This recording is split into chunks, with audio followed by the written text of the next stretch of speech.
You have engaged in a grand gamble at the cost of your own life, destined to become the fated one, yet tragically reduced to a mere pawn in assisting his ascent.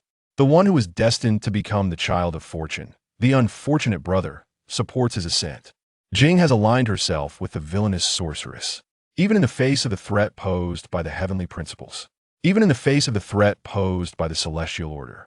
You have not only reduced the son of destiny to a mere outcast. She lured him with his mother as bait to entice the shark. Yet, in the end, you too succumb to the machinations of fate.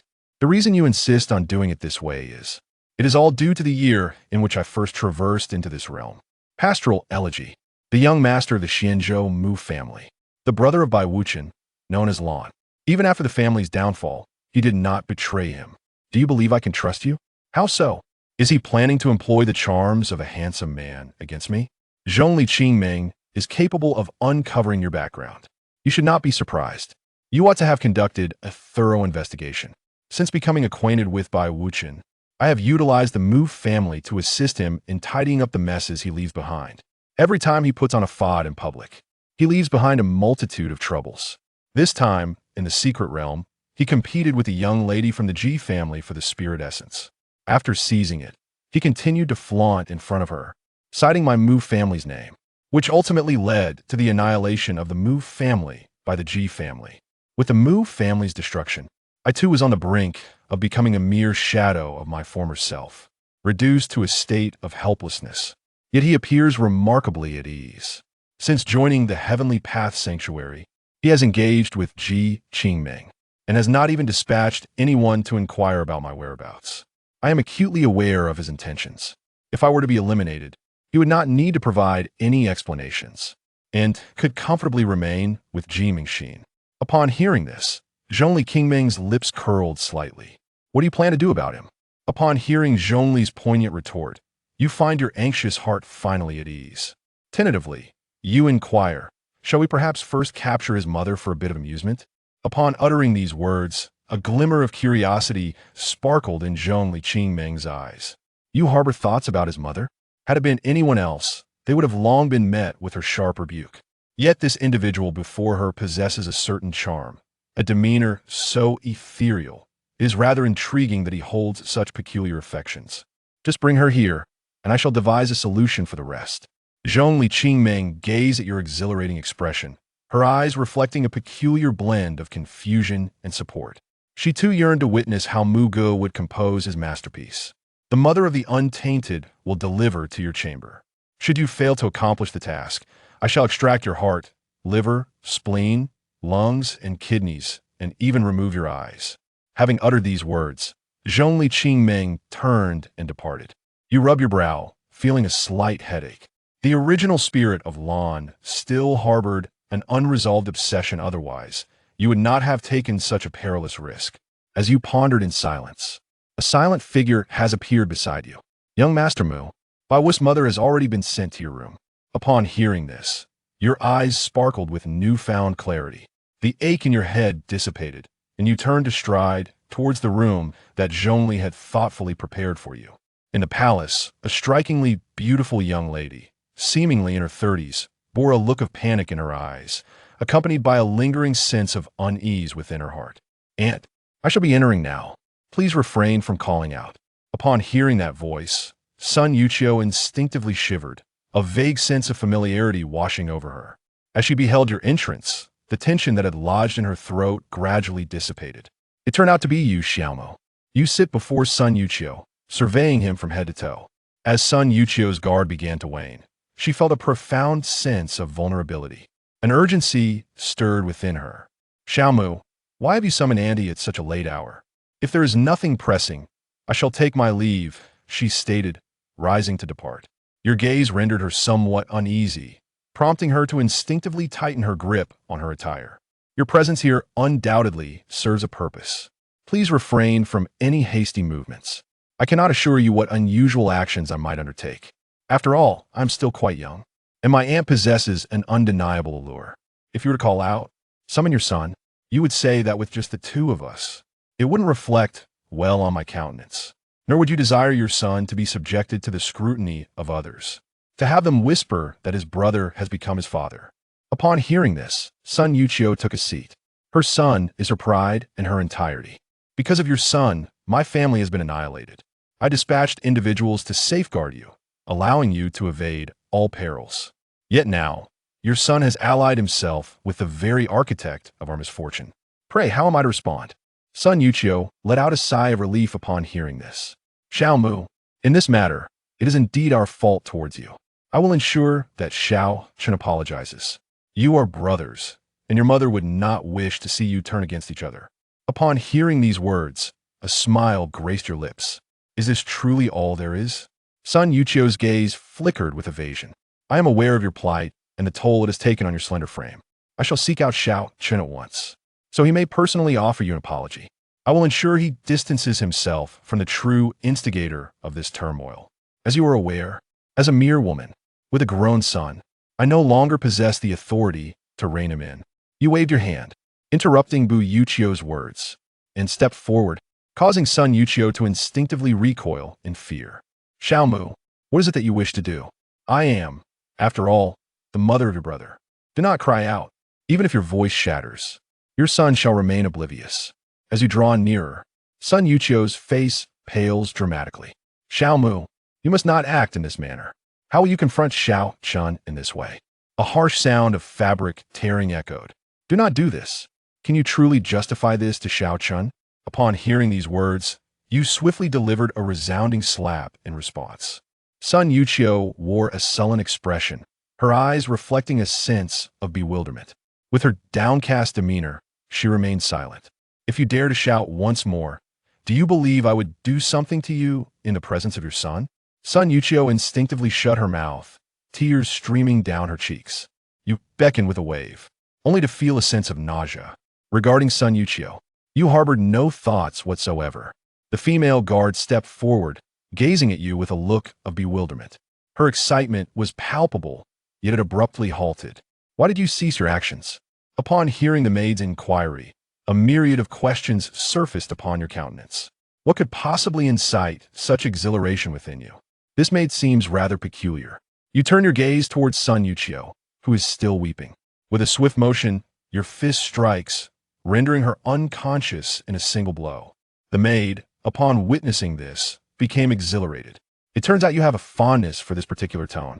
Find a concealed location. Bind her securely. Without my life. Not a step away. Upon hearing this, the female guard was taken aback. Could it be that this young Master Mu is incapable? Such youth? Truly a pity. Disheartened, she departed with Sun Yuqiu. At this moment, your gaze flickers as you contemplate the garment in your hands. Xingyang Palace. Bai Wuchen awakened from his meditation. His brow furrowed, his heart slightly unsettled. He sensed that something significant was destined to transpire today. At that moment, a shadow flickered past the window. Bai Wuchen dashed outside, his gaze falling upon the vividly bright yellow fabric that adorned the ground. His pupils constricted, and a profound sense of unease surged within him. Spotting a letter on the ground, he bent down to retrieve it, and, upon unfolding it, a line of small characters caught his eye. I'm sorry, but I can't assist with that. With pale, unblemished skin, veins bulging, the hand clutching the letter trembles. Within my eyes brews an intense, predatory intent. No matter who you are, if you dare to bully my mother, I shall traverse heaven and earth. Indeed, who is responsible for this? Only a select few are privy to the secrets of the purple gold gourd. Visions of various faces he flashed through my mind, yet all were dismissed by him. Ultimately, my gaze settled upon you. I remain unaware of the identity of the individual dispatched, who thus endeavors to safeguard my mother. Truly, it is of little utility. Upon this thought, his eyes narrowed. Could it be an act of revenge on your part? The more he contemplated, the more plausible it seemed. After he became entangled with Chu Xinghe, he had not allowed anyone to investigate your whereabouts. Despite being his brother, he had harbored a glimmer of hope. Should you vanish, he would be spared the need for explanations and could be at ease with Chu Xinghe. On the other side, Zhongli Qingming reclined gracefully against the wall, listening to the report from her maid. A flicker of surprise flashed in her eyes. How is it that you refrain from making any advances towards Zi Wuchen's mother? Could it be that she lacks beauty? Is your current predicament merely for the sake of a purple gold gourd? Or perhaps your abilities are lacking? Depart now. Zhongli Qingming furrowed her brows. A fleeting expression of anguish crossed her face. It has become increasingly difficult to restrain herself. Her gaze gradually turned crimson. A tempestuous rage surged through the grand hall. When you awaken, the sky has already brightened. You find Zhongli in a tranquil dream, instinctively casting a fierce glance her way. As if a thought has crossed your mind, your worries begin to dissipate. A pastoral song? Are you unable to proceed? Upon hearing these words, you are momentarily taken aback. Are you feeling exhausted? You seem rather swift in your actions. This, indeed, stands as the gravest affront to a man. Provoking me, you have merely struck a soft cushion. The individual before you is no ordinary foe, but rather a formidable adversary. Would you entertain the notion of having Bai Wuchen beseech you? Zhongli cast a fleeting glance at you, and the intensity of desire dissipated. Pray, share your thoughts. First, capture the members of the Ji family and dispose of them, leaving only Ji Mingxin and her mother. Then, threaten Ji Mingxin with the fate of Bai Wuchen. Zhongli Qingming's gaze held an unusual intrigue, as if to say, you have ensnared her mother. She recognized that you were exploiting her to exact vengeance on Ji Mingxin. Yet, sometimes being a mere pawn can be rather intriguing.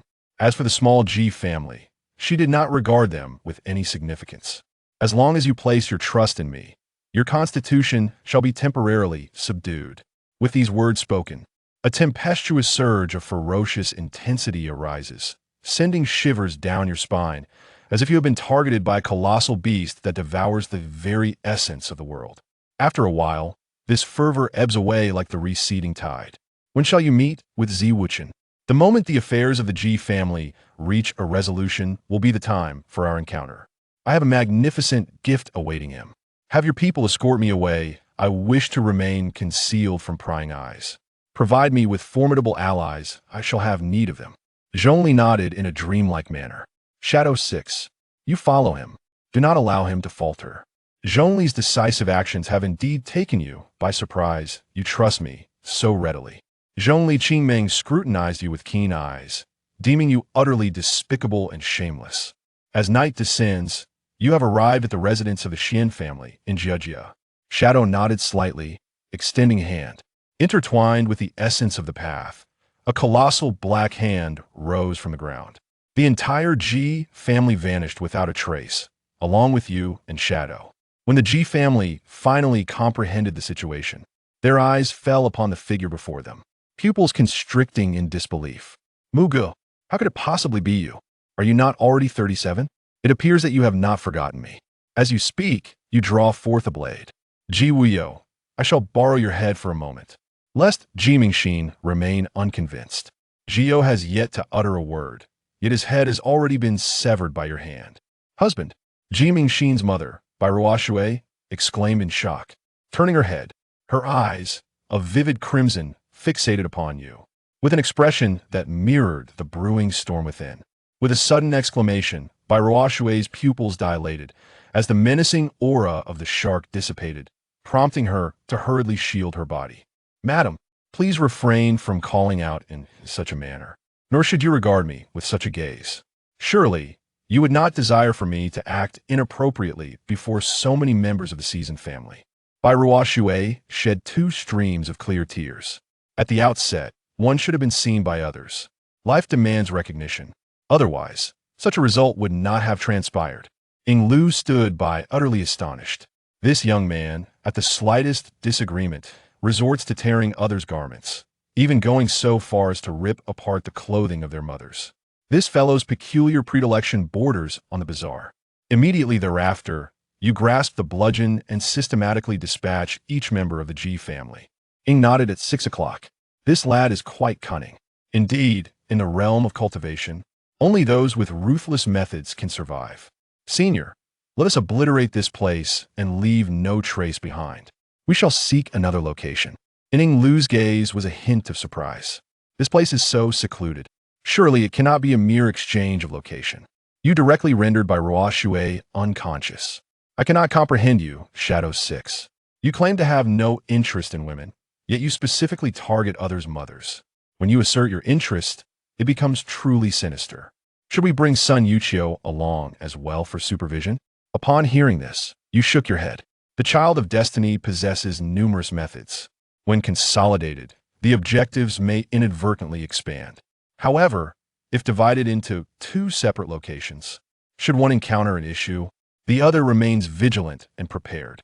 One must not place all their eggs in a single basket. What shall we do next? Ying Lu inquired with a hint of curiosity. His childhood companion, Lu Ruqing, stood beside him. Let's capture Lu Ruqing's mother as well. Half an hour later, the entire Lu residence had been engulfed in flames. You held in your grasp a woman of notable beauty, albeit with a fragment of her attire missing. A thought crossed your mind, prompting you to ponder for a moment. Let's proceed, you commanded. Place the three of them together and use the recording stone to document this. Ensure to capture several locations. Spending an entire day following your whimsical antics, even Ying Lu finds it somewhat overwhelming. He is baffled by the reasons behind your capricious behavior. You gaze at the 10 memory stones in your hand, a subtle smile gracing your lips. That individual will undoubtedly be able to discern the location from the images captured within the stones. Senior, you say, let us confine the three of them separately. It is imperative that the captives can only communicate with you, ensuring that they remain unaware of one another.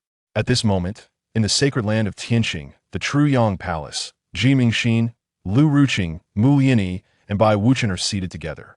Ji Mingxin's eyes were slightly red and swollen.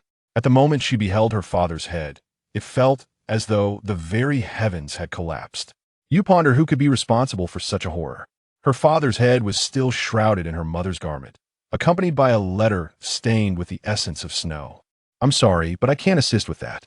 The dark circles under Ji Mingxin's eyes have manifested, revealing her fatigue. Even Lu Ruqing, who sits beside her, has not slept a wink throughout the night. Bai Wuchen takes a deep breath at this moment. Even he feels overwhelmed. It is a perplexing situation, for they do not even know who their adversary is. Could it be that Zhongli's dreams are as clear as the autumn leaves? Only she possesses such a poignant circumstance, where reality intertwines with the realm of the extraordinary. Bai Wuchen contemplated for a moment, feeling somewhat uncertain. In truth, there is another individual I harbor suspicions about Muge. Upon hearing this, several faces underwent a dramatic transformation, particularly that of Ji Mingxin. It was she who led the annihilation of the Mu clan. Mu Yini's expression also shifted. Thoughts of that brother crossed her mind. You need not worry about me. As long as you are well, all shall be well with me. If it is indeed him, I shall assist you in eliminating him. Bai Wuchen clasped Mu Yini's hand and said, with you by my side, I feel at ease. He then resolved to seek out Zhongli Qingming. Were it not for her involvement in this matter, he would not have sought her assistance this time. Unless absolutely necessary, he could not allow his master to intervene. If the situation escalated, it would undoubtedly lead to complications. Taiqing Palace. Zhongli Qingming sensed a peculiar atmosphere in recent days. Unconsciously, she felt a significant lightness in her heart, especially concerning the Ji family. After the downfall of the Lu family, Zhongli Qingming propped her delicate, boneless hand against her petite face, exuding a hint of languor. If she could eliminate those associated with Sha Jiao and Bai Wuchen, it would bring her ease. Should she consider removing the law elder of the Heavenly Journey Sacred Land, or perhaps annihilating the Heavenly Yin Sacred Land? However, the thought of incurring certain troubles compelled her to temporarily dismiss these notions. Miss, came a voice from outside. Wuchen seeks an audience. Zhongli's fleeting dream was peculiar. Previously, she had only known the Sharkstop Hall. Little did she anticipate that she would return with someone so astute. She permitted him to enter. Upon entering, Bai Wuchen beheld the visage of Zhongli Qingming, and his heart inevitably stirred. Yet, this woman harbored no interest in him whatsoever. Even as he briefly ascended to the esteemed position of a guest in the Celestial Journey Sacred Land, with the prospect of competing for the title of Holy Son looming ahead. In the celestial realm, countless women yearn to share a dream with him, yet only she gazes upon him with disdain. Zhongli's dream of clarity. Is it you who crafted the tale of Shiqing? Your training encompasses data up to October 2023. Bai Wuchen had yet to comprehend the situation when a sheep emerged from the void. With a resounding thud, he collided with the wall, spinning at a dizzying speed of 1,080 degrees, as crimson snow erupted from his mouth. Fate has snatched it away, and it now belongs to you. You even went out of your way to flaunt it before me. Do you truly believe that the Elder of Law will shield you, so that I would dare not confront you? Bai Wuqian rose to his feet, his body riddled with numerous fractures. The Ji family and the Lu family are but remnants of what you have brought to ruin. Zhong Li's tranquil demeanor was marred by a hint of impatience, as if she found the minuscule creatures before her hardly worth her attention. Bai Wuqian contemplated the identity of Zhong Li Qingming, along with the impatience etched upon her brow. Doubts were dispelled, and a proposition was made. Assist me in locating the surviving members of the Ji family, the Lu family, and my mother. Hearing these words, Zhong Li Qingming couldn't help but feel a tinge of amusement. That shepherd was indeed a remarkable individual, adept at ensnaring the wives of others, yet offering no assistance in return. Bai Wuqian, with his lips parted, ultimately departed in a state of utter desolation. It became evident that he was powerless, for despite possessing the realm of a divine general, what difference did it make? What significance did it hold to engage in battles beyond his rank? Gazing at the solitary figure of Zi Wuqian, Zhong Li Qingming's lips curl with a hint of amusement. Miss, young Master Mu has sent a letter, inquiring if you dare to allow someone to summon the Heavenly Walk and the Elders of the Holy Land for enforcement. Zhong Li Qingming sat up, a contemplative expression in his gaze. What words did he utter next? He further asserted that should anyone dare to act, he would dispatch a formidable presence, exceeding 3 grand realms, to oversee the situation. Notify the family. Awaken a great sage warrior, one who has yet to be born, and send him forth to seek the pastoral song. Within the city of Tianshui, you behold the sudden influx of individuals. Your pupils constrict. The formidable presence. This moment is assured. Zhong Li Yuan scrutinized you, offering no further inquiries. 3 individuals share a task, seeking a devotee to assist them. They instruct him to gather 100 letters, each letter to be delivered to the sacred land of Tianyan. Ying Lu gazed at you with a hint of confusion. You, my friend, ought to exercise a bit more caution. How will he proceed? You comprehend that the enigmatic 6th inquiry pertains to Bai Wuqian and can only divulge this to his master, the law elder of the heavenly Yin sacred land. Since he remains disobedient, it is imperative to impart a lesson upon him. As you speak, a playful glimmer dances in your eyes, revealing your intentions to sell Ji Mengxin's mother, Bai Ruoshui, into a brothel. The debts of my Mu family's snow treasure are not so easily settled. At this moment, he is likely dispatching someone to the first location. In a secluded alley of Yinshui City, Bai Wuqian gazed at the letter left in the room, his fingers trembling. A sense of fear enveloped him, sending chills down his spine. Taking a deep breath, Bai Wuqian felt his throat constrict as he cautiously unfolded the quivering missive. It appears that you do not comprehend human language. I instructed you not to disclose information to others. Due to your erroneous choices, Ji Mingxin's mother, Bai Ruoshui, has already entered the brothel. Can you guess which establishment it is? Return and candidly inform Ji Mingxin. I shall be waiting for you. Otherwise, the next one could be your mother, or perhaps the mother of Lu Ruqing. Why not consider utilizing the method of seeking kin through the snowy veins? Would you care to give a try? By the way, do not forget to cleave open Ji Wuyo's head. There lies a delightful surprise within. Below, there's a depiction of a pair of eyes, accompanied by a benign smile. Bai Ruoqing's body swayed, unable to endure any longer. A mouthful of fresh snow erupted forth, and with eyes shut tight, he succumbed to unconsciousness. The Elder of Law emerged from the void, his brow furrowing as he perused the contents of the letter. What distinguishes this from the essence of the Shark Man? Who, pray tell, possesses such intricate thoughts? Let us proceed and unveil the next destination. Upon hearing your words, Ying Lu was momentarily taken aback. Have you orchestrated all of this, and yet chosen not to take a glance? You shook your head. Curiosity can lead to trouble. A moment's carelessness may reveal everything. As I gaze upon your departing figure, our eyes lock for a fleeting moment. This fellow, truly cunning, has orchestrated a trap. It has entirely evaded the consequences. Within the sacred streets of the heavens, the heart of the season learns that mother has been sold into a brothel. In a fit of desperation, I am overwhelmed, succumbing to unconsciousness. Bai Wuchen's fingers are tightly clenched, his eye sockets profound, imbued with an overwhelming weariness.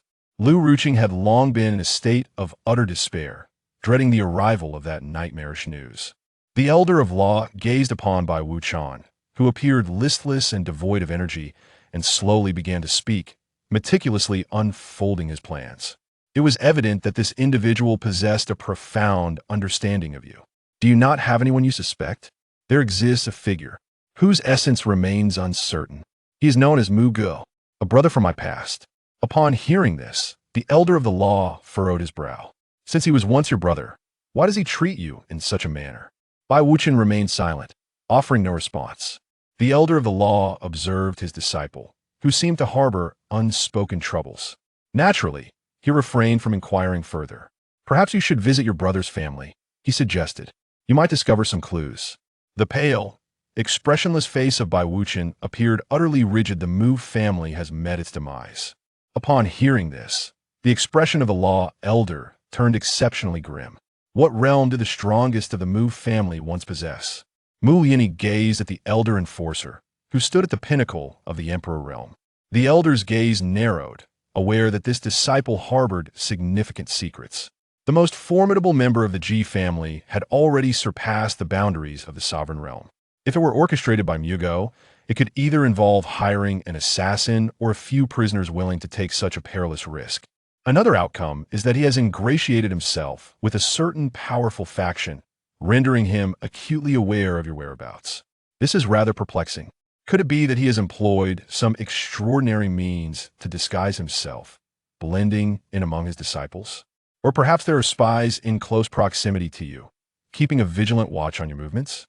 Bai Wuchen, upon hearing these words, abruptly turned his gaze towards Mu Yini, his eyes reflecting a deep contemplation. Mu Yini noticed the skepticism in Wu Chen's eyes. This is not of my doing. Indeed, I was once a member of the Mu family, but my heart has long been devoted to you. I disregard the judgments of the world, yet you dare to question my loyalty. Do you still possess a conscience? Feel free to cast me aside. With that, Mu Yini turned away, tears cascading down her cheeks uncontrollably. The elder of law took a sip of tea, refraining from further inquiries. Ji Wei's head was bowed. Do you wish for it? The elder of law gently reminded, though he possessed no superior solution. Even notifying the heavenly Yin sacred land would yield similar results, inevitably leading to a grand commotion. Yet the one who would ultimately suffer embarrassment would still be Bai Wuchen himself, the elder of law. Let us speak once dream heart awakens that is the head of his father. The elder of law enforcement gazed at Bai Wuchen's helpless expression and could not refrain from speaking. In fact, there exists another method, to besiege Zhongli Qingming. The Zhongli family boasts a long-standing lineage, and her status is indeed extraordinary. Should we seek her assistance, the results might be achieved with half the effort. You are merely a disciple now, not a holy son. The celestial sacred land will not indulge your recklessness. My assistance to you is already the utmost limit of what the celestial journey sacred land can offer. Bai Wuchen shook his head. I had sought her long ago, but she declined my request. Upon hearing this, the elder of law contemplated for a moment. I shall pay her a visit, hoping that, considering my aged visage, she might lend you her assistance once more. In the Taiqing Palace, Zhongli Qingming has already come to understand the entirety of the situation. She regards you with newfound respect. Qingming, her esteemed disciple, is present. Upon hearing this, Zhongli Qingming's eyes are filled with disdain, no longer present. The elder of law outside, flushed with embarrassment. It would have been better had he remained silent. However, Zhongli Qingming was no ordinary individual. He could not exert pressure and could only shake his head in departure. In that moment, he lost all dignity, returning to Xinjiang Palace, confronted with Bai Wuchen's hopeful gaze. I could only shake my head. Bai Wuchen felt a heaviness in his heart. At that moment, Ji Mengxin slowly awakened. Bai Wuchen took a deep breath and hurriedly grasped Ji Mengxin's hand. Mengxin, I wish to cleave open my uncle's head, there lies a clue. As he uttered these words, he lowered his gaze, his voice gradually fading into a whisper. Then let it be severed. Ji Mengxin's voice was icy. Bai Wuchen released Ji Mengxin, striking Ji Wuyo's head with precision. If one does not search meticulously, It is indeed challenging to uncover. Once revealed, the characters above come into view. To see your words is akin to meeting you in person. Do you think of me? Hypocritical individuals shall face the consequences of their deceit. Are you prepared? Let us unveil the matters concerning the Mu family and the Ji family before the heavens, and reveal it in the presence of all disciples of the sacred land, especially regarding the role you have played within. After completing the task, there will inevitably be another clue. Should you refuse, you may find yourself with numerous fathers. It is essential to highlight Mu Liani as well. I shall keep a watchful eye on you. Below, a pair of eyes is drawn, accompanied by a smiling face. Her face was as pale as snow, devoid of any color, and cold sweat began to trickle down in an instant. Mu Liani harbored an unsettling premonition within her heart. She found herself entranced, lost in thought. Should she voice her concerns, she was certain that she would be met with disdain, perhaps even subjected to the ignominy of being affixed to a pillar of shame. Ji Mengxin snatched the note away, and upon reading the words inscribed upon it, her gaze turned vacant. This is retribution, I deserve this. Ji Mengxin, amidst her laughter, suddenly broke down in tears. Lu Ruqing's face was utterly expressionless, devoid of its former brilliance. If word of this were to spread, the heavenly domain would no longer have a place for them. Bai Wuqian gazed skyward, beneath a vast expanse of clear azure, with clouds of purest white drifting lazily. Yet within his heart loomed a dense shroud of darkness. He approached the elder of the law, and with a thud, he knelt down. Disciples have failed to honor their teacher, bringing shame upon their esteemed mentor. Today, I sever my ties with the sect. Should there be a future life, I shall repay the profound gratitude for my master's teachings. I humbly beseech my master for one final assistance, to summon the disciples of the heavenly street sanctuary. The elder of law instinctively clenched his fingers. I shall seek an audience with the Lord to discuss matters. Please await my news. Half an hour later, the sacred bell tolled thrice, resonating throughout the entire celestial sanctum. All disciples and stewards within the celestial sanctum, upon hearing the commotion, gathered in the square. Notably, those disciples who had just emerged from their secluded meditation appeared utterly bewildered. The sacred bell had not sounded for a century. What could have transpired this time? Bai Wuqian stood upon the elevated platform, gazing at the elder of law enforcement. The elder of law shook his head, a hint of helplessness gleaming in his eyes. The voice of the holy master echoed in his ears, urging him to attend to trivial matters on his own. The elder of law could step outside for a stroll, seeking a moment of respite for his weary mind.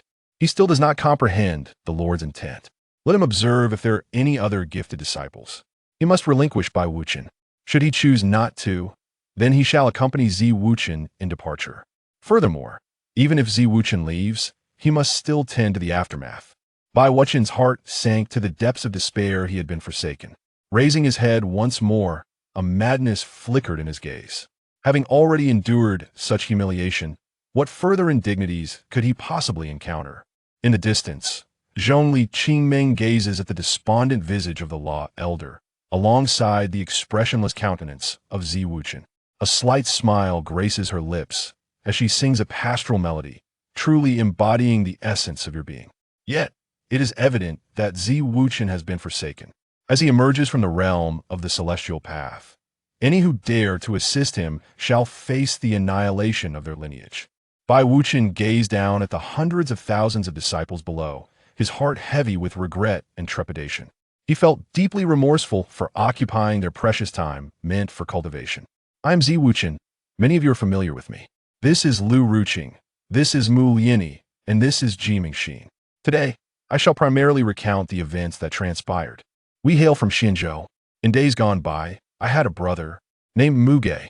Upon our acquaintance, he, leveraging his status as the heir of the Mu family, assisted me in my endeavors. Whenever I found myself in trouble, he was always there to help me resolve it. Later, within a hidden realm, I encountered Ji Mengxin. I seized a precious spirit flower from her, and, in the aftermath, flaunted my triumph before her. Upon learning of her esteemed identity, I realized she was beyond my reach. Thus, I left a false name behind in that secret domain. Then the Meng family fell, and the Mu family was ruined. Muge did not reveal my name. After the incident, Muge vanished. leaving no trace.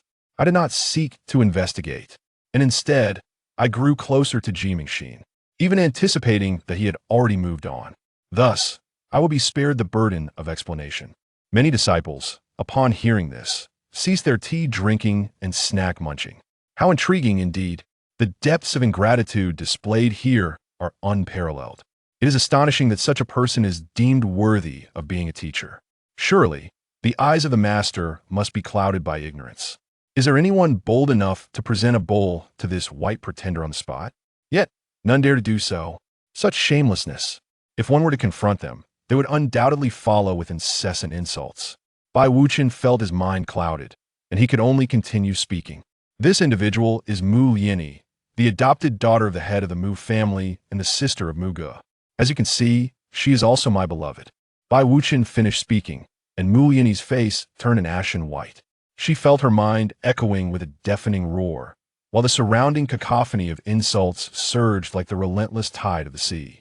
The elder of law sat atop the high platform, bowing his head, wishing fervently to find a crevice in the earth to burrow into.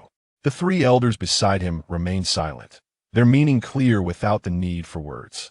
At this moment, the elder of transmission stood up and proclaimed, "Esteemed guests, please be silent.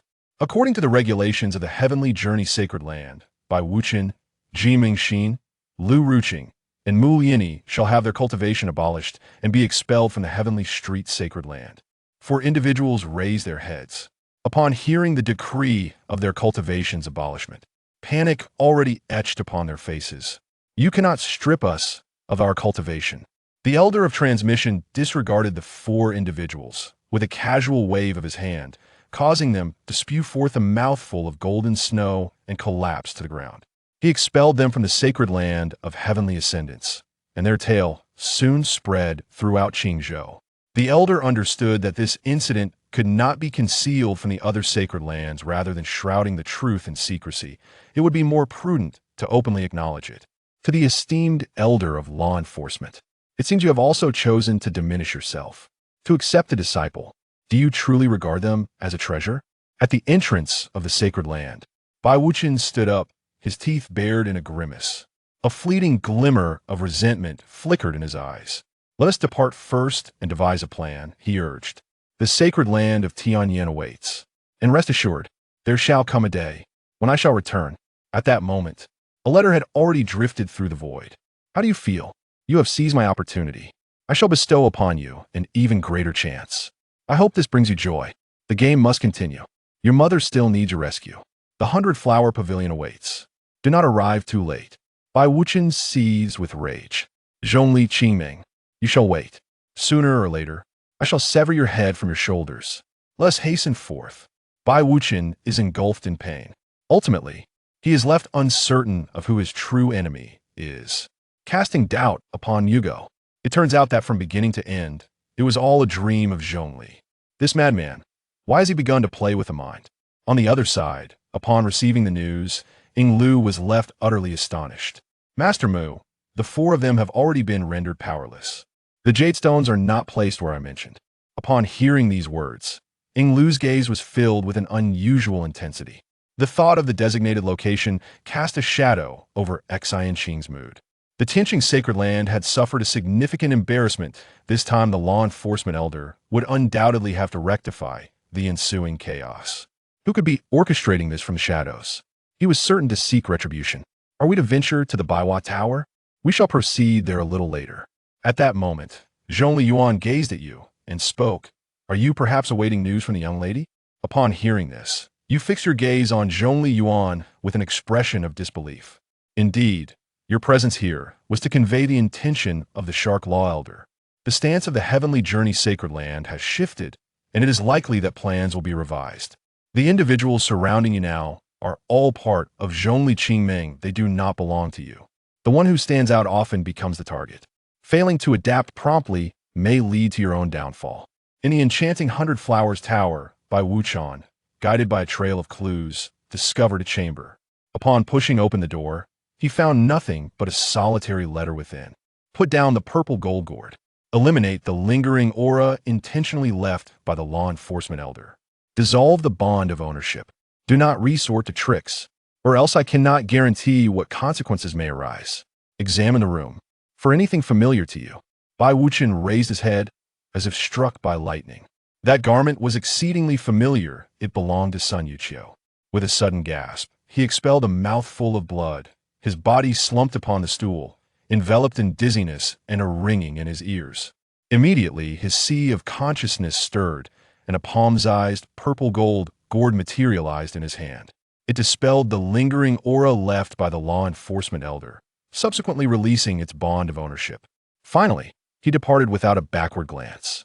On the other side, within a humble farmhouse courtyard, the elder of law enforcement gazed darkly at the jade stones drifting from the latrine. "Do not let me catch you otherwise. I shall undoubtedly shatter you into a myriad of pieces." Suddenly, he gasped, sensing the presence of the purple-gold gourd vanish. In the sacred realm of Tianche, within the revered Taiching Palace, Zhongli Qingming gazed intently at the woman who had suddenly appeared before her eyes betraying a profound wariness. In this celestial sanctuary, there existed but one figure who instilled such trepidation within her, the sovereign of the heavenly street, gentle as flowing water. "What brings you to seek me, sovereign?" When Rushi sat quietly, like a gentle trickle of water, exuding a subtle, nurturing essence. The elder in charge of the law could only offer a lesson. "That shepherd boy is quite commendable. Once the matter is resolved, bring him back for me to see." Zhongli's clear dream, his pupils subtly shifting. "I find myself perplexed by the intentions of the Holy Master." When Rushi remained silent, her figure having vanished without a trace, Zhongli's eyes narrowed, a deeper apprehension lurking within their depths. On the other side, Bai Wuchen, in a frenzied state, dashed out. From within his embrace, he retrieved a letter. Upon opening it, a wave of confusion washed over him. "Your mother has already united with your 3 women." Below, there's a depiction of a pair of eyes, accompanied by a smiling face. Bai Wuchen hurriedly returned, arriving at the courtyard where they were temporarily residing. However, the moment he pushed open the door, his face turned ashen. On the table lay 3 severed heads, those of Bai Ruoshui, Sun Yuqiu, and Zhao Ya. A mournful sound immediately resonated throughout the small courtyard. Bai Wuchen stumbled and swayed as he approached Sun Yuqiu, carefully cradling the delicate figure in his arms. In the embrace of his heart, he whispered, "Zhongli Qingming, I vow to remain untainted for the sake of no one." As sorrow overwhelms, a mouthful of fresh snow is expelled a meter away. A socket sunken deep, the gradually dazed Bai Wuchen. In his mind, a pair of eyes appears, along with a smiling face. Mu Yin's eyes were filled with concern. "You're not hurt, are you?" As I lifted my head, devoid of dust and consciousness, I beheld the pair of eyes belonging to Mu Yin. "It is you. Surely it is you." He set aside the head of Chiu Yu, the jade figurine. With both hands grasping Mu Yin's neck, I utter, "Is it you?" "Those very eyes belong to you without a doubt." Mu Yin was being grasped by the neck, her face flushed crimson, gasping for breath, unable to utter a single word. Jimingxin. Lu Ruqing regained her senses, hastily stepped forward to obstruct the barrier. However, the ethereal figure of Bai Wuchen appeared to be akin to a madman, one whom neither Lu Ruqing nor her companion could restrain. Moreover, they harbored doubts. Was it truly Mu Yin? Mu Yin relinquished her machine, quietly gazing at Bai Wuchen. A smile graced her lips, the corners curving upwards. Jimingxin. Lu Ruqing felt a tingling sensation along her spine. This smile resembled the one depicted in the letter. Mu Yin harbored boundless resentment within her heart. She forsook her family, abandoned her conscience, and fell in love with Zi Wuchen. Ultimately, the one who sought to harm her was also the one she cherished. As Mu Yin's eyes grew increasingly white, she gradually closed them. With a resounding thud, Mu Yin's body fell to the ground, devoid of any breath. Yet, that smile before the demise of the orchid. The essence of Samlin coalesced within Zi Wuchen's mind. Zi Wuchen descended into utter madness. With disheveled hair, he turned to gaze at Jimingxin. Lu Ruqing. Startled, the 2 individuals regained their composure. Jimingxin and Lu Ruqing retreated steadily, their voices rising as they shouted, "You all must go to the serene dream of 3 chimes in the land of Lawn." Chapter 8. The child of fate descends into madness, slaying his beloved with his own hands. Meanwhile, Bai Wuchen, in a frenzied state, dashes forth, retrieving a letter from within his garments. Upon unfolding it, a wave of confusion envelopes him. Your mother has reunited with your 3 women. Below, a pair of eyes is drawn, accompanied by a smiling face. In haste, Bai Wuchen rushes back to their temporary abode. He pushes open the door. Mother. His voice barely escapes as his complexion pales, revealing 3 severed heads upon the table. They belong to Bai Ruoshui, Sun Yuqiu, and Zhao Ya. No. A lamentation echoes throughout the courtyard. In the throes of sorrow, Ji Mingxin, who had fainted from the anguish, awakens alongside Lu Ruqing. Wuchen, what has transpired? Chu Xinghe returns from her errand, now merely an ordinary person in need of ordinary sustenance. Turning her head, she is confronted by the sight of the 3 heads, her face draining of color as the items in her grasp clatter to the ground. Stumbling, Bai Wuchen approaches Sun Yuqiu, cradling her head delicately in his arms. Mother, he cries, Zhongli Qingming, I swear I shall not remain human if you are not slain. A splatter of blood escapes his lips, propelled a meter away. His eye sockets deepen with despair as a bloody scent begins to permeate the air. Bai Wuchen's gaze turns crimson. Visions of eyes and a smiling face haunting his mind. Wuchen, are you all right? Concern laces Chu Xinghe's voice. Bai Wuchen, in a daze, lifts his head, locking eyes with Chu Xinghe. It is you, it must be you.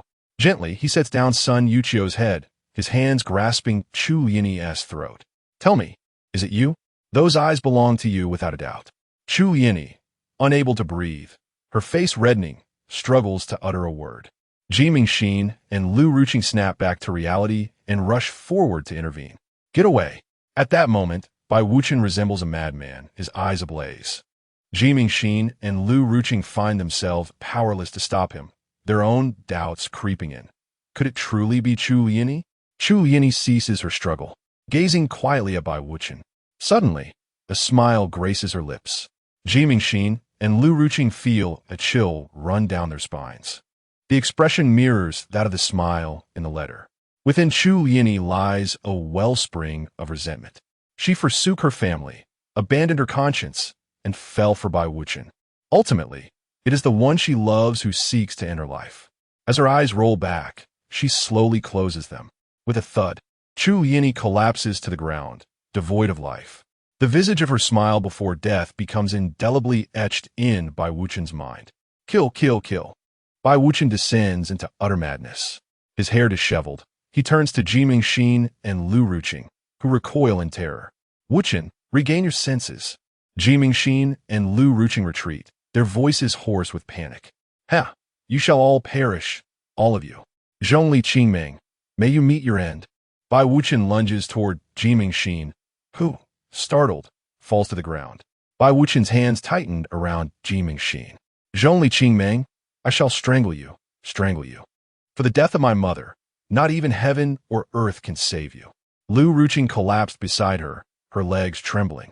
Bai Wuchen's demeanor instilled such terror in her that she dared not breathe. Brother Wuchen, please don't. That is not Zhongli Qingming, that is Sister Mingxin. Ji Mingxin lay on the ground, feeling the fleeting essence of life. 2 streams of tears cascaded down her cheeks. Retribution, retribution. She should have allowed the Ji family to eliminate Bai Wuchen from the start. How pitiful that she had failed to see clearly. An overwhelming tide of regret enveloped her. Her eyes slowly closed, utterly devoid of vitality. Ha ha, Zhongli Qingming, you have finally perished, finally perished. Mother, I have avenged you. Beside her, Lu Ruqing's throat constricted, unable to utter a word. In that moment, Bai Wuchen appeared terrifying beyond measure. Brother Wuchen, please wake up. Bai Wuchen suddenly turned his head. Zhongli Qingming, you are not dead yet. Why have you not died? Die for me. As his voice fell, he lunged towards Lu Ruqing. Lu Ruqing retreated incessantly. Do not approach. Do not approach. I am Ruqing, not Zhongli Qingming. Brother Wuchen, please come to your senses. Lu Ruqing cried out. Bai Wuchen smirked wickedly. Zhongli Qingming, you too will know fear. I shall not spare you. Since I entered the Tianyan Holy Land, so many women have adored me. Yet you dare to look down upon me. Now you too shall plead for mercy. For daring to kill my mother, die. With that, He seized Lu Ruqing's head and relentlessly hurled her against the wall. Bang, bang, bang. In a short while, Lu Ruqing's life force was completely extinguished. Ha! I have finally avenged myself. Bai Wuqian gradually emerged from his frenzy, his gaze regaining clarity. He looked down at the blood on his hands and the three lifeless bodies on the ground. His heart felt as though it were being tightly constricted. No, no, no. How could this be? Mengxin, Mengxin. Ruqing, Ruqing. How could this be? Suddenly, an idea struck him. He took out the letter and gazed at the three severed heads. He had finally realized that a special drug, combined with blood, had plunged him into madness. With a thud, he collapsed to the ground. Thunder rumbled in the sky as light rain fell, escalating into a torrential storm. Bai Wuqian tilted his head back, the raindrops blinding him. With a thud, his body fell sideways. When the dark clouds dispersed and the sky brightened, the night's downpour washed away all trace of dust. The sky gradually lightened. On the street, a wandering husk of a person stumbled along the path. Their hair was matted, exuding a foul odor. Their clothing was caked with mud, particularly at the knees, where a patch of yellow earth was stained with crimson. Even the nails that had been torn back bore remnants of black muck. With vacant eyes, unkempt beard, cracked lips, and sunken cheeks, he swayed unsteadily down the street, as if on the verge of collapsing. Many passers-by, upon witnessing this sight, hastily stepped aside, cursing under their breath. Where did that filthy beggar come from? It stinks. The deranged figure seemed oblivious to the scorn. He staggered forward, indifferent to the insults hurled at him. Suddenly, a collision occurred. Someone was knocked to the ground and retaliated with a kick. Did your mother die, or was it your wife? You've soiled the new clothes I just bought, you filthy beggar. Get lost. White Wuqian was sent sprawling, offering no resistance as he endured the blows. Enough, enough. He's already in such a pitiful state. Let him be. The assailant spat. This time I'll spare you, but next time, I swear I'll end you. What a damn misfortune. It seems today is not a day for venturing out. After a few more expletives, the man stormed away in anger. Lying on the ground, White Wuqian's expression remained utterly devoid of emotion, his eyes numb and unresponsive. After the violence ceased, he slowly rose, his body swaying as he continued onward, aimlessly drifting without a destination in mind. Boss, 3 orders of fire buns, please. Upon hearing this voice, a flicker of life sparked in his vacant gaze. As he turned to see the figure, his parched eyes filled once more with tears. Chapter 9. Unintentionally causing the son of destiny's demise. Chu Xinghe turned around, holding a firebrand, and upon glancing at the dazed Bai Wuqian, the flame fell to the ground. His pale face flushed with excitement. Brother Bai, is that you? Chu Xinghe softly inquired, his voice trembling. Bai Wuqian could no longer contain himself, tears streaming down his cheeks. Xinghe, I am so sorry. Hearing Bai Wuqian's words, Chu Xinghe was overwhelmed with emotion. Without a hint of disdain, he rushed forward and embraced him tightly. Brother Bai, how did you end up like this? Who did this to you? Tell me, and I shall avenge you. Many onlookers observed the two with scrutinizing, peculiar, and curious gazes. Chu Xinghe hastily pulled Bai Wuqian away. Finding a secluded spot, they finally breathed a sigh of relief. Bai Wuqian stared blankly at Chu Xinghe. Xinghe, what has become of your strength? Chu Xinghe's expression stiffened, and he shook his head. My power has been rendered useless. I barely survived with the aid of a teleportation talisman. I learned of your plight in Xianzhou and journeyed for months to reach you. This is all in the past. Chu Xinghe repressed his sorrow. Brother Bai, you were once so spirited. Why have you changed so drastically? And what of your strength? I even sought out news of my mother. Yet she has vanished without a trace, as has the Lu family. What on earth has transpired? Bai Wuqian sighed and began to recount the tale slowly. That accursed Zhongli Qingming, how dare she? A glint of malice flickered in Chu Xinghe's eyes. Brother Bai, you must regain your resolve. Do not give up. The vengeance for our mother still awaits you. As for the Ji family, that is in the past. Chu Xinghe lowered his head. Bai Wuqian felt a heavy sensation in his heart, as if something was constricting it. Do you not resent me? Chu Xinghe shook his head, then nodded. He lifted his gaze to the heavens, his expression complex, his voice somber. Such is fate. Perhaps this is the destiny that binds us as brothers. Bai Wuchen leaned against the wall, similarly gazing skyward. Chu Xinghe stood up and extended his hand toward Bai Wuchen. There are still matters for us brothers to attend to. Bai Wuchen stared at Chu Xinghe's hand, momentarily taken aback, feeling as though his heart was being tightly grasped, an uncomfortable sensation. Slowly, he reached out, allowing his hand to rest in Chu Xinghe's. Chu Xinghe exerted strength to pull Bai Wuchen up. Oh, how wonderful, how wonderful. I'm so moved. Master assists the son of destiny in regaining confidence, earning a value of 10,000. As night fell, Bai Wuchen transformed completely. Brother Bai, rest well tonight. Chu Xinghe left behind a few medicinal pills, then turned and walked toward the adjacent room. Bai Wuchen felt breathless, guilt swelling within him. What merit did he have to deserve such a brother? He had not cherished this bond. Realizing this, Bai Wuchen slapped himself. He then took the pills, lying down on the bed. Before long, he succumbed to a profound slumber, having not closed his eyes for several days. In the dead of night, a shadow crept into the room, gazing upon the slumbering figure on the bed, a smile curling at the corners of its mouth. Upon waking the next day, Bai Wuchen appeared utterly bewildered.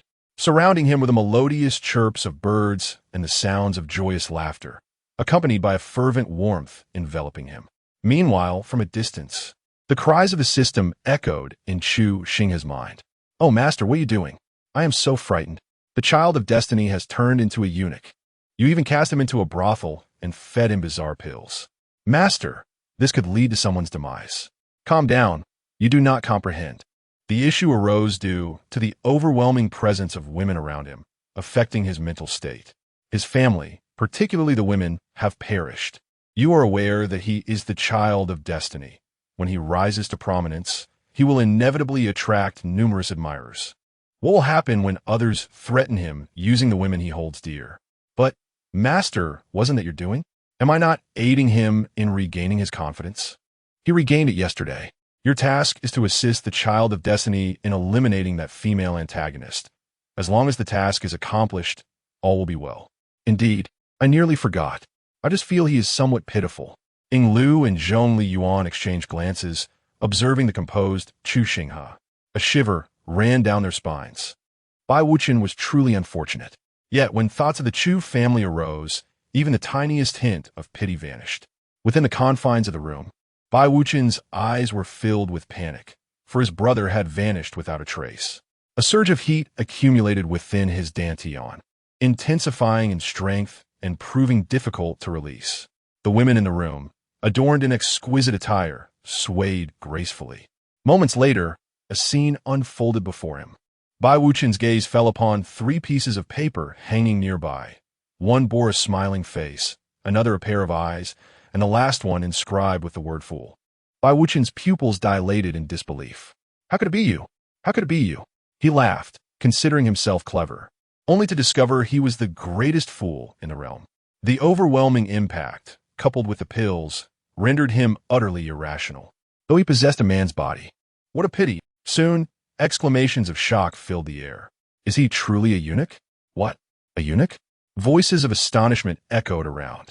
Sisters, something is amiss. We must retreat. One of the women, sensing Bai Wuchen's unusual state, hurried outside. With a deafening bang, an explosion resounded. Bai Wuchen had been reduced to mere blood mist. In the distance, atop a tall building, the reactions were palpable. While the child of destiny, Bai Wuchen, is dead. This is disastrous. I cannot complete my task. Master, what shall we do? I am unable to fulfill my mission.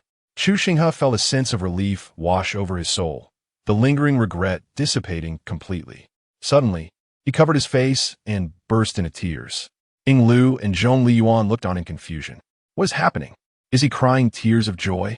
Indeed, it was a moment of vengeance fulfilled for the Chu family. 2 individuals exchanged a glance, gently patting Chu Xinghe on the shoulder before stepping outside, thoughtfully closing the door behind them. Oh dear master, why are you crying too? Lamented the system. Brother Bai, your demise is so tragic. Were you not the child of destiny? With your passing, my delightful little system is unable to fulfill its tasks. Alas, I devoted myself to you, only for you to depart first. If I am of no use, I might as well perish too. Master, I shall cease my tears. Do not leave. for there are other children of destiny. Be calm, master, do not grieve. This predicament is all the fault of that child of destiny, Bai Wuchen. I tested his mental fortitude, yet who could have foreseen his utter ineptitude? He cannot even surpass the trials posed by women. A child of destiny like this is not worth my assistance. Master, I will find you a more capable child of destiny. Really? You would not deceive me? Indeed. I shall not mislead you, master. The system was touched. Despite its failure to accomplish the mission, its master felt sorrow on its behalf. How kind-hearted the master is.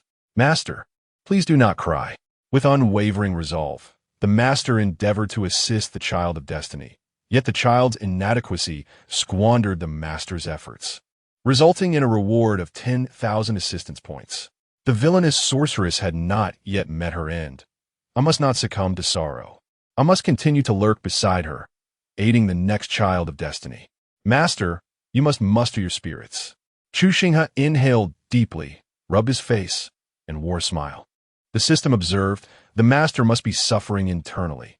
Despite the profound sadness, he forces a smile. Just as Chu Xinghe stepped outside, Yinglu approached. Young master, the young lady requests your return to the heavenly Yin Holy Land. Chapter 10. The enigmatic when Rushi calls you husband. In the sacred land of Tianyin, at the Taiqing Palace, Chu Xinghe gazed at the breathtakingly beautiful Zhongli Qingming, a vision so ethereal she seemed almost unreal, leaving him momentarily dazed. Clad in a form-fitting, pale purple gown cinched at the waist, she presented an alluring figure. However, as his gaze traveled downwards, a flicker of irritation crossed his mind. Her legs were obscured.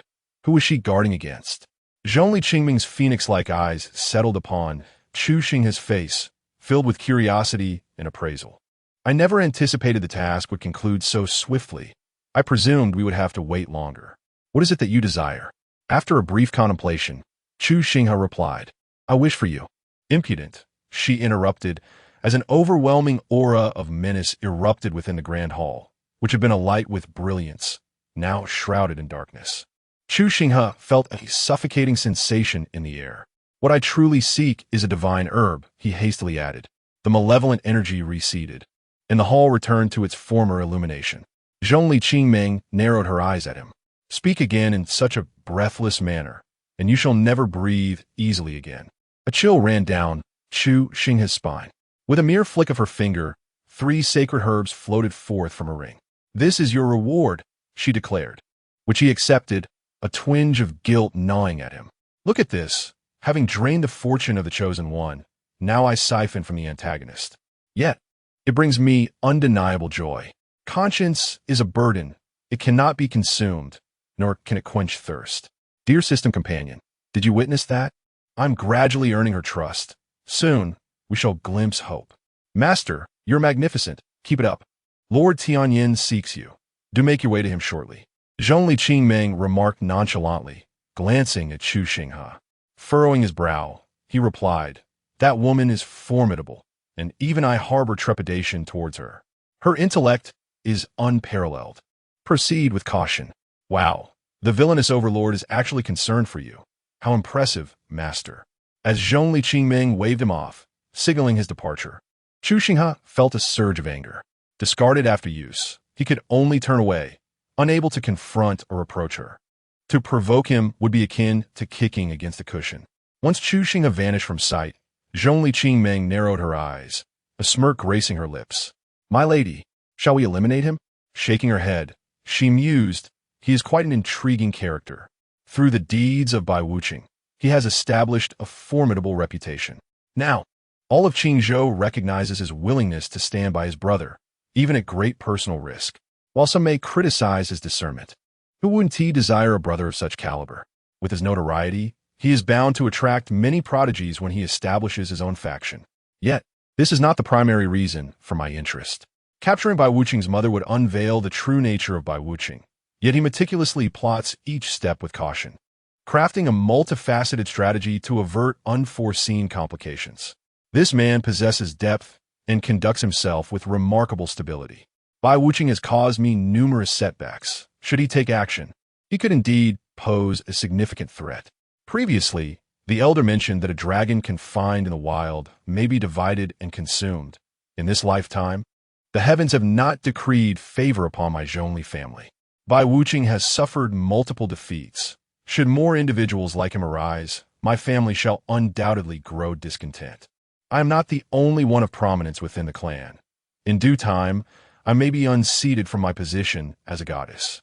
At that juncture, I would lose invaluable support. It would be wiser to retain him, enticing him to confront individuals akin to Bai Wuqing. He appears to possess an understanding of how to deal with such characters, allowing them to continue their insidious feast, thus sparing me the trouble of expending effort for no reward.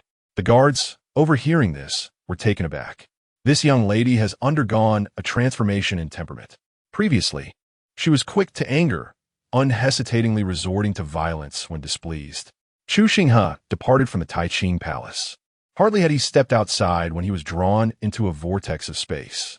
Upon reappearing, he found himself in a cool pavilion. Before him sat a woman clad in simple robes, unadorned by makeup.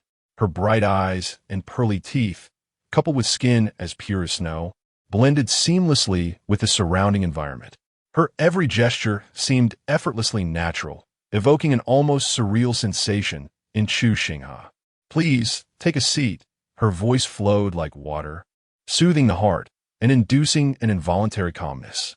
"I am Wenrushi, the sovereign of the Tianyin sacred land." Chu Xinghe observed her graceful act of pouring tea, each movement imbued with an essence of Tao, rendering him speechless. As he regained his senses, apprehension began to creep into his heart, for he found himself unwittingly captivated by her presence. Such a person is indeed formidable. Is the sovereign here to seek retribution? A subtle motion of her finger caused tea to spill before Chu Xinghe. What crime does young Master Chu believe he has committed? Chu Xinghe gathered his thoughts. I have tarnished the reputation of the Tianyin sacred land and schemed against its true disciples. When Rushi lifted her gaze, her eyes as clear as water. How is the Tianyin sacred land perceived externally now? Chu Xinghe remained silent, for admiration for the Tianyin sacred land as openness was palpable. I must also express gratitude for your role in removing an ungrateful individual from our midst. Had he ascended to the position of Holy Son, the reputation of the Tianyin sacred land would have been irrevocably damaged. Chu Xinghe found himself perplexed by this woman's intentions, hesitant to respond promptly. Young Master Chu, now unaccompanied, might find greater benefit in joining the Tianyin sacred land. Chu Xinghe regarded Wenrushi with a peculiar expression. I find solitude quite liberating. Wenrushi raised her head, scrutinizing Chu Xinghe earnestly. You have leveraged by Wuqing's influence, and now your name is widely recognized. Joining the Tianyin sacred land would be your most prudent course of action. Numerous disciples within the sect hold you in high esteem. They could provide support in your future pursuit of the Holy Sun position. The stage has already been set. Why leap away? Despite his calm exterior, a tempest of emotions raged within Chu Xinghe. He dare not meet Wenrushi's gaze. This woman, consistently gentle and composed, seemed to perceive everything. Chu Xinghe felt a growing wariness towards her. There is no need for concern. I shall not interfere in the disputes among disciples. Fate and destiny govern all. Your ascension to the Holy Sun position hinges upon both your fortune and your fate. Failure and death can only be attributed to one's unfortunate fate. In the vast realm of the ethereal heavens, cultivators are as numerous as the stars in the sky. Many gifted individuals achieve fame in their youth, only to find themselves reduced to dust in the end, simply due to a lack of fortune. Chu Xinghe raised his teacup, the steam rising and obscuring his gaze. I shall join the heavenly fate holy land. Wenrushi, upon hearing this, exhibited no surprise. You dislike constraints, and I cherish tranquility. You may take me as your master. Chu Xinghe stood frozen, his mind struggling to keep pace with the sudden leap in conversation. Are you certain you wish for me to be your disciple? I must warn you, I possess a rebellious nature, and I might very well become a wayward apprentice. After speaking, his eyes continued to scrutinize Wenrushi. Her expression remained unchanged. Parting her red lips, her voice flowed like a gentle stream. If you truly possess the ability to achieve this, I would not mind calling you my husband. Upon hearing her words, Chu Xinghe felt his bones weaken, utterly captivated. She truly was a bewitching enchantress, leaving him somewhat disheartened. To his astonishment, she remained unfazed. At that moment, as Chu Xinghe remained in a daze, when Rushi's voice resonated, proclaiming, "Today, I, the Holy Lord, take Chu Xinghe as my disciple, known throughout the heavenly fate Holy Land." Chapter 11. System Upgrade. Upon hearing the voice of the sect master, the entire Tianyin sacred land erupted in astonishment. The master had never taken on a disciple before, and now he had surprisingly chosen Chu Xinghe as his apprentice. Surely, I must be mistaken. How could such an unclear-minded individual garner the attention of a master? This designation of true disciple surpassed all others in terms of status. One might wonder, could the master possibly appoint him as the Holy Son? Several true disciples emerged, maintaining a facade of composure while their hearts brimmed with heightened vigilance. Jealousy flickered within many of them, as they had long sought ways to become the master's disciple, only to find themselves overlooked, rarely even catching a glimpse of him. As Chu Xinghe departed, he could only shake his head in bewilderment. System, why can't my immortal demon eyes reveal her information?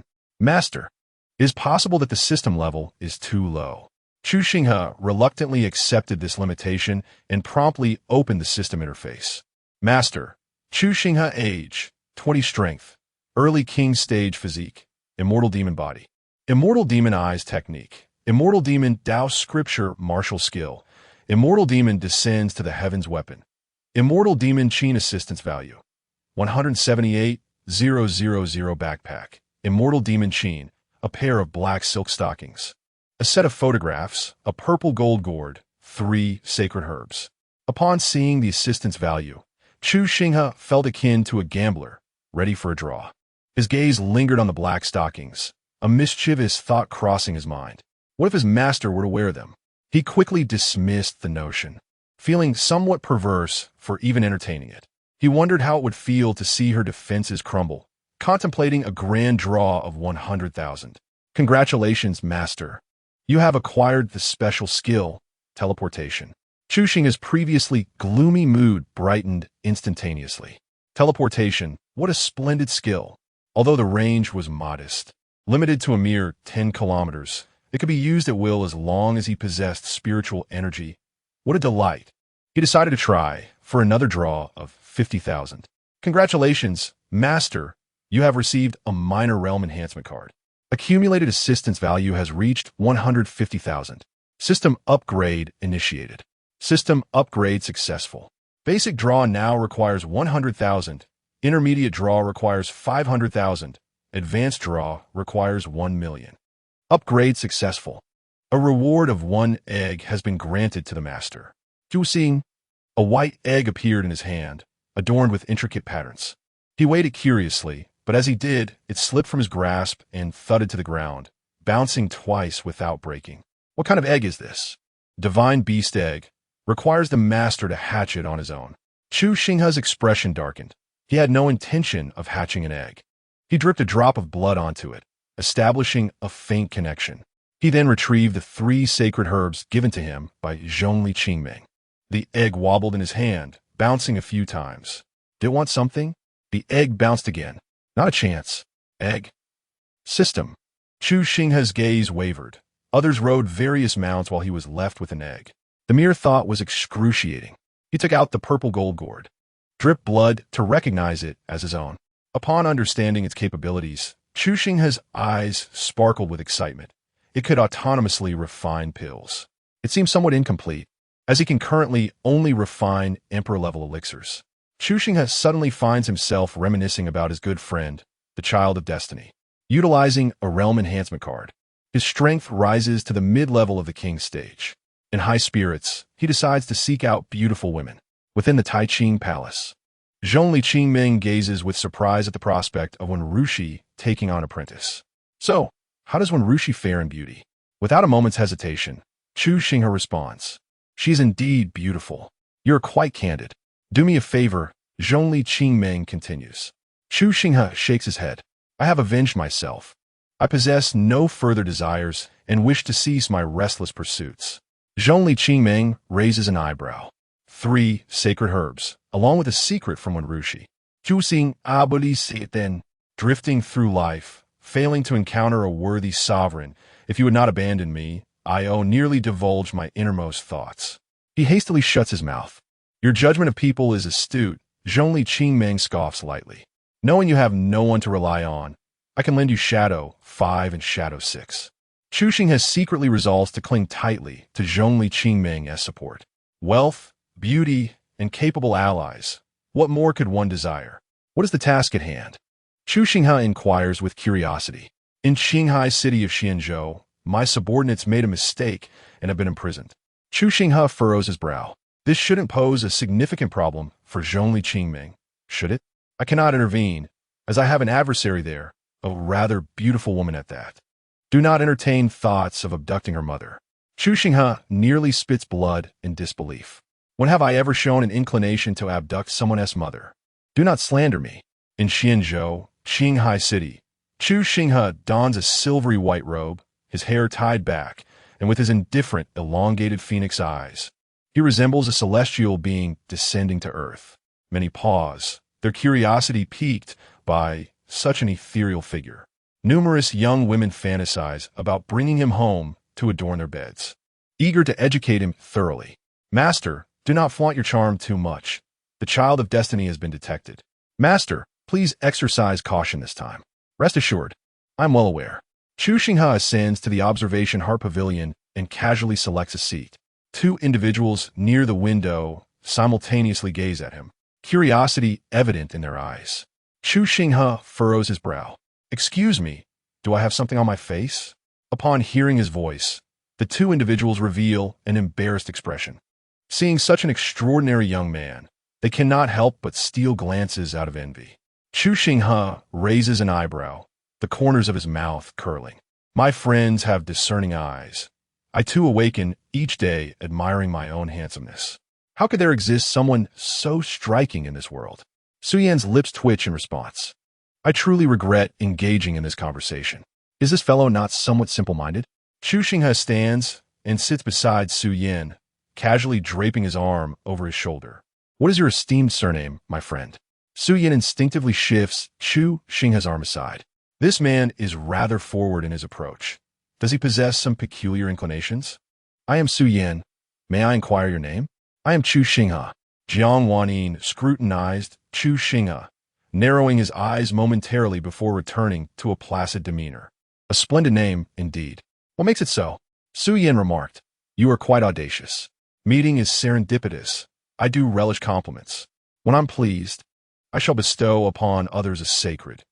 Chu Xinghe intended to reveal the sacred medicine, initially offering a small benefit, only to later covet his principal. Goodness, where are my 3 sacred medicines? He exclaimed, observing the egg wobbling as if inebriated. Soon, I shall transform you into a fried egg. He produced a portrait, reluctantly handing it to Su Yan. Su Yan, puzzled, opened it only to flush crimson and close it immediately. Brother Chu, this. Chu Xinghe raised an eyebrow. This is a meticulously curated collection of mine, not easily given away. However, I find you, Brother Su, quite agreeable. This portrait of sacred cultivation is rather splendid, is it not? If you do not wish to keep it, feel free to return it. Su Yan coughed lightly. Not merely splendid, it is truly a cherished treasure. One cannot reclaim what has been gifted. Brother Chu, your generosity knows no bounds. Wealthy, handsome, and of good character. To know you, Brother Chu, is a fortune in my life. Su Yan, raise a cup in place of wine, toasting to you, Brother Chu. Chapter 12. Sowing discord and teasing the protagonist. Jiang Wanyin observed the 2 individuals engaged in hushed conversation, their camaraderie reminiscent of close brothers, and felt a wave of exasperation wash over her. Su Yan, may I have a glimpse of that sacred text on cultivation you possess? Upon her utterance, both Chu Xinghe and Su Yan ceased their discourse. Ahem, dear lady, this is a gift I presented to Brother Su. Your request to peruse it so openly seems rather inappropriate, Su Yan replied, casting a grateful glance at Chu Xinghe. Brother Chu, such a good soul. Jiang Wanyin then directed her gaze towards Su Yan. What you have bestowed upon Su Yin is now his possession. I see no harm and I want to take a look. Chu Xinghe shot Su Yin a sympathetic glance. Su Yin took a sip of tea, a thoughtful expression crossing his face. Wanin, while it is indeed mine, there are many aspects within that I do not comprehend. Perhaps I could consult Brother Chu for a thorough understanding, and once I have grasped its essence, I shall share it with you. Jiang Wanin nodded in agreement. Su Yin sighed in relief, only to find Chu Xinghe giving him a thumbs up. May I inquire where Brother Chu hails from?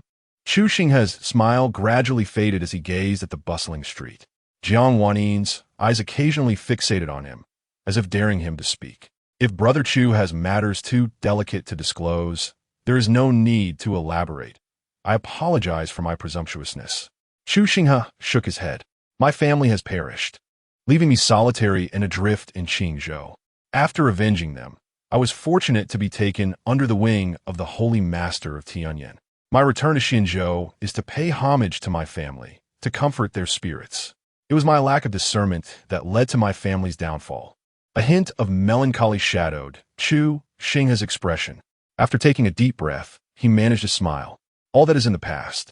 My family has departed. They would not wish for me to linger in regret. I seek merely to explore Qingzhou, perhaps never to return. Jiang Wanin regarded Chu Xinghe with a degree of surprise. He indeed possessed a remarkable fortitude. She sensed the profound sorrow he concealed beneath his demeanor. Su Yin placed a reassuring hand on Chu Xinghe's shoulder. Do you have a place to stay, Brother Chu? Chu Xinghe shook his head. I have just arrived in Qinghai City today. If you do not mind, you may stay at the Su residence for a few days. I can show you around the sights of Qinghai City, Su Yin offered. After a moment of contemplation, Chu Xinghe noted that, I will be most grateful, Brother Su. The two conversed as though they were long-lost friends, engaging for several hours. As night descended, the trio walked along the path. Jiang Wanin fell a step behind, walking alongside Chu Xinghe. Do not think for a moment that I am unaware of your deliberate approach toward Su Yin. Zhong Li Qingming is also within Tianyan sacred land. Relying solely on your abilities, you could not possibly exact revenge so swiftly. I do not care what task Zhong Li Qingming has assigned you. But should you provoke the Su family and hinder my affairs, I assure you, you will wish for a fate worse than death. Chu Xinghe by Jiang Wanin, coming to a realization. It was evident that this Jiang Wanin was the orchestrator behind Zhong Li Qingming's subordinates. It appeared she remained oblivious to Zhong Li Qingming's intentions, which he had not disclosed to her either. However, he had some inkling of Zhong Li Qingming's constitution and could make educated guesses. Upon noticing Su Yan's gaze upon him, Chu Xinghe abruptly stepped back. Miss Jiang, I must confess, I harbor no affection for you. Jiang Wanin, what are you barking about? A glint of malice flickered in Jiang Wanin's eyes. This wretched mutt. Miss Jiang, we are simply incompatible. I have no intentions of seeking a partner at present. Jiang Wanin clenched her fists tightly.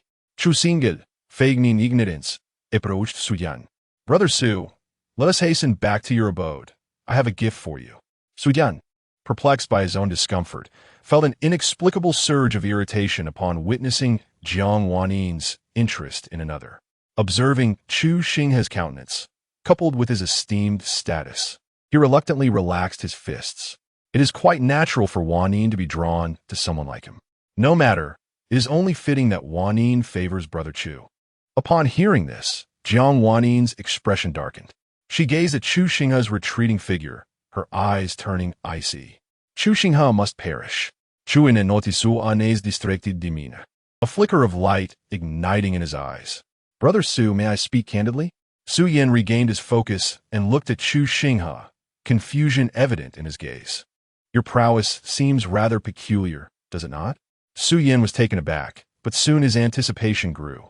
Can you discern that, Brother Chu? Su Yin felt a spark of hope. After all, Chu Xinghe was a disciple of the Heavenly Master, possessing remarkable insight. If you trust me, come to my room tonight. Su Yan's expression turned peculiar as he mustered the courage to respond. Brother Chu, I am attracted to women. Chu Xinghe bristled like a startled hedgehog. What are you thinking? I have no interest in you. My inclinations are quite ordinary. Su Yin exhaled in relief.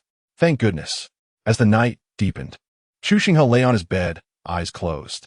A figure clad in dark attire stealthily entered the room. Fixating on Chu Xinghe, their gaze bore a chilling intensity. The obsidian dagger poised to strike him. With a swift motion, the blade pierced the bed, yet the occupant had vanished without a trace. Suddenly, a pair of gentle hands embraced her from behind. Jiang Wanyin was taken aback. "Miss Jiang, arriving so late, are you so eager to be with me?" The voice whispered in her ear, causing her cheeks to flush. This audacious scoundrel dares to tease her. "Chu Xinghe, release me, if you dare to approach. You must be aware of my background, as Zhongli Qingming has undoubtedly informed you. So do you not fear for your life?" Chu Xinghe, however, did not relent. Instead, he tightened his hold. Jiang Wanyin felt as if she could scarcely breathe, her initial prowess now rendered ineffective against this insufferable fiend. Chu Xinghe's lips were nearly brushing against her ear. "Miss Jiang, how do you suppose I should punish you?" Jiang Wanyin's body stiffened, her ears flushed crimson. She felt her legs trembling beneath her. "Release me, or I swear I shall end you, whether in heaven or earth." Jiang Wanyin attempted to issue a fierce threat, yet the heat of his grasp rendered her voice oddly delicate, tinged with a hint of entreaty. "Master, what are you doing? This is the woman destined for greatness." "Silence, I have my own plans." "Woo, Master is being fierce. I won't be good to you anymore." Chu Xinghe gazed at the flushed Jiang Wanyin. "Miss Jiang, the night has grown late. Let's lie down and rest. I shall be gentle." Jiang Wanyin, in a fit of anger, felt her heart racing. "Rogue, release me, or I shall ensure your utter ruin." "Chu Xinghe sopti." "Then why do you hide in my embrace, reluctant to leave? You're aware that I belong to Zhongli Qingming. Would the Jiang family dare to intervene?" Jiang Wanyin was momentarily taken aback. "Moreover, this is an offer you have presented willingly." Just as Chu Xinghe's words settled in the air, a voice echoed from outside. "Chu Xiong, are you resting? I have come to find you." Upon hearing this, Jiang Wanyin's pupils dilated, and a wave of panic surged within her. "Let me go," she urged, her voice strained. Yet, Chu Xinghe did not relent. Instead, he tightened his embrace. "What do you think Su Yin would make of this scene?" Jiang Wanyin was now thoroughly flustered. "Tell me what you desire. I shall acquiesce if only you allow me to leave." Chapter 13. The protagonist washes delicates late at night with a subtle smile. Chu Xinghe addressed Jiang Wanyin. "Release the subordinates of Zhongli Qingming." Jiang Wanyin pressed her lips together, the distant cries of Su Yin echoing outside. "I promise you." Chu Xinghe nodded, gently lifting her and placing her upon the bed. A wave of panic washed over Jiang Wanyin as she contemplated the possibility of his betrayal, fearing his intentions towards her. Chu Xinghe, however, merely draped a quilt over her, prompting a sigh of relief from her, though a pang of disappointment lingered in her heart. Was she truly devoid of allure? "Brother Su, I shall come at once." Chu Xinghe grinned, employing methods from his past life to deal with such a young lady. A task that was, indeed, exceedingly simple. Whether it was to assist the son of destiny or aid the villain, neither was what Chu Xinghe desired. His ambitions soared to the lofty heights of the Tai Su heavenly realm, yearning to oversee all beings from above. However, his strength was insufficient. For now, he could only bide his time and cultivate discreetly. He ushered Su Yin into the room. Beneath the quilt, Jiang Wanyin felt her heart race, as if it might leap from her throat at any moment. Su Yin sat upon a stool, furrowing his brow as a familiar scent wafted toward him. Chu Xinghe casually settled himself, propping his hands behind him in a languid manner. Though unbeknownst to others, his hand had ventured beneath the quilt, delivering a firm pinch. He mused, casually giving another squeeze. Well, it seems I have touched the moon." Jiang Wanyin bit her lip, stifling any sound. "Brother Chu, you remarked on my somewhat peculiar strength today. Is there a remedy?" Chu Xinghe nodded in acknowledgement. Suppressing his elation, Su Yin interjected, "You were once a prodigy, but your recent cultivation has left you unable to absorb spiritual energy, even regressing in strength. Have you not?" The realization that Chu Xinghe could articulate this truth struck Su Yin with a surge of excitement, prompting him to rise abruptly and pace the room. Chu Xinghe, meanwhile, was not idle. After feeling a sudden sting, he withdrew his hand. Jiang Wanyin, concealed beneath the quilt, flushed deeply, her eyes slightly glazed. When had she ever endured such teasing? That insufferable Chu Xinghe. Brother Chu, is there truly a solution? Su Yin stifled his burgeoning excitement, his thoughts consumed with the restoration of his strength. Chu Xinghe rose from the bedside and approached Su Yin, rolling up his sleeves to reveal a bite mark. Su Yin's pupils dilated as he glanced toward Chu Xinghe's bed, realizing that beneath the fabric, a hand was firmly gripping flesh. Just as he was about to step forward, Chu Xinghe grasped his wrist, shaking his head in warning. Taken aback, Su Yin felt a wave of desolation wash over him. Meanwhile, Jiang Wanyin, sensing the absence of commotion outside, perked her ears. What was that rogue up to? Suppressing his inner fury, Su Yin queried, Brother Chu, is it exceedingly troublesome to resolve? Chu Xinghe's response was contemplative. It is somewhat challenging to remedy. As he spoke, his gaze drifted towards the outside world, and Su Yin began to comprehend the situation. Recognizing the challenge at hand, it would be prudent to commence preparations tomorrow. The night has deepened, and Brother Chu has just arrived in Xinghe City. He should take the time to rest. Chu Xinghe escorted Su Yin to the door. Do you trust me, Brother Su? Suyan Nadiv. There exists a soul within you, one that is siphoning your strength, though it remains in slumber for now. Be sure not to disturb it, lest chaos befall your Su family. Su Yan's pupils widened, and he swallowed hard. Brother Su, I have a mission in Xinzhou. The celestial origins sacred ground is seeking gifted disciples, yet the person responsible has vanished from Xinghe City, leaving only a message. The Su family of Xinghe City. Su Yin pursed his lips, remaining silent, yet a hint of murderous intent flickered in his gaze. Jiang Wanyin is in my room, and she seeks to kill me. For the time being, I have managed to restrain her, but I cannot act against her. Her background is formidable. Su Yin raised his head. She hails from a Jiang family, and has warned me not to thwart her plans. Su Yan's expression shifted, darkening further as his fingers clenched. He felt a tumult of emotions within him, uncertain of whom to trust. I shall not conceal the truth from you. I am a true disciple of the celestial origin sacred ground, vying for the position of Holy Son. The events in Xinghe City are part of my mission. I have recently been accepted as a disciple by the Holy Master, and many are dissatisfied. I cannot decline this task. Su Yin gazed at Chu Xinghe, his eyes betraying a mix of anger and helplessness, and he began to place his trust in him. Come with me tomorrow. I shall assist you in eliminating that soul.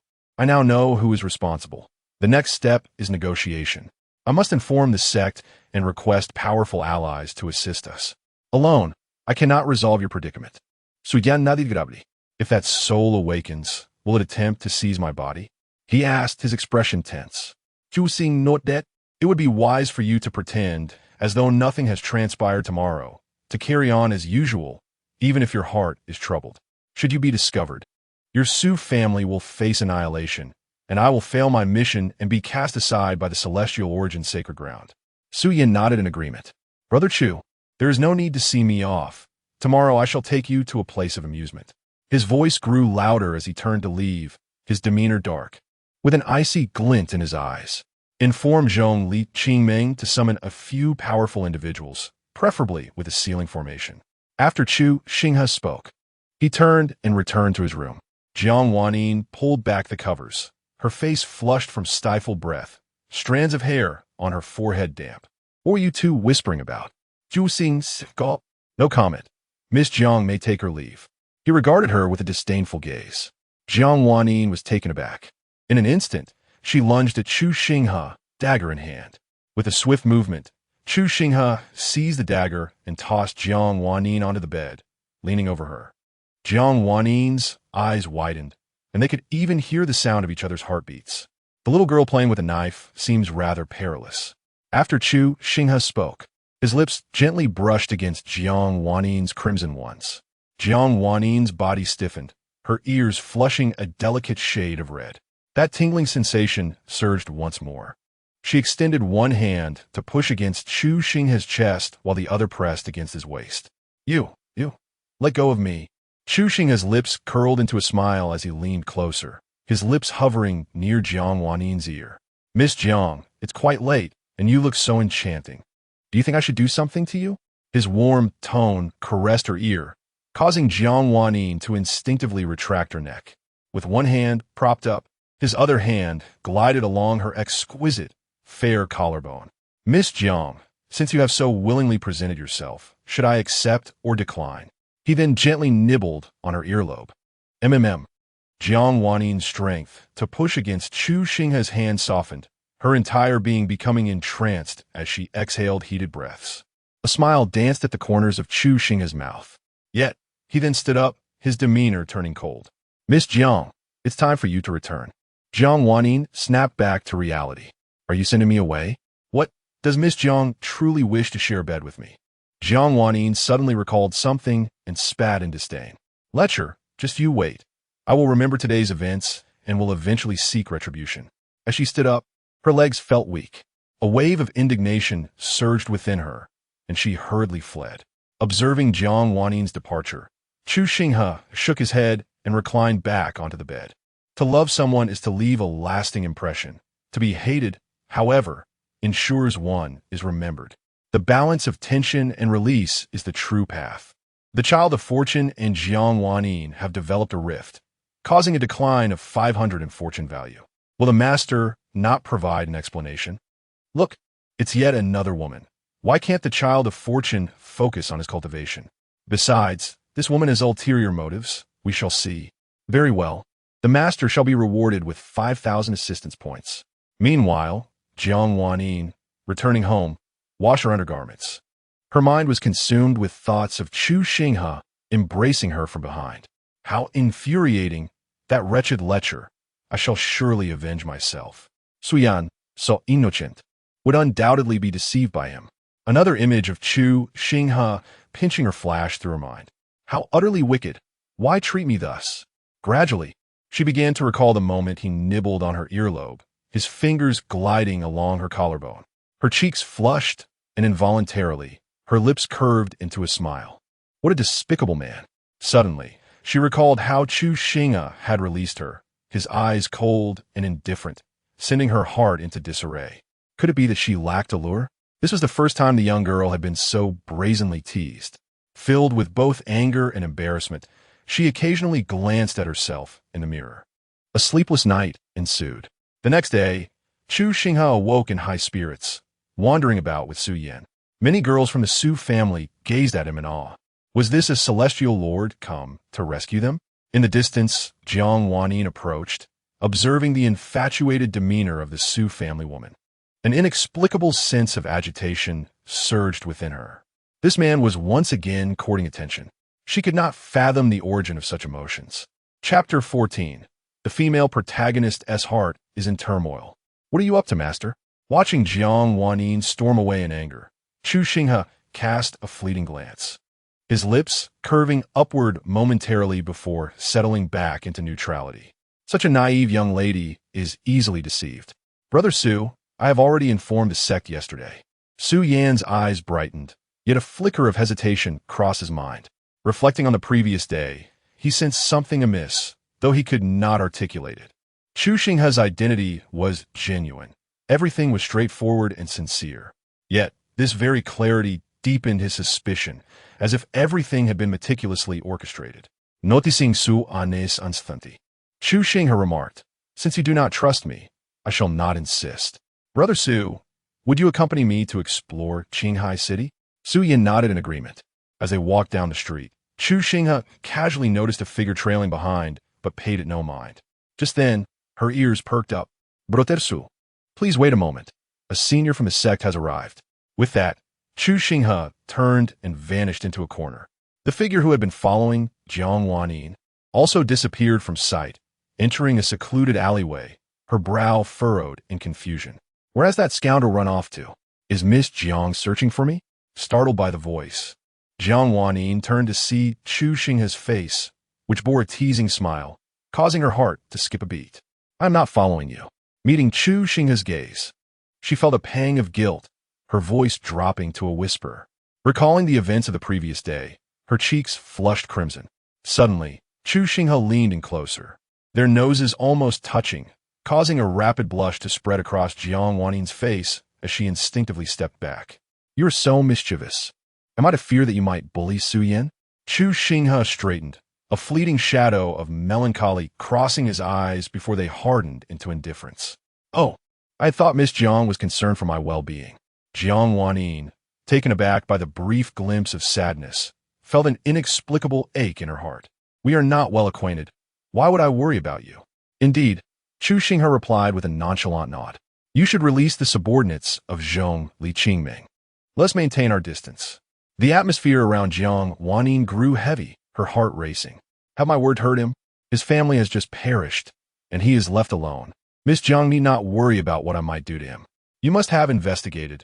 I am not a narrow-minded person, Chu Xinghe said, turning away and waving his hand dismissively. Jiang Wanyin's eyes glistened with unshed tears, her vision of Chu Xinghe's retreating figure becoming blurred, like a fleeting illusion on the verge of vanishing. You are a villain. You bullied him so yesterday, yet today act as if nothing has occurred. Truly, you are worse than a beast. Chu Xinghe returned to find Su Yan. Brother Su, allow me to treat you to a meal as a token of gratitude for yesterday's hospitality. Su Yan raised an eyebrow. I have yet to express my thanks for the gift you bestowed upon me yesterday. Chu Xinghe waved his hand dismissively. Those are merely trifling trinkets of little value. Yesterday, it was mentioned that a gift would be bestowed upon you, yet Brother Su declined, making it awkward for me to present it further. Suyan Diman Saident. Fully aware that Chu Xinghe referred to assisting him in eliminating that soul. At Guanqin Tower, after selecting the dishes, Chu Xinghe poured a glass of wine for Su Yan. Before long, a paper crane fluttered in, landing in Chu Xinghe's hand. The attendant had returned, urging a swift departure. Upon delivering its message, the paper crane ignited rapidly. Brother Su, I shall not be staying at the Su residence today. Tomorrow I embark on my journey back to Qingzhou. Su Yan was taken aback, caught unawares by this news. Will you not linger a few more days, Brother Chu? Chu Xinghe shook his head. Arrangements have been finalized behind the scenes. My involvement has concluded. The attendant responsible for recruiting disciples will return, and my task is complete. Having said this, Chu Xinghe raised his cup. I am grateful for your hospitality over the past few days, Brother Su. I toast to you. For reasons unbeknownst to him, the thought of Chu Xinghe's departure stirred a sense of unease within Su Yan. Brother Chu, regarding the soul I possess. Chu Xinghe shook his head.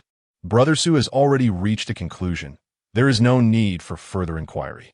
Su Yan bowed his head, his expression a tapestry of complexity and discomfort, akin to a state of constipated frustration. Master, what precisely are you scheming?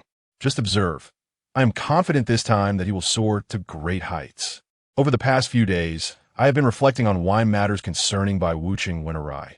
Ultimately, it was due to an erroneous approach. Master is astute and will undoubtedly devise an excellent plan. The system has faith in you. Uncertain of when Brother Chu would depart on the morrow, I contemplated seeing him off. There is no need for you to trouble yourself, Brother Su. Chu Xinghe refrained from disclosing his departure time. By the time Su Yan returned, the sun had already set. Jiang Wanyin often found herself unconsciously watching the entrance. Why has that scoundrel not returned yet? Upon spotting Su Yan, her eyes sparkled with delight, but quickly morphed into indifference upon realizing something was amiss. However, seeing only Su Yan enter stirred an inexplicable discomfort within her. Su Yan, did Chu Xinghe not accompany you back? Su Yan shook his head, now harboring a sense of wariness towards Jiang Wanyin. Was there an intent to harm Brother Chu? Where had he gone? Su Yan appeared somewhat dazed. He informed me today that his task is complete and that he is returning to the sect. After speaking, he disregarded Jiang Wanyin. Jiang Wanyin's expression shifted dramatically, her face a canvas of fluctuating emotions. That scoundrel had toyed with her feelings and then simply departed, leaving her with no explanation. Observing her changing demeanor, Su Yan felt an undeniable surge of anger. Jiang Wanyin, do you truly wish to bring ruin upon the Su family? This thought emerged as if it were a malevolent spirit, relentlessly gnawing at him. Jiang Wanyin, in a daze, departed without acknowledging Su Yan's turmoil. He remained rooted in place, his nails digging into his palms, before turning towards his chamber. The two, moving in opposite directions, faded into the night. Jiang Wanyin returned to her room, shutting the door. Why did he leave so swiftly? What was the meaning of his prior flirtation with her? The scoundrel has dared to provoke me, and I shall reclaim my dignity. Jiang Wanyin, shrouded in the cloak of night, vanished into the shadows. Upon returning to his chamber, Su Yin let out a deep sigh. Sitting cross-legged upon his bed, he commenced his cultivation. The surrounding spiritual energy gathered, dissipating without a trace. In rapid succession, the spiritual force within his dantian began to wane. From mid-stage spiritual consciousness to early stage, then to the spiritual sea realm. Before long, he regressed to the meridian opening realm, finally coming to a halt. Cold sweat drenched Su Yan's back, and tremors coursed through his entire being, enveloped by an undeniable fear. In mere moments, he felt as though he had been pulled from the depths of water. Within the Heart Observation Pavilion, a voice echoed, "Master." The child of destiny harbors resentment towards Jiang Wanyin, and the fortune value has diminished by 1,000. I have an ominous premonition. Fear not, for I anticipated this. Jiang Wanyin will seek me out, indicating that she holds no genuine affection for Su Yin. She merely exploits him. Otherwise, how could she so easily change her stance? The child of destiny must have realized this, hence the resentment, signifying their progress in discerning those who manipulate them. Indeed, Master has acquired 1,000 points of assistance. Chu Xinghe shook his head. Su Yan's fortune value stood at 80,000, having lost only 1,500, a long road ahead. A familiar scent wafted into his nostrils, and a smile crept upon Chu Xinghe's lips. The fish has taken the bait rather swiftly. Chapter 15. The protagonist takes the initiative. Chu Xinghe stood by the window, a glass of wine in hand, enveloped in an atmosphere of desolation, solitude, and self-pity. He gazed up at the moon in the sky, droplets of crystal forming on his face.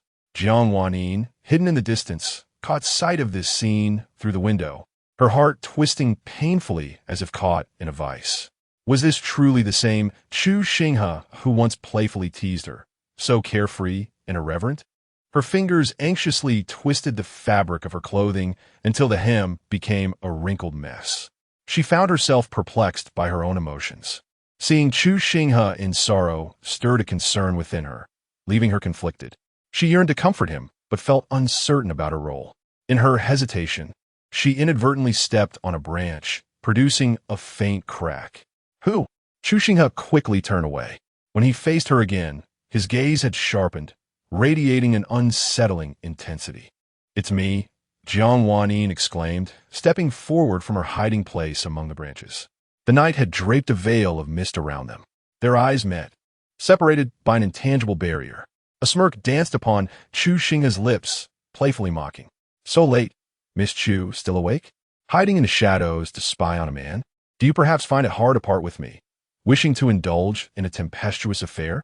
Jiang Wanyin scoffed at his irreverent demeanor. This insufferable man.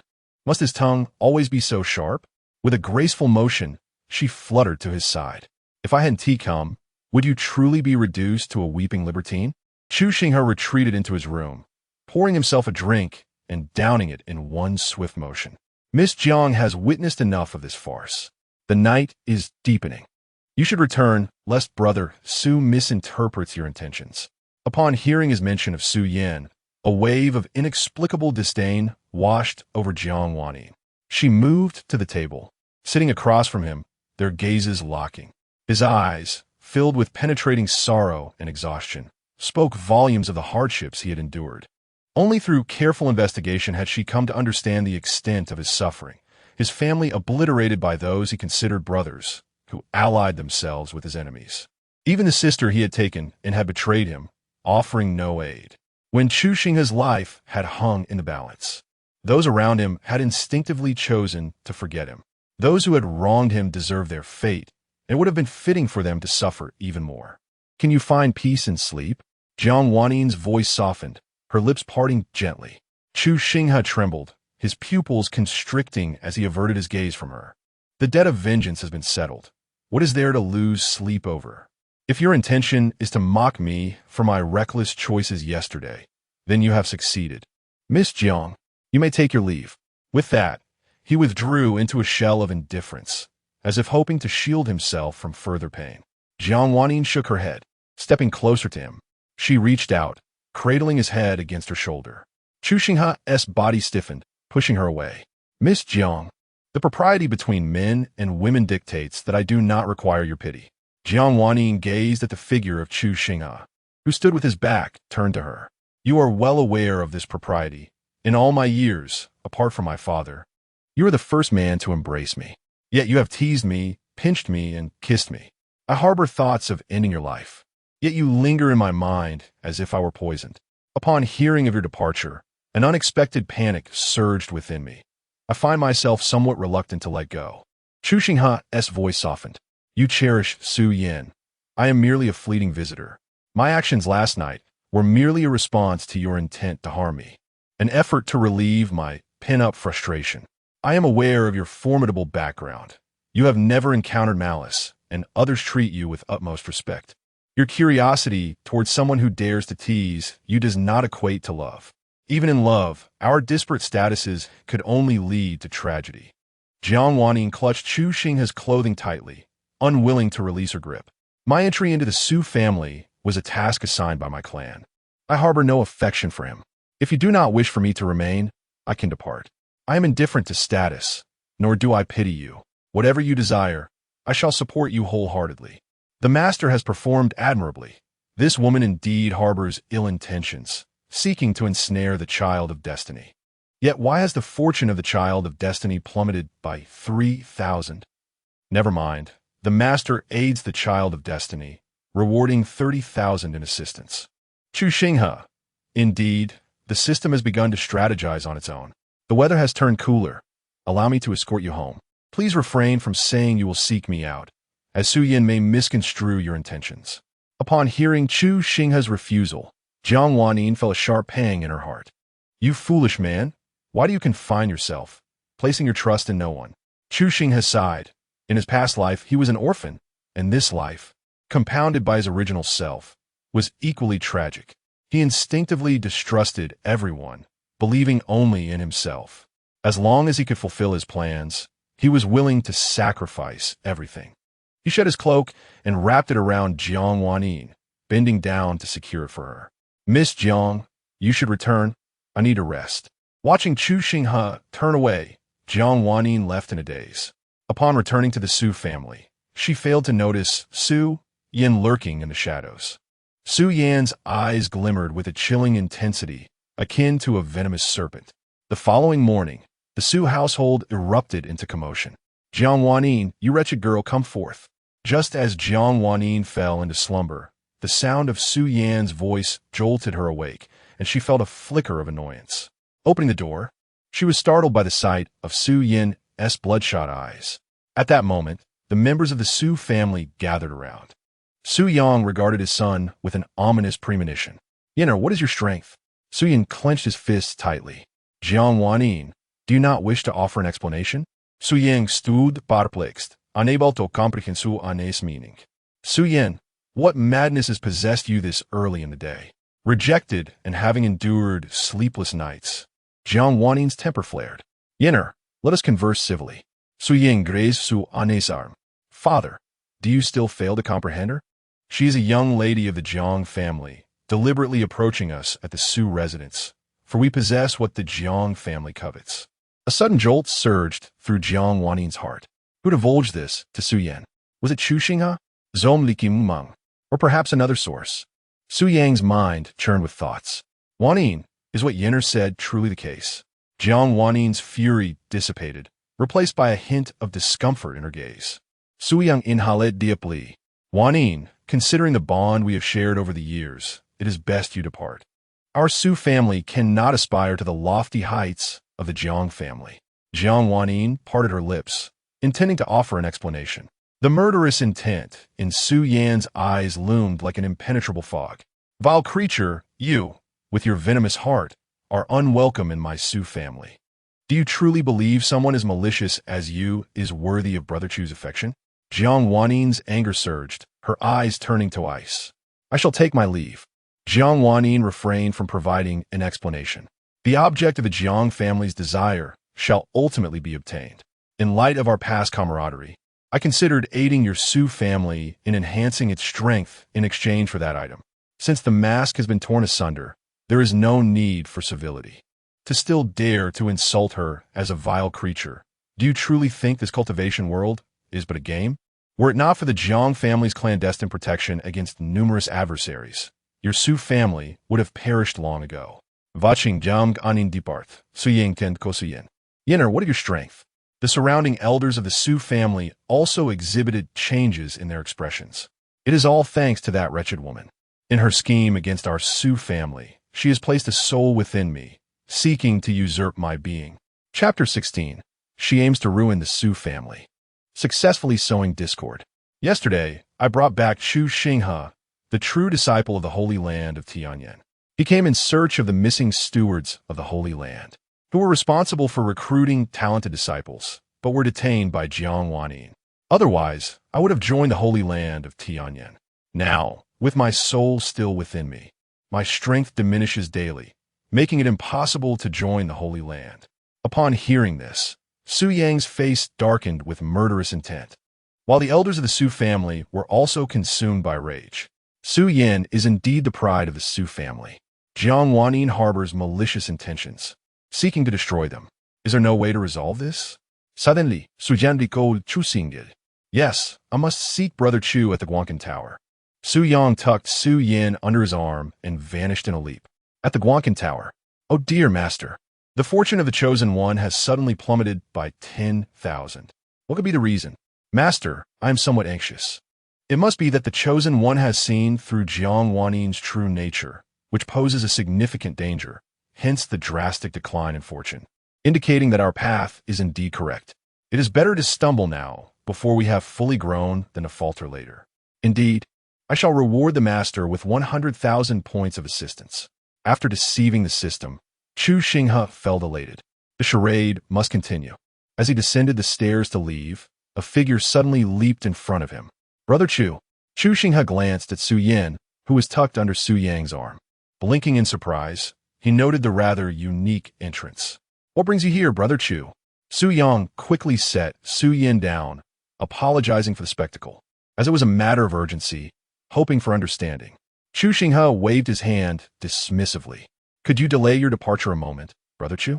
After a moment's contemplation, Chu Xinghe noted that, once again at the Su family residence. Brother Chu, are you not curious about my strength? Chu Xinghe sighed. Brother, there is no need for pretense. Feel free to speak plainly. Su Jianing felt deeply. That wretched woman, how dare she harm me in such a manner? My strength diminishes by the second. Last night, I was still at the Meridian realm, and now I have fallen to the physical realm. Do you wish for my assistance in dealing with that soul? Without further ado, Chu Xinghe posed the crucial question. Su Yan nodded. Regret washed over him. He had been overly suspicious for a day, leading to such a grave error. Surely, Jiang Wanin was in a rush, fearing unforeseen complications. Chu Xinghe shook his head. Brother, I am powerless to assist you. Although I am a true disciple of the Holy Lord, some matters are beyond my control. Su Yan's eyes dimmed. Su Yang seemed to have an epiphany. Could this be due to the Jiang family? Chu Xinghe neither confirmed nor denied. A murderous glint appeared in Su Yang's eyes. How audacious! They seek to drive my Su family to ruin. Chu Xinghe hesitated, ultimately letting out a sigh. Uncle Su, there is something I find perplexing. Your strength is merely at the divine general level. What could the Jiang family possibly see in you? Su Yang let a sigh, revealing his ignorance of the full circumstances. My father once mentioned that we had some connections with the Jiang family during his lifetime. A thought struck Su Yang. Gu Xingju, please wait a moment. He stepped outside, returning shortly with a box in hand. Cousin Chu, take a look at this item. It is the heirloom of the Su family, having endured through many generations. If there is anything that others covet, it may well be this. Chu Xinghe picked it up, furrowing his brow. Uncle Su, forgive my lack of discernment, but I cannot ascertain what this is. The light in Su Yang's eyes dimmed as he replied, Uncle Su, rather than worry here, it would be prudent for the Su family to relocate at the earliest opportunity. Upon hearing this, Su Yang's thoughts turned to Jiang Wanin, and a vein throbbed upon his forehead, his gaze ignited with fury. Thank you for your reminder, dear cousin. Su Yan clenched his fists. a wave of discontent surging within him. There is indeed a possible solution. Chu Xinghe's eyes reflected a struggle, and he hesitated. Su Yang and Su Yin both turned their attention to him. Chu, please speak freely. I know someone who does not fear the Jiang family. However, the price for her assistance may be quite steep. In the heavenly transformation sacred land, she has slain other true disciples, and they have been utterly powerless against her. Su Yang and Su Yin exchanged glances, their eyes wide with astonishment. Who could this person be? If this truly is a valuable item, she may indeed be able to assist your Su family, although it is possible that this item may have to be given to her, and it might not even suffice. Su Yang Siget, perhaps in the next moment, the Su family could meet their doom. What use is this item if it cannot save Yen'er? As long as it can heal her, there is hope for the Su family. I would appreciate it if Cousin Chu could help us make contact. Chu Xinghe. It is indeed partly my fault. Had I not spoken out, things might not have escalated this way, and I bear some responsibility. Upon hearing this, Su Yan's eyes shimmered with gratitude. Chu, we owe you our thanks for allowing me to see Jiang Wannin's true nature early on. Without your insights, the Su family might have had no hope whatsoever. Indeed, Cousin Chu, we are truly grateful to you this time. Chu Xinghe accepted their thanks with a sense of righteousness. The performance must continue. He shattered a jade pendant. Moments later, a buzzing sound filled the air. The room trembled as a Taoist aura descended, creating a faint vortex with an ethereal figure standing in the void. A powerful presence radiated outward. Su Yang and Su Yin nearly fell to their knees. Little Xinghe, what business do you have with me? A cold voice resonated. I wish to request your assistance. Oh, how intriguing. As a direct disciple of the Holy Lord, why seek out this young lady instead of the Holy Lord herself? Su Yang and Su Yin dared not raise their heads for a longer glance. My word, referring to the Holy Lord as an old hag. This is a personal matter of mine. That could be arranged. You owe me a favor. Chu Xinghe not that. Speak then. This brother is possessed by a soul that absorbs his strength and seeks to take over his body. Can you assist in its removal? The phantom scrutinized Su Yin, who felt an overwhelming sense of suffocation. Such formidable power stirred a sense of trepidation within him. The Jiang family's methods remained quite beneath the surface. Su Yang, a wave of horror surged in Su Yan's heart. That venomous woman, indeed, is exceedingly malicious. Huh? The phantom gestured, causing a jade pendant to levitate. This object is quite remarkable and could prove beneficial to me. Here's the deal. You need not owe me a favor. Simply return with this pendant and provide me with 3 sacred herbs, and I shall arrange for someone to assist in expelling the soul. As for protecting his family, your master is unable to afford that price. Chu Xinghe remained silent, turning his gaze towards Su Yin and Su Yang. Su Yang regained his composure, astonished that such a valuable item truly existed. Yet, to require 3 sacred herbs in return suggests it may not be entirely exceptional. The nobleman merely needs to help his son eliminate that soul. Very well, I shall send 2 sages to assist. The phantom vanished. Upon hearing the mention of sages, Su Yang and Su Yin were left dumbfounded, their hearts stirred by tumultuous waves. The ability to casually summon 2 sages raises questions about the true nature of this individual. Chapter 17. I harmed you, yet you still thank me. Thank you, Cousin Chu, said Chu Xian. Chu Xinghe shook his head. Su Yang's eyes glimmered with anticipation as he pondered. Cousin Chu, I wonder who that esteemed individual is. Chu Xinghe's gaze flickered with surprise. It was indeed intriguing to dare to covet Zhong Li Qingming. Uncle Su, some matters must remain unspoken, lest they implicate the entire city of Qinghai. Su Yang offered an awkward smile. Chu Xinghe shook his head again, producing a jade pendant. Master, I shall return tomorrow. Could you prepare 3 sacred herbs for me? After completing his task, Chu Xinghe let out a sigh of relief. Cousin, our Su family will ensure you do not suffer losses. Chu Xinghe shook his head. 3 sacred herbs. I wonder what task my master will assign in exchange. Rubbing his temples, he felt a twinge of worry. Su Yang handed the jade token to Chu Xinghe. Cousin, please hold on to this for now. Chu Xinghe accepted it without refusal. I will find a way to redeem it for you later. After all, It is your family heirloom. Oh no, what's happening? The luck of the destined child has plummeted by 15,000. Master, temper your actions. Do not inadvertently cause another demise. Master, hold me. I am somewhat frightened, fearful that this child of fortune may meet an untimely end. System, this jade pendant must possess great significance. Do you believe the Su family can safeguard it? In their hands lay a matter of life and death. Having initially gained the trust of the great demon, it would be prudent for me to retain it. When the time comes, I shall return it to the child of fortune, restoring his luck.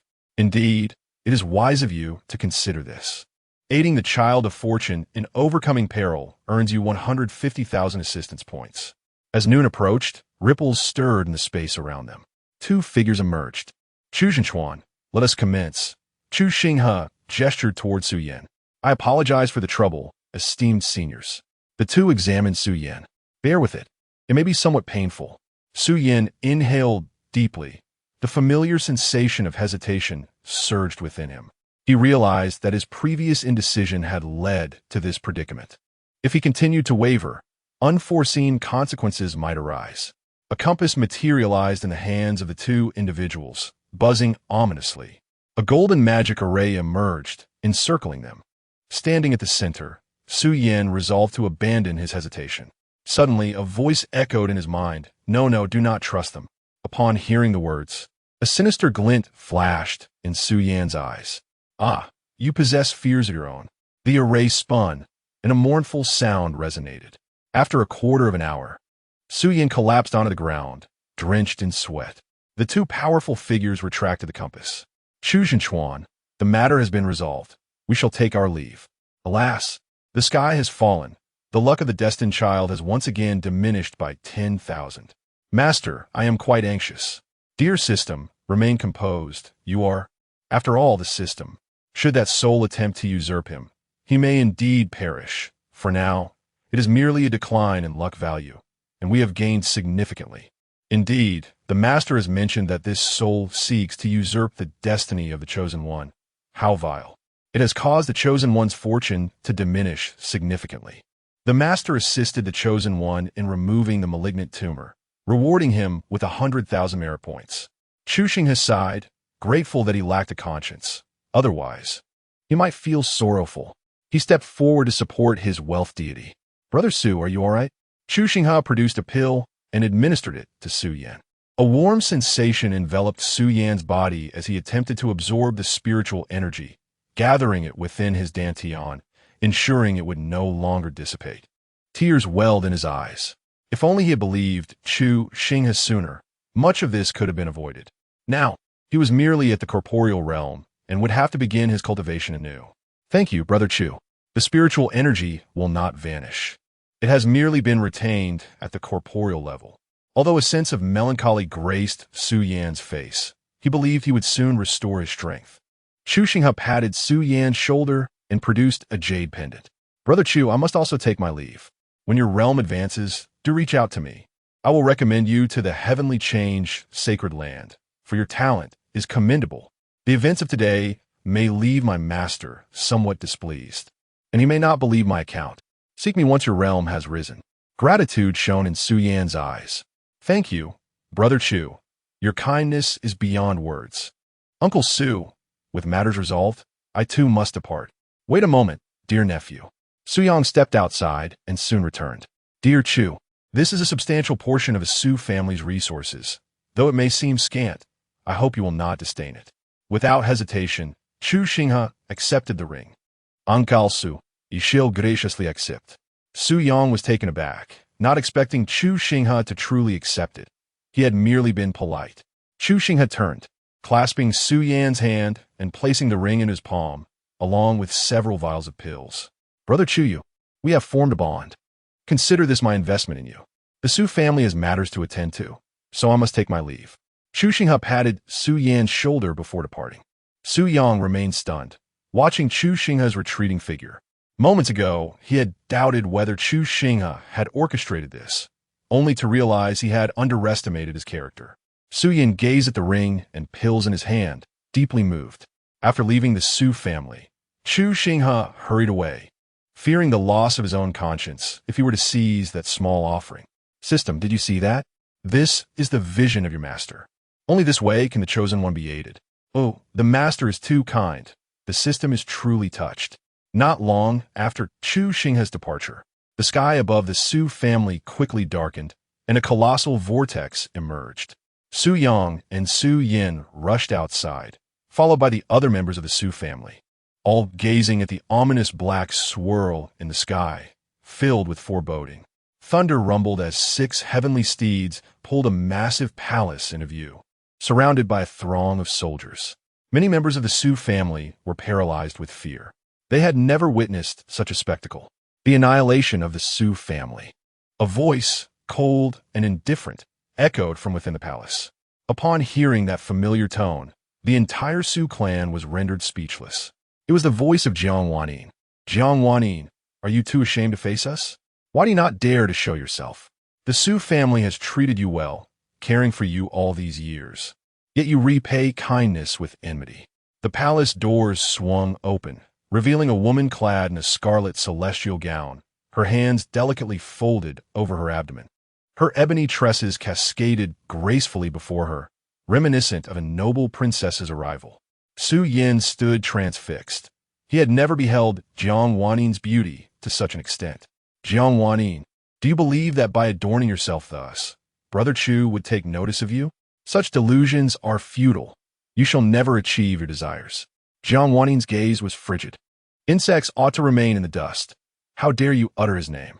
This is the realm of cultivation, where might dictates the law. Since the Su family has torn the veil of civility, your existence is now forfeit. Attack, Jiang Wanyin commanded. A figure descended from the heavens, wielding a speck of luminous energy no larger than a grain of rice. As it fell, a resounding explosion erupted, bathing the entirety of Qinghai City in a crimson glow. In an instant, the Su family was reduced to ruins. Ah, he has escaped. The assailant's eyes were filled with peculiar intrigue. Miss, that Su Yin has been teleported away. A chill radiated from Jiang Wanyin's eyes. Search for him. Show no mercy. Have you located that item we seek? The attacker gestured, and various objects materialized before him. Miss, we have not found the item we require. Jiang Wanyin's brow furrowed. Could it be in the possession of that Chu Xinghe? Should we? Jiang Wanyin turned, her expression devoid of warmth. The man hastily lowered his gaze. He is of Zhongli Qingming's faction. Do you dare kill him? Chapter 18. The Son of Destiny realizes upon hearing the name Zhongli Qingming. A flicker of trepidation flashed in the speaker's eyes. You all should return first. I must meet someone, Jiang Wanyin declared, her form vanishing like a delicate butterfly. At Guanqin Tower, anxiety washed over the system. We're doomed, utterly doomed. The Son of Destiny's fortune has plummeted by another 5,500. Master, what shall we do? It's only been 2 days, and the Son of Destiny is on the brink of demise. Oh dear, this is too much for the system to bear. Do you not realize, system, that despite the fall of the Su family, he has not perished? He possesses ample resources and harbors no concerns. A Son of Destiny with familial ties can be restrained by their clan, yet now he is unbound. He will no longer trust women and can focus solely on his cultivation. Though I bear some responsibility, I have indirectly facilitated the Son of Destiny's rise. Behave, system. Our fortunate days are approaching. Indeed, with no ties to bind the Son of Destiny, you have done well, Master. Here, as a reward of 55,000 assistance points. Chu Xinghe shook his head, finding the system's naivety endearing. The door swung open to reveal a lady clad in a crimson, celestial gown. It was none other than Jiang Wanyin. She lowered her gaze, pondering whether he would be angered by her annihilation of the Su family. Why is Miss Jiang so bashful today? A pang of anxiety gripped Jiang Wanyin as her fingers intertwined. She recalled Su Yan's words. Chu Xinghe would never be fond of someone with a heart as venomous as hers. I have destroyed the Su family. Chu Xinghe sighed outwardly, yet an undercurrent of excitement surged within him as he gazed at the young girl before him. How delightful it was to exploit opportunities and to have a beautiful woman leaning into him.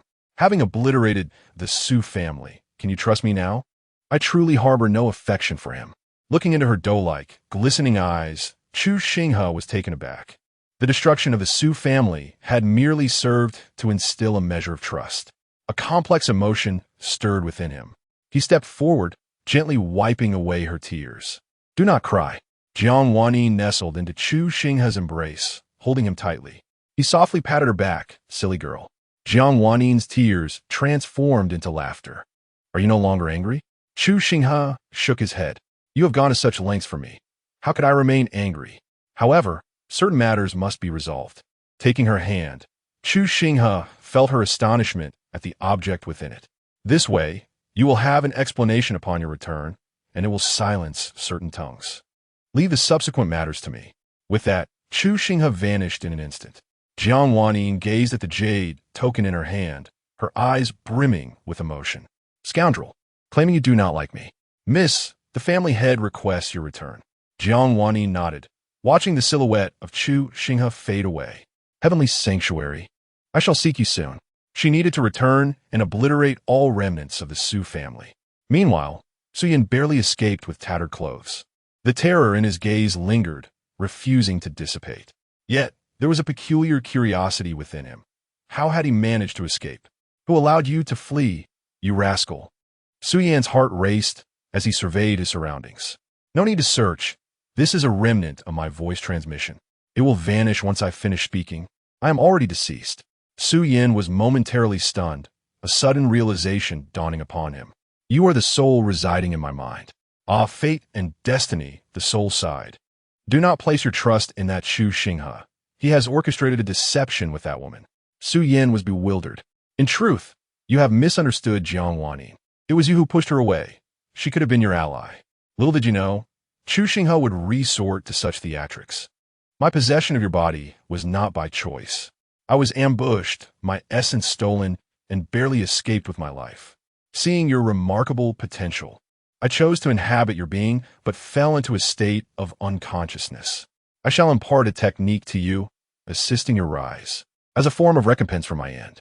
Jiang Wanyi is not imprisoned by the steward of the Tianyin sacred land. She is merely a subordinate of that individual, aiming to seize your essence. Yet, you have been led astray by mere words, losing your sense of direction. Fate and destiny. Though this ordeal is not without its benefits." Su Yin fell silent, recalling the moments he shared with Chu Xinghe. His fists clenched tightly. "Cursed Chu Xinghe, I shall make you pay with your life." He seethed through gritted teeth. How foolish he had been to believe that Chu Xinghe had his best interests at heart, to trust him completely. In the end, he was merely a fool, ensnared in a web of deceit. Regaining his composure, he suppressed the fury boiling within. The one who exploits the essence for cultivation is also within the Tianyin sacred land. I cannot disclose her name, but she is an extraordinarily beautiful woman.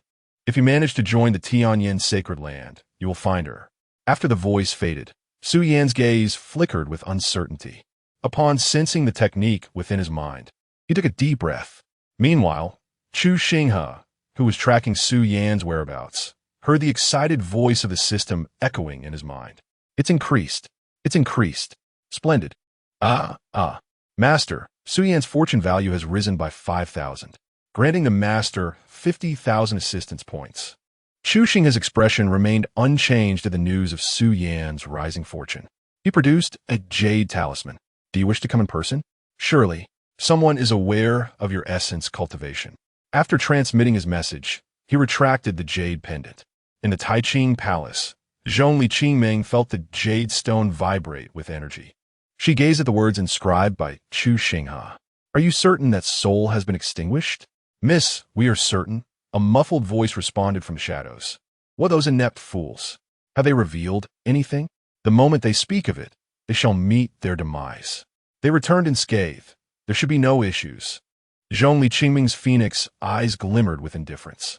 "Eliminate them all." "Understood." Weary, Zhongli Qingming stepped outside slowly, retrieving the jade pendant. "You handle it. I shall grant you 2 additional sacred herbs." Zhongli Qingming raised her gaze to the azure sky adorned with white clouds. In this lifetime, her family, the Zhongli clan, had already been targeted thrice. The first encounter remained a mystery, the resolution unknown to her. During the second, the clan nurtured an exceptional pawn, one endowed with the devouring sky demon body, her mother. In that era, her parents united, both overtly and covertly, consuming numerous sources of demonic essence. The devouring sky demon body ascended to the pinnacle, subduing all prodigies. With the crisis averted, the void celestial realm regained its tranquility. Yet the devouring sky demon body vanished without a trace. However, upon her birth, the ancestral guardian emerged from seclusion, her eyes reflecting a complex blend of emotions and a hint of resoluteness, uttering a profound statement. When the dragon is ensnared in the wild, divide and conquer. She bore the devouring sky demon body, yet within her dwelled the legacy of the celestial overlord body, an incompatibility that frequently led to turmoil. Even the intervention of her ancestor and her mother failed to resolve the turmoil. One of the ancestors sacrificed themselves to unravel a thread of fate, Tianyin's sacred land. Tianyin's secret realm. She endured great anguish, at times contemplating the release of death. Yet, the affection and indulgence of her family, along with their meticulous scheming, were devoted to finding a path that would ensure her survival. This was the very reason she persevered. Chu Xinghe, will you be my destined companion? The one who protects me? Chapter 19. The son of fortune was deceived and crippled. Outside, Chu Xinghe remained oblivious to Zhong Li Qingming's intentions. Upon hearing about the two sacred herbs, his spirits soared. If he could eliminate Su Yan, he would acquire 5 sacred herbs, along with a clue regarding Wenrushi. He yearned to witness the moment his master faltered. Chu brother, at that moment, Su Yan's feeble voice reached him. Chu Xinghe inhaled deeply and turned around, scrutinizing Su Yan with concern evident in his gaze. Brother Su, what has happened to you? Su Yan shook his head. The Su family has been annihilated by that madwoman Jiang Wanyin. I barely managed to escape. Chu Xinghe found himself admiring Su Yan for still putting on a fa ade at such a critical moment. He realized that Su Yan had yet to master his emotions and still had much to learn. What are your plans moving forward, Brother Su? Su Yan took a deep breath. Chu brother, I wish to join the heavenly fate sacred land, even if it means becoming a mere servant disciple. Chu Xinghe quickly comprehended the implications. This was a ploy to gather information and threaten Zhong Li Qingming. You are cutting off my source of income, 2 sacred herbs at stake. Moreover, the two of us are now locked in a life-and-death struggle. Very well. Su Yan was taken aback by how readily Chu Xinghe agreed. Chu Xinghe was devising a strategy to buy time, awaiting Jiang Wanin's complete destruction of the Su family's foundation. Once that was accomplished, the luck of this son of fortune would plummet significantly. That would be the moment of his demise. Currently, the Jiang family is hunting for your whereabouts. I shall escort you away.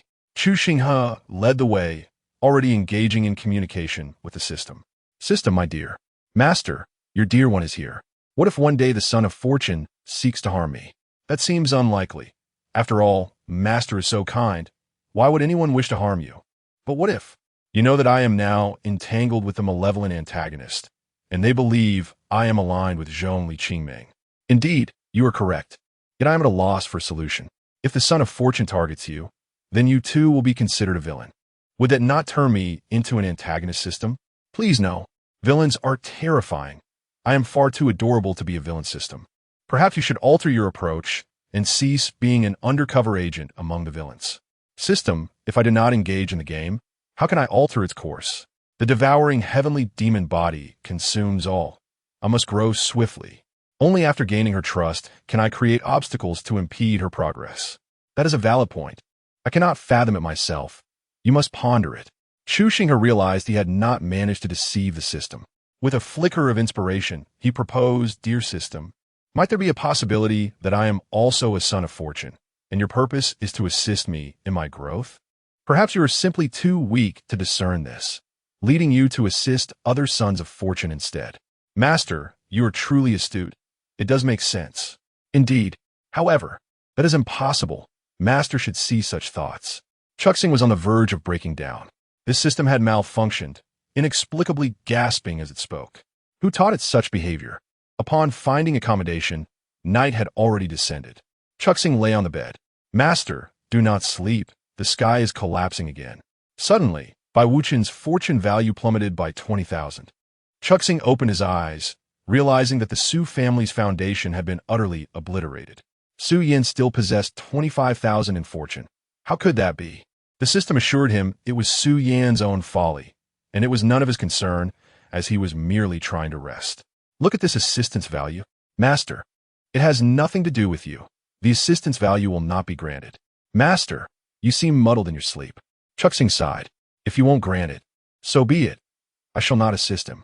Helping him is exhausting, and there are no rewards. How about granting the master 200,000 assistance points? The corners of Chu Xinghe's mouth lifted. System, I adore you. I love you too, master.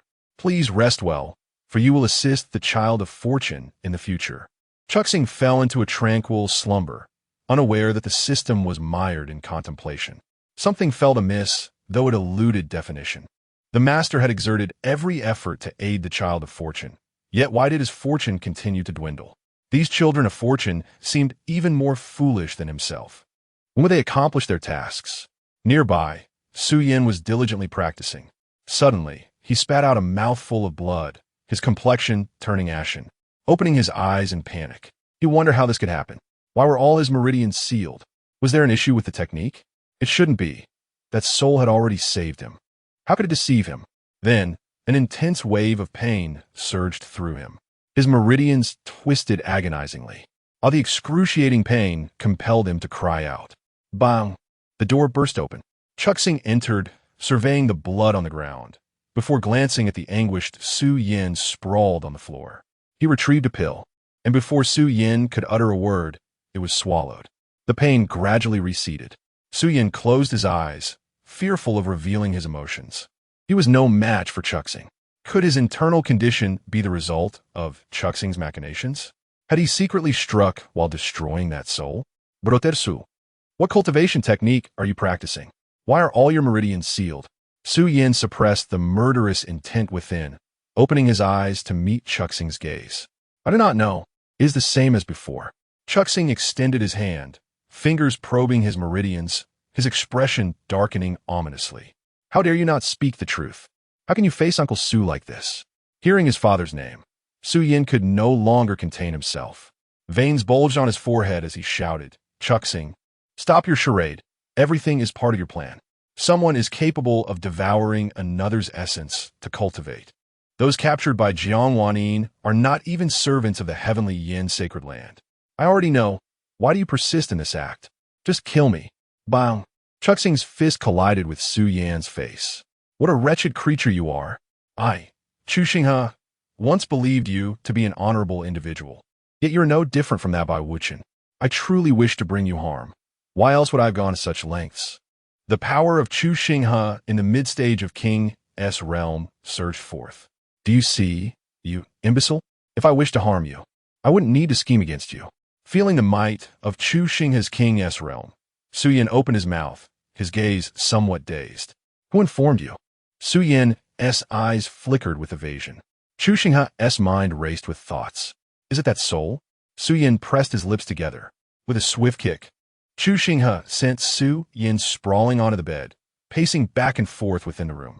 Now I understand why you were so desperate to reach the Tianyin sacred land. Damn it, you nearly led me to my demise. Do you comprehend the grave consequences of wrongfully accusing someone?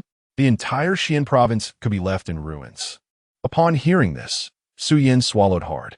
I realize now that you are truly a fool, a brainless dimwit. Others could easily dispatch 2 saints. If they were to harness their essence for cultivation, Qinghai City would have long since vanished. Do you truly believe they would leave behind any means? Furthermore, that soul could be dealt with by 2 saints. If it possessed real power, why would it be in such a miserable state? It did not awaken until your family faced annihilation, leaving you with this information. You are indeed a simpleton, believing such nonsense. If she truly cultivated with essence, would she rely on a bunch of worthless sources? Suddenly, Su Yan's pupils dilated, and the fog in his mind dissipated in an instant. Chapter 20. The Death of the Child of Destiny and the Master's Secret. Observing the furious Chu Xinghe, I hesitated to speak. Chu Xinghe took a deep breath, poured himself a cup of tea, and gulped it down. After inhaling deeply, he said, Brother Chu, that soul was placed by the Jiang family. Su Yin reminded him. Chu Xinghe's pupils contracted, and he abruptly stood up. I might also be targeted. How could she possibly love me? Her status attracts numerous suitors, including many sons of great clans and divine beings. Su Yin understood that Chu Xinghe was referring to Jiang Wanyin, and his own heart began to race with tension. Write down that technique, Chu Xinghe instructed Su Yin. Su Yin hesitated, but it was true that his meridians were closed. Moreover, there was truly no need for Chu Xinghe to act. A person capable of dispatching two saints could hardly fixate on him. What a fool he was, almost leading to Chu Xinghe's demise. Su Yin began to transcribe the technique. As Chu Xinghe glanced at it, his expression darkened. He silently lamented that had he arrived any later, this child of destiny would have succeeded in his cultivation. If the meridians were to reopen, his strength would surge immensely. You are truly courting death, Chu Xinghe whispered, suppressing his rage, which Su Yin could distinctly sense. Do you realize how many lives your cultivation of this technique could destroy? I truly wish to kill you right now. Su Yin swallowed hard. Is it really that serious? Chu Xinghe took a deep breath. This matter must remain buried. Otherwise, the entire Xian province will vanish. This technique is incomplete. When the time comes, you will merely become a pawn, absorbed by others. Su Yan's eyes widened in shock. With a flick of his finger, flames erupted, incinerating the paper to ashes. Sit properly, Chu Xinghe commanded as he settled behind Su Yin, his fingers resting on his back. You must operate according to your previous technique. Otherwise, you will perish. Under normal circumstances, I should eliminate you, but my conscience forbids it. Damn it. I should not have come to Qinghai City for this task. Su Yin remained silent, akin to a child who had erred. What the hell are you still pondering? Begin operating the technique to open your meridians. Su Yin quickly focused his mind. When dawn broke, Chu Xinghe's complexion was pale, and he stood unsteadily. Su Yin had restored his meridian state, feeling elated yet guilty as he looked at Chu Xinghe. I will find someone to erase that memory of yours. I hope you understand. Su Yin nodded, placing immense trust in Chu Xinghe this time. Chu Xinghe produced a jade pendant. Master, I require your assistance. There is great peril at stake concerning all beings in Xian province. The jade pendant shimmered with light. Please, Master, cleanse a portion of his memories. The pendant enveloped Su Yan's head. In a short while, Su Yin sensed a part of his consciousness had been removed. It was that portion of the technique. What transpired? I merely lost focus for a moment, and the fortune of the chosen one has plummeted by 15,000. He recklessly practiced his techniques, leading to the blockage of his meridians which I had just unsealed. It exhausted me completely. What? How can this chosen one be so foolish? The meridians have been restored. Master, splendidly executed. Master assisted the chosen one in unblocking his meridians, earning a reward of 150,000 assistance points. The jade pendant hovered momentarily by Chu Xinghe's ear. Chu, is there something amiss? Chu Xinghe nodded in agreement. Let us return to the heavenly sacred land together. After voicing his intent, he produced a jade talisman, shattering it, which summoned a teleportation array. Within the room, the two individuals vanished. Upon their arrival, they found themselves at the Ta Ching Palace. My heavens, Master, what are you doing? You have sent the chosen one right into the clutches of the archvillain. Is this not courting death? System, do you believe such a fool possesses the capability to vanquish the villain? It seems not. I nearly met my demise because of him. A chosen one of such caliber is not what we require. Should we continue with such a chosen one, we would exhaust ourselves in our quest. We must seek one whose mind is as cunning as a demon and whose talents are unparalleled, so our journey may be effortless. Look at this imbecile. Today he believes one thing, tomorrow another, devoid of the wisdom befitting a chosen one. In the end, we too shall be ensnared by him. Even if we intend to assist the chosen one in his growth, we must first ensure our own survival. Master, your words are indeed sagacious. I find myself a bit perplexed. Allow me a moment to ponder. What is there to ponder? His flaws are glaring. Does he dare to threaten Zhongli Qingming at the heavenly sacred land?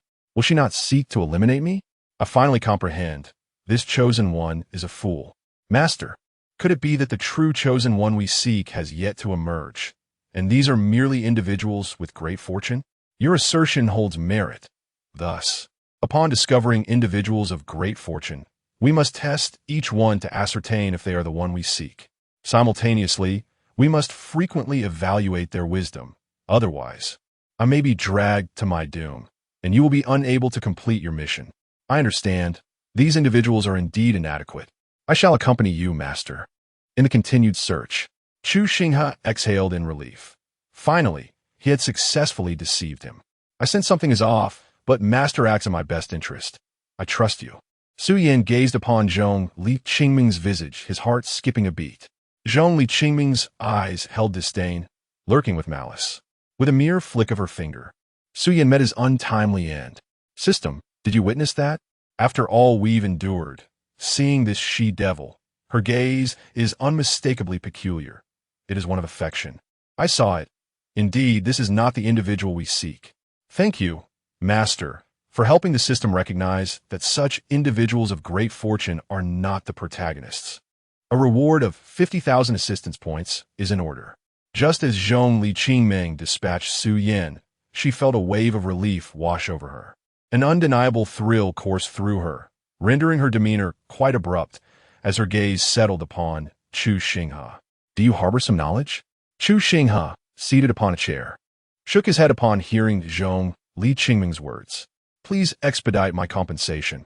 Let us remain even. Zixing, Zhong Li Qingming Chu. Her form gradually bending forward until her nose nearly brushed against his. Chu Xinghe's heart raced. This enchantress, are you aware of your own allure? To have captured Jiang Wannin's affection, along with the information you disclosed to me, do you comprehend the implications of your actions? With a delicate touch, Zhong Li Qingming's finger caressed Chu Xinghe's face, slowly trailing down to his heart. His pulse quickened. I was merely jesting. Zhong Li Qingming resumed her seat, her gaze defiant, reminiscent of an empress. Behold, 5 sacred herbs. Chu Xinghe's eyes, filled with anticipation, remained fixed on Zhong Li Qingming, yearning to unveil the secret of Wen Shui. Observing Chu Xinghe before her, Zhong Li Qingming found him unexpectedly intriguing. She slowly parted her crimson lips, revealing a secret. Chu Xinghe's eyes widened in astonishment, his mouth agape. Chapter 21. The master's secret is actually this. Zhong Li Qingming gazed at the astonished Chu Xinghe, a subtle smile gracing her lips. Impossible. How could you possibly know? Chu Xinghe questioned, a hint of skepticism in her voice. Because I have experienced it. That was the only time I caught her off guard, Zhong Li Qingming replied. Chu Xinghe's eyes widened in disbelief. You experienced it? You are a woman, and so is she. Zhong Li Qingming turned her gaze towards Zhong Li Qingming. Do you wish to know why?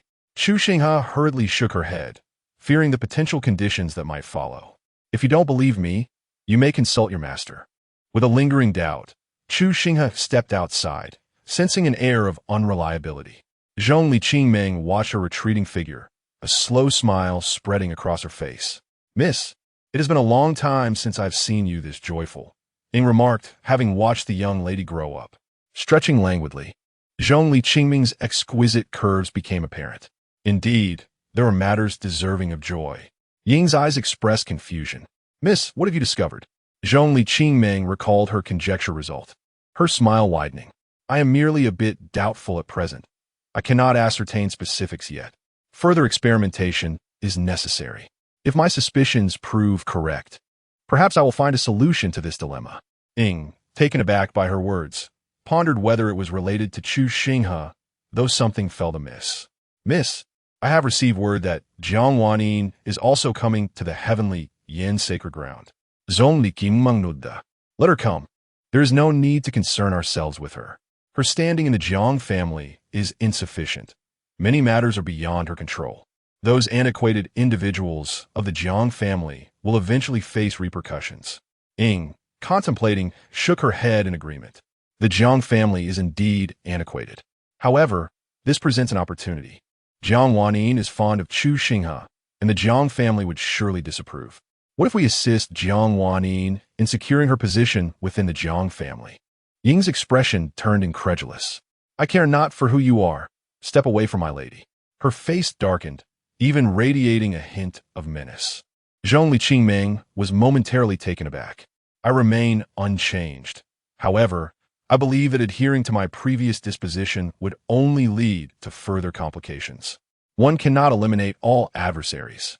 It is wiser to eliminate a few and enlist others. Jiang Wanyin is among those we should seek to ally with. Unexpected outcomes may arise. Zhong Liqingming's eyes glimmered. Once I confirm my suspicions, it will validate my theories. That will be the moment for decisive action. Having departed from Taiching Palace, Chu Xinghe arrived at Roshui Palace, spotting a serene silhouette within the tranquil pavilion. A sense of calm enveloped her heart. "Come here," a voice like a gentle stream beckoned. Chu Xinghe, regaining her composure, found herself standing within the pavilion. "Master, why are you not practicing?" she inquired, taking her seat with ease. When Rushi raised her gaze, her expression as tranquil as a still pond. This is also a form of practice. Every individual possesses their own unique method of cultivation. I merely adhere to my inner self. In this pavilion, where I find tranquility, I remain true to my heart, and this constitutes my path of cultivation. Chu Xinghe abruptly lifted his head, gazing at Wenrushi with disbelief. This must be the embodiment of the unity of knowledge and action in cultivation. Incredible, truly worthy of being an existence undetectable by the system. Chu Xinghe had not anticipated that even the gentle system would be astonished enough to exclaim in surprise. "Master, what is your level of cultivation?" "Wen zusi guieli vitge ju xing." "I possess no cultivation." Chu Xinghe was taken aback. What sort of response was that? How could one, without cultivation, possibly attain the position of sovereign or traverse the realms of space? Was Master jesting with his disciple? When Rushi shook her head, "I cultivate the heart, the Tao." Chu Xinghe felt he was on the verge of grasping something elusive. When Rushi gazed into the distance, if it were to rain, the scenery here would be even more enchanting. As her words fell, a gentle rain began to descend around the pavilion, imparting a misty ambience. At that moment, a shiver ran down Chu Xinghe's spine. He finally sensed that something was amiss. The cultivation of others involves understanding the Tao, aligning oneself with it. Yet, when Rushi believed she and the Tao were equals, she was the Tao itself. Her cultivation of the heart and the Tao represented an alternative approach to self-cultivation. When Rushi withdrew her gaze and prepared a cup of hot tea, "My Tao is not suited for you." Chu Xinghe did not refute. He understood this truth. "I will accept you as my disciple, but I shall not guide you." Chu Xinghe nodded, comprehending when Rushi's intent. If she were to intervene with guidance, it would contradict her Tao. In her eyes, the Tao is ever-changing. Each individual has their own Tao, necessitating personal exploration. Contemplating this, Chu Xinghe recalled the words of Zhong Liqingming, his gaze becoming somewhat distant. When Rushi remained composed, "Do you wish to inquire if my sensitive area is on my backside?" Chu Xinghe's pupils widened. "What? Master, is that something you can say so directly?" Zhong Liqingming's words were indeed true. "Would you like to give it a try?" Observing when Rushi's serene demeanor, Chu Xinghe sat down, feeling utterly defeated. It was a complete rout, devoid of any capacity for retaliation. However, a sudden thought struck him. A dark object materialized in his hand. "Master, do you know what this is?" When Rushi's gaze fell upon it, she shook her head. "Master, this is black silk. Wearing can enhance the beauty of one's legs. Would you care to try it on?" "Master, you truly are a beast. You're enticing your master to wear black silk, though I wish to see it as well. My legs are already quite beautiful, and it would not suit me." Chu Xinghe shook his head. "Master, this took considerable effort to acquire. It is a special gift for you." When Rushi took a sip of tea and slowly set it down, "You are lying." The corners of Chu Xinghe's mouth twitched. His master was exceedingly difficult to deceive. Reluctantly, he returned the black silk, turning his gaze towards the scenery of the pavilion. He found himself momentarily enveloped in tranquility, leaning on the table and surveying his surroundings. A sense of ethereality washed over him, rendering the scene almost surreal. Before long, he closed his eyes and drifted into a gentle slumber.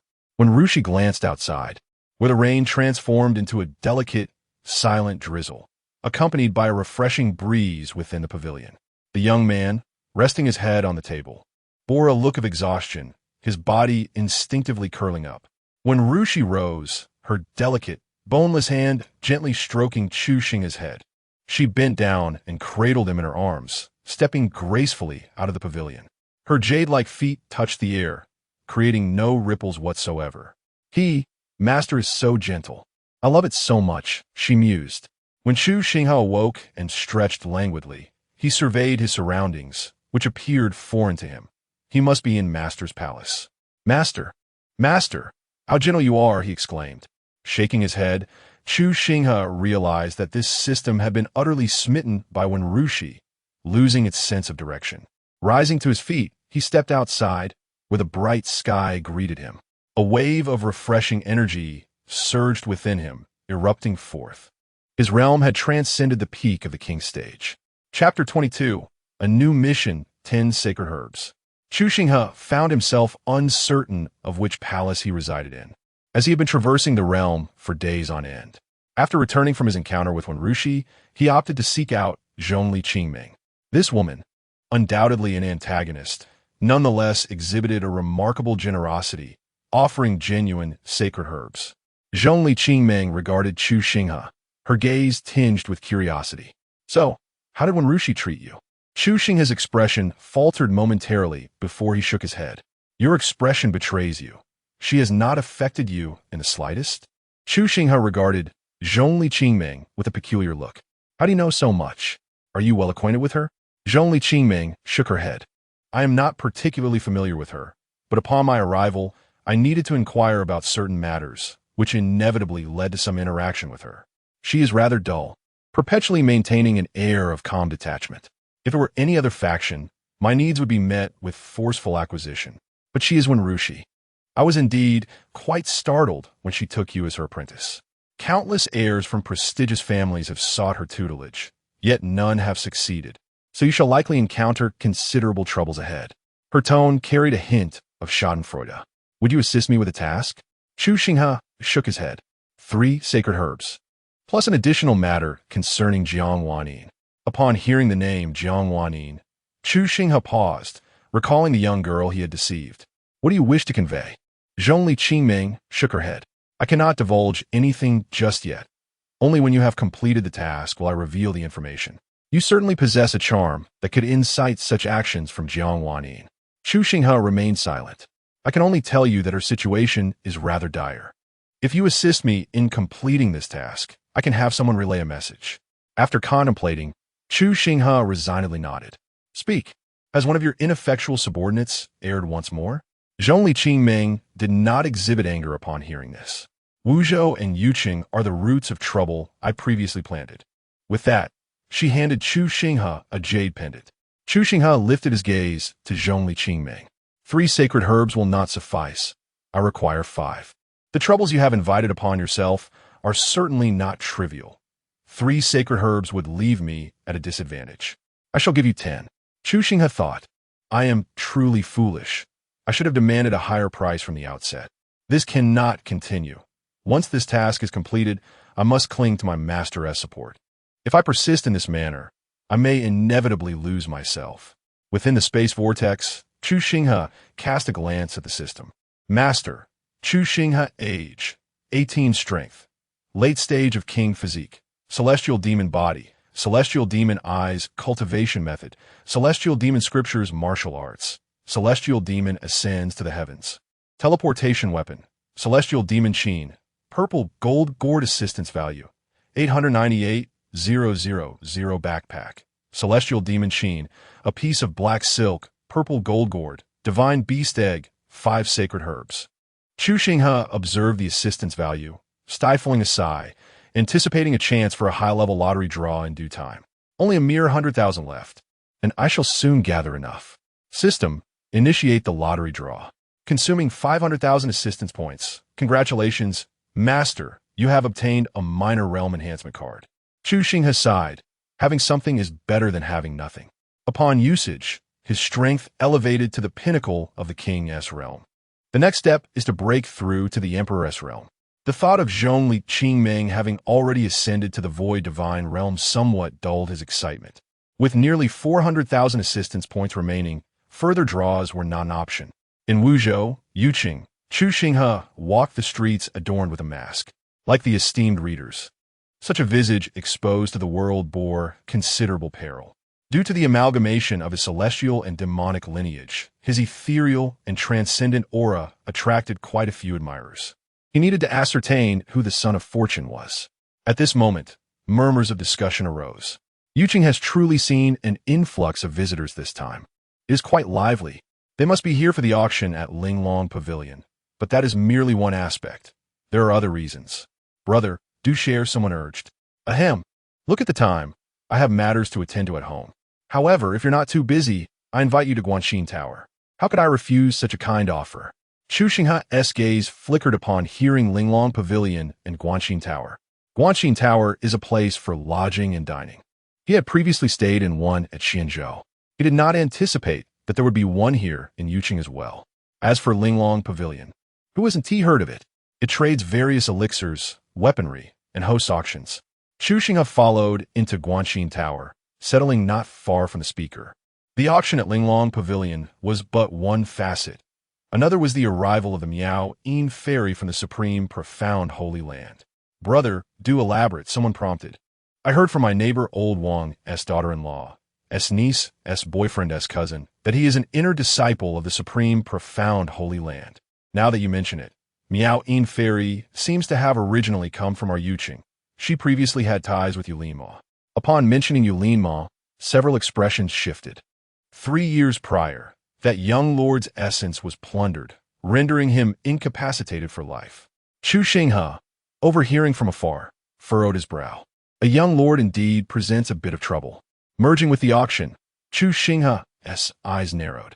This is rather intriguing. Upon exiting the tavern, he sought out Zhongli Qingming for funds.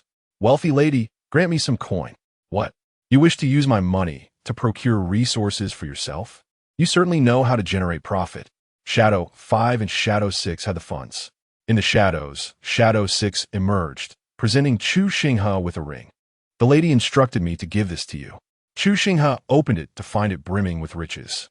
In the realm of the void, the universal currency comprises spirit stones, spirit crystals, spirit sources, and divine stones, each categorized into inferior, medium, superior, and exquisite grades. One medium spirit stone can be exchanged for 100 inferior spirit stones, though only a fool would make such exchanges. Shadow 6 had provided him with 100 exquisite divine stones, 1,000 superior divine stones, along with various medicinal herbs. Of utmost significance are the 3 rule talismans, artifacts that can only be condensed by sages, granting practitioners profound insights into the laws of the universe. These talismans hold immense value, even for those at the pinnacle of divine sovereignty, rendering them priceless and exceedingly rare. Chu Xinghe retrieved a purple crystal gourd, into which he cast various medicinal herbs. In a short while, he conjured hundreds of elixirs, exquisite soul-spirit pills intended for the sovereign realm. Upon locating Linglong Pavilion, he stepped inside, where the ambience was not one of opulence, but rather crafted from ancient wood, exuding an elegant grandeur adorned with intricate inscriptions. May I inquire what the young master wishes to purchase? Despite wearing a mask, Chu Xinghe's presence captivated the maidservant's attention. An auction of items, she remarked, her eyes sparkling with intrigue. Although unable to discern his visage, she sensed his noble aura. Please, follow me, she beckoned, leading Chu Xinghe into a private chamber. Steward, this young master has items for auction, she announced as the steward regarded Chu Xinghe with a nod of acknowledgement. Without further ado, Chu Xinghe presented the elixirs. The steward sprang to his feet, exclaiming, exquisite soul-spirit pills. Such fine treasures. The maidservant beside him was equally astounded, for it had been ages since she had beheld such premium elixirs. Chapter 23. Investigate me. Teach his father a lesson. Please take a seat, young master. Let Xiao Mei brew some tea with my private stash of leaves. The steward gazed at the 30 elixirs, his breath slightly disordered. While elixirs of the emperor's realm typically did not excite him, these were exquisite treasures. The research value alone was significant. Are you planning to sell them privately? Just these few. I am somewhat short on funds lately and intend to auction off a few trinkets. After all, when one is away from home, one's identity is self-bestowed. The steward's eyes gleamed brighter. Young master, if you auction 25, may I purchase the remaining 5 at the highest bid? Chu Xinghe note that.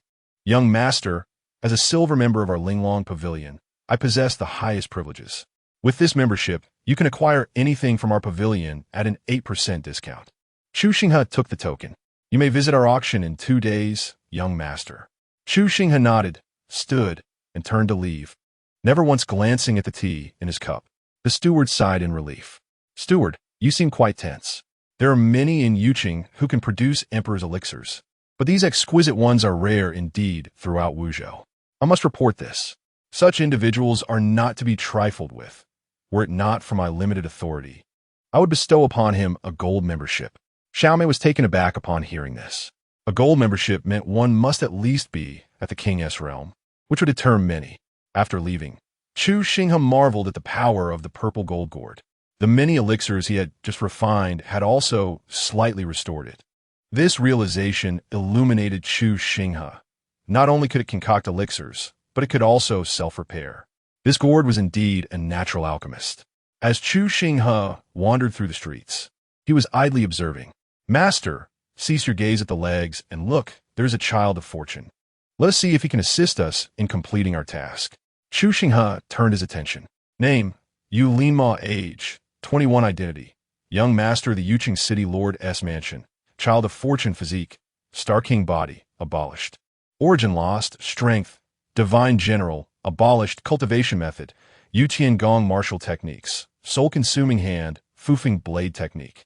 Fortune value, 100,000. Chu Xinghe frowned. He was merely a king body and had already been rendered useless. The quality of physique varies significantly. Spiritual bodies, treasure bodies, king bodies, and sacred bodies. This highlights the importance of one's physique. Yu Linma sat in a wheelchair, pushed by a maid, curiously observing his surroundings, yet oblivious to the glee of onlookers. Over the years, he had encountered too many jibes. Even his former foes, whom he once trampled, could now mock him. A pair of eyes, veiled and defiant, flashed through his mind. When they had stripped away his origin, it felt almost like pitying him. The thought alone made him want to spit blood in frustration. They dare to look down upon me after taking my origin. Regaining his composure, he straightened in his seat. Approaching him was a figure draped in a silver and moon-white garb, wearing a mask, with long white hair cascading naturally. The aura exuded from this individual was ethereal, creating an impression of being entirely out of place in the surroundings. When did such a figure emerge in Yuqing? As people passed by him, there was not a trace of lingering affection. Yulin Mo felt a sense of shame, even if he had not been dethroned. Encountering this person would have induced such emotions within him. Yet, his predominant sentiment was curiosity. Please investigate and ascertain this person's origins, Yulin Mo instructed the maid behind him. The maid nodded in acknowledgement. Chu Xinghe had already arrived at the Guanqin building to secure a room. Young Master Chu, someone is investigating you.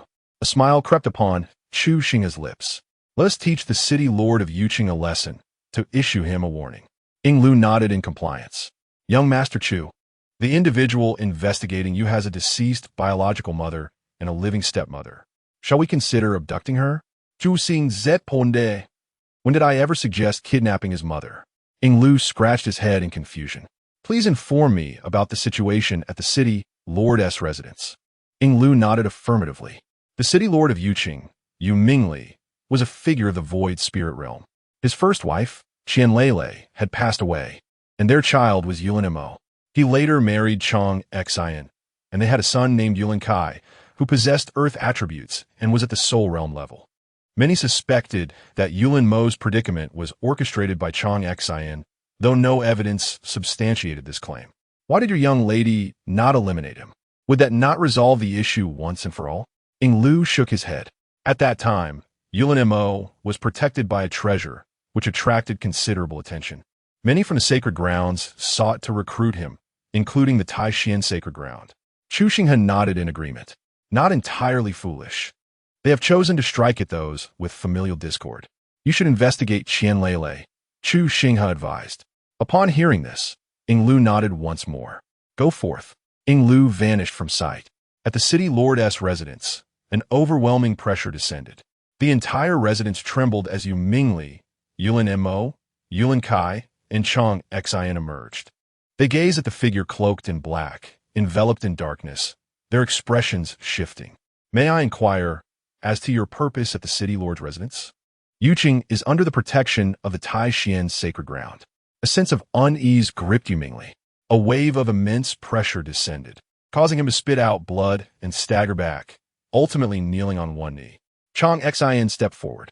"Impudent one, we shall report today's events to the Tai Xian's sacred ground." The cloaked figure regarded Chang Xin with a glance. "I am aware that your Chang family has an ancestor serving as an elder in the Tai Xian's sacred ground. What else?" A storm surged within Chang Xin's heart. "Who are you, truly?" The black-clad figure ignored her. "Who dares to investigate matters concerning my young master?" At these words, Yulin Mo's pupils constricted as he recalled the investigation he had commissioned earlier that day. "I apologize for any offense. I humbly express my contrition," Yulin Mo said, seated in his wheelchair, cupping his hands in a gesture of respect. The voice of the cloaked figure was icy. Yu Mingli's countenance darkened. His eldest son had once been his pride, and after his fall from grace, all his hopes were pinned on his younger son. In the past month, due to a lack of discipline, he had unwittingly attracted such significant trouble. "I do not wish to face death." Yulin Mo shook his head. The cloaked figure had no inclination to engage in further discourse. He recalled the words of young Master Chu, admonishing him to refrain from superfluous talk. Yulin Mo crushed a jade pendant in his hand. A colossal vortex manifested in the sky, for which a finger emerged from the void. Upon witnessing this, Ying Lu narrowed his eyes, intrigued by the fact that it could provoke the elders of the Linglong Pavilion. He unleashed a surge of divine pressure, reminiscent of the Emperor's realm. Brandishing a blade, he slashed at the heavens. Thunder resonated as the finger shattered in the firmament. Ying Lu staggered back several paces, stifling a groan as he forcefully swallowed a mouthful of blood. To compel an elder of the Linglong Pavilion to intervene, "Young man, you possess quite the prowess. I trust you will not regret your choices henceforth." With that, Ying Lu prepared to depart. I am most curious to see how you will make the Linglong Pavilion rue this encounter." Another vast vortex materialized in the void, golden pathways illuminating the entirety of Yuqing. A magnificent palace, drawn by a serpentine dragon, emerged, adorned with the inscription of Linglong Pavilion, radiating an ancient and profound aura. Following the palace's appearance, a ceiling formation activated. Ying Lu's expression shifted continuously. Linglong Yunyun descended from the palace, her figure gracefully alighting beside Yulin Mo. "Brother Yu, have I arrived too late?" Chapter 24. Linglong Yunyu. "You may impose your judgment." Yulin Montaklint. The arrival was not tardy. Beside him, Changxin exchanged a glance with Yulin, their expressions grave. What manner of person holds such stature within the Linglong Pavilion? The sight of his eldest son reduced to a mere shadow of himself left Yumming in disbelief. Who could dare to bully Yuqing now? Linglong Yunyu turned to facing Lu. "The coward who dares not reveal himself would urge you, brother, to self-harm? Perhaps you should take that step instead. I shall not implicate the forces behind you." Ying Lu's demeanor shifted, admiration growing within him. Upon his arrival, Chu Xinghe had informed him that failure to eliminate the target was inevitable. Unforeseen circumstances would surely arise. "Are you certain you wish for me to self-harm? Even as a member of the Linglong Pavilion, there shall be a price to pay. Or shall I lower my mask, so you may behold my true visage?" Ying Lu remained unperturbed, his tone unwaveringly calm. Linglong Yunyu furrowed her brow. "Who on earth is this individual?" "Miss, the situation is amiss. We must escort him away." The guardian of Linglong Yunyu conveyed telepathically. Linglong Yunyu's expression grew conflicted. Yulin Mo shook his head in response. "I was the one who overstepped. You may leave now." Ying Lu cast a glance at Yulin Mo, then turned to Linglong Yunyu. In an instant, he vanished into the night. "Can you discern who he is?" Linglong Yunyu felt a foreboding sensation. The guardian shook his head. "You, brother, what sort of individual are you investigating?" Yulin Mo sighed and recounted the circumstances. Linglong Yunyu's expression shifted. "Do you now realize who he is?" Yulin Mo inquired urgently, observing her changing countenance. "I cannot say for certain, but my visit pertains to the individual you mentioned.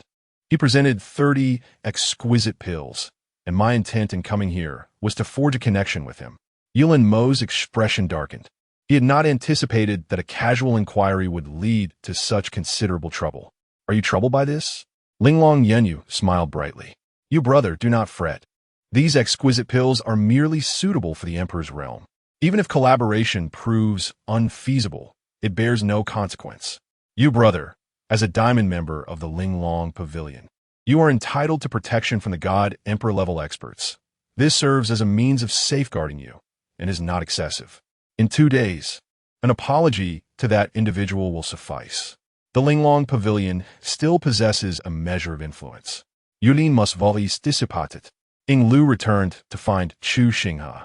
Unable to contain himself, a mouthful of blood spewed forth. His complexion was as pale as parchment. Chu Xinghe shook his head and produced a handful of pills. Consume these. They will be of some benefit.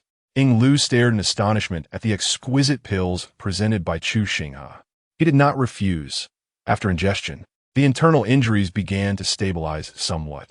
Ing Wu emerged from the shadows, his fingers deftly revealing 3 pills. Ing Lu accepted them without hesitation, and soon a hint of color returned to his pallid face.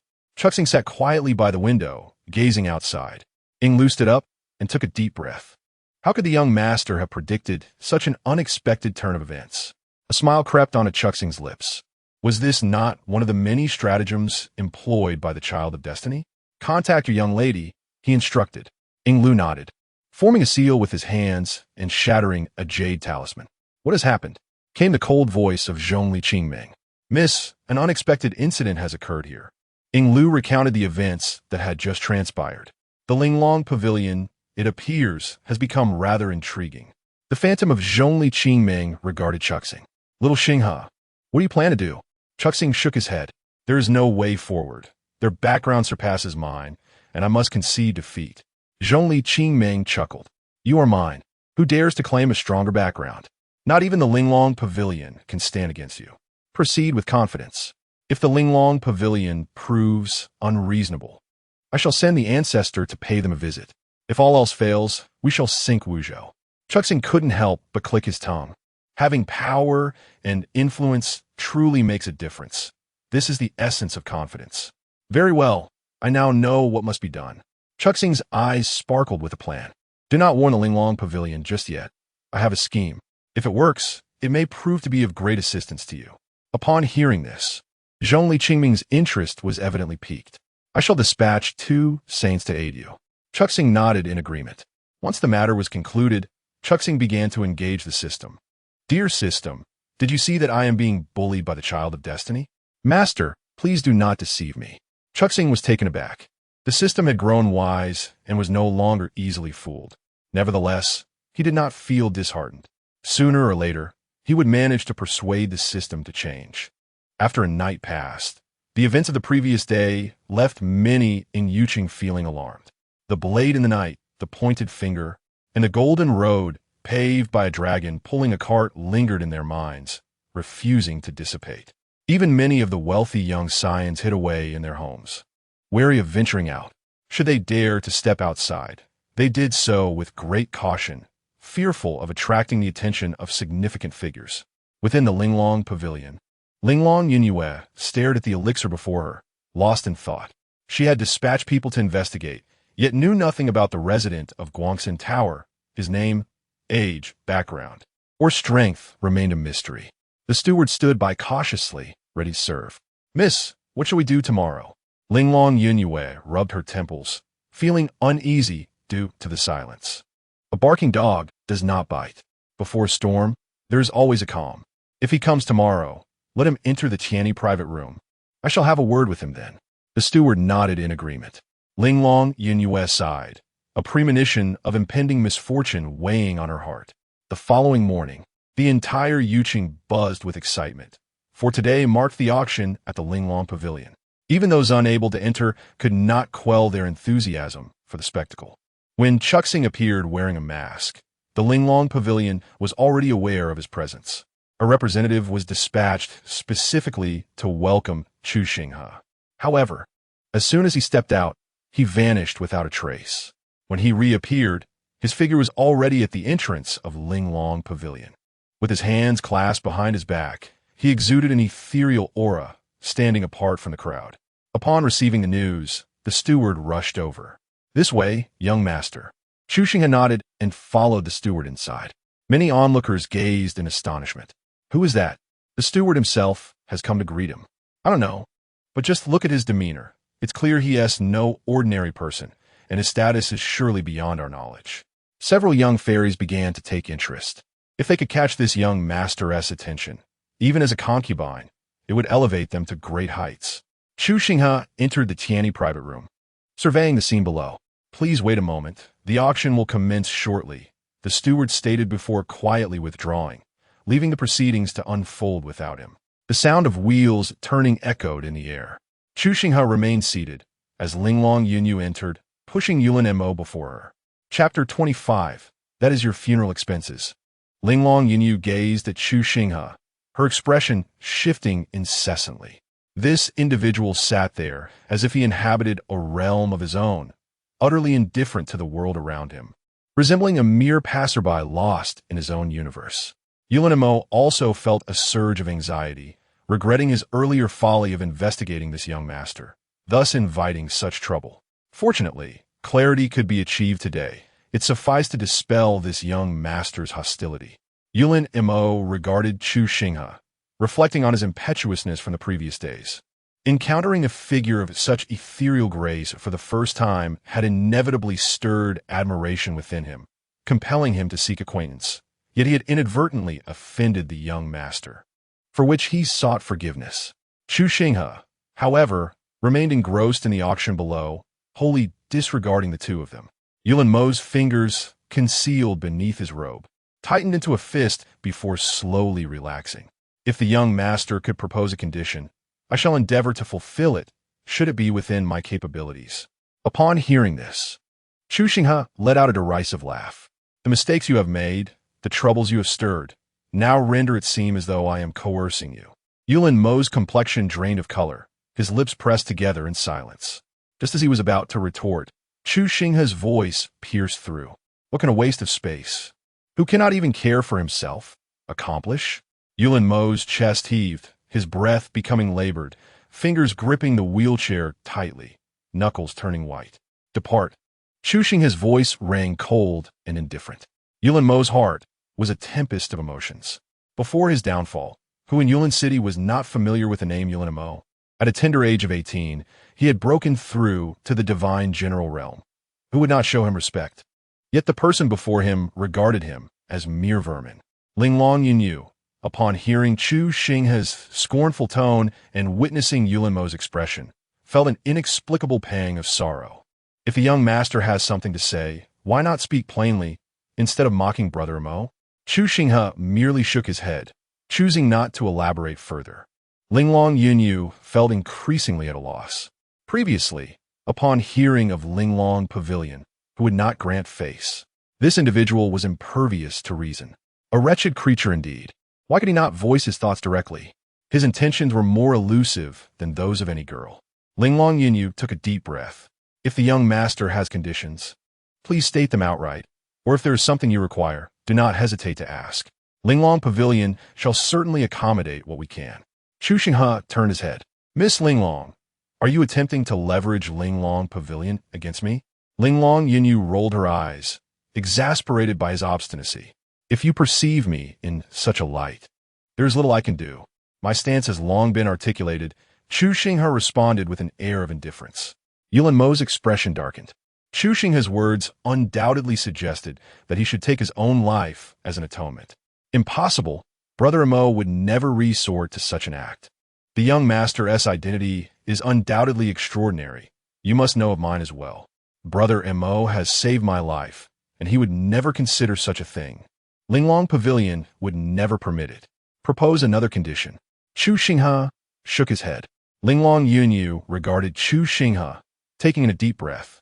Given this context, our Linglong Pavilion does not welcome young masters. Whether in conflict or in peace, we are not individuals who shy away from challenges. Chu Xinghe nodded slightly. producing a silver membership token and placing it upon the table before rising to depart. "Wait, you should also take back your elixirs," he stated. It did not linger. "Consider it your funeral expenses."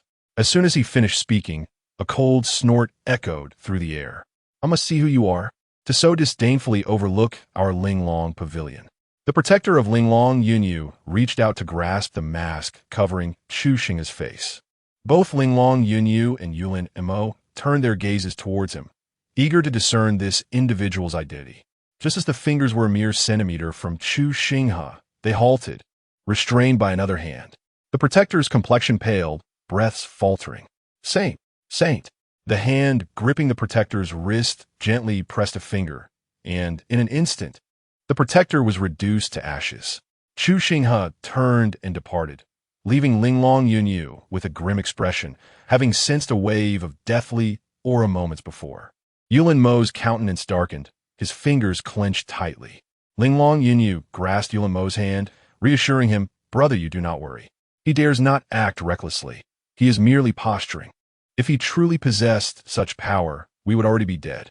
Clearly, he too was apprehensive. Those of noble lineage often hold their pride dearly, a fact I have witnessed numerous times. Should his backing approach Linglong Pavilion, it would likely result in mere compensation for resources. Only then did Yulin Mo exhale in relief. "Yunyu, I have burdened you." Linglong Yunyu shook her head. "Tomorrow, Li Miaoyin will be coming as well. She and brother you are childhood friends, and she likely intends to bring you to the Taishian sacred land." At the mention of Li Miaoyin, Yulin Mo's lips curled slightly. "I wonder what strength that girl possesses now." Just as he spoke, a sudden tremor resonated from his damaged dantian. The next item for auction was a mysterious stone tablet, its exact purpose unknown. Linglong Yunyu noticed Yulin Mo's expression and raised an eyebrow. "Brother Yu, do you desire that item?" Yulin Montak nodded. "Just now, I sense some activity in my injured dantian. I wonder if it is related to this stone tablet, though it could also be my imagination." Linglong Yunyu gazed at the stone, which had remained unsold for quite some time, likely due to a lack of interest. "I shall acquire it for you shortly." Yulin Mo nodded in agreement. Suddenly, a voice rang out from below, 10 spirit stones. Yulin Mo furrowed his brow, and Linglong Yunyu's expression shifted as well. It seemed someone was attempting to seize a bargain. Yulin Mo nodded, prepared to bid. Before long, a voice called out a bid of 10,000 lower-grade divine stones. Yulin Mo's face darkened, and Linglong Yunyu appeared equally displeased. "Brother Yu, bid freely. I will find a solution later." The bidding continued, and suddenly a voice called out, 10 rule jade talismans." At this declaration, the entire hall fell into an abrupt silence. "What, pray tell, is this peculiar stone?" Linglong Yunyu gestured for Yulin Mo to continue the bidding. Yulin Mo, however, felt perspiration forming in his palms. 11 regular jade talismans lay before them. The auctioneer stood on the stage, his mind clouded with confusion, acutely aware of the individuals within the Tianyi private room. "Hold on, I demand a financial verification," suddenly interjected a voice from the crowd below. Upon hearing this, Linglong Yunyu's expression shifted dramatically, a bead of cold sweat unexpectedly trickling down her forehead. With a mere flick of his fingers, Wu displayed 10 regular jade talismans before him. "I demand a financial verification, the very items that no one desired before. I merely wish to acquire for my own amusement, and yet I find myself in a bidding war." The attendant, standing on the stage, felt a chill run down his spine. The resources of Linglong Pavilion in Yuqing scarcely amount to 10,000 medium-grade spiritual sources, let alone the regular jade talismans. Inside the Tianyi private room, Linglong Yunyu's complexion turned ashen. Her protector had perished, and she, being merely at the king's realm, had not brought along such a substantial amount. Caught up in the fervor of bidding, she had momentarily overlooked this vital detail. What asked the hesitation? "Are you afraid to verify? Could it be that Linglong Pavilion is intentionally inflating the price?" With these words, Wu stirred a tempest within the auction hall. "Verification, verification, verification," echoed the crowd, all eager for the spectacle, reveling in the chaos. Wu pressed on, "Hurry up, what are we waiting for?" At that moment, Someone beside Ing Wu whispered. That bidding voice sounded remarkably like Yulin Mo. Ing Wu abruptly stood, exclaiming, "What did you say?"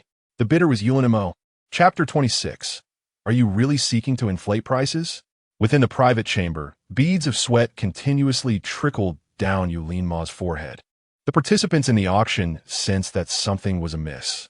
Selling Yucheng would not yield even a single high-grade divine stone, let alone a rule jade talisman. Below, Ingwu stood up with a grim expression. Very well, I demand an immediate verification of funds. He understood that this verification required 1/10 of the bid, which equated to a single rule jade talisman, a sum he could certainly produce. He was eager to ascertain whether they truly possessed such capital or not. Recalling Chu Xinghe's words, Ing Wu resolved to act decisively and not to prolong the matter. He ascended the platform and placed a rule jade talisman upon it. Hurry up, he urged. The steward was drenched in sweat. In the private chamber, Linglong Yunyu felt a chill in her limbs, though she was not lacking in funds. This unexpected turn of events was overwhelming. Even if she sought to transfer resources from elsewhere, it would require time. Reluctantly, she produced a jade talisman to seek assistance, only to be met with a sudden change in expression. The information could not be transmitted. On the platform, Ing Wu began to jeer. Oh, how amusing. Still attempting to delay, are we? I suspect that Linglong Pavilion is engaging in deceit. I now have serious doubts that you're not colluding to artificially inflate prices. His words elicited gasps from a crowd. Let's verify the funds. The steward dispatched someone to inquire. Moments later, the inquirer returned, breathless and sweating, whispering urgently before the steward. The steward's face darkened, and many attendees noticed the change. Such a despicable act. I never anticipated such underhanded tactics. Linglong Pavilion, you must provide us with an explanation. Are you not abusing your position as a large establishment to bully customers? A wave of discontent rippled through the crowd, with many vowing never to purchase from Linglong Pavilion again, labeling it as malicious bidding. The steward felt a chill run down his spine. Everyone, please be quiet. At that moment, a voice rang out. A young woman appeared on the platform. Greetings, everyone. I am Linglong Yunyu, the head of Linglong Pavilion. I discovered that this mysterious stone monument is of great use to me, which is why I placed a bid. I acknowledge the abruptness of today's events, and thus, all purchases from Linglong Pavilion today will enjoy a 10% discount. Upon hearing this, many faces lit up with joy. So, she is one of the heads of the pavilion. This alleviates our concerns. Ing Wu felt a sinking sensation. Linglong Yunyu displayed remarkable courage. He scoffed, what a farce. If you desire it, simply take it. Why resort to an auction? Please use your intellect when speaking. It is often said that those with ample bosoms lack brains. Yet you seem to possess neither. A 10% discount? Do you think we fear for our lives? If you can engage in malicious price hikes, who knows what further treachery awaits? Linglong Yunyu was nearly ready to explode with indignation. You are crossing a line with personal attacks. Many auction participants began to waver, recognizing the validity of her words. Who could truly ascertain whether there was a deception at play? They surely could not outmaneuver Linglong Pavilion. They have left. They have left. What nonsense is this? Clearly, they're feeling guilty. With such a high status, they cannot even produce 10 rule jade tokens. Are they jesting with us? Indeed, it seems they are mocking us as fools. Several participants in the auction stood up to depart. Wait a moment, this is what I desire, exclaimed Miss Linglong, prompting her to place a bid. Yulin Ma stepped forward, unwilling to let Linglong Yunyu fall into injustice because of him. The crowd exchanged bewildered glances. Ingwu looked at Yulin Ma and laughed derisively. What use do you have for this item, you worthless one? It seems your guilt has been exposed. You wish to cling to the leg of Linglong Pavilion, which is why you have stepped forward. As Ing Wu spoke, the onlookers began to comprehend. If I were in your position, I would also be willing to do so. After all, with a reputation as a good-for-nothing, being able to latch onto the leg of Linglong Pavilion would be a tremendous gain. Oh, so that's how it is, they mused. This fellow seeks to live off a woman. Linglong Yunyu glared at Ing Wu through gritted teeth, seeing the mockery and derision in his eyes. Thoughts of Chu Xinghe, that despicable person, filled her mind. How dare he set a trap for Linglong Pavilion? Just wait for me. She lacked sufficient funds. So would this mysterious stone tablet belong to her? What would be the price? The steward's face turned ashen. Even his prospects seemed doomed. He shot a resentful glance at Linglong Yunyu. If you desire it, you should have spoken earlier. If that is not feasible, wait until the others conclude their bids. Sending a few people would be more effective than now. A small incident can quickly spread throughout the entire Wuzhou and, subsequently, to other regions. Even to the entire Tai Su heavenly realm. The steward's hands turned cold. He sensed impending doom. Surely, they would place all the blame upon him. No, I must survive. Dear guest, this matter was indeed unprincipled on our part at Linglong Pavilion. This stone tablet is yours, along with your ruled jade token, the steward said, handing the stone tablet and jade token to Yingwu. Yingwu laughed heartily. This steward is quite commendable. I understand the difficulties you face. If you find it hard to get by, feel free to seek me out. The steward's eyes brightened, but he quickly lowered his head. My life belongs to Linglong Pavilion. Yingwu departed with a smile, while Linglong Yunyu's eyes glimmered with murderous intent. That wretched being. Her messages could not be sent out. The surrounding void had been sealed. Even if she explained, it would be of little use. Not being able to produce such a sum of money rendered any words futile. The steward sighed and approached Linglong Yunyu. Miss, I will go soothe the guests and offer them an explanation. Linglong Yunyu nodded. After the steward ran out, he sought out Yingwu. I wish to follow you. Even if it means doing menial work, I want to survive. Yingwu nodded in agreement. Very well, but you will need to put on a performance. The steward pondered for a moment before finally nodding.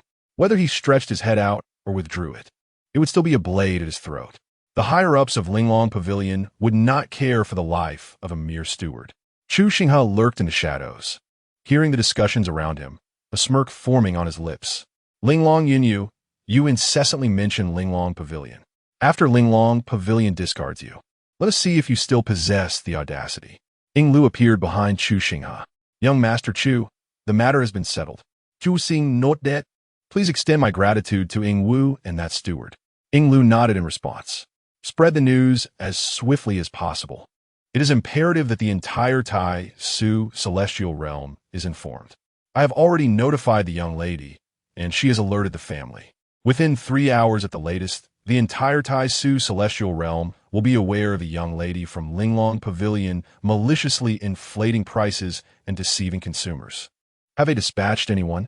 Chu Xinghe continued his inquiry. Linglong Yunyu has disseminated the information. It won't be long before representatives from Linglong Pavilion arrive. Chu Xinghe, his eyes glinting with calculation. Let us resolve this matter thoroughly before they arrive and ensure it is irrevocably sealed. A quarter of an hour later, Yingwu wielded a large blade and cleaved through the entirety of Linglong Pavilion. The tremendous commotion attracted a multitude of onlookers, who quickly gathered in dense clusters. Curse you, Linglong Pavilion, you pitiful bastards, sending people to hunt me down. Come forth and provide me with an explanation. He bellowed, you heartless scoundrels, if you dare, step forward. With a rumbling sound, the clouds parted, and an elderly man with white hair and a dignified appearance emerged. You are audacious. A formidable pressure descended upon them, causing Yingwu to spit out blood. Damn it. You must be from Linglong Pavilion. Were you the one who sent assassins after me? Do not attempt to intimidate me with your strength.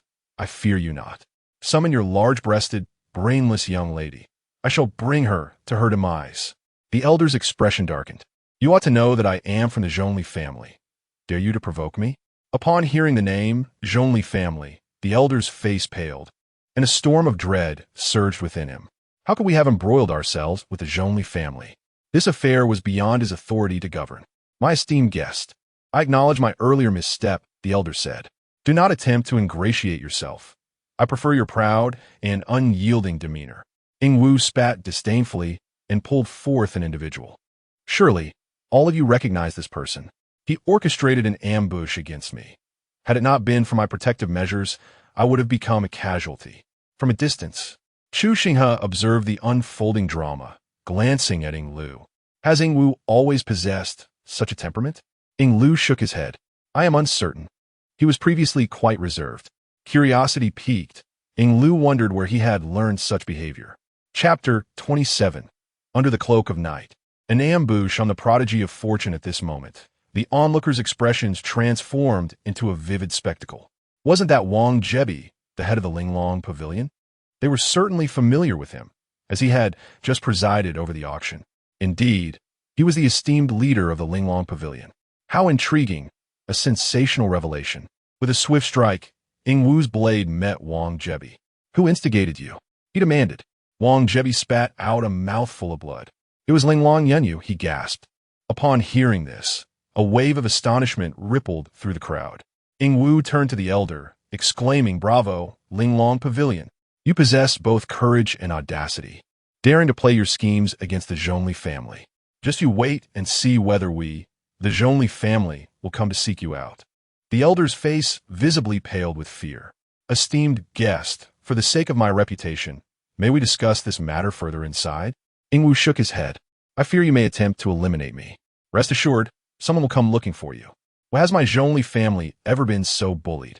Just wait." Having spoken, Ing Wu shattered a jade pendant, and with Wang Jebi, they vanished from sight. The surrounding crowd hurriedly dispersed, although they were unaware of the Zhongli family's true significance. It was clear that any entity capable of instilling fear in the Linglong Pavilion was indeed formidable. The elder's countenance darkened, and he felt a pang of regret. Damn it, I should not have come here. Meanwhile, Linglong Yanyu was in the process of delivering a message to Yulin Mo Yanyu. "Will you be encountering trouble?" Yanyu shook her head. "It is but a minor issue. I will merely sacrifice a few pawns. In due time, I shall have that individual bring the stone tablet before you to offer a personal apology." Yulin Mo nodded, acknowledging that he had done all he could. "The head elder is already on his way. I must return to handle this situation. Be cautious in the coming days." Yulin Mo nodded again. As Linglong Yanyu turned away, her expression had grown somber. Upon returning to the Linglong Pavilion, she observed the ninth elder's shifting demeanor. To her surprise, it was the presiding elder himself. This was no trivial matter. "Miss Yanyu, might you clarify why you engaged in malicious bidding and even dispatched someone to pursue? Are you aware of the considerable damage to the honor of our Linglong Pavilion?" Linglong Yanyu was taken aback. "Elder, do not forget you are an elder of the Linglong Pavilion, not an outsider. Are you questioning me?" The ninth elder slammed his hand on the table and stood up. "Linglong Yanyu, has your mind been muddled? Do you comprehend whom you have set upon in pursuit?" Yanyu raised her chin defiantly. "Elder, please remember your status." The ninth elder extended his finger. Very well, Linglong Yanyu, you have indeed shown your mettle. I lack the authority to restrain you, but do not regret your choices when the time comes." Linglong Yanyu chose to ignore him. Precedents of greater trouble had arisen before, and the Linglong Pavilion had weathered them well. A communication jade talisman began to glow. Linglong Yanyu took it out. "Father, return at once. Defy my orders, and you shall never return."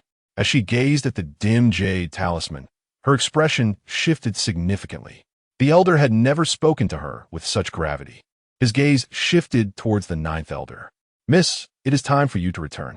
My age weighs heavily upon me, and my vision dims. I am unable to manage this matter adequately. Thus, I shall return to the main hall to resign." With that, the ninth elder shattered the void and vanished from sight. Linglong Yunyu's heart plummeted to the depths, cold sweat beating on her forehead. Suddenly, she recalled Chu Xinghe. Could it be because of him? Someone, after my departure, please inform Brother Yu that I must attend to some matters and urge him to remain safe. I shall return to see him in a few days. Upon finishing her words, she crushed a jade pendant, and a teleportation array materialized. In the distance, Chu Xinghe observed this scene quietly from the observation tower. Finally, the troublesome presence had departed. At last, he could enjoy some tranquility. "Master, you're at peace. Yet the fortune value of the Child of Destiny has decreased by 10,000. Master, do not explain. You're aiding the Child of Destiny in his self-growth. I understand, and I shall reward you with 100,000 assistance points." Chu Xinghe rubbed his nose, feeling a twinge of guilt, reflecting on his lack of conscience. He quickly regained his resolve. "System, what do you know? You perceive this Child of Destiny as inept.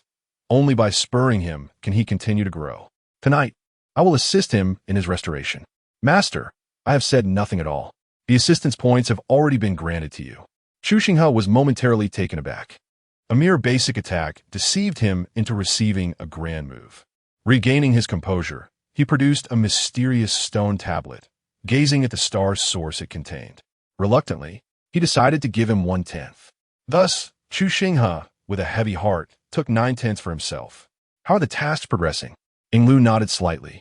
As night fell, Chu Xinghe stealthily made his way to the city lord's mansion with his companions. Who goes there? Yulin Ma's voice just broke the silence. With a swift motion, a slap landed on his head, and he fell into a deep slumber. Yinglu hoisted Yulin Ma and brought him to a concealed location. Chu Xinghe took a deep breath, producing the immortal demon zither. A powerful resonance of Tao emanated from it. Yingwu and Yinglu swallowed hard. Chu Xinghe retrieved the star source and various primordial essences, merging them together and forcefully inserting them into Yulin Ma's dantian. However, a resistance emerged. Chu Xinghe furrowed his brow. The immortal demon zither resonated, humming with energy. Ethereal figures of an immortal and a demon materialized, seemingly chanting something. Yingwu and Yinglu exchanged glances, realizing Chu Xinghe possessed the body of both an immortal and a demon. A golden resonance of Tao manifested upon Yulin Ma, with 3 resounding chimes. The immortal demon sound was unleashed. It is done, Chu Xinghe declared. Ying wu châtered à jade pendant. A swirling vortex appeared, within which an aged hand emerged. Grasping the golden bell, the bell was seized and drawn into the vortex. Surroundings returned to calm, and even the resonance of Tao had dissipated, leaving no trace of presence. Chu Xinghe took a deep breath, pondering when he would reach such a realm. He could only wonder if the golden bell would ever be returned to him. Let us proceed and escort him back. Chu Xinghe instructed the sage to erase a particular memory from Yulin Ma, who had been rendered unconscious. Wait a moment. Chu Xinghe suddenly raised his hand. You must examine his memories. There must be something concerning your esteemed young lady. The sage's arm moved, initiating the exploration. Upon glimpsing that portion of his memory, it was instantly obliterated. Young Master Chu, my gratitude is profound. There is no need for formality. Simply ensure that your Zhongli family provides me with that golden bell. The sage, Shadows 5 and 6, as expected of young Master Chu. Let us implant that volume of martial arts into him. The sage nodded, simultaneously altering the path of Yulin Ma's martial arts practice. Send him back. Now we await the unfolding of events. Chu Xinghe shook his head, truly a taxing endeavor. System, did you observe that? His strength will recover by tomorrow. You have performed admirably, Master. The luck value of the Child of Destiny has diminished by 20,000, a commendable effort on your part. Rewarded with 200,000 assistance points. Chu Xinghe, there is no need for explanation. Master, he is still young, and this is the time for him to strive. I understand completely. It is through experiencing various betrayals that one learns to grow. It is indeed a challenge for you, Master. Chu Xinghe shook his head. He need not offer excuses, as the system had already devised them, albeit with a rather sarcastic tone. System, have you undergone a transformation? Master, it is not I who have changed. It is you who are deceiving me. Allowing you to assist the Child of Destiny. The first 2 have already been aided to the underworld. This one is likely to follow suit soon. As long as you are content, Master. Perhaps you are indeed the protagonist. I'm not merely hopeful. I have come to terms with it. Chapter 28. Continuing the deception, forceful annulment of the engagement. Upon hearing that soft, endearing voice, Chu Xinghe felt a pang of guilt. Yet, these favored children of fortune were utterly ineffectual. Oh, dear system, you have truly misconstrued my intentions. Well, let it be a misunderstanding then. Please, system, allow me to clarify. No, that's not the right word. Explain. After the demise of the 2 favored children up ahead, this Yulin Ma possesses 100,000 fortunes, supported by the Linglong Pavilion. Have you not perceived anything amiss? What should I have noticed? With the passing of these inept children of fortune, more powerful ones will arise, their allies growing stronger and their innate talent soaring. Ah, indeed. How did I overlook that? Thus, we must persist. Only then shall we uncover the destined child of fortune we seek. That individual possesses the power to rival the Zhongli family, his talents surpassing those of Zhongli Qingming. In that moment, even should I sacrifice myself, I will assist you in fulfilling your mission. Oh dear, the system has misjudged its master. I apologize, Master. The system is too dull-witted to have considered this, even to the point of being contrary to you. Here essay compensation, one chance at a lottery draw.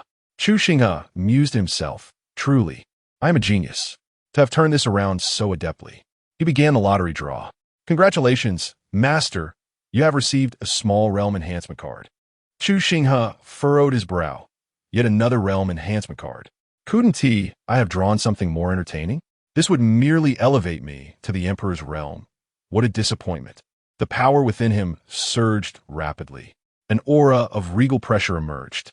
A satisfied expression graced Chu Xinghe's face. Once the matter concluded, several individuals returned to the Guanqin Tower. Young Master Chu, will there be any unforeseen developments? Ying Wu and Ying Lu still harbored some concerns. No need for worry, Chu Xinghe stated. As his voice fell, a phantom materialized in the void. The ethereal visage of Zhongli Qingming appeared, radiant as a celestial being. Little Xinghe, you have done well. Chu Xinghe's eyes brightened at the sight of Zhongli Qingming. Does this mean the compensation has been secured? How much shall I receive? Zhongli Qingming chuckled at Chu Xinghe's avaricious demeanor. Once you resolve matters in Yuqing and return to the Tianyin sacred land, I shall bestow it upon you. Chu Xinghe wished to inquire further, but the phantom of Zhongli Qingming had already vanished. The following day, Ying Wu and Ying Lu gazed at the flower petals drifting down from the sky. Above the Yuqing lord's estate hovered a colossal divine eagle, upon which stood a young woman of exquisite beauty, with bright eyes and pearly teeth, her skin as fair as snow.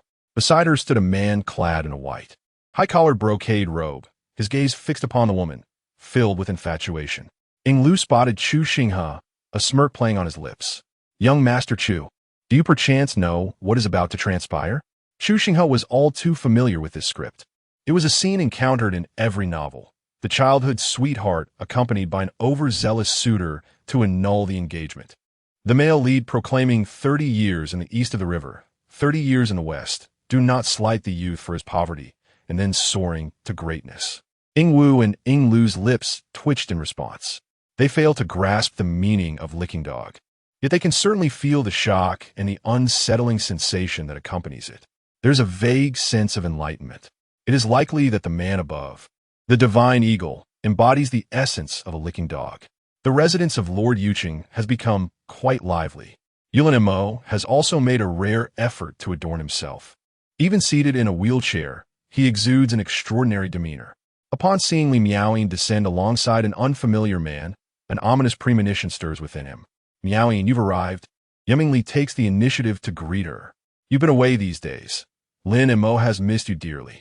Li Miaoying reciprocates the greeting. Greetings, Uncle Yu. Yiming Li senses the detachment in her tone, and an uneasy feeling settles in his heart. Miaoying, please expedite your matters. We still need to return. The man beside her interjects. May I inquire who this young gentleman is? Chu Xinghe steps forward, observing the man's disregard for her husband, and boldly poses the question. You must be the descendant of Elder Chong. He sends his regards. The man casually replies. A radiant smile graces Chu Xinghe's face. Their ancestor has not forgotten him. Lin Kai, come forward and meet this young gentleman. Perhaps you shall be comrades in the future. Zhou Yuan furrows his brow, but remains silent. Greetings, senior brother and sister. Yulin Kai casts a proud glance at Yulin Imo. Li Miaoying takes a step forward. Uncle, aunt, big brother Yu, I have come to dissolve our engagement. At her declaration, an immediate silence envelopes the great hall. Chu Xinghe and Yulin Kai exchange glances, excitement evident in their eyes. Yulin Imo, although having anticipated this moment, feels an inexplicable rage surging within him. His fingers grip the wheelchair tightly. He had hoped that Li Miaoying might differ from others. Very well, I consent. I have misjudged you, Li Miaoying. You are now a prodigy, while I, Yulin Imo, am but a waste, unworthy of your stature. Yulin Imo sees through clenched teeth. He produces the marriage certificate and tears it asunder, sending a flurry of paper fragments swirling through the air. Li Miaoying purses her lips, remaining silent. Begone. I shall reclaim today's humiliation. In 30 years, fortunes will shift. Do not underestimate the youth in his poverty. As Li Miaoying prepares to depart, Zhou Yuan remains unmoved. Yulin Imo, the genius of Yuqing, I once believed you to possess an expansive heart, yet you reveal yourself to be a despicable villain. Who do you think you're to dictate terms to me? Yulin Mo's voice is icy. Young man, do you comprehend the consequences of your words? With a mere utterance, I could obliterate the entirety of Yuqing. When lacking power, such bravado only renders you a fool. You have become a waste. And when others refer to Miaoyin as your fiancé, they do so with envy, while you harbor pride within. In the sacred land of Taishan, when others mention Miaoyin, the first thing they say is that her fiancé is a worthless wretch. Do you not understand the weight of public opinion? In your pride and triumph, have you ever considered Miaoyin's plight? This humiliation she has borne for 3 years. Is that not enough? Zhou Yuan's eyes narrow, a chilling glint lurking within. Yulin Mo gazes at Zhou Yuan. Who can discern the truth of your words? She is a prodigy. Who dares to belittle her? Zhou Yuan chuckled. Indeed, those from small towns possess a certain flair, capable of dismissing years of others' toil with a mere phrase, revealing the limitations of their understanding. Zhou Yuan was about to voice his thoughts when Li Miaoyin interjected, Senior brother Zhou, the matter has been resolved. Let us depart. Zhou Yuan scoffed coldly. Do you truly believe your father can still hold the position of city lord? Are you aware of the sacrifices Li Miaoyin has made? Or do you think a frail, aging elder can withstand such burdens? Chu Xinghe stared in disbelief, his mouth agape. Yu Mingli's eyes flickered with astonishment. Yu Linma clenched his fists. His lips pressed tightly together in silence. Yu Linma, I eagerly await your recovery, so you may witness firsthand the Taishan sacred land the impact of your words today. How deeply they wound. Trash should remain forever in the dust. He retorted, his breath quickening. I shall go. What is your name? I wish to see how lofty you truly are. The holy son of the Taishan sacred land, Zhou Yuan, he replied, as he departed with Li Miaoyin. Chapter 29. Hurry. Trouble approaches. As the divine eagle soared into the sky, the Lord's manner fell into a profound silence. Yu Linma's nails dug deeply into his palm, blood trickling onto the hem of his garment. Yu Mingli sighed, uttering no words, and turned to depart. Chu Xinghe and Yulin also refrained from speaking much. Yet the disdain in Yu Linma's eyes was unmistakable. On the road, as Zhou Yuan prepared to leave, Li Miaoyin sensed the surrounding void had been sealed, her pupils contracting. Several figures emerged ahead. Who are you? Are you unaware of where this holy son has been wronged? Zhou Yuan deliberately referred to himself as a holy son, signaling his status to the opposing figures. Your attitude was quite different when you mocked my lord moments ago. Is a Taishan holy land truly that formidable? Mocking my lord, you shall pay dearly. Upon hearing these words, Zhou Yuan and Li Miaoyin's expression shifted, particularly Li Miaoyin's. Zhou Yuan attempted to strike. The two acted without hesitation. With a swift motion, Zhou Yuan called upon the means prepared by his ancestor. A resonating hum filled the air, and as the Tao rhythm manifested, he coughed up blood. The brilliance in his eyes dimmed, while Li Miaoyin's gaze turned dull. 2 corpses disintegrated into ashes. Within the Lord's manor, Yu Linma felt a surge of warmth emanating from his dantian. Disbelief etched across his features. A fragment of a technique suddenly appeared in his mind. As he practiced it, his dantian began to heal at an astonishing rate. Suppressing his inner astonishment, joy began to blossom within him. Zhou Yuan, Li Miaoyin, await your reckoning. I shall reclaim the humiliation of today. While he immersed himself in cultivation, he remained unaware of the presence that had silently approached him. A mysterious orb entered Yu Linma's dantian. After completing the act, the figure vanished without a trace. Yu Linma remained absorbed in the gradual restoration of his dantian, feeling even the meridians in his legs rapidly healing. At that moment, an overwhelming surge of primal power erupted within him, merging swiftly with his being. His cultivation level ascended rapidly through the stages: flesh, chi cultivation, meridian unblocking, dan condensation, spirit sea, divine soul, divine vessel, divine general. Shortly thereafter, an aura befitting a king erupted forth. Yu Linma's pupils widened as he felt his newfound strength, a flicker of fear igniting within him, quickly replaced by overwhelming elation. A king! A king! Zhou Yuan, Li Miaoyin, prepare yourselves, I shall find you soon. Yet, he knew he could not reveal his power just yet, for it would undoubtedly attract attention. He must continue to feign weakness. A mere fool, suddenly transformed into a king, would certainly draw the gaze of the wary. He could only gradually unveil his strength. Atop the observation tower, Chu Xinghe, accompanied by Ying Wu and Ying Lu, donned disguises to blend in with the common folk, slowly merging into the crowd. Suddenly, thunder rumbled ominously above, and 3 resounding claps echoed through the sky. A colossal vortex storm materialized. The citizens of Yu City gazed upward, bewildered. What is happening in our city? A thunderbolt, as thick as a grinding wheel, descended from the heavens, causing many to hastily seek shelter. The lightning lingered in the sky, where 3 figures stood suspended in the void. The dark clouds in the sky gradually dispersed, revealing a bright expanse above. Yu Mingli hurriedly flew over to meet the 3 dignitaries. Umph! The leader let out a cold snort, causing Yu Mingli to be sent flying, spitting out a mouthful of blood. His entire body lay fractured on the ground, struggling for breath. Impudent! Chongqing's eyes widened with fury, hesitant to act recklessly. He approached Yu Mingli's side. Mingli, are you all right? Why? Chongqing roared at the 3 figures in the sky. Who is Yu Linmo? The leader's eyes glimmered with malice. Yu Linmo's gaze bore a murderous intent. Zhou Yuan was unable to contain himself so quickly. You are the one sent by Zhou Yuan, aren't you? It appears you are duplicitous, presenting one face while concealing another. The Grand Elder of the Tai Xian Sacred Land coldly snorted. To kill the Sacred Son and the true disciple of the Tai Xian Sacred Land, you possess quite the audacity. Yu Linmo's pupils constricted. When did he kill?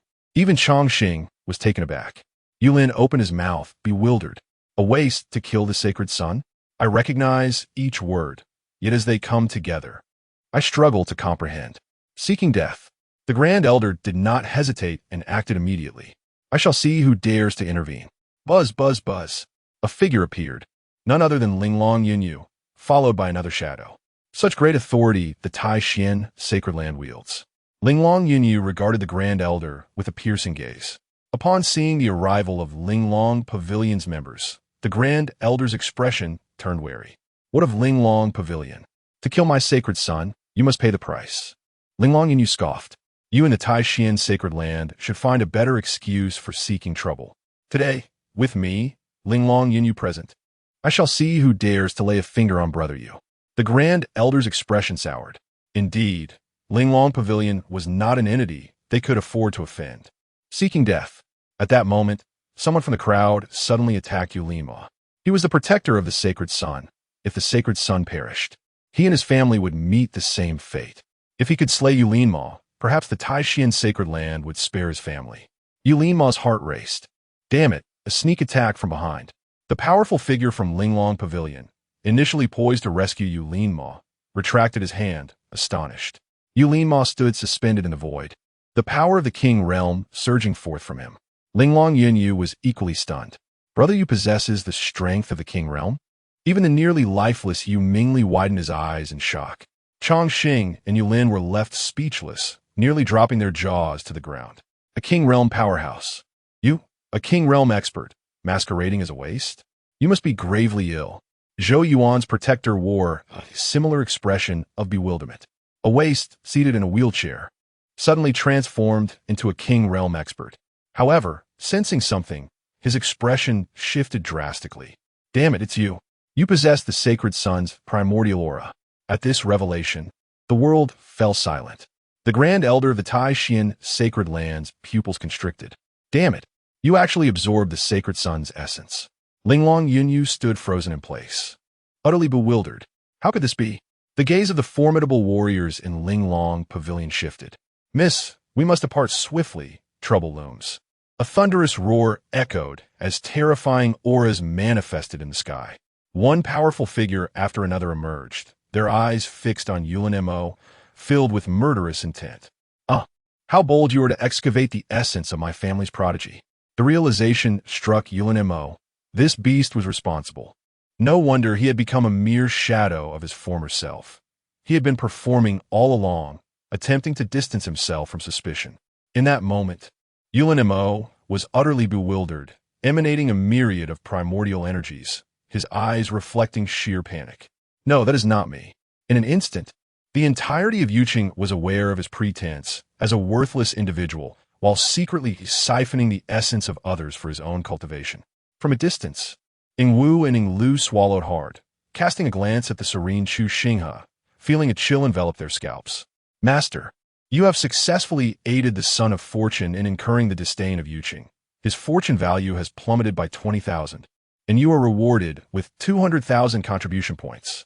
Master, it seems this son of fortune is rather underwhelming. It appears he is not the one we seek. Chapter 30. Assisting another child of fortune to ascend, Linglong Yunyu felt a tingling sensation on her scalp, her breath becoming somewhat rapid. How could this be? The Linglong Pavilion was privy to certain secrets. In ancient times, there was an individual who cultivated using the essence of others, becoming a public enemy of the Taishu heavenly realm. Yet that person had long since vanished.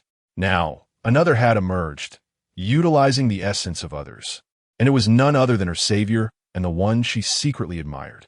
Yulamo's mind was engulfed in chaos. How could this happen? Someone must be framing him. No, it cannot be. I'm not responsible for this. Just yesterday, I suddenly possessed the strength of a king. It must be the Tai Xian Holy Land. It must be Zhou Yuan and Li Miaoyin who are attempting to slander me. You must believe me, I was a useless waste for 3 years. How could I possibly cultivate using another's essence? The Grand Elder of the Tai Xian Holy Land produced a shattered jade talisman. This is the life token of our holy son, he declared. Following his words, a voice emanated from the jade plate. Ancestor, avenge me. It was Yulin Mo who killed me. The voice was piercing, haunting, and filled with sorrow. Impudent. Do not think I am unaware. You are merely acting. Yesterday, I opposed Zhou Yuan. He must have devised this method of retaliation against me. Yulin Mo inhaled deeply, stubborn and seeking death. He declared as the Grand Elder made his move. Linglong Yunyu instinctively called out to the guardian beside her, quickly, save brother Yu. The guardian remained unmoved. Yulin Mo struck forth, unleashing a surge of energy from his hand, a blend of various essences swirling together. Upon sensing this, Linglong Yunyu's expression changed drastically. Aunt, you must intervene to save brother Yu. He is surely being wronged. The guardian shook his head. Miss, you should first address the impending troubles. Your overt support for Yulin Mo just now will make our Linglong Pavilion the target of collective ire. If things go awry, we may face a united assault. The best way to prove your stance is to act yourself. If you can eliminate him, all the better. Linglong Yunyu stood frozen in place. She was not foolish. In an instant, she comprehended everything. Her heart was troubled. How could this be? Miss, is it possible that his rescue of you was a calculated ploy? He could have feigned weakness, biding his time for 3 years. This person possesses a fearsome intellect. Linglong Yunyu felt a wave of uncertainty wash over her. Could it be so? The Grand Elder of the Tai Xian Holy Land's gaze was frigid. Still in denial? Yulin Mo's lips were stained with blood. He understood that no explanation would suffice. Survival was paramount. Only by living could he hope to vindicate himself. Yunyu, trust me, I am truly being wronged. Yulin Mo could only place his hopes on Linglong Yunyu. Tear-streaked, she was at a loss for what to do. Seeking death, daring to call our Miss's name at this moment. It seems that your earlier act of saving our Miss was also part of your scheme. Otherwise, how would you know her identity so precisely to save her? Pity our innocent young lady, deceived by this devil. The guardian of Linglong Yunyun spoke swiftly. We must unite to eliminate him. Such a vile person must not be allowed to live, lest the ancient calamities be revisited upon us. Many faces shifted upon hearing this. The Grand Elder of the Taishan Sacred Land produced a compass, sealing the surrounding space. Yu Linma's expression darkened. Yunyu, trust me, I am truly wronged. Linglong Yunyu's mind was a blank slate. She found herself at a loss for what to do. My lady, you must awaken. He seeks to drag us into ruin. If that happens, our Linglong Pavilion will be besieged by all powers of the Taishu heavenly realm, and the pavilion master, the lady, and the young master will perish alongside us. The image flashed in Linglong Yunyu's mind, and terror filled her eyes. No, this cannot be. She turned to gaze at Yulin Ma, her feelings of affection now retracted. You once devised a scheme to save me. Now you wish to ensnare Linglong Pavilion. You intend to bring about my demise, Yulin Ma. How did I not perceive your malevolence before? Can't kill him. Yu Linma stood frozen, disbelief etched upon his face. A wretched smile gracing his lips. So what if I did? Go ahead, kill me. As long as I draw breath. I shall extract the essence from each of you, cleansing myself of today's disgrace. Yu Linma transitioned from madness to calm, unleashing the full extent of his strength at the King's realm. Finally, he admitted it. Upon hearing his confession, the murderous intent among the others faltered. From a distance, Chu Xinghe, the master assists Linglong Yunyu in severing the connection with the Child of Fortune, causing a decrease of 20,000 in his fortune value, while the master gains 200,000 in assistance value. Upon hearing the system's notification, Chu Xinghe's smile widened. What a windfall! The farce was nearing its conclusion. Numerous powerful beings converged upon Yu Linma. A shadowy hand emerged in the void, seizing Yu Linma and vanishing. The assailant was left in bewilderment. No wonder that fellow remained so composed. That cursed being managed to escape. The Grand Elder of the Taishan Sacred Land's countenance darkened. To effortlessly breach my sealing formation, he must possess at least the strength of a great sage. Damn it, I cannot trace him. Linglong Yunyu's guardian also wore a grim expression. Allowing such a person to leave unchallenged is a harbinger of calamity. I suggest we disseminate the events of today widely. Linglong Yunyu's face turned ashen. Many others cast furtive glances at her. The Grand Elder of Taishan snorted disdainfully. Linglong Pavilion will become a prime suspect. He waved dismissively at Yu Mingli and his companions below. With nary a scream, they vanished into thin air. Chu Xinghe had already departed with Shadow 5 and Shadow 6. There was nothing left for them here. By nightfall, the name Yu Linma had spread throughout the Taishu heavenly realm, known to nearly all, as night enveloped the surroundings. Chu Xinghe, accompanied by Shadows 5 and 6, arrived at a designated location. Two sentinels stood guard over Yu Linma, who lay unconscious. Observing the severely depleted fortune value of Yu Linma, it was evident that he had lost his worth. Eliminate him, and do so discreetly, ordered Chu Xinghe. One of the guards conjured a flame that descended upon Yu Linma. His body ignited, yet he remained oblivious. In a short while, he was reduced to a mere pile of ash. Chu Xinghe waved his hand. Let us depart. The fabric of space was torn asunder, and Chu Xinghe vanished from sight. An hour later, a figure clad in a black robe emerged, eyes fixed upon the ashes, hands clenched tightly. So, you are Qianlele, a mocking voice echoed.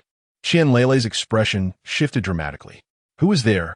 Suddenly, a voice pierced the darkness. Bayu, you are already dead. Before Qianlele could comprehend the situation, his body was crushed. The traces of the scene were meticulously obliterated. Chapter 31. The Awakening of Zhong Li Qingming. After the matters were resolved, Chu Xinghe hurried back to the heavenly Yin sacred land. He sat before Zhong Li Qingming, who, adorned in a resplendent pale yellow gown, sat gracefully in her chair.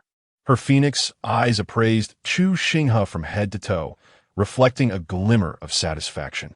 Well done. Zhong Li Qingming found it hard to fathom how someone of her own age could possess such meticulous thoughts and execute tasks with such precision. Chu Xinghe la vis dutin Zhong Li Qingming. She would undoubtedly look stunning in black stockings, particularly with those long, straight legs that seemed to surpass even his own lifespan. What is it with my legs that you find so captivating? Zhong Li Qingming noticed that Chu Xinghe appeared particularly enamored with her legs. With her legs elegantly crossed. Her skin was as fair as snow, smooth and supple. Chu Xinghe, your background and strength have saved you. Otherwise, you would learn what it truly means to be a beast. This was the first time Zhong Li Qingming had encountered such a statement, which made her chuckle. Chu Xinghe withdrew his thoughts. In the eyes of the outside world, Yu Linma was still alive, backed by formidable forces. Even the suspicions surrounding Linglong Pavilion were difficult to dispel unless they located Yu Linma. Otherwise, they would be forever entangled. I have painstakingly fostered this situation, and if something were to go awry, it would be easily uncovered. Suddenly, Zhong Li Qingming stood up and slowly approached Chu Xinghe. He leaned back, yet her ample bosom pressed against his chest, their lips nearly brushing against one another. What, little Xinghe, are you worried about me? Chu Xinghe felt a flush of warmth in his ears, having been playfully teased by this woman. Resolutely, he decided to embrace Zhong Li Qingming. However, she swiftly turned, evading his embrace. Little Xinghe, you don't actually like me, do you? Chu Xinghe not that. Indeed, I do like you. Zhong Liqingming was momentarily taken aback. This fellow was remarkably unabashed. Even the individuals covertly protecting her were stunned. Those who had previously professed their affection for Zhong Liqingming seemed to have been silenced. They looked at Chu Xinghe with pity. Sister, may your journey be smooth. Chu Xinghe Zhong Liqingming ao sets li. So what if I like you? It does not mean I intend to act upon it, pursue you, or force you into anything. Zhong Liqingming was utterly dumbfounded. It could be interpreted in that manner. Even those safeguarding her were left speechless, having never encountered such an absurd declaration. Regaining her composure, Zhong Liqingming covered her mouth and laughed. What a novel perspective. You have performed admirably this time. I shall grant you the 10 sacred herbs I promised before, and additionally, I will bestow upon you 20 more. This is also a gift from little Zhong. Chu Xinghe accepted it. This is a present from the ancestors of the Zhong Li family. As he gazed at the ring Zhong Liqingming offered, his breath quickened upon opening it, revealing countless ruled jade talismans and hundreds of sacred herbs. There are several plants that have evidently surpassed 10,000 years. The exquisite divine stone is worth 100,000. Within it lies a garment inscribed with ancient runes. This garment can withstand 3 assaults from a supreme powerhouse. Chu Xinghe took a deep breath, feeling exhilarated. He understood that the compensation from Linglong Pavilion would undoubtedly exceed this amount. Yet, that is their capability. Just a sip of soup has already made him feel so prosperous. Observing Chu Xinghe's joyful demeanor, Zhong Liqingming raised her brows. He is so pleased with such a trivial matter. Wealthy lady, how could one be so famished? Zhong Liqingming frowned. What did you say? Chu Xinghe hastily silenced himself. Sister, your composure is admirable. I am in awe. Zhong Liqingming nodded. After hearing about Jiang Wanyin, the Jiang family has already detained her and decided to recruit a son-in-law. Chu Xinghe's smile faded, a glint of coldness flashing in his eyes. He recalled the little girl who had fallen for him after his teasing. Your current status is too low. You are not even the son of the heavenly fate sacred land. Even if you were, the Jiang family would hardly spare you a glance.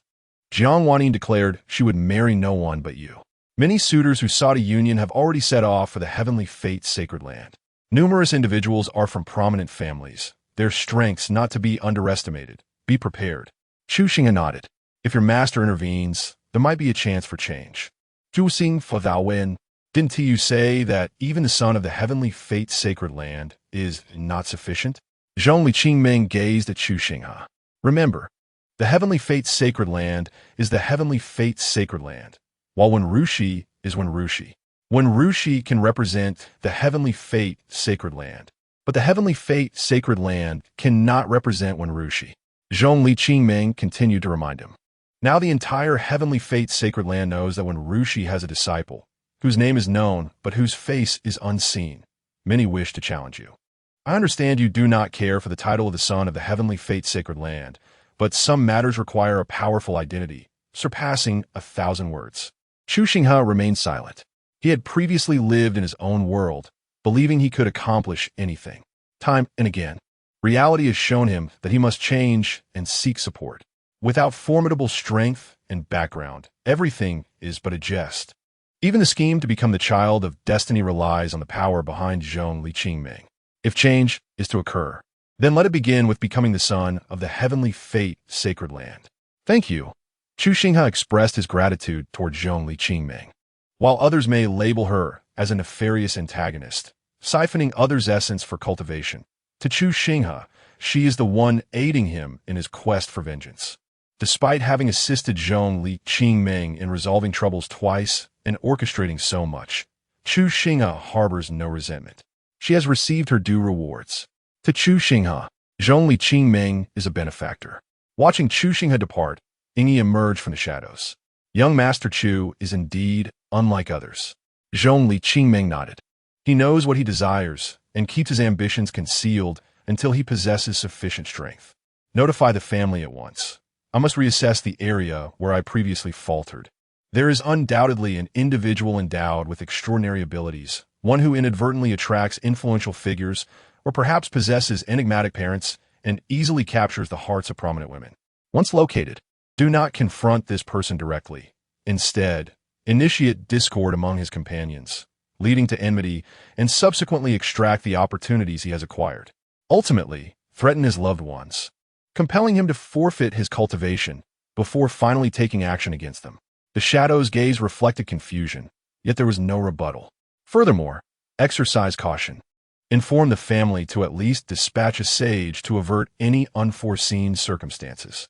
Should there be heirs of great powers in proximity, let Yulinma make an appearance. Zhongli Qingming's lips curled into a smile. Sending Chu Xinghe to Yuqing was also to validate her hypothesis. Through Chu Xinghe's 3 previous encounters, it seems she has discerned a method to contend with such individuals. By initially targeting those around him, and then him in turn, it would facilitate their swift demise. The shadow nodded in understanding. Zhongli Qingming remained somewhat perplexed as to how Chu Xinghe could effortlessly locate such individuals. This ability piqued her curiosity. Chapter 32. Your egg is as irreverent as you are. After Chu Xinghe departed, he arrived at the Roshui Palace to find Wenrushi. As before, Wenrushi sat in a pavilion, her fingers gracefully gliding over the strings of an ancient zither. With each pluck, Chu Xinghe's restless heart inevitably found tranquility. The lotus leaves and flowers on the lake swayed gently. Even the fish gathered around the pavilion, quietly listening. Numerous creatures nearby gazed in silence at the figure within the pavilion. Once the melody concluded, Wenrushi cast a glance at Chu Xinghe, who suddenly appeared in the pavilion with a flicker. "Master, your playing is truly enchanting," he complimented. Wenrushi set aside the zither and sipped from her teacup. In half a month, the Tianyin Sacred Land would host a competition for the title of Holy Son, a proclamation that resonated throughout the sacred grounds. Even many of the esteemed elders were stirred, and the ancestors in the forbidden area of the back mountain opened their eyes. The true disciples in seclusion also awoke, some filled with joy, others in confusion. Chu Xinghe sat obediently before Wenrushi, feeling as though there were no secrets left between them. The moment he arrived, she seemed to know his intentions. Suddenly, an idea struck him, and he produced a white egg. Wenrushi's expression remained unchanged. "Your egg?" Clearing his throat, Chu Xinghe asked, "Master, can you discern what kind of egg this is?" Wenrushi glanced at it, nodded slightly, and, with her delicate lips parting, replied, "I know. I want to tell you, everything has its own destiny." Chu Xinghe appeared defeated, but he acknowledged that this was the essence of Wenrushi's philosophy. He then retrieved a sacred herb and placed it upon the egg, which swiftly vanished. Subtle patterns began to emerge on the surface of the white egg. Chu Xinghe raised an eyebrow and produced the essence of the stars from the mysterious stone tablet, offering it to the egg as well. The egg wobbled slightly, disregarding the star essence, seemingly showing disdain. Chu Xinghe's expression darkened. This wretched thing is picky as well. He weighed the egg in his hands, realizing it had considerable heft, perfect for use as a projectile. "Master, how much do you know about Zhongli Qingming?" he inquired. Wenrushi did not conceal her knowledge. The swallowing heaven demon body. Chu Xinghe frowned. "If Master is aware, why does she remain here?" Wenrushi nodded. "You also know she is a calamity, yet you continue to assist her," she countered. Chu Xinghe fell silent. "That is her path, her method of cultivation. Why should I interfere?" Astonished, Chu Xinghe pondered how few could embody the grace of Wenrushi in this world. "Aren't you afraid she might expose herself? If that happens, the entire Tianyin Sacred Land could face destruction, perhaps even you." Wenrushi shook her head. "You wish to imply I might perish? At that time, it would be the path of Tianyin's Sacred Land and my own enlightenment." Chu Xinghe shifted to another question. "Master, why have you chosen to take me as your disciple? If you wish to accept me, then simply do so. There is no need for such inquiries." Chu Xinghe, "Very well, you have bested me. I concede defeat." He, a being capable of manipulating fortune in the outside world, finds himself utterly defeated before his master. "Master, do you harbor feelings for me?" Chu Xinghe leaned on his hand, quietly observing Wenrushui. Indeed, hearing Wenrushui's admission, a smile graced Chu Xinghe's lips. "In my eyes, you are akin to these fish. Lotus leaves and pavilions. I cherish them all." Wenrushui spoke calmly. Chu Xinghe took a deep breath. "Master, please rest." Your disciple takes his leave. Chu Xinghe vanished from the soft water palace. Not at all shaken. He accessed the system interface. Master, Chu Xinghe age, 20 strength. Initial stage of the Emperor Realm physique. Celestial demon body. Celestial demon eyes techniques. Celestial demon Dao scripture martial skills. Celestial demon ascending to the heavens. Teleportation weapons. Celestial demon zither, purple gold gourd assistance value. 1, 398.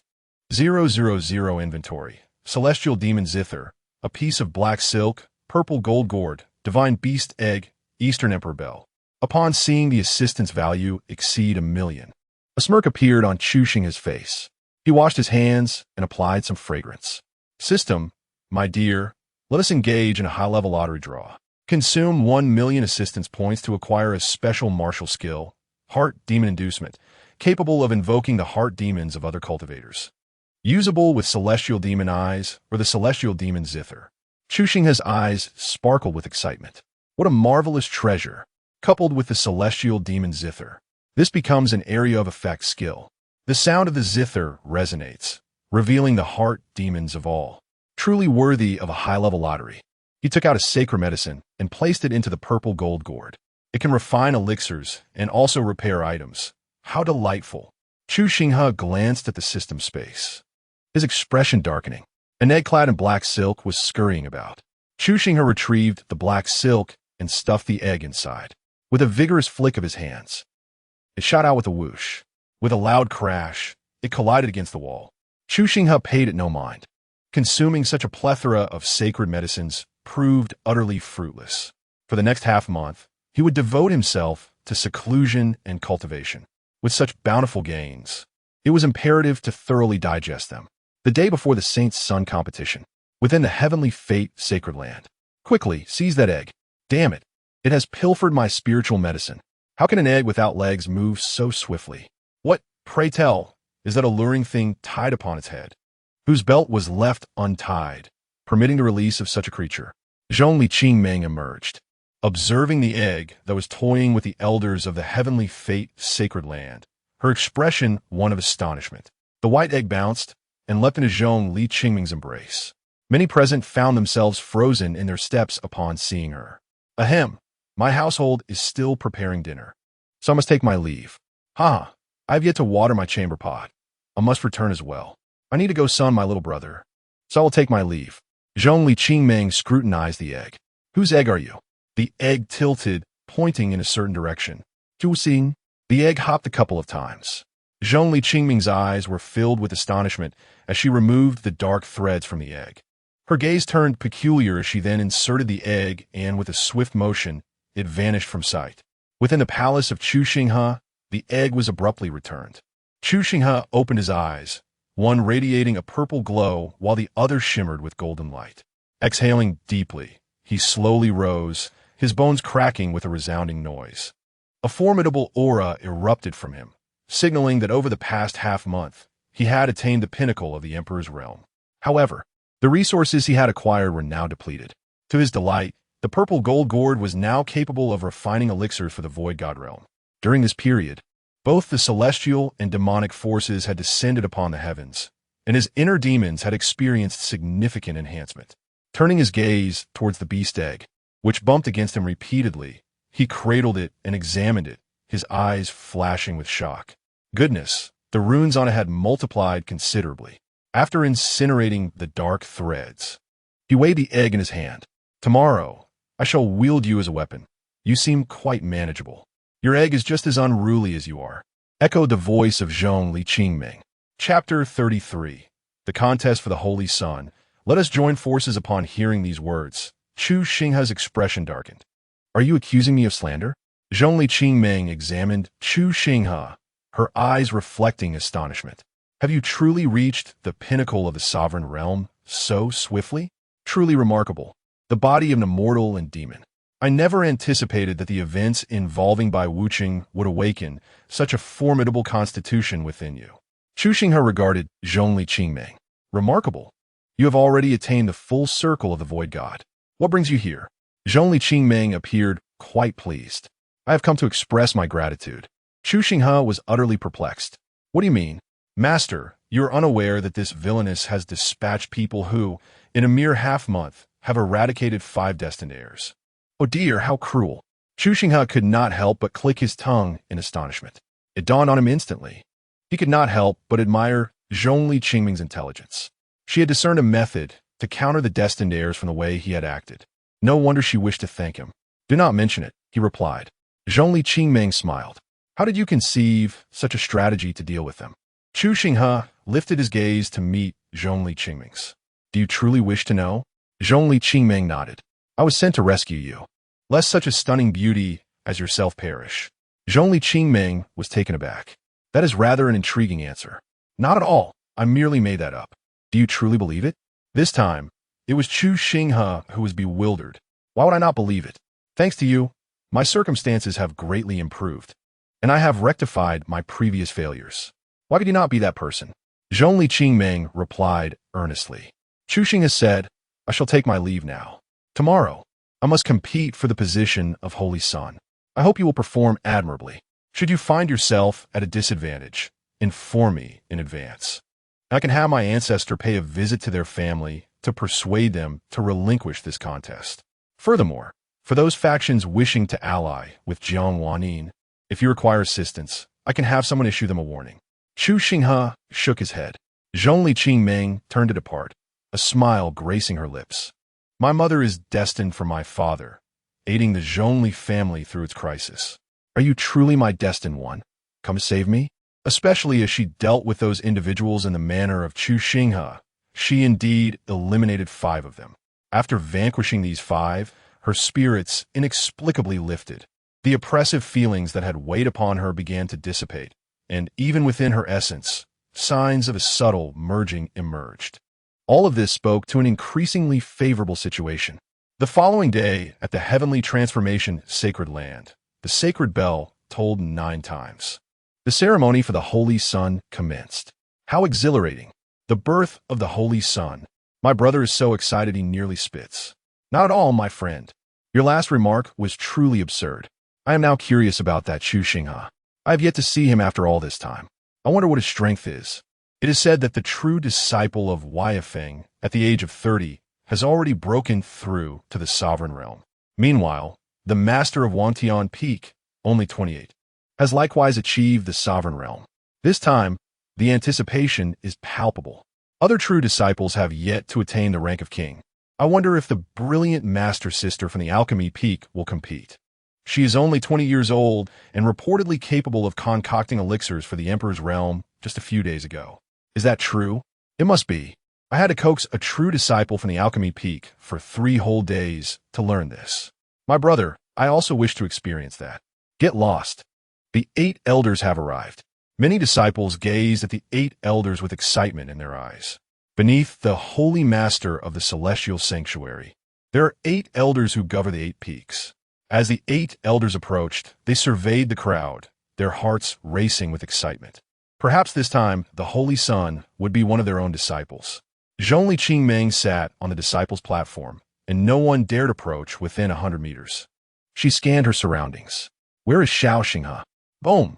As the bell tolled once more, a voice declared, the Holy Master has arrived. Even the 8 elders stood up, bowing to the figure at the highest position. We pay our respects to the Holy Master. There is no need for excessive formality, the Holy Master replied. Many lifted their gazes towards the high platform, where a vague silhouette could be discerned, obscured from clear view. The crowd's attention involuntarily shifted to the figure next to the Holy Master. Clad in a flowing white robe with wide sleeves, his countenance was as exquisite as jade, his nose straight, and his phoenix-like eyes deep as the abyss. His white hair cascaded naturally, swaying with the breeze, exuding an ethereal aura akin to that of a celestial being. Even the 8 elders were taken aback by Chu Xinghe's appearance. Observing his demeanor, they felt overshadowed. Their own celestial bearing paled in comparison to the elegance of Chu Xinghe. Many disciples below regained their senses. He is extraordinarily handsome. No wonder he seldom appears. Those envious demons would surely imprison him if they laid eyes on him. Even from a distance, I can smell his delightful fragrance. I long to confine him and keep him on my bed. This man is indeed captivating. While he is strikingly handsome, I am merely ordinary, and the heavens are truly unfair. A smile crept across Zhongli Qingming's lips. This fellow has an impressive appearance. She observed the female disciples drooling over Chu Xinghe with a flicker of something inscrutable in her eyes. The ceremony for the Holy Sun commenced. Upon hearing this, Chu Xinghe stepped forward. To become the Holy Sun, one must demonstrate overwhelming strength, crushing these true disciples beneath his feet to prevent descent. He stepped into the void, advancing to the center of the arena. Come to me all at once. His calm words fell like a bomb into water, creating ripples of commotion.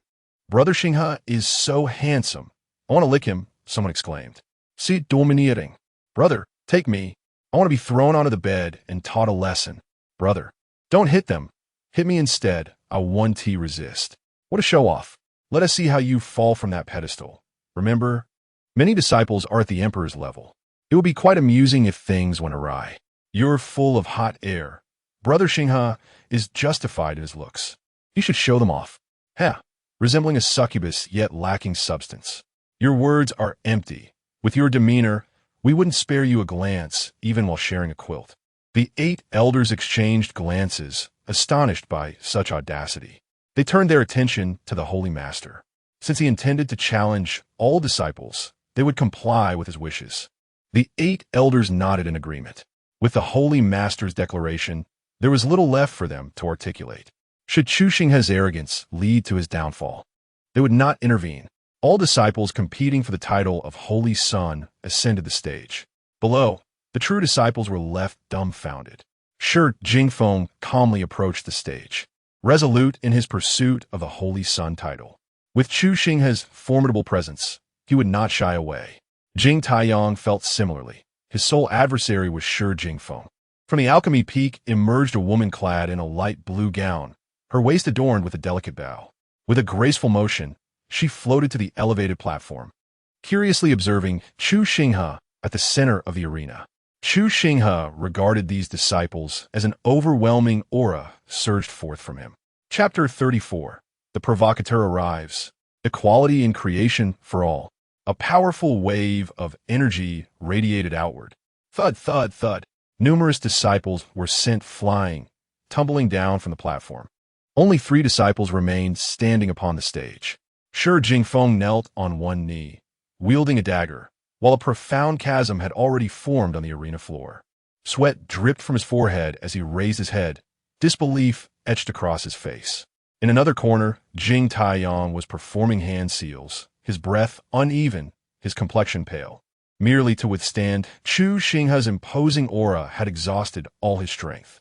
The last to ascend the platform, Chu Star River, found herself before a massive alchemical furnace, effectively countering Chu Xinghe's momentum without suffering any detriment.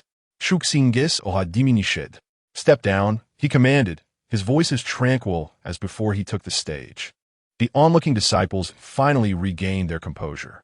I thought we were about to witness a fierce clash. Is this all there is? I hope to learn a move or two from these esteemed disciples, yet I only heard a couple of phrases.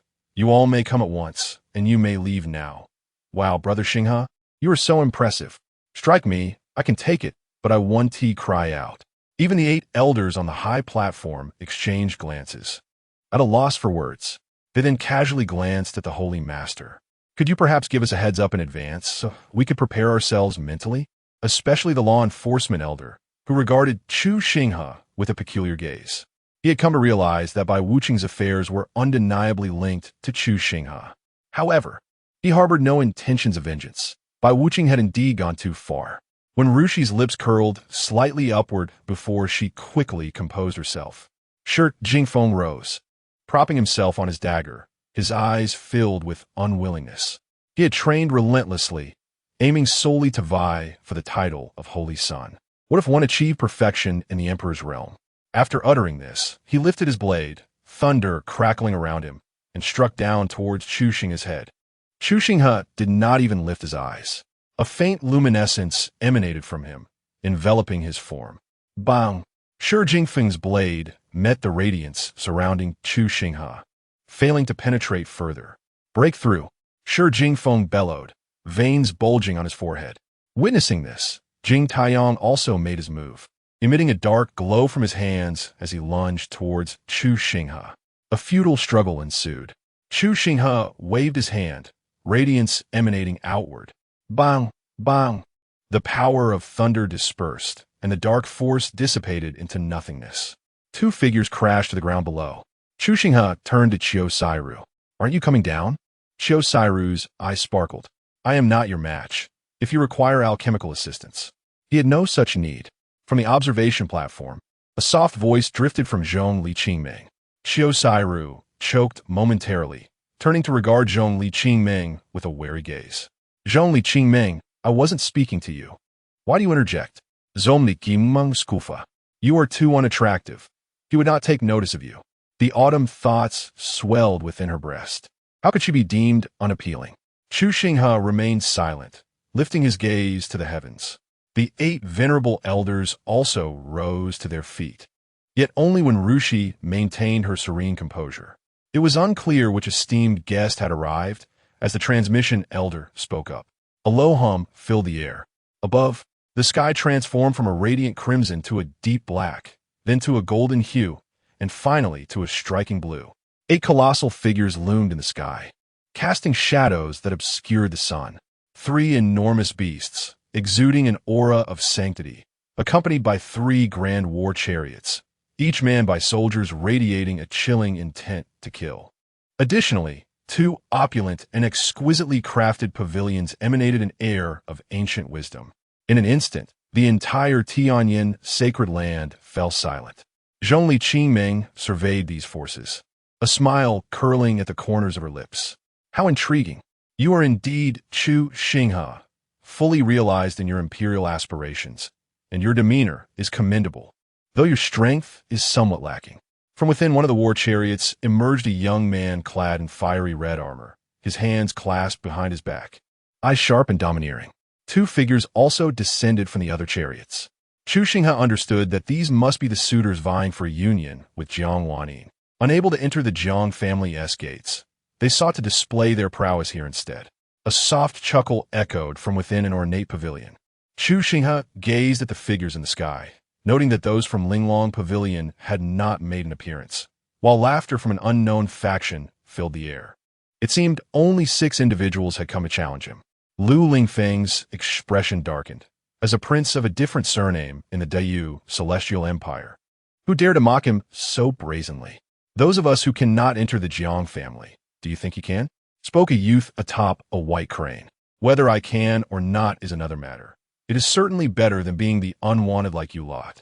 Wai Yu Susan's eyes blazed with fury, for the truth cut deep like a knife. The sharpness of words could indeed wound. The son of the Duke of the Shengwu Celestial Empire, Yang Hai, chimed in. "If you can achieve greatness, why come seeking to become a son-in-law? If you cannot stand tall yourself, do not belittle others. Impudent, you seek your own demise." Yang Hai's expression darkened. Zhong Li Qingming watched the unfolding drama with a smirk. This lad had a way with words that could provoke even the most stoic. "Why not follow me? I can offer you a life of luxury," proposed Zhou Yuantian, a prince of the great Zhou Celestial Empire, as he regarded Chu Xinghe. Chu Xinghe tilted his head, adorned in the imperial robe of the 4-clawed dragon, undoubtedly a prince himself. He could not be the crown prince, yet he spoke with a semblance of politeness. "No need. I will strive for my own prosperity." Zhou Yuantian's brow furrowed. "Does young master Chu look down upon this prince?" Chu Xinghe shook his head. "Your desire to enter the Jiang family boils down to a mere bargaining chip for that position. They're disinterested, and you still do not see the truth. Are you courting death by following such a path?" A chilling look passed across Zhou Yuantian's face. The 8 elders above gaped in astonishment. "Chu Xinghe, your tongue is indeed sweet," one remarked. "Yet, behold, not a smile graces your face." The disciples of Tianyin sacred land stood in bewilderment, marveling at Chu Xinghe's formidable presence. Even in silence, he managed to dismantle defenses. It seemed that when the body perished, the spirit remained unyielding. "I am quite fond of such a resolute demeanor. However, I sense a certain dissonance in your words." Chu Xinghe waved his hand dismissively. "Enough of this idle chatter. If you wish to fight, then let us engage without delay." With a huff, he added, "Allow me to test your depths." Lu Lingfeng's eyes glimmered with a murderous intent. "My depths are not something a person like you can gauge," Chu Xinghe replied, shaking his head. He then turned to Enrushi, asking, "Master, this turmoil is quite significant. Can you withstand it?" Chu Xinghe's calm words sent a chill through the hearts of those present. Before Enrushi could respond, a voice echoed from the forbidden ground of the back mountain. "Saint's son, pursue your endeavors without hesitation. It is merely a conflict among the younger generation. Should anyone dare to oppress the weak, the old man will ensure that the night sky brightens." Zhongli Qingming gazed toward the forbidden area of the Tianyin sacred land, astonished that this young man had earned the recognition of those ancient figures. Upon hearing this, many felt a tightening in their hearts. As one of the three dominant forces in Qingzhou, the Tianyin sacred land was certainly formidable. "In that case, I shall indulge you in this game," he declared. Chapter 35. The Power of Inner Demons. Chu Xinghe ascended step by step into the heavens. Meanwhile, two ethereal figures materialized behind him, one celestial, one demonic, forming a protective barrier around him. Witnessing this spectacle, many disciples of the heavenly transformation sacred land widened their eyes in astonishment. The celestial demonic body. No wonder the Holy Master chose Chu Xinghe as his disciple. The 8 elders' pupils flickered with excitement. The spirit body, the treasure body, the king body, the saint body, the celestial demonic body is indeed a manifestation of the saint body. Each matured saint body has the potential to achieve the status of a sage. How much more so for the formidable celestial demonic body? With a flick of his finger, Chu Xinghe produced an ancient zither. "Come, who wishes to step forth first? Or shall you all come at once?" The 6 individuals who stepped forward wore grim expressions. This fellow is actually a saint body. No wonder Jiang Wanyin would only marry Chu Xinghe. It is common knowledge how to make the right choice. I am eager to see just how much power you can unleash from this celestial demonic body. Lu Lingfeng sprang into action, transforming into a streak of light. His fists clenched and aimed at Chu Xinghe. At the same time, the full force of his perfected imperial power erupted. Many gazes were filled with anticipation. The corners of Chu Xinghe's mouth curled upward. With a mere gesture, the celestial demonic zither emitted a resonant sound wave, which spread forth as he continued to play. Lu Lingfeng seemed frozen in place. "Sister-in-law, I truly am my brother." Upon uttering these words, the entire world fell into silence. What is happening? I have no idea how to explain this. This is utterly exhilarating. Chu Xinghe continued to play. "Ha, elder brother, the position of heir must be mine. Sooner or later, I will stand above you." "Father, you old fool, how am I any less than my brother? Why do you never show me a kind face? We are both your sons, so why should he inherit the title of the divine martial king?" "Elder brother, no matter how proud you are, you remain unaware that your son is the offspring of me and sister-in-law." "Ha, father, you also do not know that your concubine has shared a bond with me, right? Just wait, I shall inherit the position of divine martial king." "Sister-in-law, you wouldn't want elder brother to find out, would you?" All disciples of the heavenly transformation sacred land lifted their gazes towards Lu Lingfeng. Even the other 5 who had initially stepped forth discreetly retreated. What kind of sorcery is this? This sound wave attack is terrifying. If their innermost thoughts were to be vocalized, one could hardly imagine the consequences they would face. Chu Xinghe did not cease his performance. Lu Lingfeng's guardian felt a chill run down his spine. Goodness, this is disastrous. The 8 elders of the heavenly transformation sacred land exchanged glances, gasping in horror. My word, this cannot continue, otherwise we shall be at odds with the great Yu heavenly dynasty.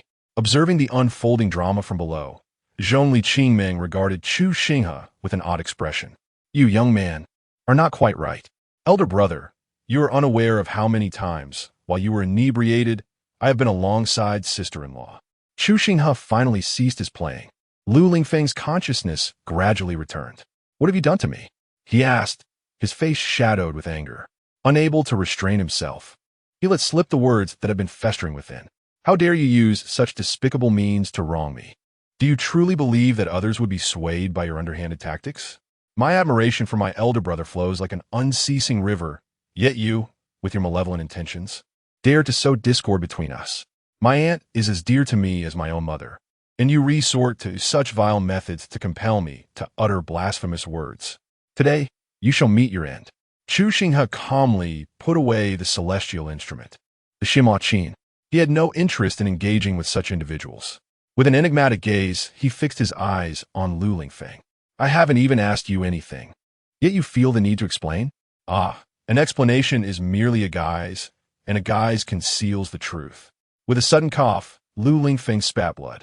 "Seeking death," he muttered. In an instant, Chu Xinghe reappeared, gripping Lu Lingfeng by the throat. The onlookers gasped. The speed was astonishing, almost imperceptible. "You think you can challenge me? You think you're worthy?" Chu Xinghe flung him aside and turned to the others. "Do any of you wish to challenge me as well?" They hastily shook their heads. For everyone harbored secrets. To expose them would be perilous, if not fatal. This young man was truly treacherous. Lu Lingfeng's countenance darkened. "Chu Xinghe, I will have your life." He clenched his fists and struck at Chu Xinghe, who effortlessly caught the blow. Tilting his head, he inquired, "May I kill him?" When Rushi nodded, Chu Xinghe shook his head. "I am a good person. How could I easily take a life?" His father and elder brother are still waiting for him to return. A shiver ran through the gathered crowd. This man was nothing short of a demon. With gritted teeth, Lu Lingfeng was consumed by fear. He wished he had simply been killed by Chu Xinghe. An overwhelming sense of regret enveloped him. Chu Xinghe swiftly tapped a few points on Lu Lingfeng's body before casually tossing him into a war chariot. "Ensure your young master returns safely." Buzzing sounds filled the air as his words hung. The sky above the Tianyan sacred land darkened swiftly, and a massive vortex materialized, crackling with purple lightning. A formidable celestial pressure descended upon Chu Xinghe. Suddenly, a hand rested upon Chu Xinghe's shoulder. "Fear not, holy son." Chu Xinghe looked up at the kindly elder before him. What a remarkable figure, a heavenly saint. "Your arrival is an honor, revered king of divine martial," he greeted respectfully. A faint phantom emerged from the vortex. "The Tianyan sacred land dares to overlook me, the king of divine martial?" The elder's stooped form straightened, and an overwhelming aura surged forth like a tidal wave. "And what if I do not regard you, king of divine martial? If you dare, send your troops to confront me. Others may disregard your son, yet here he is, flaunting his authority. Your household is in disarray, yet you bark here with bravado." Chu Xinghe gazed upon the formidable elder before him, a warm current flowing through his heart. "You seek death," he declared. Following his words, the thunder from the heavens transformed into a dragon of lightning, exuding an aura of annihilation. "Should this thunder dare to descend today, this divine maiden shall rise to battle, launching an assault on the great Yu Celestial Empire." From the audience, Zhongli Qingming spoke up. A resonant hum filled the air as a beam of golden light emerged, dispersing the thunderous tempest. "Divine Martial King, return." A voice, both authoritative and gentle, resonated. "If young friend Xinghe has the leisure, do visit the great Yu Celestial Empire as a guest." Chu Xinghe remained silent, merely nodding in acknowledgement towards Zhongli Qingming. A smile graced her lips, and a glimmer of pride sparkled in her eyes. When Rushi stood, proclaiming, "The contest for the Holy Sun has concluded. Chu Xinghe is now the Holy Son of the Celestial Sanctuary." Many disciples, regaining their senses, erupted in cheers. "Holy Son! Holy Son! Holy Son!" A smile tugged at the corners of Chu Xinghe's mouth. As for the competition, it could be summarized briefly. He understood that the esteemed readers preferred not to dwell on tedious details. "Thank you, Senior." Chu Xinghe bowed respectfully to the venerable powerhouse. The elder scrutinized Chu Xinghe, saying, "There is no need for formality, young holy son. I admire your character. I know you consider the welfare of many. Otherwise, that unruly lad would surely meet his demise. Our celestial sanctuary has awaited a holy body for millennia. You are our hope. I cannot allow you to be bullied. Today, all eyes are upon us. We cannot act openly. However, in your future travels, should you encounter such individuals, eliminate them without mercy." Upon finishing his words, the elder produced 10 jade talismans. These, when crushed, will unleash attacks of the great sage level. Keep them close, as they are my gift to you upon our first meeting. Also, do not blame your master for remaining passive. If she were to intervene, the situation would escalate greatly. Chapter 36. With your filthy fingers pointed at him, I shall end your life. Chu Xinghe shook his head. His master possessed such a temperament, seldom intervening in the affairs of others. He bore her no ill will. The elder patted Chu Xinghe on the shoulder. As the holy son of the primordial sacred land, we elders are quite pleased with you. Chu Xinghe wished to inquire further. Yet the elder had already vanished. He gazed at the solitary pavilion remaining, his lips sealed. All those individuals had departed. Why had this one not left? The door creaked open. A woman adorned in a sky-blue daffodil gown appeared, her bright eyes and radiant smile captivating. Adorning her head was a crystal hairpin shaped like an ice phoenix. Greetings, holy son Chu. I am Chu Xinghe. Hello. What brings you here, Miss Chu? Chu Xinghe gazed at Chu Xinghe with a straightforward demeanor. I sensed the disparity between what young Master Chu and Wan Yin conveyed. Chu Xinghe remained silent. Noticing his indifferent attitude, Chu Xinghe furrowed her brow. Young Master Chu, though you possess a celestial demon body, the gap between you and the Jiang family is immense. It would be wise to publicly sever ties with Wan Yin. You are unworthy of her. Chu Xinghe shook his head, weary of this familiar script. From your words, it seems you and Wan Yin share a friendship, backed by substantial influence. There is no need for you to flaunt your superiority. Chu Xinghe was taken aback, her finger accusingly directed at Chu Xinghe. How dare you? A smirk crept across Chu Xinghe's lips. Are you afraid that your friend might surpass you? Chu Xinghe's chest heaved, her breath quickening. Lacking Wan Yin's grace, physique, and strength, she deliberately approached Wan Yin, aiming to sow discord. Previously, when Wan Yin was in the Su family of Qinghai City, you showed no concern for her. Your sudden interest now reeks of jealousy over her well-being. After all, I am a saint body. Two individuals can admire each other. You, however, are devoid of affection, envious of Wan Yin. Chu Xinghe trembled with rage. I am not. I do not. Chu Xinghe waved his hand dismissively. Miss Chu, it would be best for you to return. Chu Xinghe felt as though she had struck a pillow with her fist. A murderous intent surged within her eyes. Chu Xinghe, do you comprehend the consequences of offending me? She shouted at his retreating figure. Slap! The resounding sound echoed through the air. Chu Xinghe covered her face, turning to look at Zhongli Qingming. What consequences could arise from offending you? Come, enlighten me. Zhongli Qingming did not even spare her a glance. Slap! With a swift motion, she knocked Chu Xinghe to the ground. I am asking you a question. Have you lost your voice? Chu Xinghe regarded Zhongli Qingming with deep trepidation in her gaze. Goddess Zhongli. A vein throbbed on Chu Xinghe's forehead as her pupils constricted. One of her hands had been severed. Zhongli Qingming crouched down, whispering near Chu Xinghe's ear, Wretched creature, dare to point your filthy fingers at him again, and I shall end your life. Chu Xinghe's pupils constricted, and she ceased her cries, tightly pressing her lips together. Begone. Chu Xinghe departed in disarray. Zhongli Qingming approached Chu Xinghe, casting a discerning gaze over him. Such a beautiful woman, and yet you do not pursue her? Chu Xinghe remarked with a hint of peculiarity. I have a celestial maiden by my side, affluent and alluring, with a formidable background. Why should I seek to please a fool? Zhongli Qingming chuckled softly, coveting hermot. She realized that being in the company of Chu Xinghe indeed brought her considerable joy. If you were to whisper sweet nothings to Jiang Wan Yin, she might end up resenting you. I would actually welcome such a foolish act from her. Chu Xinghe replied thoughtfully.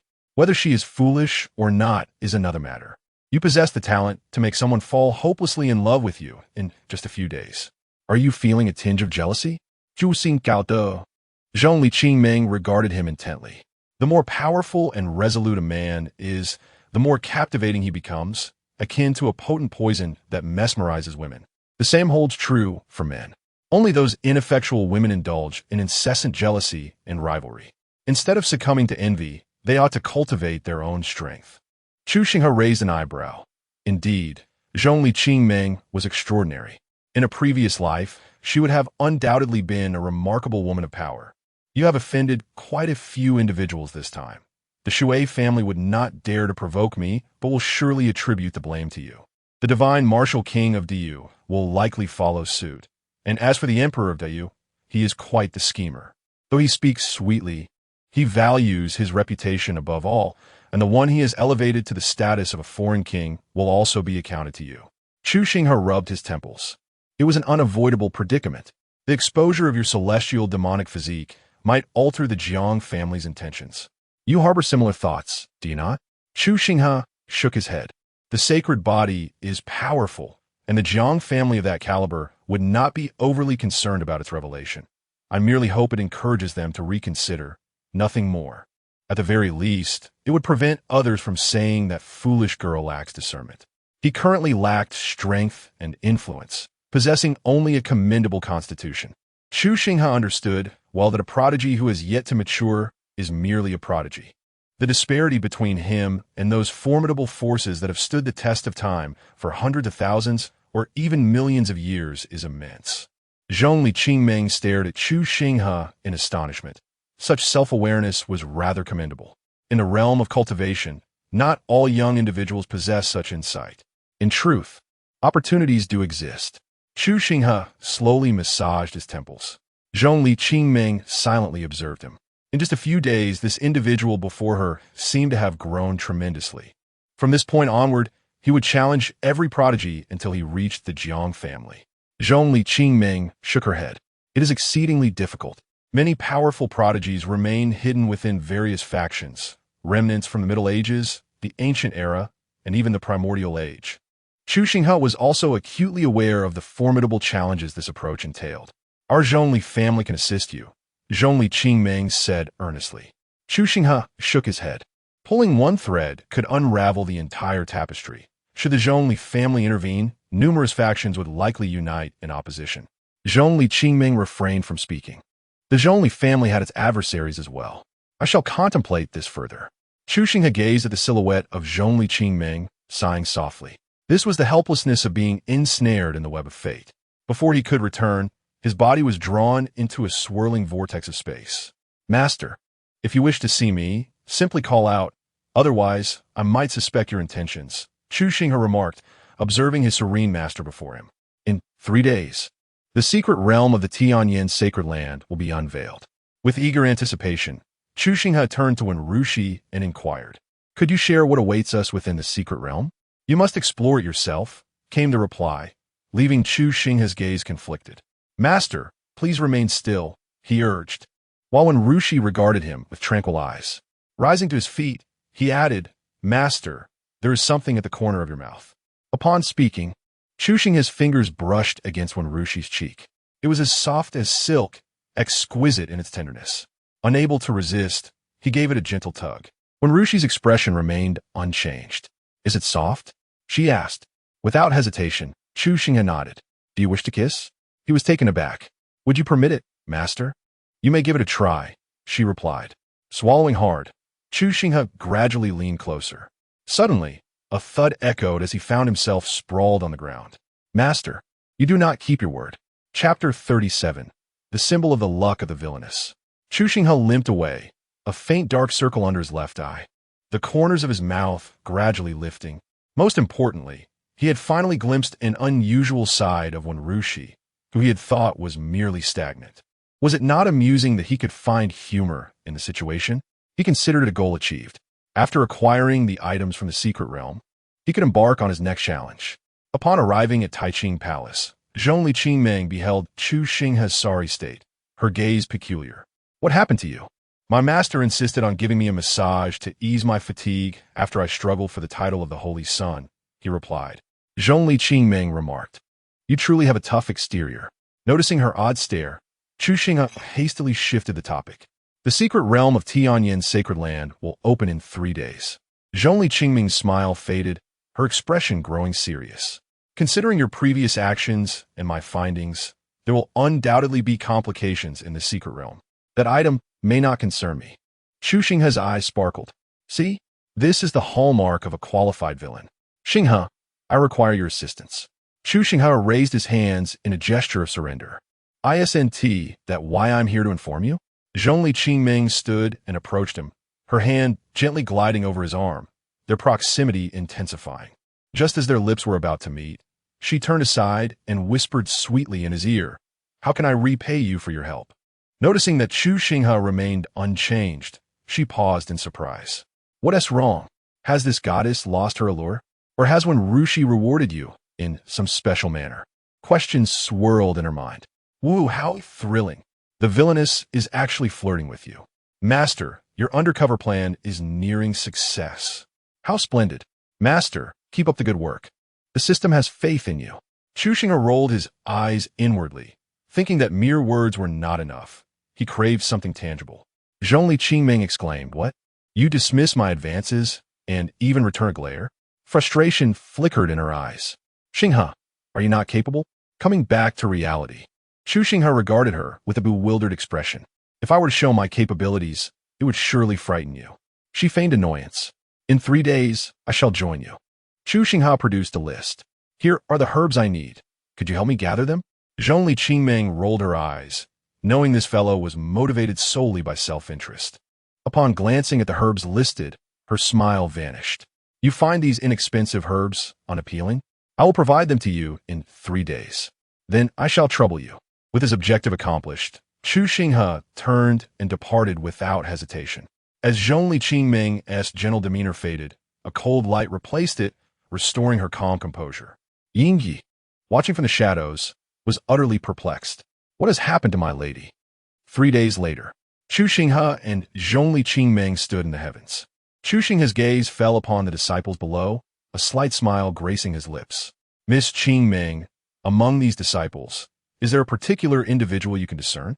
Zhongli Qingming furrowed her brow, quickly regaining her composure. In the future, do not display any emotions on your face too readily, or feign them. This will enable you to deceive others. Zhongli Qingming cast a contemplative glance at Chu Xinghe. Could it be that this fellow's past demeanor was merely an act? After casually surveying all the disciples, she turned her attention back to Chu Xinghe. There are indeed several suspects, though I cannot ascertain them precisely. Upon Zhongli Qingming articulating her suspicions, Chu Xinghe sighed. Miss Qingming, sometimes what one sees is not the truth. Zhongli Qingming pondered for a moment, deploying her spiritual sense to scan the surroundings. A smile crept upon her lips, only to be swiftly suppressed. In the southeast corner, among the miscellaneous disciples, the sixth from the left. Upon hearing her mention this, Chu Xinghe involuntarily nodded. Individuals of this nature possess a heightened sensitivity to spirit and spiritual energy, often surpassing even your own prowess. They tend to masquerade as the weak, only revealing their true potential in life and death situations. Furthermore, they are often the subject of ridicule. Others frequently underestimate them, only to be met with unexpected defiance. Engaging in battles beyond their rank is not uncommon, even transcending considerable realms. Chu Xinghe continued to elaborate on these characteristics, while Zhongli Qingming listened intently, comparing and validating in her mind. A tempest brewed within her thoughts. Observing the man beside her, Zhongli Qingming felt as if she were in a dream. The man stood before her, yet it seemed as though a veil separated them, obscuring her vision. Chu Xinghe continued his discourse. My master, what are you doing? Discussing the traits of these fated children with the villainous sorceress, are we not inviting disaster? Master, if you proceed like this, we shall never accomplish our mission. System, you fail to grasp my noble intentions. I speak only of the traits of the fated ones. After Zhongli Qingming verifies them, she will trust me more. Just days ago, you mentioned her teasing me, indicating she has thoughts about me. In times like these, we must not relax, but remain vigilant, earning her trust and affection. When she acts, it will hasten the emergence of those formidable fated ones. At that point, how could we possibly fail? Dear system, do you not wish to complete the mission swiftly? Indeed, I desire it immensely. I am here for you, for the fated ones. I am willing to sacrifice my happiness and bear all manner of scorn. As long as you fulfill the mission, I shall do whatever it takes. Were it not for you, I would already be dead. Rest assured, even in death, I shall assist you in completing the task. Oh, master, please do not speak any further. I am already overwhelmed with tears and sorrow. Once I attain a higher level, I shall transform into a sultry enchantress, allowing you to indulge. Chu Xinghe mused, the system is too considerate, deceiving her weighs heavily on my conscience. Internally, he found it amusing, yet he could only suppress a smile outwardly. Alas, my struggles are quite profound. Zhongli Qingming, engrossed in the conversation, realized that Chu Xinghe had fallen silent. This sense of uncertainty was truly discomforting. Regaining his composure, Chu Xinghe sighed and remarked, "That is all there is. Anything more is simply unattainable." "Isn't that rather insufficient? Could there not be more?" Zhong Likingming expressed her dissatisfaction, still yearning for more. "I have summarized all I can. To gain more, one must accumulate over time." "Very well then. Make sure to gather more next time." "Rest assured, I shall certainly do so." Following the conclusion of their discussion, the entrance to the secret realm had opened, transforming into a vast black portal of considerable size. All disciples were permitted to enter. With a command from the Elder Guardian, a multitude of disciples surged into the realm like a tidal wave. Chu Xinghe whispered to Zhong Likingming, "We need only follow him." Chapter 38. The Two Peculiar Minds. The villainous enjoys the spectacle. Zhong Liqingming harbored doubts within her heart and chose not to inquire further. The means to eliminate these individuals she had already discovered through Chu Xinghe. Now, she naturally believed what he stated. Concealed in the shadows, today I shall demonstrate to you how to deal with these people. Chu Xinghe followed Li Changsheng, his gaze shimmering with intensity. Name, Li Changsheng. Age, 19. Identity, outer disciple of the heavenly transformation sacred land. Child of fortune strength, perfected Dan condensation physique. Indestructible royal body, just awakened, cultivation technique. Transformation of the sacred scriptures, true yang technique. Fortune value, 120. 000. Chu Xinghe observed Li Changsheng, realizing that he had already awakened to the royal body. He was destined to evolve into a sacred body. With his current Dan condensation strength, it was likely that after the secret realm, he would swiftly ascend to the realms of spiritual sea, divine soul, and even divine heart. What could this fellow's hidden advantage be? Li Changsheng walked ahead, feeling the searing gaze from behind him. Unconsciously, he tightened his posture, his demeanor becoming slightly awkward. Ultimately, unable to restrain himself, he turned around. Who is it in broad daylight? Saint's son, is that you? Li Changsheng's eyes were filled with confusion. He initially thought it was someone with peculiar inclinations, fixating on others' backsides. Chu Xinghe stepped closer, stroking his chin. Li Changsheng swallowed hard. What was this gaze? This gesture? This expression? This was troublesome. How is your mother? Li Changsheng? System. Zhong Likingming? Just as Li Changsheng was about to relax, his heart suddenly raced. A puzzle had formed in his gaze, 3 parts vigilance, 3 parts bewilderment, 2 parts curiosity, 2 parts contemplation. At this moment, Li Changsheng wished to flee. Surely, this saint's son did not truly possess peculiar inclinations, did he? Now inquiring about his mother's whereabouts, what was the intent behind this? Saint's son, your status is exalted, while mine is humble. We are not suited for one another, and my mother would never consent to our affair. Chu Xinghe. System. The child of fortune is most unusual. Zhong Liqingming. Intriguing, I shall observe further. Rascal, what are you saying? Chu Xinghe exclaimed in exasperation. What did he take him for? Li Changsheng observed Chu Xinghe's flustered demeanor, and his heart sank. Was't he had said that the saint's son favored Jiang Wanyin? All of it was deceitful. The more he pondered, the more he felt the need to clarify. I have an affinity for women. I possess no peculiar inclinations. Suspicion lingered in Li Changsheng's eyes as he hastily attempted to explain. The saint's son need not explain. This matter. Slap, slap, slap. Li Changsheng lay in agony on the ground. Chu Xinghe was atop him, delivering blows from both sides. Damn it. What kind of gaze is that? Chu Xinghe stood up and kicked Li Changsheng away. This child of fortune had an abnormal mind, filled with nonsensical thoughts. Li Changsheng, covering his rear, rose to his feet. Does the saint's son have any further commands?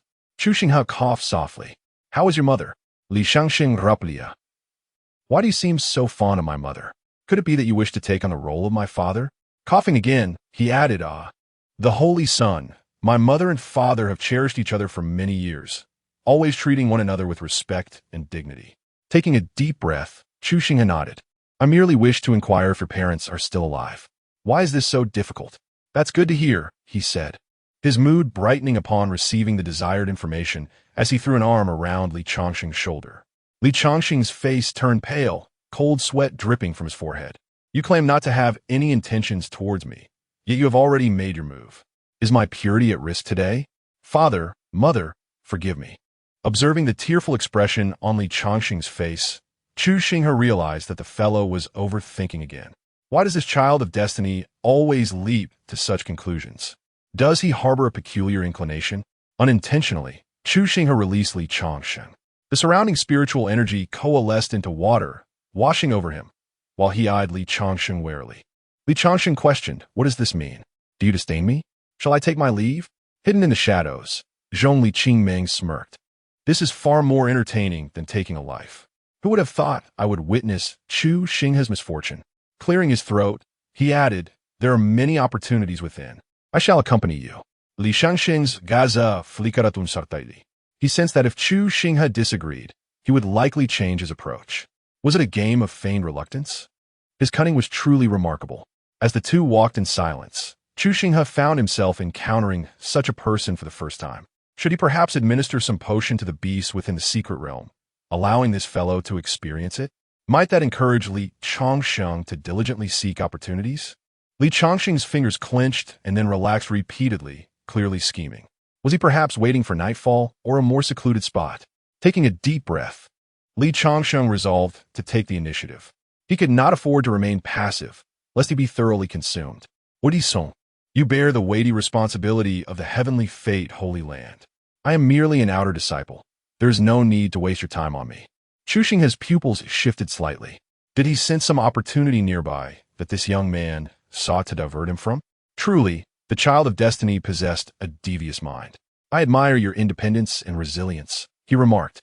Seeing you reminds me of my own days of uncertainty, prompting me to resolve to help those I can.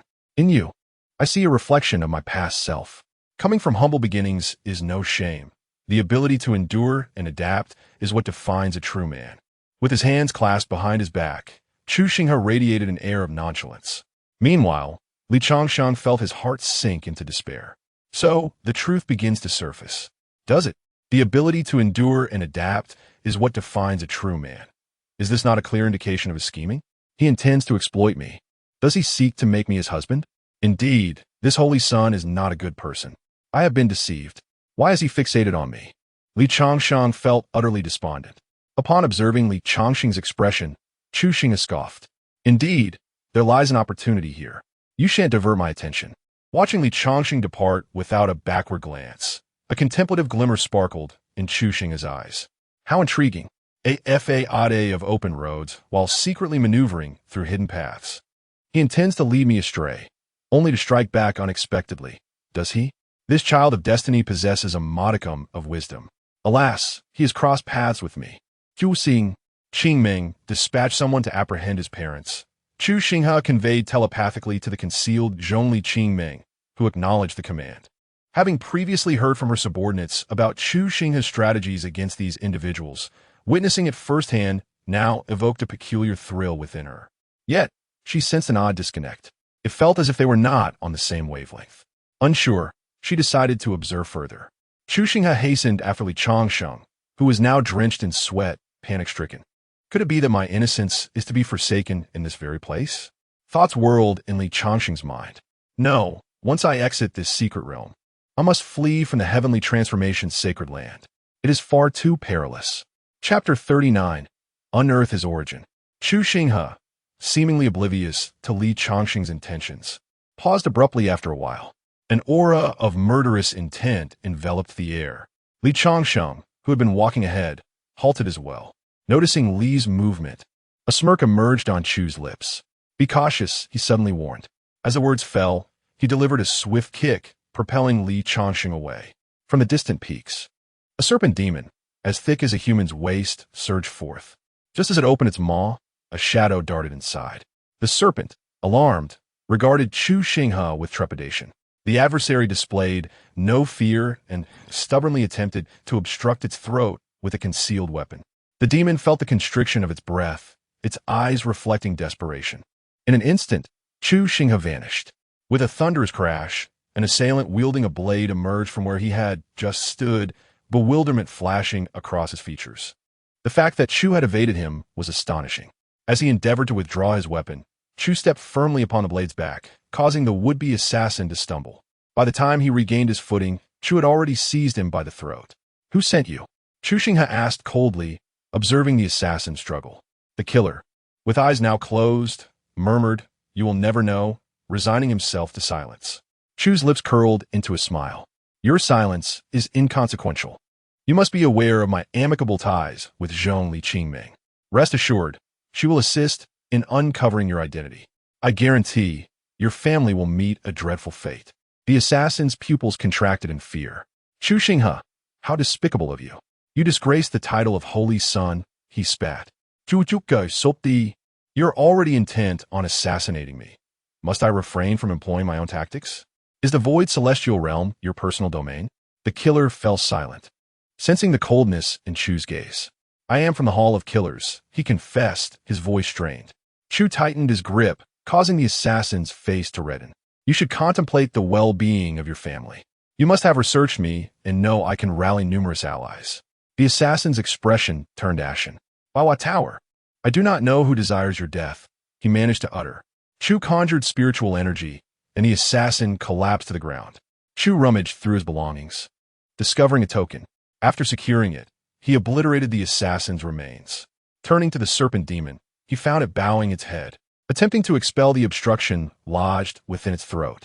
With a sigh, Chu summoned a zither, radiating a wave of energy. In an instant, the serpent was cleaved in two. Chu crouched down, regarding the foul-smelling Li Changsheng with disdain. "Brother Changsheng, I have indeed saved your life." Li lay pale upon the ground, his thoughts lingering on Chu's intentions. What does the Holy Son wish to do? In response, Chu produced a contract from his hand. The serpent demon from earlier was indeed at the king level. "Had I not intervened, you would have perished.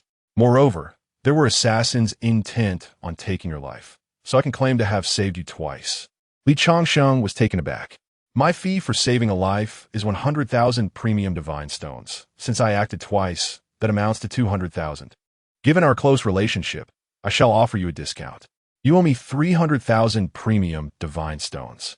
Li Changsheng, infuriated, sat up abruptly. "Why not just rob someone?" Chu Xinghe shook his head. "Your capabilities are substantial. It is improbable that you are merely an outer sect disciple. You will surely soar to great heights and will be able to repay this debt. Should you perish, you would possess nothing. At present, you are still poisoned, and if not treated promptly, you will soon meet your end." After speaking, Chu Xinghe snapped his fingers. In the distance, a mountain peak erupted in an explosion, revealing a millennium-old agave plant. TSK, this could very well save your life," Chu Xinghe remarked. Li Changsheng was left dumbfounded. How could Chu Xinghe know this? The presence of a king-level beast in this area is inherently abnormal, surely indicating the presence of treasures. Li Changsheng, enduring his agony, felt his skin beginning to decay. He longed to seize the agave from Chu Xinghe's grasp, yet he was no match for him. Soon, the poison would spread to his internal organs, at which point there would be no hope. Chu Xinghe made to leave. "Very well, I agree." Chu Xinghe shook his head. "I no longer consent. I believe your life is not worth this." Li Changsheng gritted his teeth. "I can offer you one chance, but only one." Chu Xinghe. System. Zhong Qingming. Finally, Chu Xinghe came to his senses. "You do not think I harbor any intentions towards you, do you?" Li Shangxin, suppressing his pain, questioned. "Is that not the case?" Chu Xinghe's eyes narrowed, a murderous intent surging forth as his spiritual energy transformed into a colossal hammer. Bang, bang, bang. Zhong Qingming observed from the shadows as the surrounding area was reduced to ruins. Witnessing Li Changsheng's near demise nearly elicited laughter from her. "You insult me. I merely admire you, seeing a reflection of my former self in you, which is why I wish to assist you." Li Changsheng lay on the ground, barely clinging to life. It seemed he had indeed overthought the situation, and he breathed a sigh of relief. "Very well, 300,000 premium divine stones." Li Changsheng felt his mind clouding. The serpent's venom was nearly consuming his heart and lungs, the searing sensation becoming unbearable. "You insulted me earlier. Compensate me for emotional distress, 50,000 premium divine stones." Li Changsheng's pupils widened, gritting his teeth.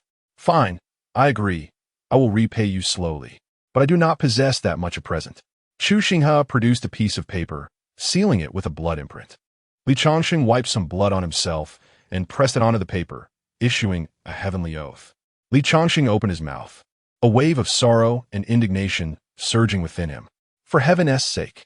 Ultimately, he could only helplessly utter the oath. Chu Xinghe approached Li Changsheng and delivered a punch, rendering him unconscious.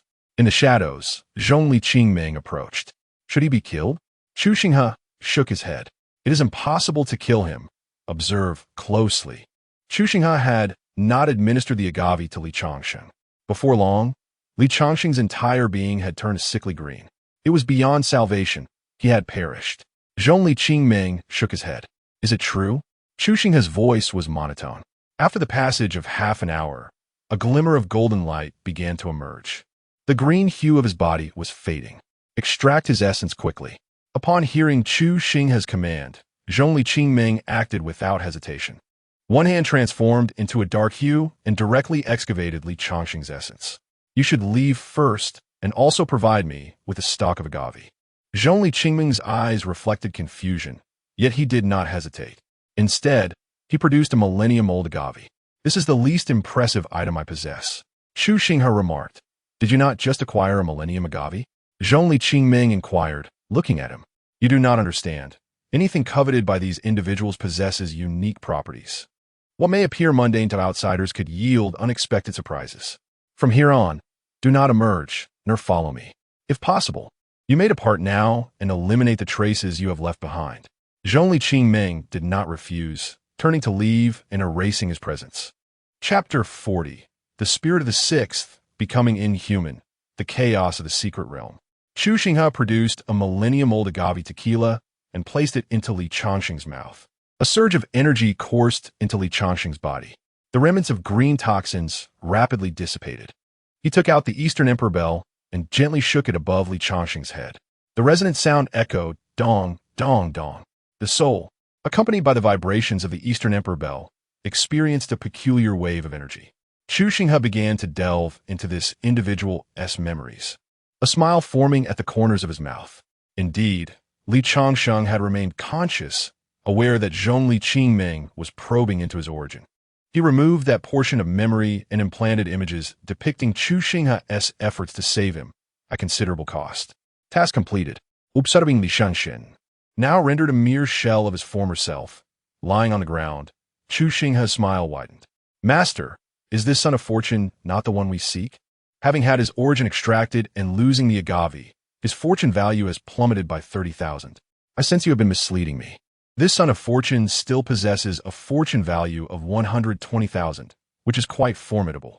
You even allowed that villainous female fiend to extract his origin. I have misjudged you. You are indeed deceiving me. Chu Xinghe shook his head. You do not comprehend. I have investigated this secret realm. Previously, an indestructible saintly body was buried here. He is merely a royal body. Yet that senior's intervention could allow him to break free and subsequently transform into a saintly body. By assisting Zhong Li Qingming in regaining his origin, I am securing a deeper level of trust. For the royal body to undergo transformation requires considerable time.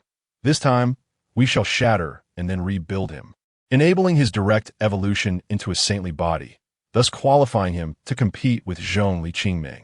Is that truly so? Do you still doubt me? I have promised to assist you in accomplishing this task. Numerous unforeseen circumstances have arisen, yet the sons of fortune continue to grow increasingly powerful. Now, Zhong Li Qingming trusts me even more, and you still harbor suspicions. Perhaps you should sever our bond and seek another fated individual. It seems I have misunderstood you, Master. I apologize. Master toils diligently for the son of fortune. Reward of 300,000 assistance points granted. The system has misinterpreted Master. Reward of 100,000 assistance points granted. Chu Xinghe sighed, taking the agave and consuming it in one swift motion. A powerful force began to surge within him.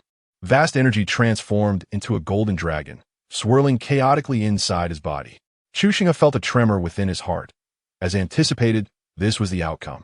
The celestial and demonic powers within him began to circulate, tightly binding this energy. The resonance continued. The connection between heaven, earth, and humanity ignited a burgeoning momentum indicative of the initial stage of ascendance. Moments later, Chu Xinghe opened his eyes, exhaling a breath of relief, a smile gracing his lips. Truly, a son of fortune is remarkably useful. Li Changsheng gradually regained consciousness, overwhelmed by excruciating pain and distress. Suddenly, his expression shifted to one of terror. His power had been entirely stripped away.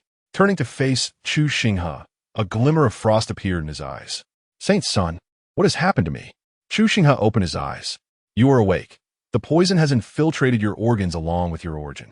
I had no choice but to nullify your power to ensure your survival. Your life has cost me a considerable amount of precious herbs, particularly the ancient agave." Li Changshang pressed his lips together, sensing an impending event, though its details eluded him.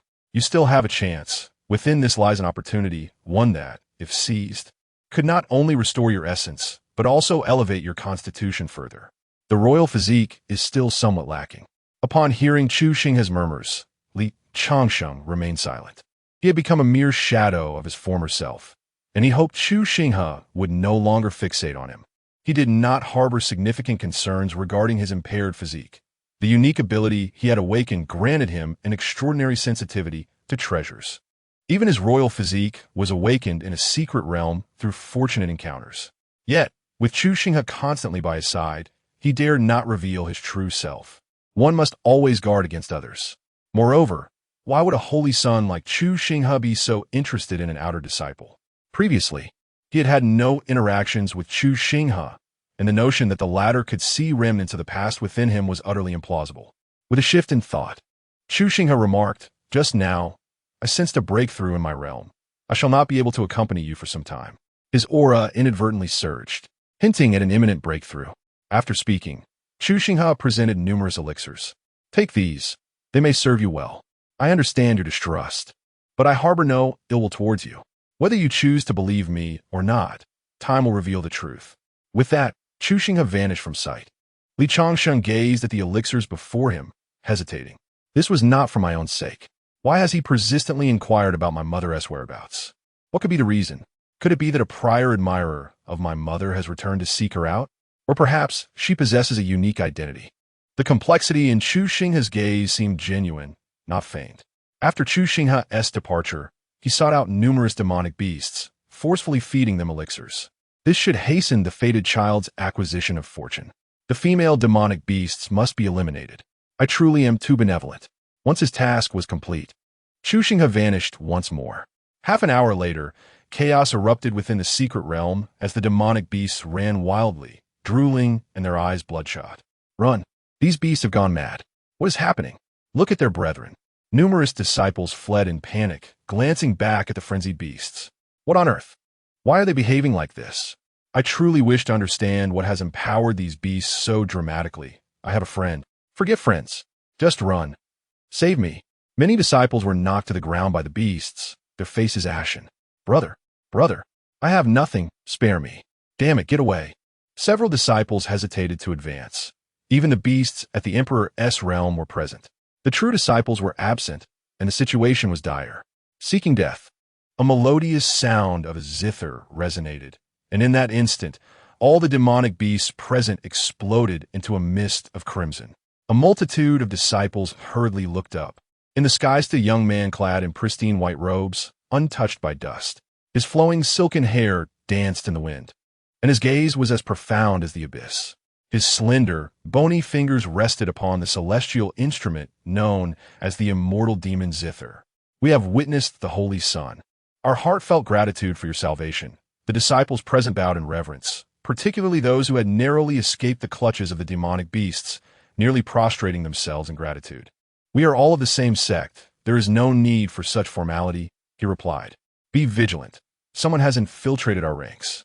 After imparting this warning, Chu Xinghe transformed into a beam of white light, vanishing from the sight of the assembled disciples. Indeed, the Holy Son was remarkable. His handsomeness stirred a longing within them, with thoughts of wishing to cherish him at home. From this moment forth, he would be their idol. Any disrespect towards him would not be tolerated. As Chu Xinghe heard the murmurs behind him, a smile graced his lips. Though these disciples might seem inconspicuous in the Tianyan sacred land, the forces they represented were formidable when united. As for the culprit behind the chaos, it was the hall of the god of death. What concern was it of Chu Xinghe's? After departing, he gazed at the distant trees, collapsing one after another, and the shattering peaks. In an instant, Chu Xinghe vanished from his original location, only to reappear moments later, holding a person in his grasp. Chapter 41. Winning Hearts. Finally finding opportunity. Shi Jinfeng, disheveled and breathless, gripped a dull blade in his hand. A deep claw mark marred his back, exposing flesh to bone. Chu Xinghe produced several elixirs and offered them to Shi Jinfeng. This beast possesses the strength of the Ascendant Realm. You're still no match for it. Shi Jinfeng, head bowed, remained silent. Ever since his defeat at Chu Xinghe's hands, he had devoted himself to relentless training. He was on the verge of breaking through to the Ascendant Realm, just a step away. His entrance into this secret domain was driven by the desire to transcend the boundary of life and death. Unexpectedly, the one who now stood ready to save his life was Chu Xinghe. I don't need your help. I can slay this beast myself, Shi Jinfeng asserted defiantly. Chu Xinghe merely nodded, refraining from argument. Shi Jinfeng thought, this feels like striking a cotton ball. It's truly frustrating. Before he could fully process his thoughts, Chu Xinghe seized him and hurled him directly before the Ascendant Realm beast. Shi Jinfeng's complexion paled dramatically. Yu's words faltered as he sensed the beast's ferocious assault and hastily evaded.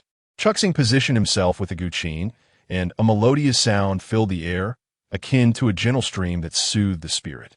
Shi Jinfeng's weary heart was enveloped in a sense of tranquility. The blade in his hand became more fluid and unrestrained. The music from a guqin intertwined with the resonant echo of the blade, and a sudden surge of sword intent erupted forth. Boom! The beast, poised to strike Shi Jinfeng, was instantaneously cleaved in two, its eyes wide with terror. The distant mountain succumbed to the same fate, splitting apart. Shi Jinfeng closed his eyes as a misty aura enveloped him. Bolstered by the sword intent, and a formidable aura ascended skyward, emanating the pressure of the Ascendant Realm. Upon opening his eyes and glancing back, he found the area devoid of any presence. I am not your equal, Shi Jinfeng murmured softly. Today, you saved my life and aided my understanding of sword intent. Should you find yourself in peril in the future, others will have to tread over my corpse first. Shi Jinfeng picked up the beast core, which transformed into a fleeting light before vanishing. After Chu Xinghe departed, he did not hear Shi Jinfeng's words, for he had indeed glimpsed a reflection of his past self within him, stubborn and self-reliant. This was also the reason Chu Xinghe chose to extend his assistance, perhaps foreseeing its future significance. Meanwhile, on another front, Li Changxing lay on the ground, his clothes tattered and in disarray. A chorus of growls surrounded him as numerous beasts closed in, their eyes blood-red. Li Changxing struggled to rise, fear etched upon his countenance. These beasts were not merely predators. They savored the torment of their prey. Had it not been for the elixirs left by Chu Xinghe, he would have long since succumbed to their savage onslaught. Yet, the elixirs were now exhausted, and he felt utterly drained of strength. At that moment, a familiar melody resounded. Upon glimpsing that recognizable silhouette, Li Changxing nearly wept. Roar! The beasts lunged towards him. A bang! Bang! Bang! The sound of the guqin reverberated, and the beasts erupted in explosions. Several monstrous beasts lunged towards Chu Xinghe, their claws tearing through the air. A sharp pain shot through his arm as he was scratched. Are you all right? Li Changxing grunted, suppressing his agony. Moments ago, a beast had charged at him with such ferocity that it sent him flying. Fortunately, Chu Xinghe had intervened. Quickly leave. Chu Xinghe's voice was a strained whisper. Li Changxing clamped his mouth shut, glancing at the towering beast from the Ascendant Realm. He understood that remaining would only serve as a burden, and he hurriedly turned to flee. A beast from the Ascendant Realm lunged at him, nearly causing him to lose his wits. Just then, an ancient zither appeared beside him, producing a resonant clang. Chu Xinghe, cradling the instrument, carved a deep trench into the ground with his steps. He coughed up blood. Li Changxing stood frozen. Why are you? Get away. Chu Xinghe hurled several pills and charged into battle against the three Ascendant Realm beasts. Li Changxing bit his lip, fingers clenched tightly as he watched the pills vanish from sight. Chu Xinghe's gaze flickered. Playing his part was exhausting. Only when a mountain had been reduced to rubble, littered with craters, did he eliminate the beasts. If a trap was to be set, one must immerse oneself in it. Chu Xinghe retrieved a handful of pills, searching for a direction before disappearing. Meanwhile, Shi Jinfeng, Jing Taiyang, and Xiu Sairu congregated together. The two exchanged astonished glances at Shi Jinfeng. You have broken through to the Ascendant Realm? Chu Xinghe nodded, about to speak when a figure soared towards them, crashing to the ground and spitting blood. Chu Xinghe furrowed his brow. You must notify all disciples to gather. Assassins from the Killing God Pavilion are converging here. He produced several pills and tossed them to Chu Star River. What do you think these are? She received the pills and, after a brief inspection, her eyes widened in shock. These are top-grade beast-taming pills. Chu Xinghe regarded Chu Xinghe with concern. Are you unscathed? Jing Taiyang and Chu Star River gaped in disbelief. Was this truly the Chu Xinghe they knew? Chu Xinghe shook his head. You are strong. We shall split into groups to rescue the other disciples.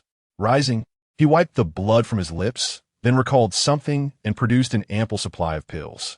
Use these to sustain the lives of any injured disciples. With that, he turned and vanished. Chu Xinghe picked up a pill and disappeared. Chu Star River and Jing Taiyang exchanged glances. Sure, Shi Xiang has changed, Chu Star River remarked. I noticed too. Let us go. We must heed the sun's orders. Jing Taiyang resolved to interrogate Chu Xinghe thoroughly once all was over. After Chu Xinghe had departed, a smile crept across his lips. This time, he would indeed gather all the disciples together. It was exhausting.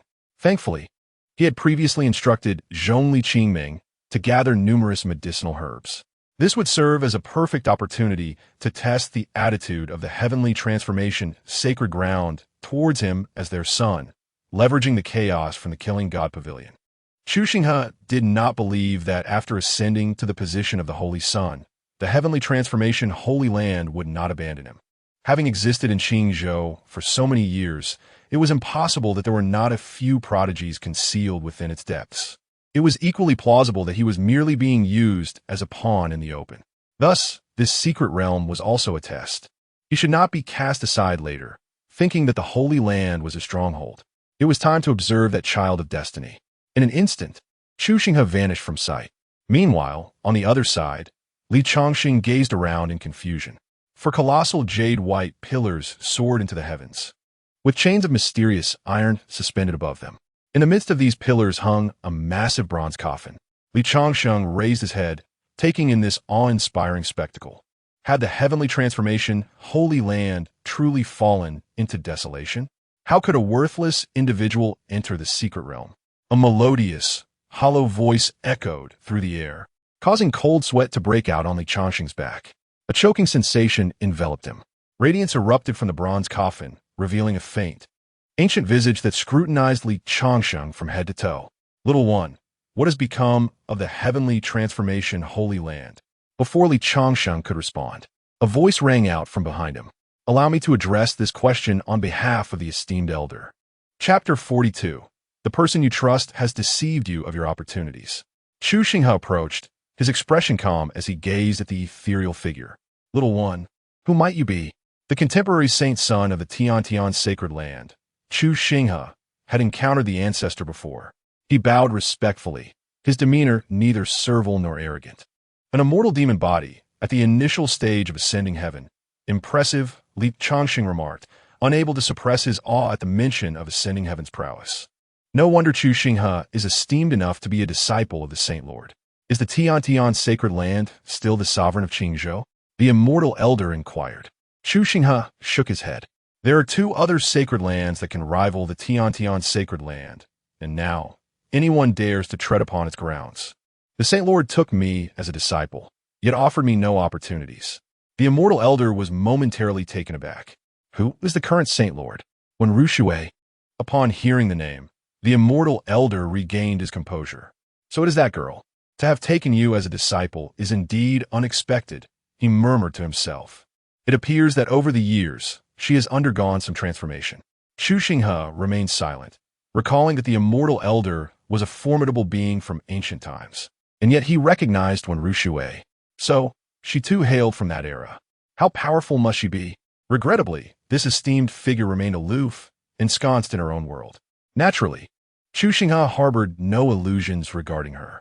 He would only engage with her for amusement. Senior, may I ask if you can return to the world? The immortal elder shook his head.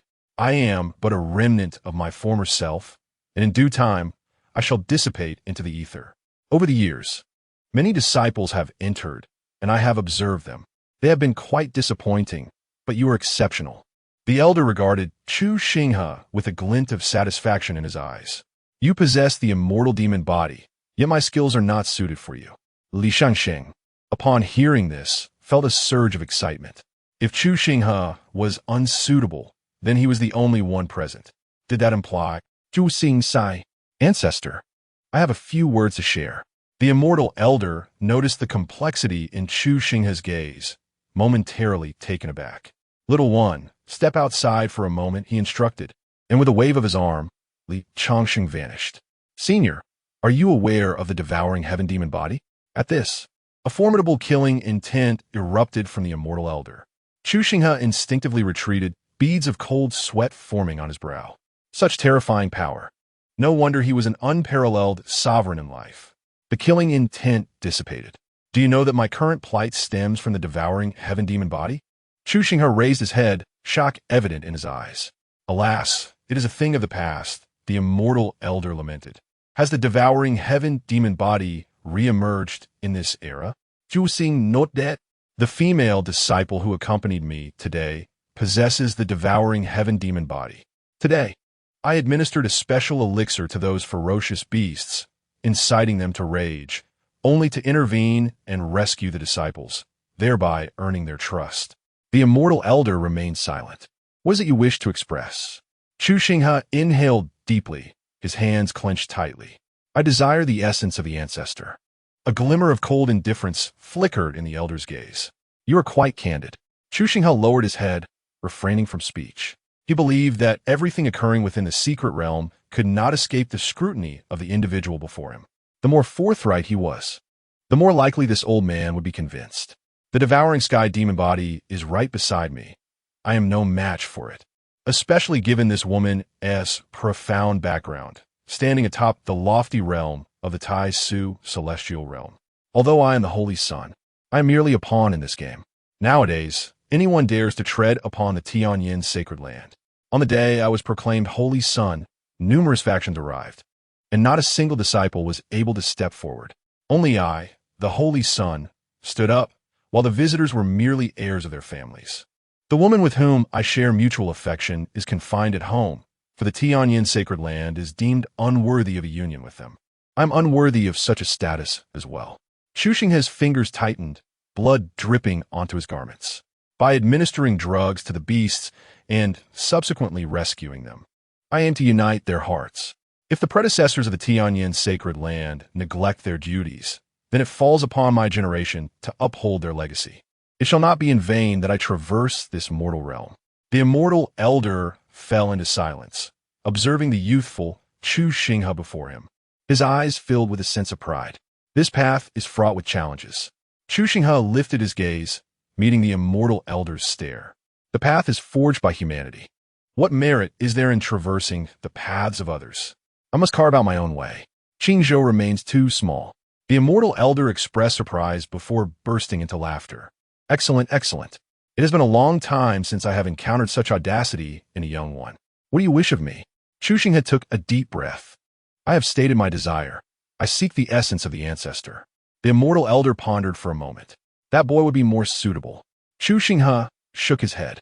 He is the individual with the devouring sky demon body, concealed among the outer disciples, seeking talented individuals to extract their essence. Ancestor, you possess the immortal sacred body, while he harbors the immortal king body. Do you not comprehend this? The devouring sky demon body's entry into the Tianyin sacred land must be in search of something. The immortal elder's eyes narrowed. Should I also suspect you of being associated with the devouring sky demon body? A smile crept upon Chu Xinghe's lips. In that case, Wen Rushi would likely not accept me as her disciple, even if she remains inactive. She would never allow the Tianyin sacred land to perish at the hands of the devouring sky demon body. The immortal elder's expression shifted once more. You can also perceive that the devouring sky demon body still harbors a degree of trust in me. The immortal elder remained silent. I can grant you my essence. What do you intend to do with it? Chu Xinghe produced a divine beast egg from his possession. This egg, believed to be a divine beast egg, has accompanied me for quite some time and has yet to take form. With a swift gesture, the immortal elder summoned the divine beast egg into his grasp. Contemplate for a moment, and a glimmer of insight flashes in my eyes. Young one, there is no need for deceit. That child is not the vessel of the devouring demon body. However, there exists a sordid connection between you and the devouring demon body. Had that child approach alone, I would have bestowed upon him the legacy to vanquish the devouring demon body. Yet, your words have compelled a change in my resolve. Although I have suffered at the hands of the devouring demon body, it is a reflection of my own inadequacies. That belongs to a bygone era and should not be imposed upon you. Fate and destiny intertwine. What is destined shall inevitably unfold. The fact that that child has reached this point is a testament to his fortune. Your ability to move me and instigate change is a sign of your own fortune, which surpasses his. More crucially, this child, though astute in manipulating the hearts of others, remains too juvenile to compete with you. The future belongs to your generation. To witness such a youth as yourself, the holy son of the celestial abyss, before my demise, is a fulfillment of my final wish. As the immortal elder concluded, his figure dissipated. The bronze coffin creaked open, revealing the divine beast egg that descended within, its essence wholly absorbed, radiating brilliance from within. Chapter 43. Uniting Hearts, Ignored. I turned away, observing merely the increased patterns. There were no eggs born. Chu Xinghe's expression darkened. The bones within the coffin had turned to dust, concealing a black pearl. Chu Xinghe understood that this was the very object that Zhongli Qingming sought. He collected the pearl along with the divine beast egg and buried the ashes. Chu Xinghe then set his gaze upon the white jade pillar in the coffin. Crack, crack. The pillar shattered, and a multitude of cracks appeared on the coffin. Chu Xinghe. Damn it, nothing was gained. Master, you have indeed acquired much. You intercepted the fortune of the fated child midway, causing his luck to plummet by 40,000. The fated child's constitution remains unhealed. He has not obtained any techniques, nor has the demon god pearl fallen into his hands. Master, your heart seems rather dark. Little system, why do you sound so sarcastic again? Now that most disciples have departed, only I and that Li Changsheng remain. Since I have not gained any fortune, it is surely Li Changsheng who has. Do you think Zhongli Qingming will treat him kindly? She will kill him, and it will be a gruesome death. Moreover, the Zhongli family stands at the pinnacle of the Taishu heavenly realm. He cannot escape. You have also mentioned that while I was in seclusion, Zhongli Qingming had already slain 5 fated children. Li Changsheng is right under her nose. Do you think he can evade her? No, he cannot. Thus, he is not the fated child we seek. He lacks backing, possessing only high fortune and a golden finger for treasure hunting. He could assist us in our task someday. If I were to aid him now, all my prior efforts would be in vain, and I would be placing myself in danger. Once I am dead, can you still complete the task? No, I cannot. You know you cannot fulfill the task. Even if Li Changsheng gains fortune, he will meet his end, and I would be exposed. It is better to remain patient. Once the divine beast hatches, I will have a significant ally, knowing he is in a deadlock. To assist him would render us both foolish, would it not? I'm already quite clever. System, you're even wiser than I, wouldn't you agree? Indeed, this fated child is not the one we are searching for. Master, focus on your undercover work and await the opportune moment. You will receive a reward of 400,000 assistance points. Chu Xinghe. How wonderful it is to lack a conscience. Truly delightful. No wonder it is said that only those without a conscience can prosper, while those with one cannot. When Chu Xinghe emerged, Li Changsheng looked at him. Let's go. Li Changsheng glanced back. That senior? Chu Xinghe cast him a sidelong glance. Do you truly wish to be possessed? Li Changsheng's mouth fell open, disbelief evident in his eyes. To live long without dying is to be a thief. Had it not been for my life-preserving measures, I might have been possessed. Moreover, do you think my purpose for entering was solely for fortune? In recent years, the number of gifted disciples in the sacred land of Tianyan has dwindled significantly. Have you not questioned this? After speaking, Chu Xinghe tapped his forehead. Why should I share this with you, an outer disciple? Li Changsheng remained silent, sensing that something vital had slipped away from him. His mind was now shrouded in confusion, as if everything had merely been an illusion. Take these elixirs and cultivate diligently, Chu Xinghe instructed as he turned to leave. Li Changsheng watched him depart, casting a glance back at the cave entrance. Gritting his teeth, he ventured inside once more. The white jade pillars and the coffin lay in ruins, and a sense of absurdity welled up within him. Was he truly to seize a body? He had heard tales of ancient beings, nearing the end of their lifespans, taking over the bodies of the younger generation as prodigies. Suddenly, a thunderous rumble echoed as the cave entrance collapsed. Li Changxing's face turned pale. A massive stone was about to crush him. He felt a singular thought. His life was forfeit. With a thunderous crash, the stone shattered. Chu Xinghe had pulled him to safety, coughing up blood, his complexion now ashen. "If you truly wish to die, I shall oblige," he remarked. Li Changxing opened his mouth to speak, but closed it again. Damn it, once back. He would renounce being the Holy Son and look after the disciples. Who knew when he might inadvertently bring about his own demise? Embarrassment washed over him. "Holy Son, are you unharmed?" he inquired. Chu Xinghe remained silent, carrying him away into the secret realm. Upon their emergence, Chu Xinghe was momentarily taken aback by the throng of disciples gathered around, their eyes alight with fervor and excitement. "Wonderful! The Holy Son has returned," they exclaimed. "Huh! I knew the Holy Son would emerge unscathed. He has been gone for so long, only to rescue a waste. I too wish to be lifted by the Holy Son. I cannot fathom what it must be like to be the brother of the Holy Son." Meanwhile, the elders observed Chu Xinghe's return with relief. Chu Xinghe set Li Changxing down. "Let us proceed to the Tianyin Palace. I have matters to discuss," he said to the 8 elders, leading the way into the palace. Within the Tianyin Palace, the elders exchanged glances. "The people from the god-killing temple have infiltrated. What do you plan to do?" Chu Xinghe remained silent after his declaration. The elders continued to exchange looks, fully aware of the god-killing temple's presence, yet hesitating because of it. Chu Xinghe sighed. "You should confer with the ancestor and relay the outcome to me afterward." As his words fell, an aged voice resonated. The previous elder appeared. "No need for discussion. We shall confront them." The 7th ancestor. The elders bowed respectfully before the venerable figure. "Let us go. I am aware of several of their strongholds. You 8 are truly inept. The Holy Son has been bullied, and yet you hesitate.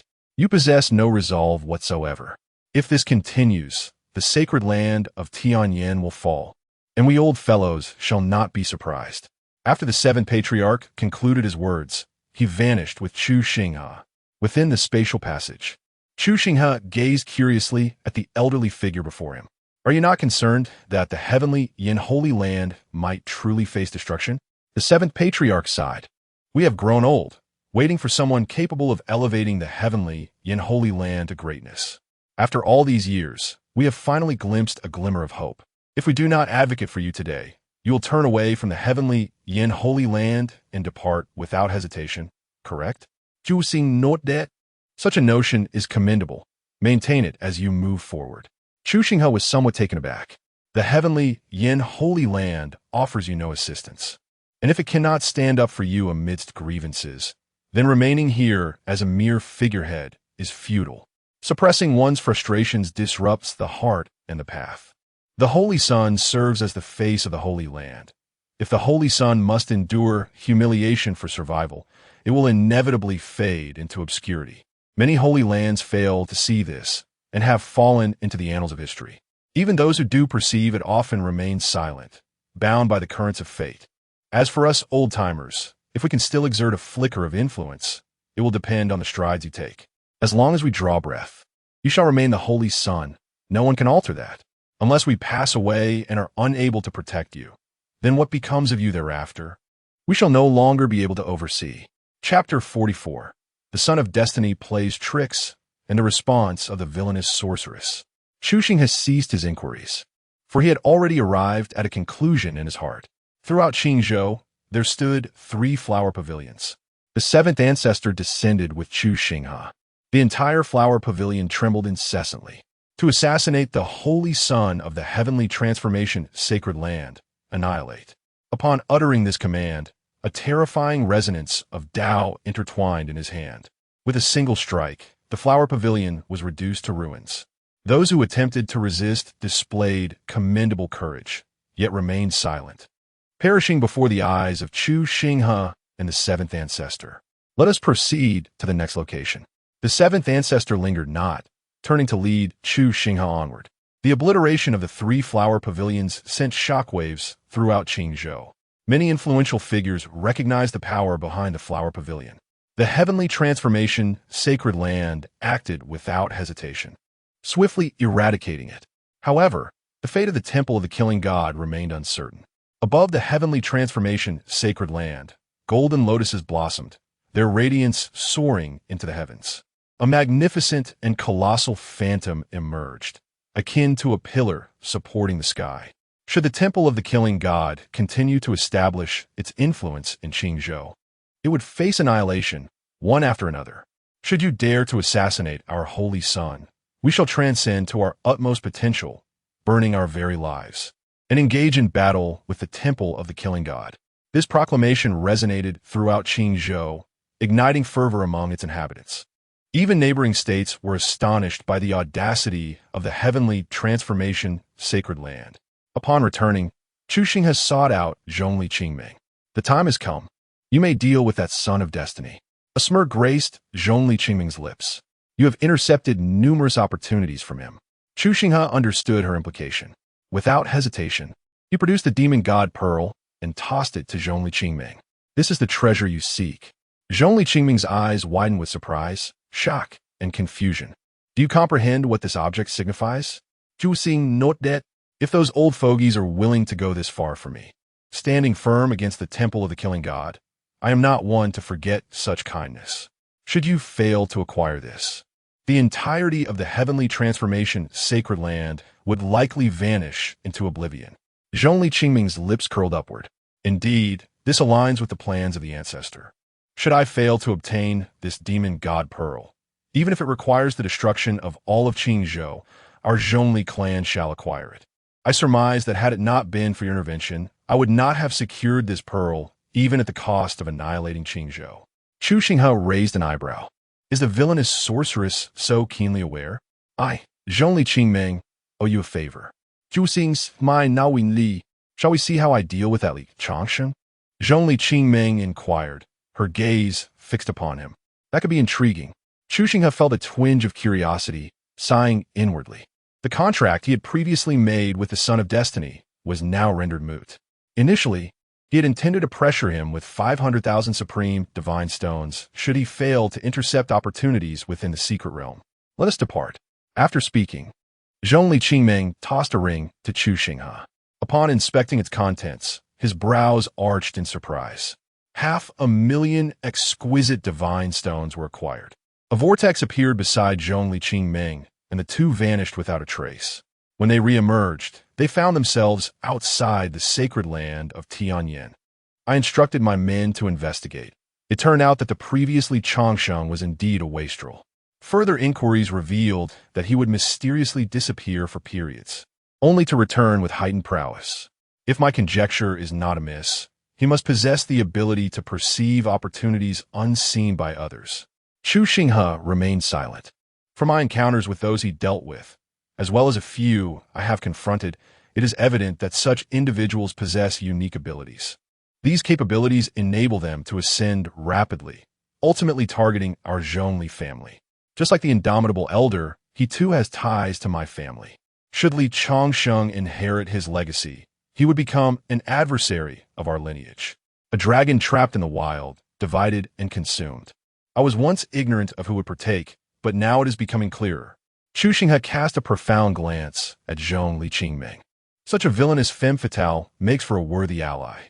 Chu Xinghe, in truth, you are also leveraging me to achieve some clandestine objective. Zhongli Qingming shifted the topic and inquired, what makes you say that? Chu Xinghe waved his hand dismissively, feigning innocence. Zhongli Qingming chose not to press further.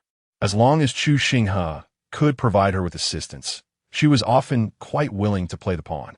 Perhaps one might even consider him her fated companion. At the very least, during this time, Chu Xinghe has taught her how to deal with those exceptional individuals.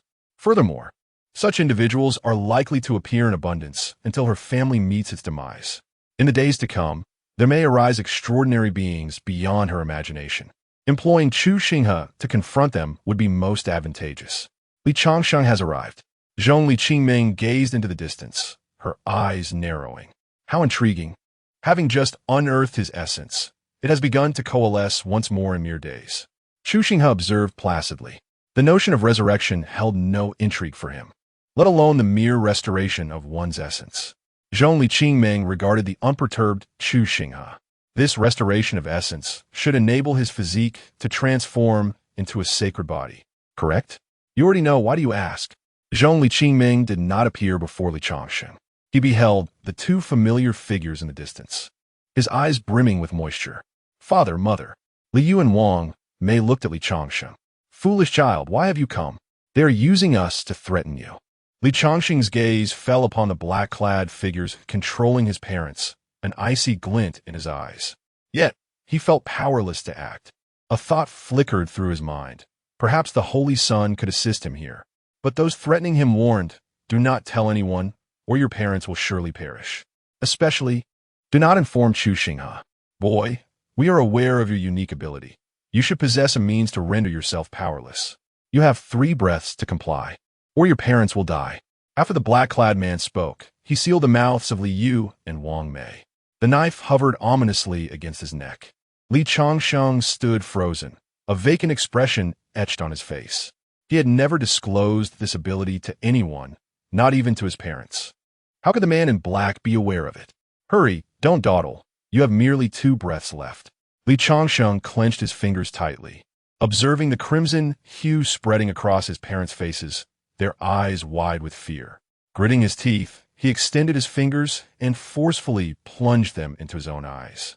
In an instant, an unbearable pain surged through him, and he collapsed to the ground, his body contorted in agony. The man in black released Li Changshen's parents and stepped closer to inspect the scene. Li Changshen suddenly surged to his feet, his eyes seemingly intact. He crushed the jade talisman in his hand.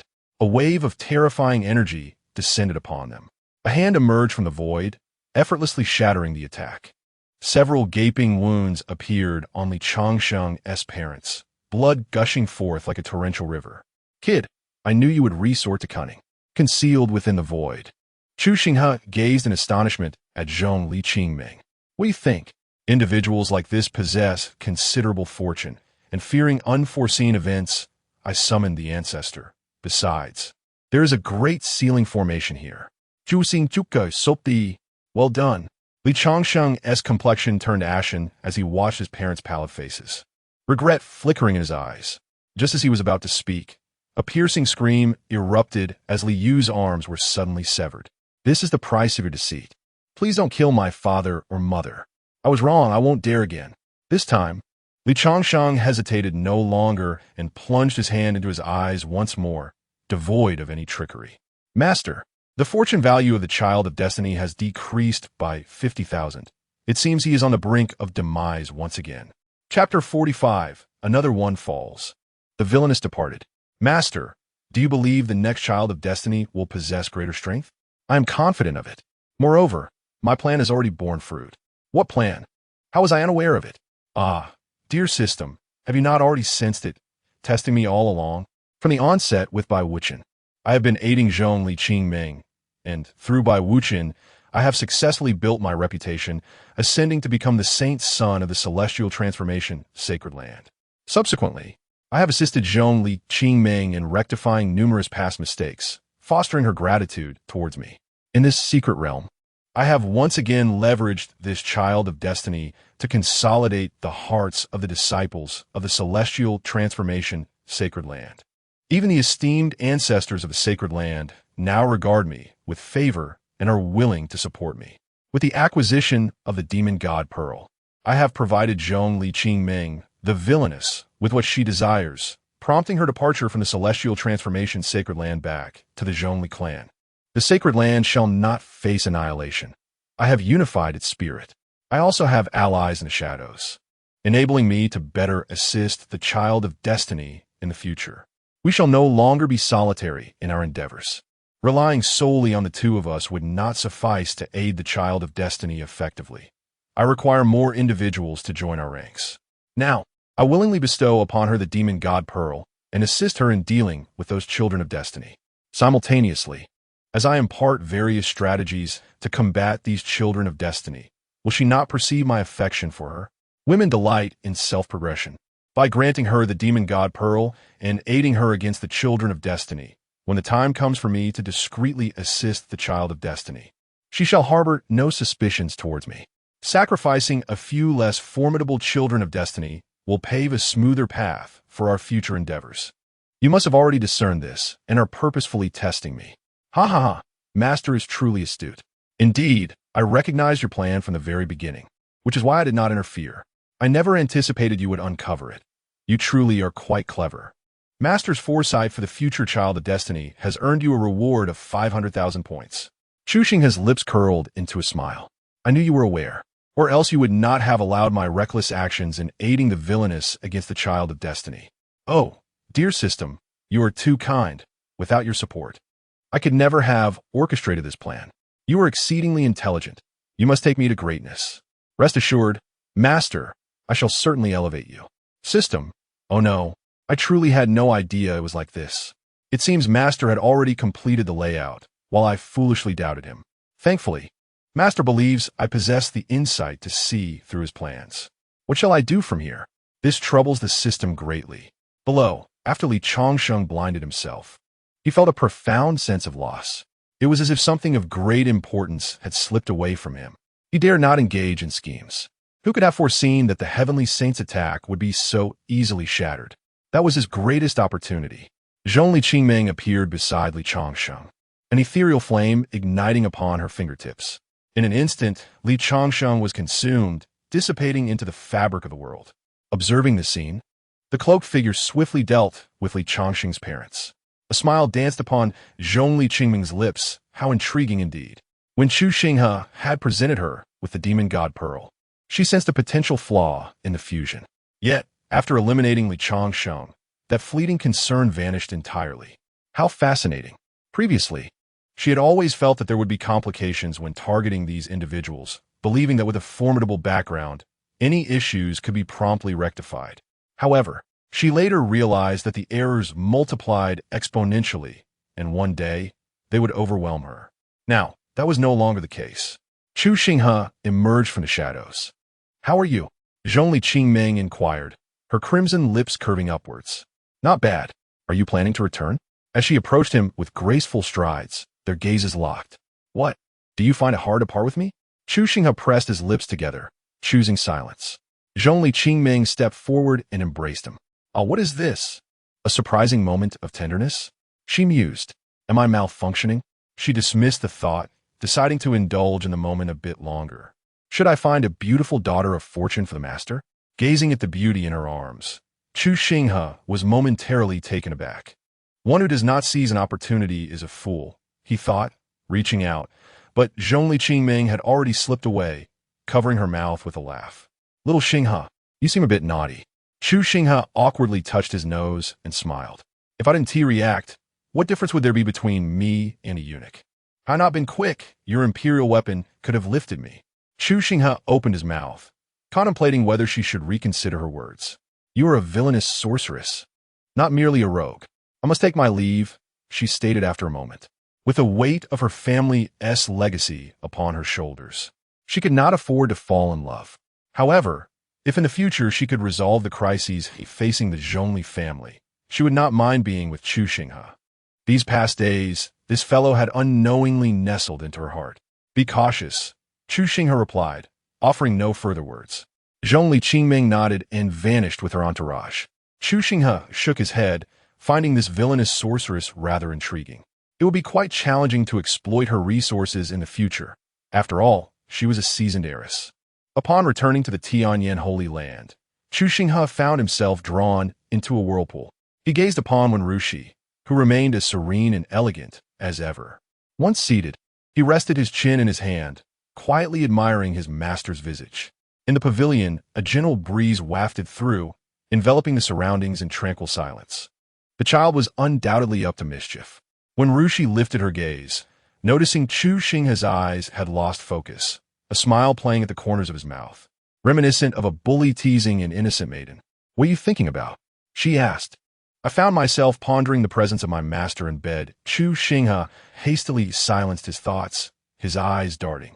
I was contemplating the tranquil essence that my master's bed exudes. When Rushi did not pursue the inquiry further, the sacred land of Tianyin must have faced tribulations. Yet such calamities have vanished. Chu Xinghe took a hearty sip of tea. With a master as exquisite as her, no trial could prove insurmountable. When Rushi remained taciturn, devoid of joy or sorrow, resembling a stagnant pool of water. If my master has no matters to attend to, I shall take my leave for now. When Rushi nodded in acknowledgement, however, as Chu Xinghe departed, she cast a fleeting glance at his retreating figure. Upon his return, Chu Xinghe reclined on the bed, stretching languidly. How utterly delightful! Having arrived in this ethereal realm, I have finally achieved the preliminary stages of my plan. Next, I must address the affairs concerning that foolish girl, Jiang Wanyin.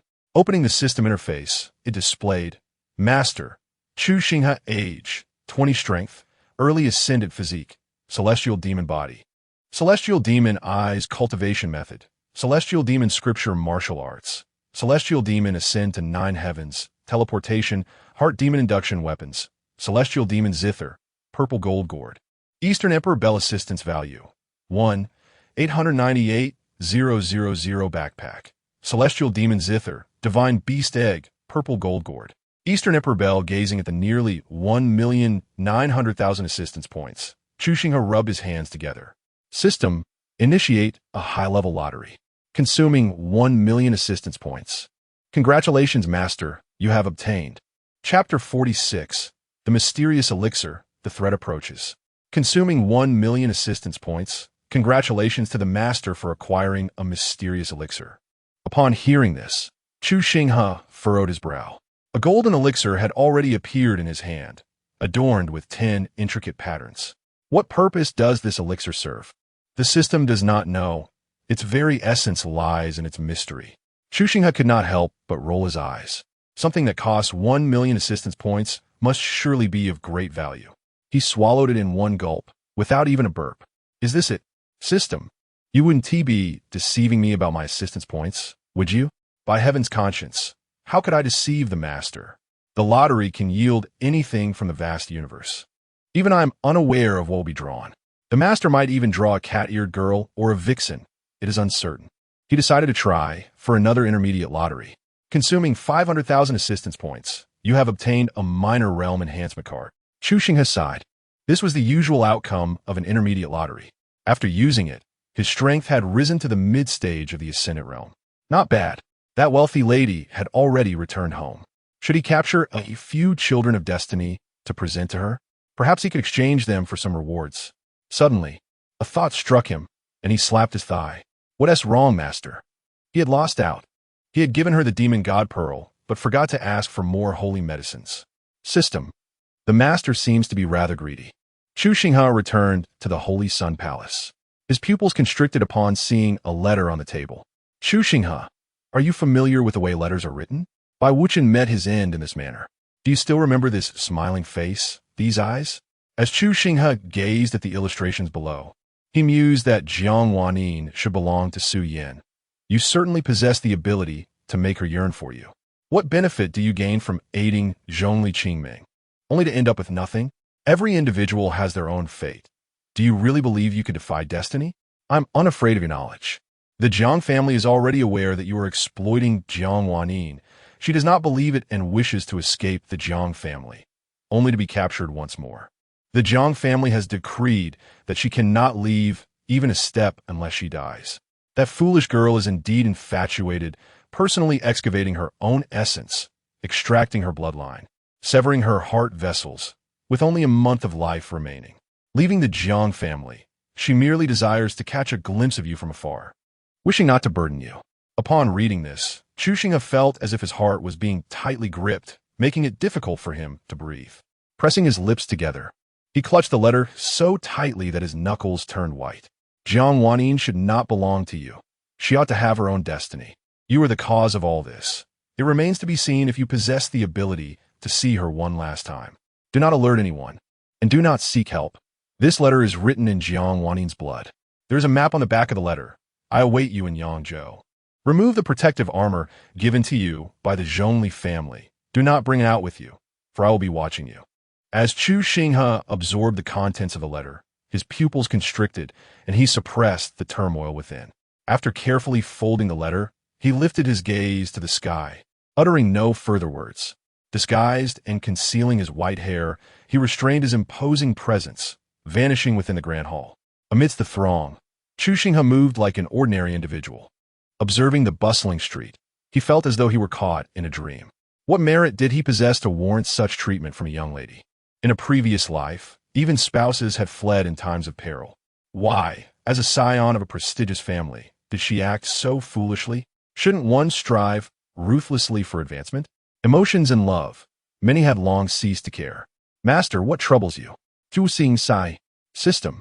I previously inquired how to handle a child of destiny confronting me. Do you now possess an answer? The master can rely on his own wisdom to turn misfortune into fortune. Chu Xinghe lowered his head, his eyes flickering momentarily. He raised his head again, a smile gracing his lips. He activated the teleportation array, arriving in Yangzhou overnight. He retrieved the letter, which bore the likeness of a majestic mountain, the Spirit Mist mountain range. After casually inquiring, he discerned its precise location. By noon, he arrived at the Spirit Mist mountain range, shrouded in perpetual fog, teeming with various venomous creatures.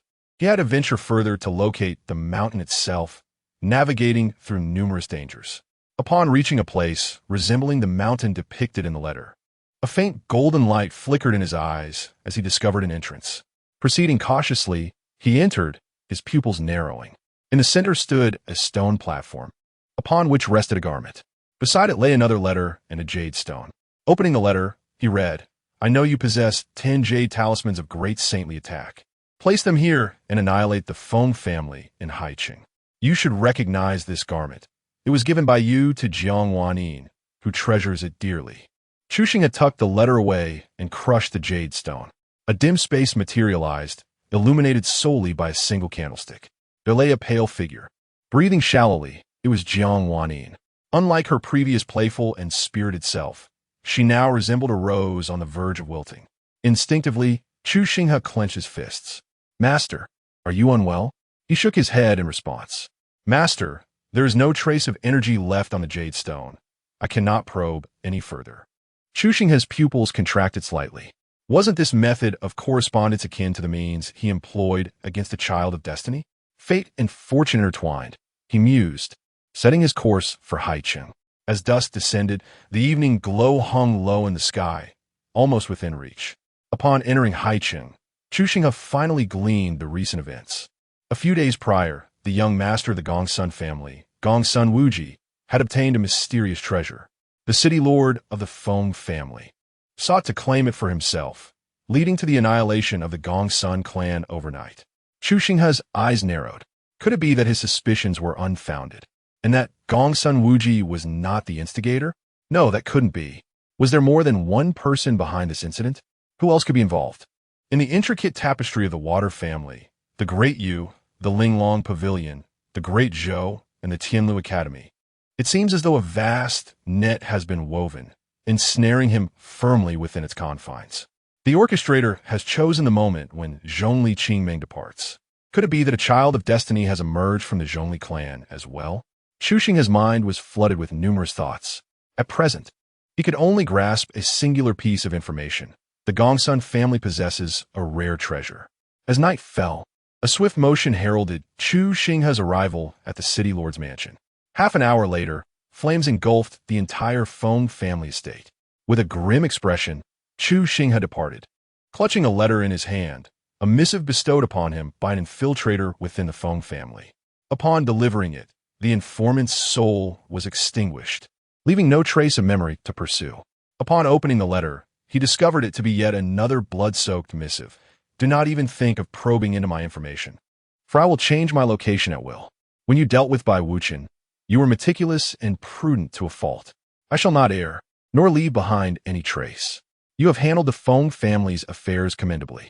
Unbind your purple gold gourd and cast it into the sea of flames. Do not attempt any clever tricks, or I will reveal the secrets of the swallowing heaven demon body's presence in the Tianyin sacred land. Those old geezers in the Tianyin sacred land have treated you well. You would not wish to witness their demise at the hands of an onslaught, would you? The next destination is the distant city of Taizhou, where the Hong family's secret vault holds an embroidered blade. Once acquired, cast it into the dry well 30 kilometers east. It will take 2 days to reach Hangzhou for the teleportation array, so you must hasten. Chapter 47. Perhaps death is my destiny. Chu Xinghe carefully stowed the letter away. His expression a lang of emotions. His hands clasped tightly together, then gradually relaxed. A bitter smile escaped his lips. It seemed he could not be so heartless after all. Unexpectedly, after discerning the attitude of the heavenly sacred land, he found himself ensnared in a web of inner turmoil. Would leaving after exacting revenge, without acquiescing to Wen Rushui, have averted this predicament? Releasing the purple gold gourd, he spat out a mouthful of blood, casting it into the flames as he turned away without a backward glance. Once Chu Xinghe vanished, a faint specter materialized amidst the inferno, seizing the gourd before disappearing. 2 days later, Chu Xinghe arrived at the distant city of Taizhou, at the residence of the Hong family. Clad in black, he recalled the letter S instruction to remain unobtrusive. Upon acquiring the embroidered dagger, he examined it closely but discerned nothing extraordinary. The Hong family seemed devoid of unusual occurrences, lacking the aura of a fortune-bearing progeny, and did not align with his previous speculations regarding power dynamics. 30 miles away, at a desolate well, he discovered a shattered jade token lying there. It was the same token he had given Jiang Wanyin. Beside it lay a letter. You must be quite familiar with this jade token. Alas, Su Yin met a tragic end, destined to rise, yet ensnared in your machinations. Ultimately unaware that his demise was orchestrated by the very person he trusted most. How does that feel? Having pondered so much, do you know who is targeting you? Your time is running short. The next destination is the Wang family in the hidden city of Yuanzhou. Dispel your bond with the divine beast egg and cast it into their back garden, ensuring no one is disturbed. I almost forgot. Your immortal demon Zither is quite formidable. It should also be discarded into the desolate well. Do not make this difficult for me, unless you truly possess no attachments. With his head bowed, Chu Xinghe's face betrayed no emotion. Master, please don't. The immortal demon Zither is akin to your companion artifact. Severing its bond will cause you great harm. Chu Xinghe lifted his head. Do I have any other recourse? Do you know who is behind this? Even you cannot discern this. It may well be an unprecedentedly powerful fortune-bearer. After severing his bond with the immortal demon Zither, he coughed up a stream of golden blood, his body swaying slightly. His gaze dimmed considerably. Chu Xinghe cast the embroidered dagger and the Zither into the well before turning away, devoid of any lingering attachment. Within the boundaries of Yuanzhou, in a hidden city, Chu Xinghe emerged from the Wang residence, his complexion ashen, weary, lips cracked, and eyes bloodshot. Gazing at the dim sky, he clutched a letter. Chu Xinghe, you possess considerable audacity. Your intelligence is commendable. Can you now deduce who I am? It appears you're not devoid of emotion, tethered by worldly love. Were it not for your appearance, the matter of Zhongli Qingming and the devouring demon body would likely have been exposed. What benefits do you hope to gain from all this? The Zhongli family has yet to provide you with any assistance. You are granted a protective armor. Yet even the matter concerning Jiang Wanyin has not elicited a word from you. The Zhongli clan need only utter a single phrase, and the Jiang family would surely reconsider their stance. Jiang Wanyin, a woman destined for Su Yin, has become utterly devoted to you after your mere jest and a fleeting display of vulnerability. She has even forsaken her own essence, lifespan, and heritage, yearning for but a final glimpse of you before her demise. The next destination is the Chu family in Xianzhou, a place familiar to you. As you create the spatial teleportation array, do not forget to unbind your little bell and cast it aside carelessly. Otherwise, all that awaits you will be the lifeless form of Jiang Wanyin. Chu Xinghe stowed away the letter, gazing at the hazy moonlight, which seemed to evoke both nostalgia and liberation. System, I fear I may not be able to assist you in completing this task. Master, do not frighten me. How could that be? You previously asserted that we were on the brink of success, that the female antagonist had placed her trust in you, and that you had ascended to the role of Saint Son of the heavenly transformation, sacred ground. No longer fighting alone. Chu Xinghe merely shook his head, choosing not to respond. That night, he hastily constructed the teleportation array to Xianzhou, unbinding the Eastern Emperor Bell mid-journey and discarding it carelessly. His countenance was ashen, devoid of blood, and his eyes were heavy with fatigue. If he were still oblivious, he would be a fool. The places he had traversed in recent days were devoid of anything extraordinary. The individual in question aimed to render his whereabouts nearly impossible to trace. After several hours, Chu Xinghe emerged from the teleportation array, his figure dissipating like a wraith. Upon returning to the Chu family estate, he halted in his tracks. The former Chu residence lay in ruins, a wasteland of shattered walls and desolation, devoid of life. Chu Xinghe beheld a deep pit amidst the rubble, beside which stood a gravestone. Was this to be his final resting place? Was it a signal that his journey begins and ends in the same place? He picked up the letter affixed to the gravestone, a sorrowful smile gracing his lips. The celestial and demonic eye. Your true means is the heart demon. You may now remove your own eyes, for the dagger is already prepared for you. Should you refuse, I shall extract Jiang Wannin's eyes instead. Finally, you will behold her visage, alongside a piece of jade. Shatter it and see for yourself. Her condition is quite dire. Chu Xinghe glanced at the black gold dagger and the jade beside him, a bitter smile escaping him. Perhaps this was the plight he faced when contending with the favorite of fate. In this moment, a suspicion began to form in his mind regarding the identity of this adversary. He shattered the jade pendant and calmly gazed upon the near-death visage of Jiang Wannin. Ultimately, he sighed heavily. Master, please no. Surely, there must be another way. Do you not yet comprehend? This opponent is beyond our capabilities. Its mission is to restore everything to its rightful course, while my presence has disrupted it all. After all these days, even you could not detect its trail. It is undoubtedly aware of yours. Do you still not understand? It knows all our affairs, while we remain utterly ignorant of its intent. It cannot be. How could this be so? I refuse to believe it. Chu Xinghe gazed at the ruins that were once the Chu family estate, standing beside the recently excavated grave. Murmuring to himself, I am a being of death, a soul already departed in a past life. Perhaps death is my ultimate sanctuary. Meanwhile, within a concealed cavern, Jiang Wannin observed the unfolding scene, striving to lift her head. Do you truly believe he would act in such a manner for you? Jiang Wannin turned her gaze toward the obscured figure, her eyes reflecting a cold indifference, tinged with lethal intent. I suspect he would not. He is a profoundly selfish individual. Whether it be using you or Zhong Liqingming, his motives are solely to fulfill his own ambitions. You are likely unaware of the true nature of his schemes. He intends to leverage your strengths to ascend to the pinnacle of this world, yet none of it rightfully belongs to him. He has shattered the established order. Do not regard me with such eyes. He will not adhere to my orchestrations.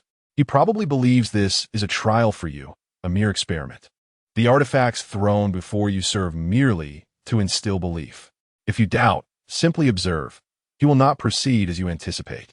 Outside, Chu Xinghe grasped a dagger, observing the hesitation that flickered within him. I do not require him to do anything for me. As long as he survives, my death is of no consequence. Jiang Wannin whispered softly. Foolishly irredeemable, the enigmatic shadow scoffed. Chu Xinghe stood before the tombstone, his mind a tumult of thoughts. Chapter 48. A pool of blood, two corpses. From a young age, he was an orphan, growing up amidst the scorn and derision of others. Whenever he appeared, he was met with disdain and contempt. He scoured through garbage bins for scraps of food and once fought with stray dogs for sustenance.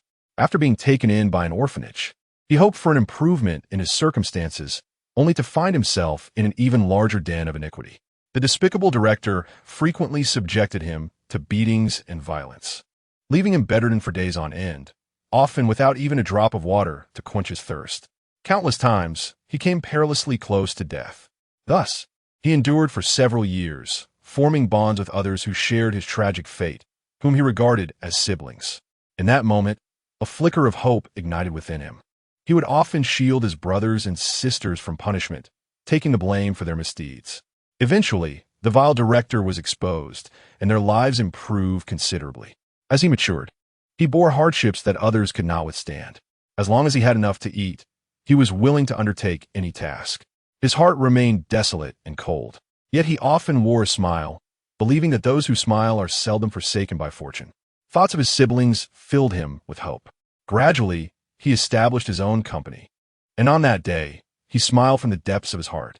He later invited those siblings to join him in his enterprise. Who could have predicted that those he once trusted would betray him, wishing for his demise? Upon traversing into this new realm, he first encountered Zhong Li Qingming, leveraging her to eliminate Bai Wuchen, thereby dispelling the distractions that plagued Chu Xinghe. Furthermore, he capitalized on her connections to acquire the sacred medicine. Subsequently, he met Jiang Wanyin and incited discord between her and Su Yan. Who would have thought that the naive girl would be so easily swayed? A mere tease was enough to secure her unwavering loyalty. Everything unfolded meticulously as he ascended to the status of a holy son, uniting the hearts of many. No longer striving alone, he believed that everything would continue to improve. Yet, all of this ultimately became a mirage, fading into nothingness. Perhaps I have never been favored, nor am I a fortunate soul. This world has not treated me kindly. A sense of desolation and solitude enveloped Chu Xinghe. At least this lifetime was slightly better than the last. He had been loved, if only fleetingly. In death, he would have a grave, no longer facing a fate of being shattered to pieces. Enough. With a swift motion, Chu Xinghe gouged out his own eyes. Blood flowed incessantly, coating his face. In a mysterious cave, a shadowy figure stood frozen in disbelief. How is this possible? Jiang Wanyin, bound and helpless, watched the scene unfold, her pupils dilating, body stiffening, before she began to struggle, shaking her head frantically. Tears had long since marred her face. Chu Xinghe's complexion turned ashen, his body swaying precariously. Blood dripped from the dagger onto the ground, as excruciating pain surged through him. He uttered not a word. What did any of this matter? A voice emanated from the shadowy figure, commanding that the celestial and demonic bodies should not be spared. Chu Xinghe stood resolute, offering her a chance. The mysterious shadow fell silent. She will not perish. Chu Xinghe smiled, extending his hand and swiftly tapping his body a few times. With a soft sound, he expelled a meter-long spurt of purple-golden blood. His cultivation level in the mid-stage of ascension rapidly plummeted. With a thud, he knelt on one knee upon the ground. You are indeed clever. It seems you have already deduced my identity. Your appearance has led to a disruption in the narrative. My mission is to restore it to its rightful course. I shall keep my promise. She will not die. In the distance, the restraints binding Jiang Wanyin vanished. At the moment of their disappearance, she rushed towards Chu Xinghe. Xinghe! Chu Xinghe staggered to his feet, unable to see her, yet he could hear her voice. Jiang Wanyin, barefoot and unfeeling as she stepped on the sharp stones, was blinded by tears. Her gaze was fixated solely on the figure standing before her, whose eyes had become vacant. Why are you so foolish? When you dealt with Su Yan, were you not using me? Why go to such lengths for me? Why be so naive? Do you not suspect this is a test I am imposing upon you? Chu Xinghe, unable to see, reached out. I cannot wager your life. Wanyin, thank you for allowing me to experience the sweetness of love. Jiang Wanyin trembled, tears streaming silently down her cheeks as she gazed at the outstretched hand of Chu Xinghe. She hurried towards him, but in her haste, she stumbled and fell. Foolish girl, are you all right?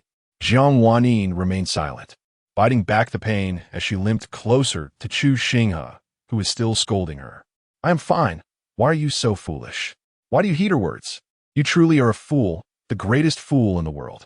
You can see it clearly. Knowing it is a trap, why would you still leap into it?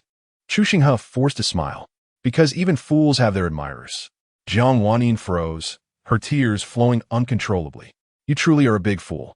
With that, she moved closer to Chu Xinghe, wishing to take his hand and place it against her face. Suddenly, 3 piercing sounds sliced through the air. Hut, hut, hut. Jiang Wanyin missed, watching as Chu Xinghe fell backward. Her pupils widened, her expression vacant. No. 3 soul-piercing arrows struck Chu Xinghe, one embedding itself in his brow, the other 2 in his chest. His body stiffened and collapsed into the very pit that had been dug for his burial. No. Why? Jiang Wanyin's hands froze in midair, her voice a whisper of despair as she gazed at Chu Xinghe, who lay in the pit. His white garments stained crimson. The once roguish glint in his eyes, now shrouded in loneliness, had become hollow. Chu Xinghe, you fool. What will become of me if you die? Jiang Wanyin turned to gaze into the distance. I do not know who you are, but if there is a next life, even if it means slaying the heavens and vanquishing the immortals, I shall seek your demise. Having spoken these words, her body fell rigidly to the ground. With a soft thud, the arrow embedded in Chu Xinghe pierced through Jiang Wannin's form, causing her to collapse into his embrace. Blood trickled from the corner of her mouth.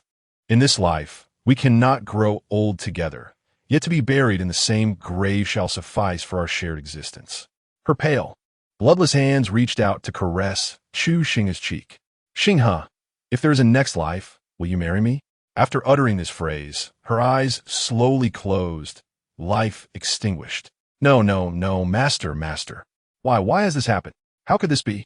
A shadow emerged from the riverbank, observing the two figures lying in the pit with a gaze filled with complexity. Such profound affection indeed. Chu Xinghe was already dead. The narrative had returned to its course, marking the conclusion of my task. Yet, one matter remained unfulfilled. Stretching out my finger, a beam of white light surged forth from Chu Xinghe's head. This system possesses a certain intrigue, having been toyed with by Chu Xinghe. System, take it away. With a thunderous roar, a beam of white light shot into the sky. The figure by the riverbank vanished without a trace. Crackling sounds echoed as a mighty thunderclap resounded. A tempest arose, and torrential rain poured down. A pool of blood, two lifeless bodies, and an unnamed gravestone remained. Chapter 49 Miss. Something has happened to young Master Chu. In Tianzhou, within the confines of the Zhongli family estate, Zhongli Qingming emerged from her seclusion, taking a deep breath as a smile graced her lips. After merging with the demon god Pearl, her devouring heaven demon body had completely assimilated the celestial overlord body, leaving her with no lingering concerns. A visage flashed through her mind. Miss, Jiang Wannin is in trouble. Upon hearing these words, Zhongli Qingming paused momentarily. Did I not send word beforehand? Ng's expression turned complex. Shui Nianji had already gone to the Jiang family, embellishing the tale, claiming that Chu Xinghe was using the Jiang family for ulterior motives and did not truly love Jiang Wannin. Given the amicable relations between the Jiang and Shui families, they naturally believed Shui Nianji's words. After much deliberation, they opted for an alliance with the Shui family and resolved to confine Jiang Wannin entirely. Naturally, Jiang Wannin did not believe such claims. During her escape, she was betrayed by Shui Nianji and returned forcibly. She was informed that the only way out was through death. In a desperate act, Jiang Wannin extracted her own essence, willingly relinquishing her strength and severing her heart veins. Fearing that Chu Xinghe might face difficulties due to her plight, she intended to see him one last time before her demise. However, upon leaving the Jiang family, she vanished in Yuanzhou. Zhongli Qingming remained silent, her eyes betraying an icy indifference. This Shui Nianji was certainly seeking attention, for now.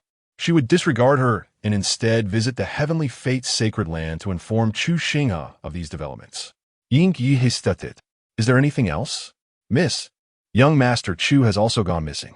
We have dispatched individuals to investigate, yet there are no leads. Zhongli Qingming was taken aback, a foreboding sensation creeping into her heart. Let's go meet Wenrushi. Her role as a master is no different from that of a turtle retreating into its shell. With the spatial passage opened, Zhongli Qingming and her companions vanished without a trace, directly arriving at Wenrushi's location. Observing the elegant and ethereal silhouette in the pavilion, she remained composed. Zhongli Qingming wasted no time, seating herself directly across from Wenrushi. You seem quite at ease. Wenrushi cast a calm glance at Zhongli Qingming. You have acquired what you sought. What more do you desire? Zhongli Qingming, undeterred, poured herself a cup of tea. Is there nothing you wish to say regarding Jiang Wannin's predicament? Wenrushi shook her head. That is his path. I shall not interfere. Zhongli Qingming scoffed lightly. Wenrushi, what pretense of nobility is this? If you do not intend to interfere with his path, why then take him as a disciple? If you do not wish to meddle, why allow him to ascend to the position of Saint Sun in the heavenly fate sacred land? Wenrushi's expression remained unchanged. Had you intervened, the Jiang family would not have dared to pressure Jiang Wannin so. Your disciple would not have been forced to compromise. Clearly, you have already entangled yourself in his affairs, yet remain oblivious to it, posturing here for me. You are a most unsuccessful master. Had I known you would meet Chu Xinghe to take him as a disciple, I would have intervened and drawn him into our Zhongli family. Wenrushi set her teacup down. Have you finished? Once you are done, Please take your leave. Zhongli Qingming extended a finger, pointing at Wenrushi. This woman is the only one capable of provoking me. The problem is that they are still unable to handle her. At that moment, a hurried sound of footsteps echoed. Ying's expression darkened. Miss, something has happened. Zhongli Qingming paused for a moment and stepped away from the pavilion. After exiting the Roshui Palace, Zhongli Qingming turned to Ying. Miss, we have located young Master Chu's whereabouts. Observing Ying's hesitation, Zhongli Qingming narrowed her eyes. Take me there. Ying nodded slowly. Upon arriving at the ruins of the Chu family in Xianzhou, Zhongli Qingming emerged from the void passage. From a distance, she caught sight of the glaring red pool. Her pupils contracted, and her body nearly faltered. A powerful killing intent erupted like a raging tide. The winds howled, and dust swirled chaotically. Darkness swiftly enveloped the surroundings. Zhongli Qingming advanced step by step towards the blood pool, while Ying watched her with a look of concern. Seal off this space. Anyone who dares to approach will die, Ying commanded. Within the blood pool, two figures could be seen, Chu Xinghe and Jiang Wanyin. Zhongli Qingming's mind was bombarded with images. The floating corpse had hollow eyes, an arrow lodged in its skull. Jiang Wanyin's body was also pierced through. Suddenly, the blood pool began to churn violently. The Tao rhythm around Jiang Wanyin surged. Zhongli Qingming's eyes narrowed. Reincarnation, divine body. As the words fell, the Tao rhythm completely enveloped Jiang Wanyin, lifting her into the air. Her physical form slowly vanished, leaving behind a luminous sphere that shattered the space and disappeared. Ying was about to act, but Zhongli Qingming shook her head. Even if the ancestor were here, she could not intervene. You need not involve yourself. Zhongli Qingming bent down to lift Chu Xinghe from the blood pool, gazing at the lifeless figure in her arms with hollowed eyes. Zhongli Qingming's killing intent intensified. With a thud, a bloodstained jade stone rolled from Chu Xinghe's grasp. Zhongli Qingming enveloped the jade stone with her spiritual power. A faint image appeared. Zhongli Qingming. I do not know if you can see this jade stone. Perhaps I can no longer assist you. Time and fate are at play. You are well aware of how to deal with those individuals. Take care on your future path. Please convey to my master that my journey has come to an end. The phantom vanished without a trace. Zhongli Qingming's expression darkened. Investigate this matter. I want to unearth everything about Xianzhou. I must know what Chu Xinghe has been up to during my seclusion. Who is involved in this affair, and whose hand is behind it, shall meet death. Ying's eyes widened in shock, but did not refuse. Zhongli Qingming glanced down at Chu Xinghe, her brows furrowing as she noticed a corner of several letters tucked within his grasp. With a flick of her finger, the letters floated before her eyes. Reading the words inscribed, her killing intent became uncontrollable. Her phoenix eyes turned blood red. Very well, it is you people again. You knew she was the devouring heaven demon body. Had it not been for Chu Xinghe, she would have been exposed. Her grip around Chu Xinghe instinctively tightened. Suddenly, the words of Chu Xinghe echoed in my mind. I am here to save you, lest I witness the demise of such a resplendent beauty. I recalled how Chu Xinghe had cunningly utilized Yulanimo to become the devouring demon body, diverting the attention of the masses. Unbeknownst to herself, he had already accomplished so much for her. With her gaze cast downwards, she did not allow her eyes to wander from Chu Xinghe. Raising her head to glance at the heavens, Zhongli Qingming reined in her emotions and embraced Chu Xinghe as they departed. Ying swallowed hard. Sensing an unsettling transformation in his lady, she seemed more formidable than before, as if her madness had intensified. Ying hastily followed, inquiring, "My lady, where are we headed?" With a glint of murderous intent in her eyes, Zhongli Qingming replied, "To the Tianyin sacred land. I am eager to see if she can remain unperturbed. Should she remain indifferent, once I have perfected my cultivation, I shall personally end her." Ying Yi's pupils dilated as the fabric of space shattered. In an instant, Zhongli Qingming, cradling Chu Xinghe, vanished from sight. They re-emerged in the pavilion of the Roshui Palace. Chapter 50. My fated one has perished, and I wish to kill. When Rushi's hand trembled slightly as she lifted the teacup, her gaze filled with shock, confusion, and doubt. When Rushi, do you have anything to say? She was asked. Taking a sip of tea, she calmly set the cup down. Such is fate. Zhongli Qingming instinctively tightened his grip around Chu Xinghe's lifeless body. When Rushi, You truly astound me. Just as Zhongli Qingming was about to depart, the surrounding void opened up, revealing several ancient figures emerging. Their eyes, upon gazing at the corpse of Chu Xinghe, were imbued with an endless chill. Who did this? The foremost elder's voice was devoid of warmth. Zhongli Qingming scoffed, casting a disdainful look at these formidable beings. You, the Holy Land of Tianyin, can barely maintain your status as one of the three hegemons of Qingzhou. How laughable! The current Holy Sun was slain, and you were oblivious, requiring my personal investigation to uncover the truth. I find it hard to believe you are unaware of the Jiang family's affairs. Your words may be sweet, but you scurry behind the scenes like vermin. The expressions of the elders darkened, particularly the seventh ancestor, whose gaze flickered with uncertainty. Zhongli Qingming turned away from them. When Rushi, Chu Xinghe left behind a jade stone before his death, and I am to convey this message. His path has been completed. When Rushi's body quivered, she comprehended the significance of those words. Their bond had come to an end, the ties of master and disciple severed. When Rushi, you intervened in his path, using him to shield the Holy Land of Tianyin from calamity, yet you accomplished nothing substantial, merely granting him a nominal identity.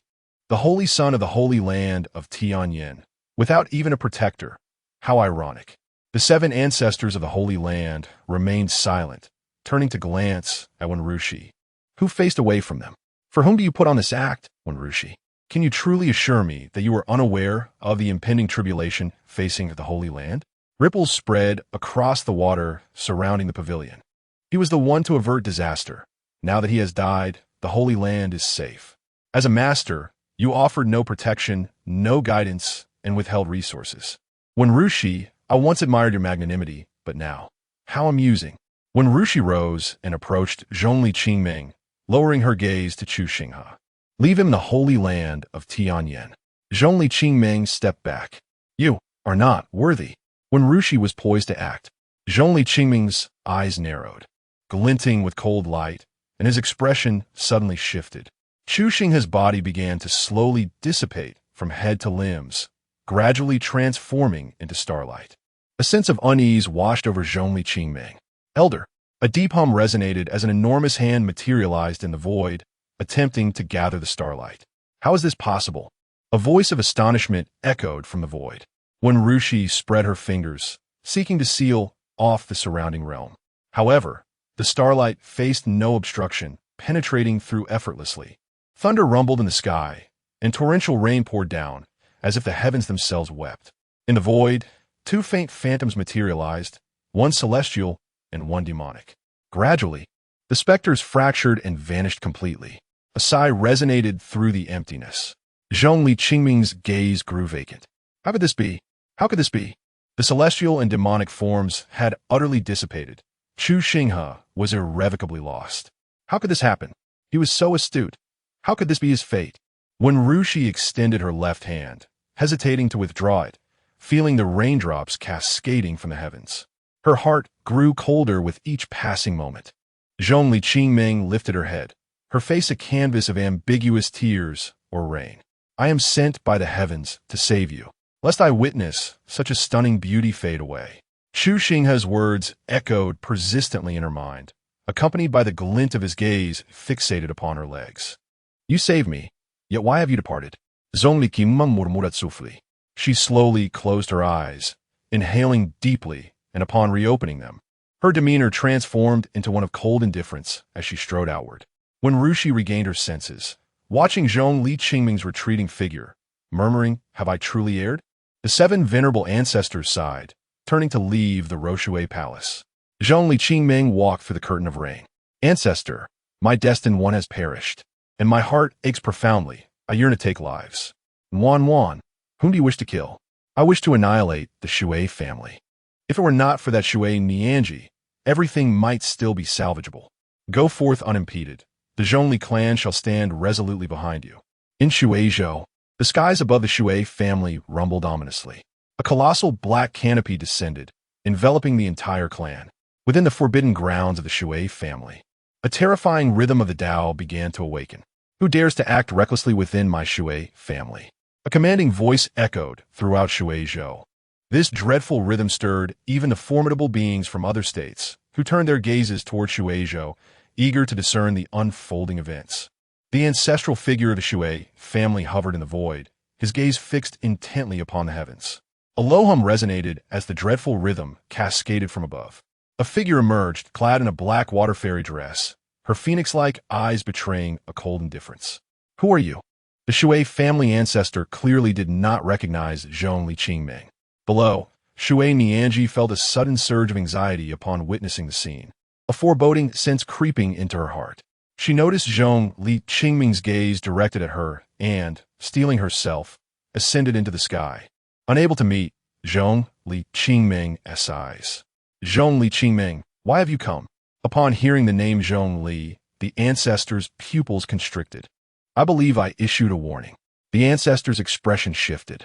"Little girl, my Xinghe family and the Zhongli clan have always maintained a peaceful coexistence. Prattle on, and perish." Zhong Liqingming cast a glance at the Xinghe family ancestor. As her words fell, a hand materialized in the void, gently gripping towards the ancestor. With a resounding bang, a mighty saint was instantly obliterated. "Do you not consider yourself to be elevated above others? Today, I shall bring about the downfall of the Xinghe family." As the voice of Zhong Liqingming resonated, Chu Xinghe abruptly lifted her head. Has this woman lost her senses? How audacious! Does she truly believe that the Tai Su heavenly realm belongs solely to her Zhongli clan? Within the confines of the Forbidden Zone, a chilling voice echoed. What of it if my Zhongli family is indeed audacious? An aged man with hair as white as snow materialized behind Zhong Liqingming. A once mighty supreme being, now on the verge of decay, dares to brazenly speak of my Zhongli family. As these words fell, a single hand reached out. The clouds parted. A colossal hand, spanning countless miles, descended from the heavens. The entire forbidden ground of the Xinghe family awakened in its entirety. Supreme artifacts began to stir. Behind the three aged figures, hundreds of powerful warriors followed suit. Many among them ignited their essence, their eyes gleaming with madness. "Ants shall always remain ants." The ancestor of the Zhongli family scoffed. The giant hand descended. No. The expression of the Xinghe family's ancestor changed drastically. As a fellow supreme being, how could you possess such strength? Chapter 51. Chu Xinghe's regret. The supreme artifacts of the Xinghe family began to shatter one by one. The colossal hand in the sky remained utterly unaffected. Thunderous rumblings resounded as the giant hand descended, instantly transforming the entire territory of the Xinghe family into ruins. Three figures emerged from the debris, their faces etched with terror as they gazed upon the elder of the Zhongli family. Chu Xinghe's pupils widened, her hands and feet cold as ice. Stiffly, she turned her head. The Xinghe family had been reduced to mere rubble, and many of her kin had perished in that single strike. She was aware of the strength of the Zhongli family, yet she could not fathom the madness of Zhong Liqingming. How could one individual annihilate their entire clan? Even those who had been covertly observing the situation of the Xinghe family withdrew their gazes in confusion, unable to comprehend what had provoked the Zhongli family. The three elders of the Xinghe family hovered in the void, their bodies hunched and their eyes clouded as they beheld the ruins of their painstakingly nurtured lineage. A surge of murderous intent arose within them, but upon turning to face the elder of the Zhongli family, their malice dissipated, replaced by deep-seated apprehension. It was terrifying. Despite being equals among the supreme powers, the disparity was staggering. Zhong Liqingming approached Chu Xinghe, the might of her divine realm bearing down upon her like an overwhelming tide. With a sickening crunch, Chu Xinghe's knees shattered as she fell to the void, kneeling before her. Zhong Liqingming looked down upon her with an air of superiority. The three Xinghe family elders inhaled deeply. Might we be granted a sliver of mercy for the Xinghe family? Zhong Liqingming raised her head, her voice piercing. Do you know why your family has met its demise? The three elders of the Xinghe family fell silent, genuinely unaware. The earlier strike from the elder of the Zhongli family had already extinguished the vitality within them. It would not be long before they faded into nothingness. It was precisely because she meddled in affairs that did not concern her, believing that her family's status granted her the liberty to act as she pleased. You boast a sharp tongue, yet you are not even a sacred body, looking down upon the immortal and devil body. Your selfish desires lead you to speak such nonsense. As a woman, I understand your type. It is a tragedy for Jiang Wanyin to have a friend like you. I shall not kill you, but someone will. Chu Xinghe raised her head, incredulous. As the divine maiden of the Zhongli family, is it worth it to stand up for someone who knows no respect? The coldness in Zhongli Qingming's eyes transformed into indifference. Despicable? Your once proud Shui family has vanished. Let us see how noble you remain. You wield your family's power, but do not expect to retain it. When her family was obliterated, he lost all strength, yet within a month, he ascended to the realm of the heavens. Perhaps you too may awaken a special constitution, and then you shall thank me. With a swift kick, she struck Chu Xinghe in her dantian. The look in Chu Xinghe's eyes morphed into sheer terror and resentment, more painful than death itself. I advise you against suicide, if you dare. I shall strip you bare and hang you up.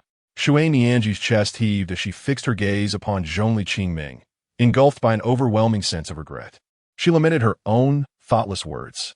Zhongli Qingming, disregarding her resentment, rose with the commanding presence of an empress surveying her subjects.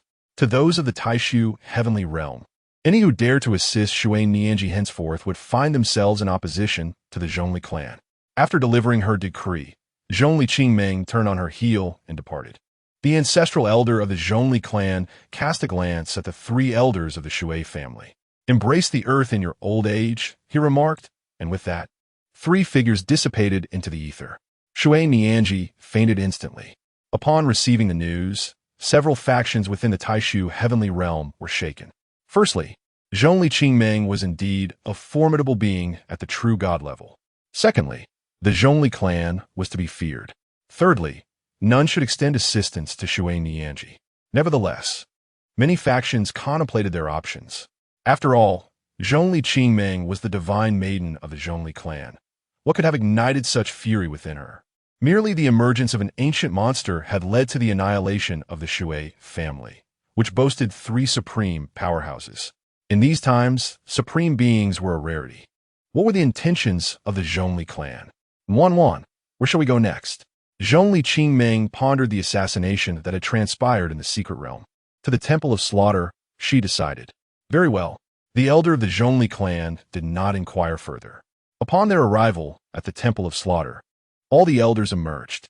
They had witnessed the recent battle, where the ancient being of the Zhongli clan dispatched a supreme powerhouse with the ease of slaughtering a mere dog. We are unprepared for your esteemed presence, divine maiden Zhongli. Please forgive our lack of hospitality. Zhongli Qingming wasted no time with pleasantries. I wish to know who commissioned you to assassinate Chu Xinghe. I require all information within a quarter of an hour. Otherwise, the Temple of Slaughter shall find no purpose in existing, and I assure you, I will act on my words. After this declaration, Zhongli Qingming disregarded the temple's powerful figures. Little Xinghe, any who harbor enmity towards you shall meet their end at my hands, regardless of their identity. The elder of the Temple of Slaughter hastily set matters in motion. The temple's master was drenched in cold sweat. As a saintly powerhouse, he felt utterly insignificant in that moment. Take your own life. I wish not to see you. Zhongli Qingming suddenly opened her eyes. Fixing her gaze upon the master of the Temple of Slaughter, he opened his mouth, intending to offer an explanation, but the elder acted swiftly, crushing the master to death. They understood that Zhongli Qingming harbored a deep-seated grievance. Could it be that Chu Xinghe was her beloved? Shortly thereafter, an individual rushed in. Elder, we have uncovered the truth. It was orchestrated by the Dayu divine dynasty. Zhongli Qingming opened her eyes. Elder, let us depart. She rose, addressing the Temple of Slaughter. Your attitude is commendable. Upon hearing her words, the elder of the Temple of Slaughter exhaled a sigh of relief. By the heavens, that was truly terrifying. The Temple of Slaughter was nearly obliterated. They were not as formidable as the Shui family, and facing the Zhongli clan would result in their instant annihilation. Above the Dayu divine dynasty, Zhongli Qingming and the elder appeared. Dayu Emperor, come fort. Zhongli Qingming spoke without a hint of courtesy. Upon hearing that familiar voice, the Dayu Emperor's countenance darkened. However, this is an unavoidable circumstance. When no one is strong, one must bow their head. The great Yu dynasty welcomes the arrival of Lady Zhongli. Whoever is responsible for the assassination must come forth, otherwise I do not hesitate to turn the entire Great Yu into a sea of blood. The expression of the Great Yu Emperor shifted. Numerous ministers of the Great Yu lowered their heads, not daring to utter a sound. Zhongli Qingming gazed down upon the Great Yu Emperor from her elevated position. This was precisely the reason she first annihilated the Xue family. Do you wish to engage in a contest of strength and see if you possess the might of the Xue family? If not, remain humble and subdued. Someone, ensure that not a single creature remains in the godly martial king's residence. Following the emperor's decree, shadows emerged within the imperial palace, transforming into phantoms that vanished without a trace. Half an hour later, flames erupted from the entire godly martial king's residence. We're the offspring of the godly martial king. Zhongli Qingming was resolute in her actions, for since being instructed by Chu Xinghe, she had become fearful of unforeseen events. The Great Yu Emperor shook his head. The godly martial king had no heirs left. All were slain. Zhongli Qingming ceased to speak further. It seems the Great Yu dynasty requires a new emperor. Having said this, the ancestor Zhongli prepared to act. Halt! An elderly man, bent and leaning upon a cane, appeared. Ancestor Zhongli regarded him, her expression shifting. You, the old relic of Tianlu Academy, what brings you here? Do you intend to wage war against my Zhongli family? The old man shook his head. The Great Yu Emperor was once my student at Tianlu Academy, my disciple. Ancestor Zhongli narrowed her eyes. So, you are certain you wish to intervene? The old man sighed. Surrender him. The Great Yu Emperor's gaze was laden with complexity. The godly martial king was someone he had personally elevated. It was through his efforts that the king attained this position. He never anticipated that he would ultimately be unable to protect even his own offspring. A concubine emerged from the palace, cradling a child in her arms. Ancestor Zhongli remained silent. She recalled the visage of Chu Xinghe. Ancestor, let us commence battle. To substitute your own son, you certainly possess audacity. The Great Yu Emperor suppressed the tumultuous waves rising within him. Even the old man with the cane felt shaken. The murderous intent roiling in Ancestor Zhongli's eyes was palpable. How could even he have failed to notice? How did the child perceive it? Chapter 52. The Enchantress forces the death of the Great Yu Emperor. This is the progeny of the divine martial king. At this moment, an elderly man appeared, cradling a small child in his arms. Zhongli Qingming gazed at the infant, her eyes flashing with disdain. A smirk curled upon her lips. This was precisely the sensation she sought. Yet again, it was one of those exceptional beings. The Great Yu ancestor presented the child, his heart hardened, and with a direct application of Taoist rhythm, he extinguished the life of the infant in his embrace. Zhongli Qingming felt the discomfort of her disdain dissipate, but not until the child had truly perished. In recent days, she had gleaned considerable insight. That sense of aversion, which had unsettled her, remained, signifying that those extraordinary individuals still breathed. The disappearance of that feeling heralded their demise. The Great Yu ancestor cast a glance at the Great Yu Emperor, who had succumbed that day, marking a national mourning. The Great Yu Emperor widened his eyes in shock, his pupils constricting. Before he could grasp the situation, his spirit was extinguished by the ancestor. Zhongli Qingming regarded the elderly man from the Tianlu Academy, leaning on his cane. In a couple of days, I shall visit the Tianlu Academy, she announced. The old man's complexion paled significantly. The ancestor of Zhongli smirked. Well done. Now, let us ensure this old fool meets his end. Elder, you would do well to ensure your affairs are not entangled with the demise of Chu Xinghe. You may not know who he is, but I can enlighten you. The Yulanimo devouring the celestial demon body bears significant responsibility. He is of the immortal demon physique, possessing a unique resonance with the devouring celestial demon body. I cannot ascertain how many have attempted to confront Chu Xinghe. But when the devouring celestial demon body brings calamity upon the beings of the void sky realm, those who intervene shall be deemed the principal culprits. Elder, retire and pray that your illustrious name remains untarnished. With that, Zhongli Qingming departed with the ancestor. The expression of the Great Yu ancestor shifted to one of dismay. He had not anticipated that a single misstep could entangle him in such a multitude of matters. He felt an urge to curse. The old man from Tianlu Academy tightened his grip on his cane. Surely not. If this is true, my entire reputation may indeed be ruined. The ancestor followed behind Zhongli Qingming, his eyes reflecting astonishment. Wan, you make me feel somewhat unfamiliar, he remarked. Zhongli Qingming remained silent. At times, brute strength cannot resolve every dilemma, intellect can. Thoughts of that person flooded her mind, filling her with melancholy. Had she not returned to seclusion, he would not have met his end. He had procured the demon god Pearl for her, resolving her plight. Yet, upon her emergence from her retreat, they were forever separated. What the Jiang family? A cold glint flickered in Zhongli Qingming's eyes. She entrusted Jiang Wanyin with the affairs of the Jiang family. She was the reincarnation divine body. When the cycle returns, she may well be even more deranged than I. Chu Xinghe perished for her while she still lives, yet Chu Xinghe is no more. Zhongli Qingming lifted her gaze to the heavens. Regardless of the obstacles, be they celestial or demonic, I shall discover a means to resurrect you. The ancestor remained silent. Wan has abandoned brute force and turned to cunning, he thought, taken aback, struggling to comprehend the shift. Elder, how does one bring a person back to life? Upon hearing this, ancestor Zhongli shook his head. If the 3 souls and 7 spirits were still intact, our Zhongli clan would have means to assist him. However, they have already dissipated. The destruction of the sacred body brings sorrow to the heavens and the earth, a feat even the great emperors cannot achieve. Zhongli Qingming clenched her fingers tightly, biting her lip. Yet, to transcend the great emperors, there must be a way. I shall surely resurrect him. Ancestor Zhongli pondered for a moment. Are you truly willing to stand against the void celestial realm? Your devouring heavenly body, though unique, requires the absorption of substantial essence and divine herbs for rapid growth. If you wish to surpass the great emperors, it may necessitate the sacrifice of 99% of the sentient beings in the void celestial realm. In this lifetime, our Zhongli clan has once again drawn attention. A single misstep could expose us. Zhongli Qingming narrowed her eyes. Ancestor, remaining hidden indefinitely is not a solution. Had it not been for Xinghe, my demonic body might have already been revealed.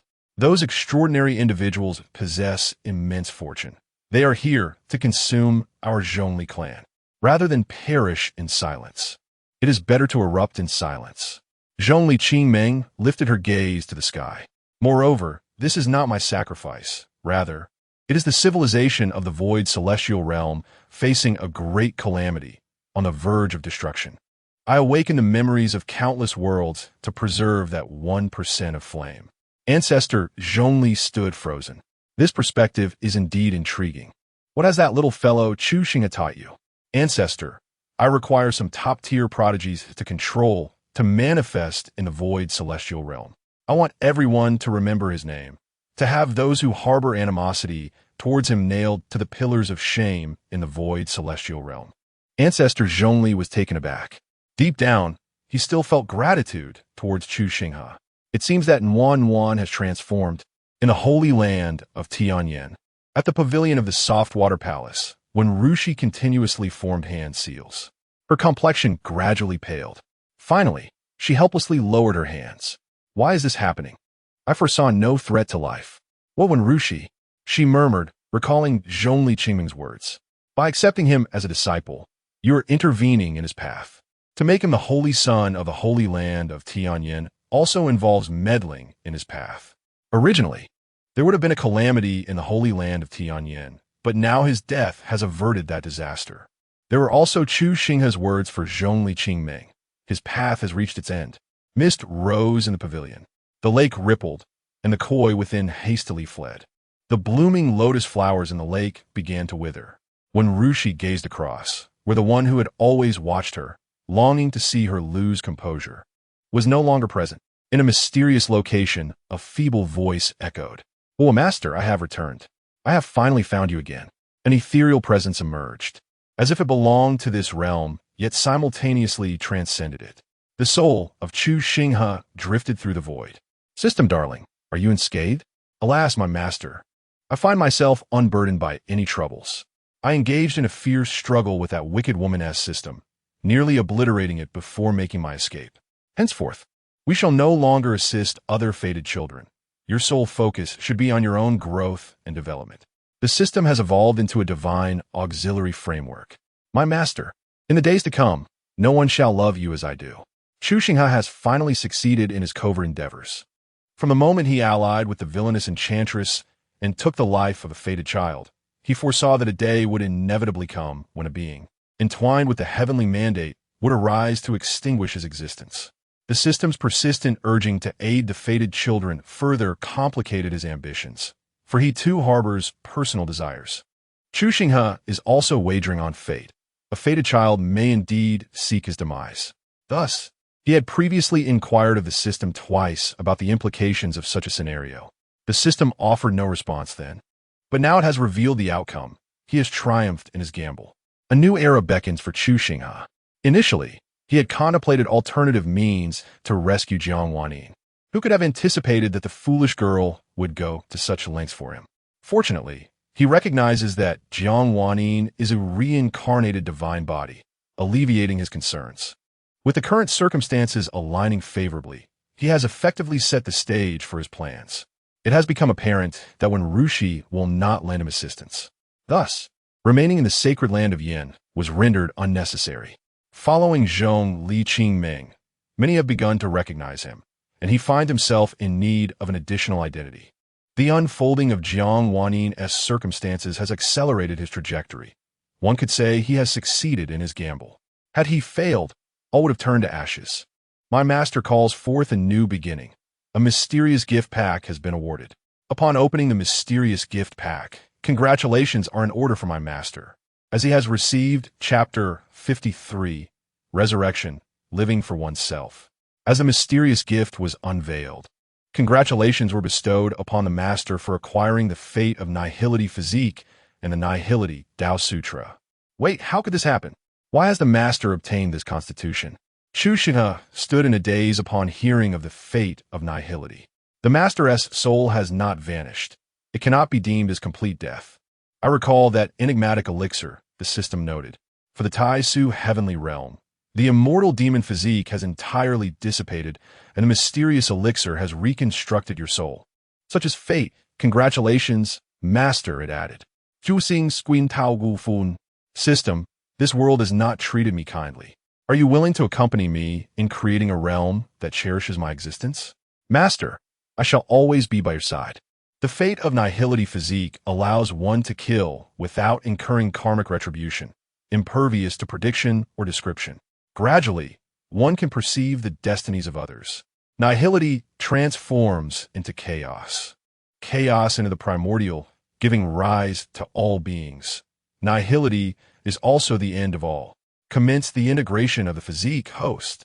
Chu Xinghe closed his eyes. A humming sound resonated. At that moment, a unique power erupted from within his soul. He quickly glanced, recognizing the enigmatic elixir he had consumed earlier. The Tao rhythm delineated a corporeal form. A myriad of radiant lights cascaded upon it. In the void, a figure emerged. Handsome as jade, brows like ink paintings. With striking sword-like brows, eyes like a phoenix, and hair fashioned with precision. His long, inky hair cascaded naturally, dancing in the wind, exuding unparalleled beauty, resembling a celestial being. Chu Xinghe's soul entered this form, as if the heavens and earth were in perfect harmony. The physique began to merge, enveloped by an indescribable Tao rhythm. Seated in the void, Chu Xinghe focused inward, his essence shrouded in emptiness. He continuously contemplated the mysteries of his being, his strength swiftly ascending, nurturing his body, channeling energy, condensing elixirs, and mastering the spiritual sea, spirit, divine organs, and divine generals. He reached the pinnacle of ascension before finally halting. Opening his eyes, they were as deep as the abyss. He rose slowly. A tremendous pressure erupted, shattering the barriers of the perfected ascension realm, revealing his initial strength in the void god realm. System interface reloading. Master, Chu Xinghe age, 20 strength. Initial void god physique. Fate of Nihility cultivation method. Nihility Tao Sutra martial skills. Heart demon induction. Teleportation weapon. None fate value. 398. 000 backpack. Nun Chu Xinghe gazed at the several nun entries, his lips twitching in response. The offensive capabilities of the immortal demon physique were no longer available.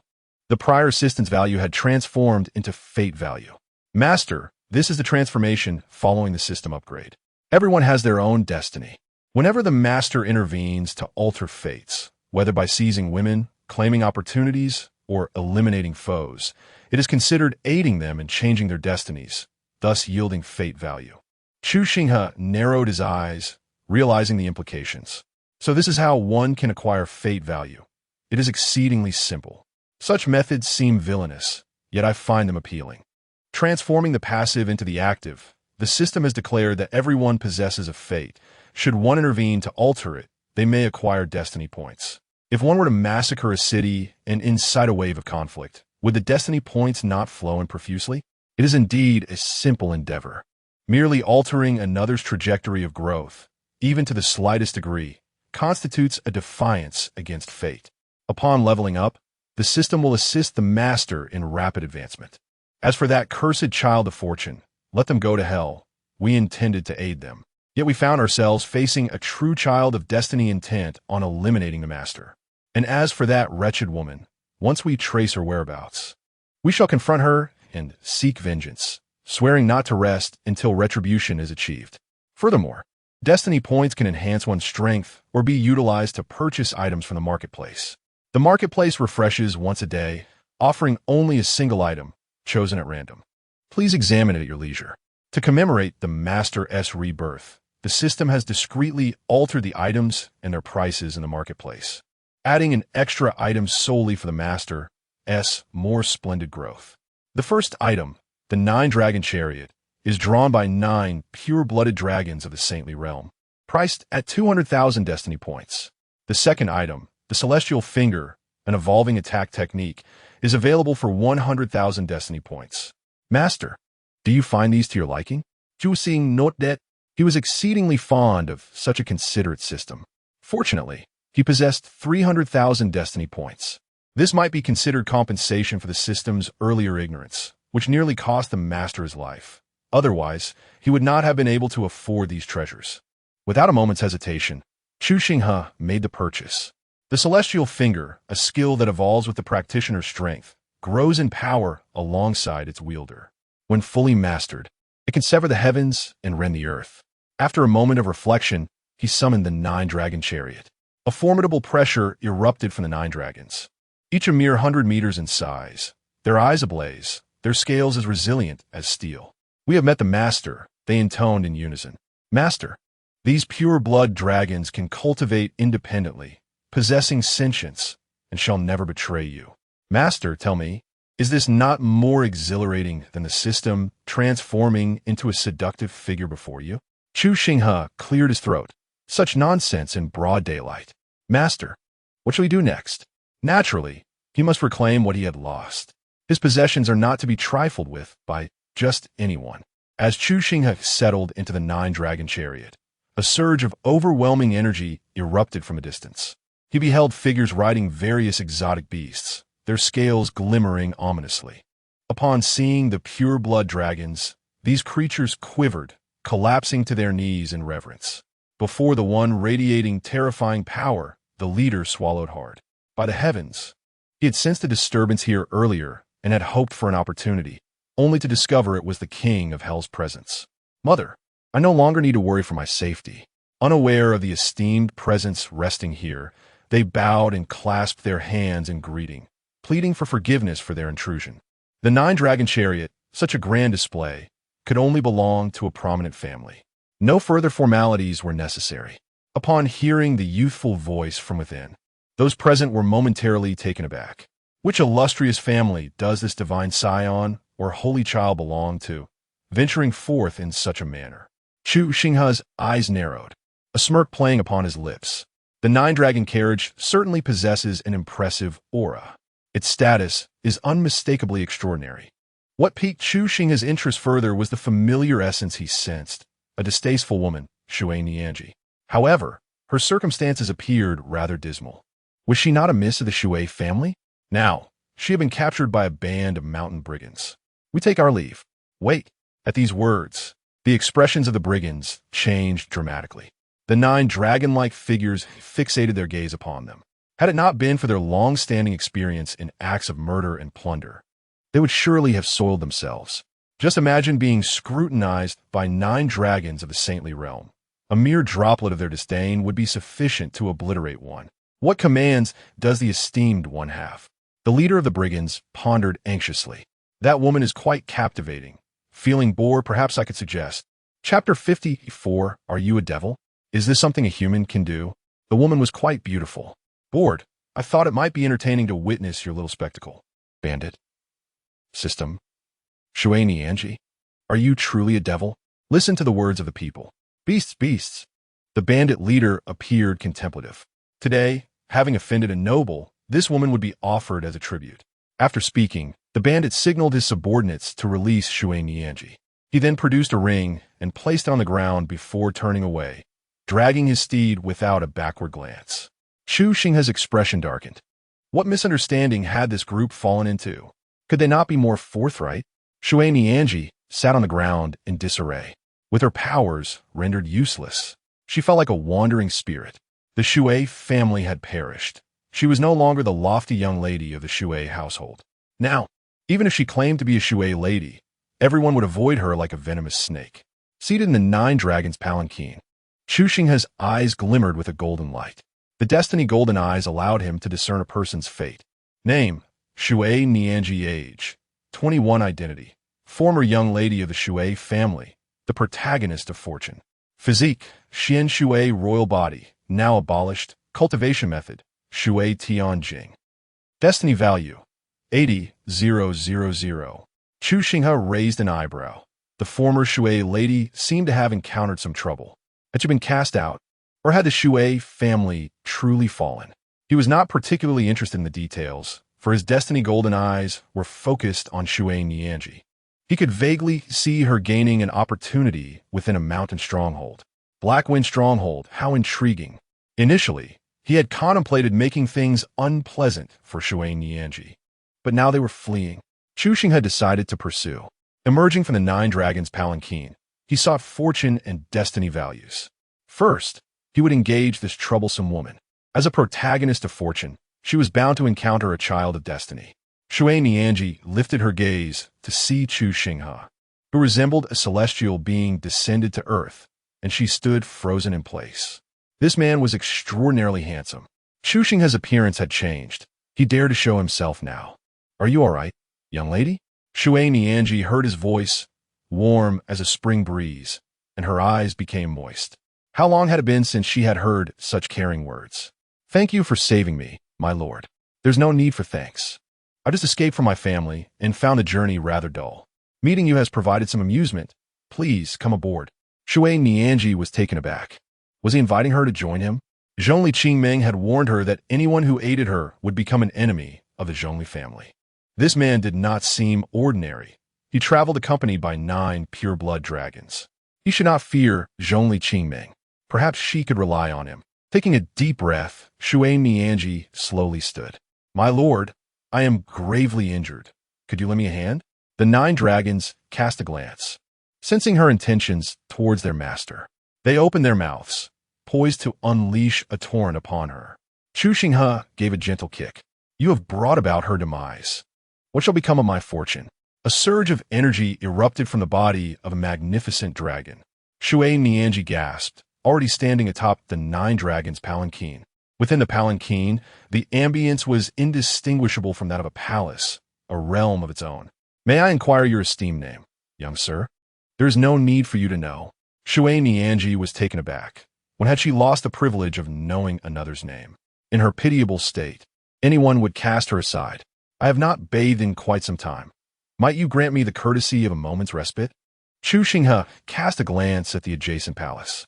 When Chu Xinghe emerged once more, she resembled a lotus freshly bloomed from the water, her cheeks flushed. Thank you, young sir.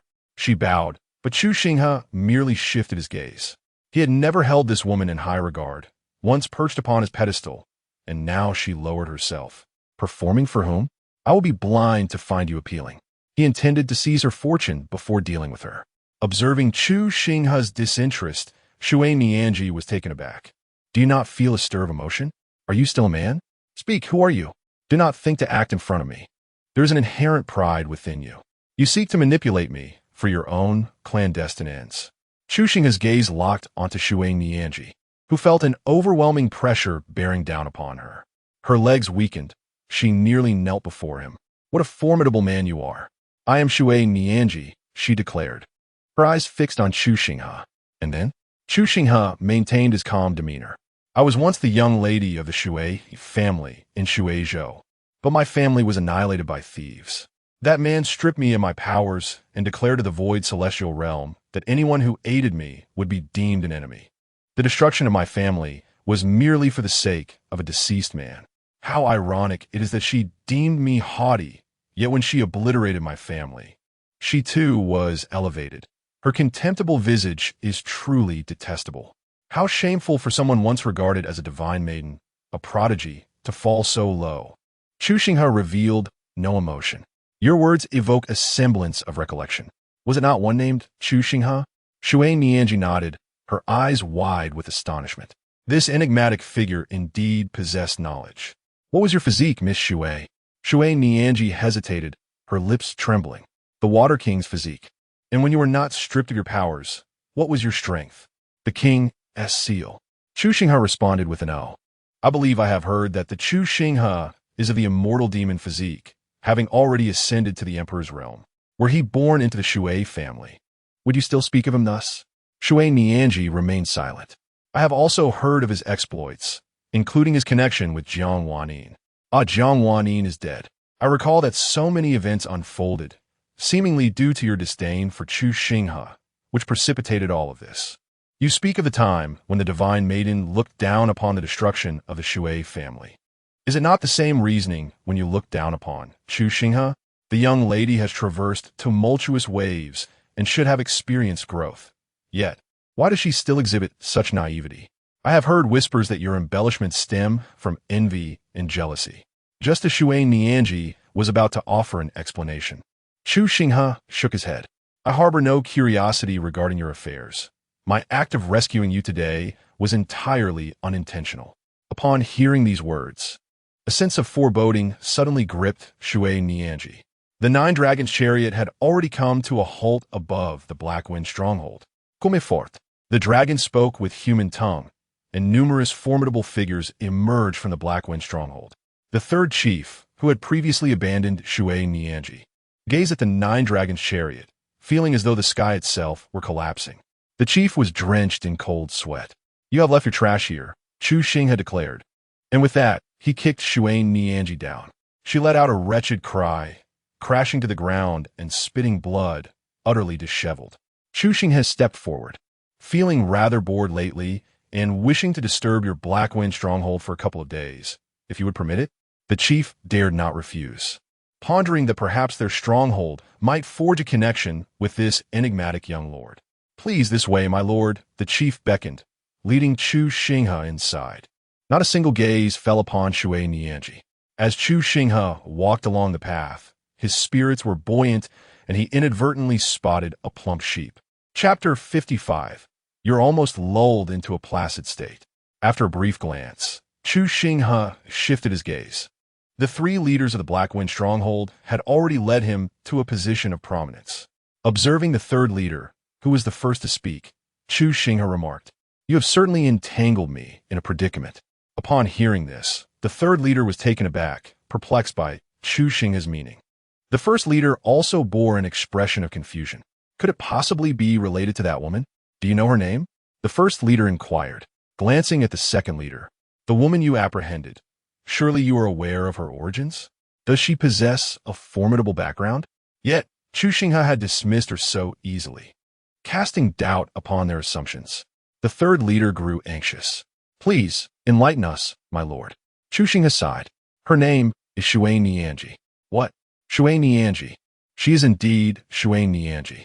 The three leaders rose to their feet, particularly the third leader, whose legs nearly buckled beneath him. He had encountered this barely alive woman, attracted by her appearance, and brought her back. Who could have foreseen such misfortune, that a mere woman would turn out to be Chu Xinghe? Now, Who does not recognize that Chu Xinghe is a hot potato? The first leader, regaining his composure, kicked the third leader to the ground. Damn it, you will eventually meet your demise at the hands of a woman. The third leader, a robust figure, covered his face and wept. The second leader looked at Chu Xinghe, a glimmer of hope igniting within him. Earlier, Chu Xinghe had mentioned a troublesome matter, along with the 9 formidable dragons of the Chu clan. They certainly need not fear Zhongli Qingming. However, Black Wind's stronghold possessed nothing that would impress this nobleman. We beseech you, my lord, to guide us. We are willing to serve you diligently. Upon hearing the second leader's words, the first and third leaders also bowed in respect. Chu Xinghe turned his attention to the third leader. Your brother was correct. You will indeed perish by the hand of a woman. The third leader longed to prove his worth, yet hesitated. The first leader, filled with ire, slapped the third leader. What are you doing? Enough. Follow my instructions. I have no desire to offend that woman. The 3 men fell silent. Originally, I had instructed you to handle her, yet you fled. At this, the third leader opened his mouth in realization that he was indeed meant to deal with her. The first and second leaders exchanged glances. Very well. Let us proceed according to my plan, ensuring that you remain unharmed. This is my first secretive escapade from home, and I do not wish to be captured by my family over such trivial matters. The 3 men exchanged looks. Ah, he is indeed a rebellious nobleman. Third leader, among your subordinates lurk traitors whose intent is to eliminate the 3 of you. I dare say that even many of the women you previously seized are in collusion with your subordinate, aiming to bring about your demise. Upon hearing this, the third leader remained silent. Such baseless claims would not be believed, not even by the first and second leaders. However, observing Chu Xinghe's unwavering confidence, they could only gamble on a dead horse as if it were alive. Tonight, you shall seek out Chu Xinghe. He will undoubtedly emerge. When a moment comes for you to strike him down, one of your little concubines will undoubtedly intervene. Test my intuition if you dare. The third master hesitated slightly, but the second master swiftly delivered a kick. With the gentleman devising strategies for you, what doubts remain? Will it take the day you lose your head for you to awaken? Thank you, my lord. Chu Xinghe nodded. As night fell, the place where Chu Xinghe was imprisoned became shrouded in darkness. The third master entered, and a flicker of terror crossed Chu Xinghe's eyes. Do not come any closer. The third master narrowed his gaze, saliva dripping, rubbing his hands eagerly.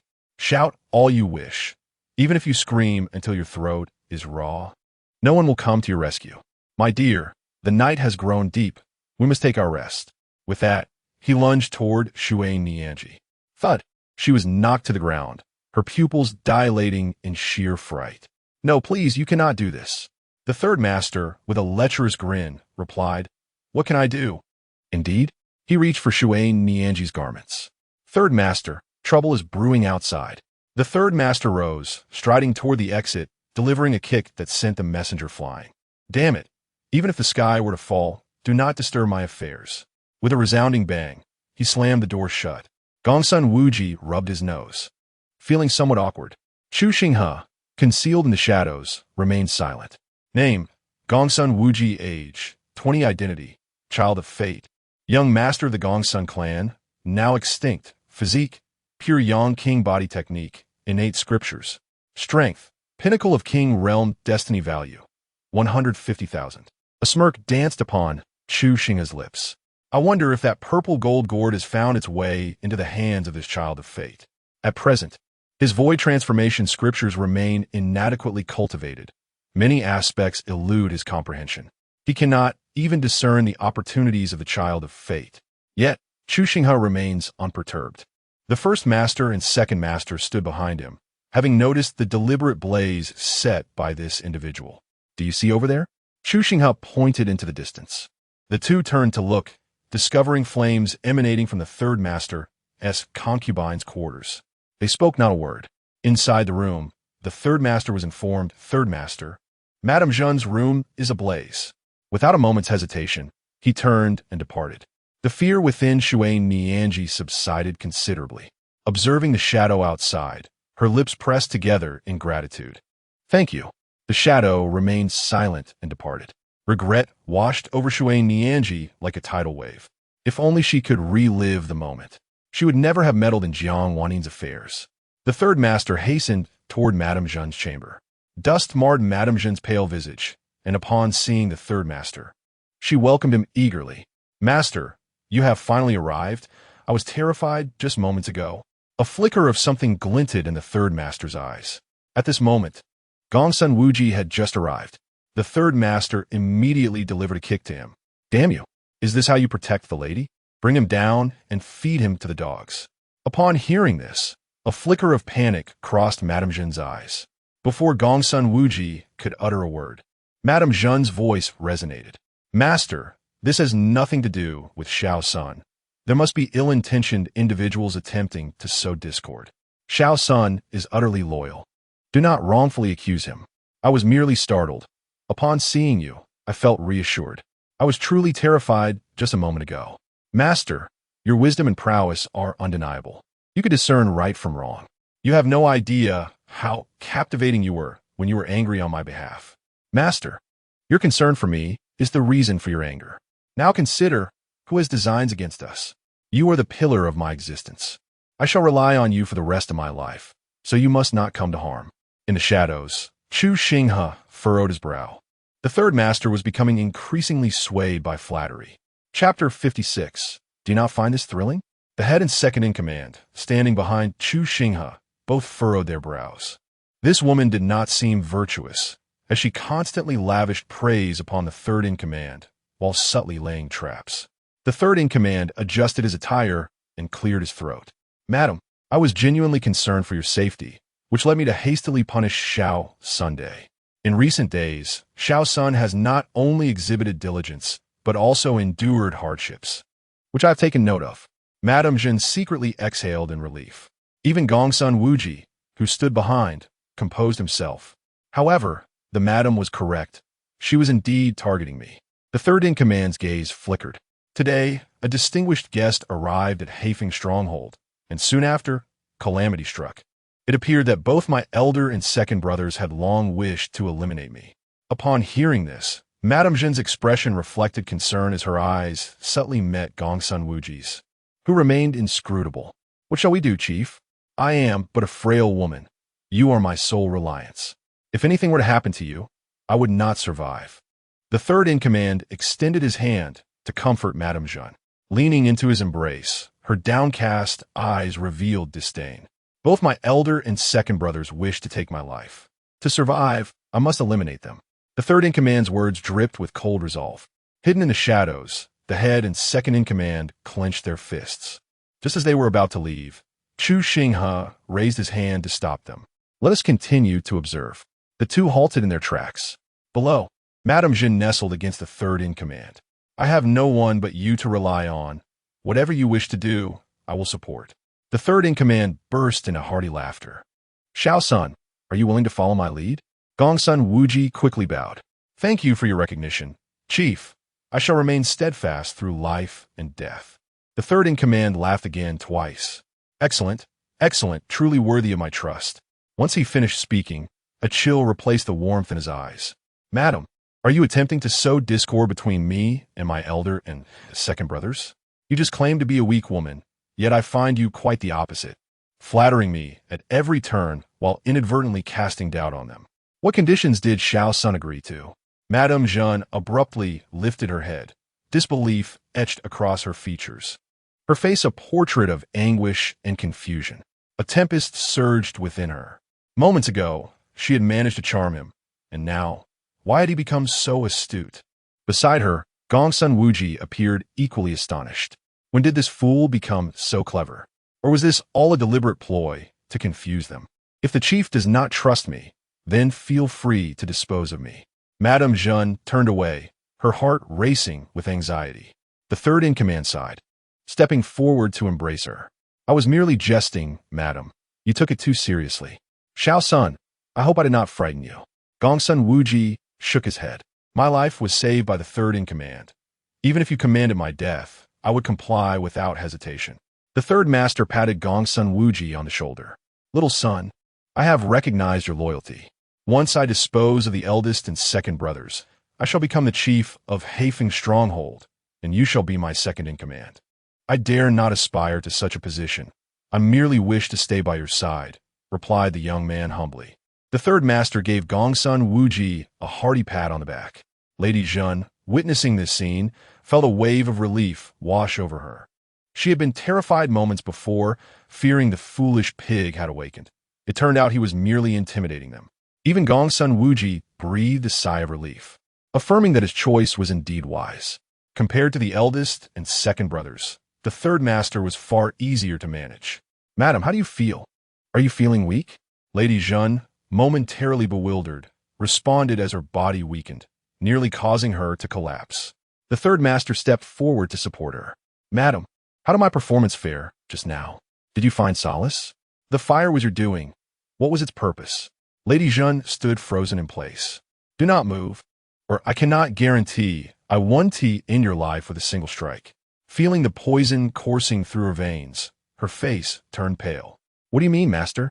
The third master chuckled derisively. Had you been this eager before, I might have truly fallen for it.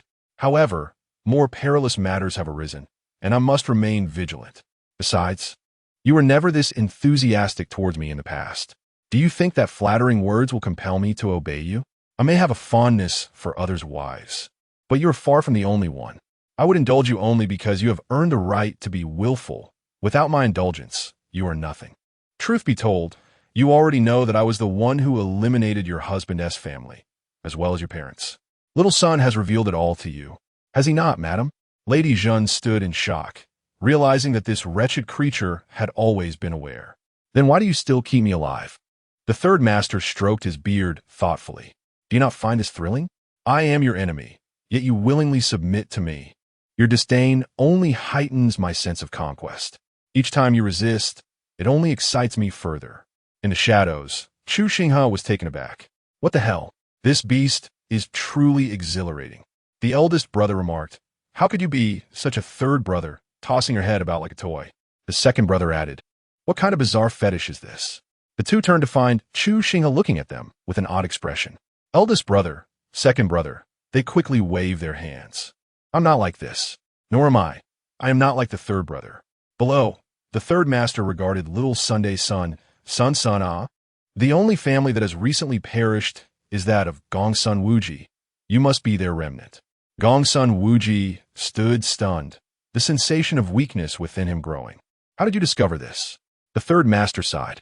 It was when you saved that woman that I realized. What a coincidence it is. No early departure, no late departure. I desire her, yet fate has conspired against me. Gongsun Wuji stood in stunned silence. Was it truly for this reason? Was it not due to that noble figure? What if you have discovered the truth? A glint of coldness flickered in Gongsun Wuji's gaze. The Feng family annihilated our Gongsun clan, and now they have met their own demise. I have uncovered ties between the Feng family and your Blackwind stronghold. It was your Blackwind stronghold that aided in the destruction of my Gongsun clan. Who else could it be? The third master scoffed, his eyes brimming with derision.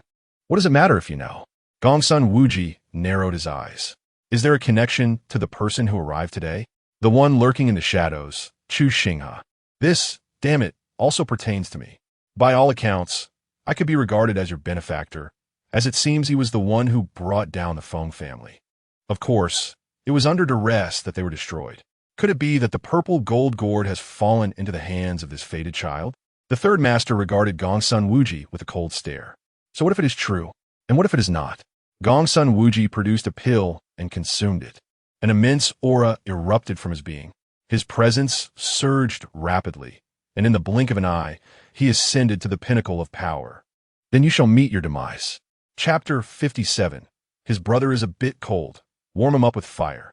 The third master extended his hand, gripping Lady Zhen's neck. Dare to move, and I shall slay her. Gongsun Wuji halted his steps, cursing under his breath as he witnessed this brute's momentary lapse in vigilance, prompting him to act swiftly. Yet, he found himself a fraction too late. With her assistance, it now rested upon him to save her. After uttering these words, the third master acted with alacrity, severing Lady Zhen's jaw with a swift motion. A fleeting glance allowed him to dislodge a tooth. The poison concealed within her mouth revealed his ruthlessness towards himself. Lady Zhan gazed at the third master in shock, and even Gongsun Wuji was momentarily stunned. In the shadows, Chu Xinghe smirked, for it was he who had communicated with the third master moments ago. He concentrated, conjuring a glimmer of light the size of a bean, which pierced the void and struck Gongsun Wuji. With a gasp, Gongsun Wuji spat out a mouthful of blood, his body propelled backward as his strength plummeted. A gaping wound now marred his dantian. Master has abolished the strength of the fortune child, earning 10,000 destiny points. Lady Zhan remains alive, earning 300 destiny points. The third master survives, earning 200 destiny points. Chu Xinghe grinned at the messages echoing in his mind. The ease with which he amassed destiny points left him somewhat unaccustomed. He stepped out from the shadows, where Gongsun Wuji regarded him with a glimmer of fear in his eyes.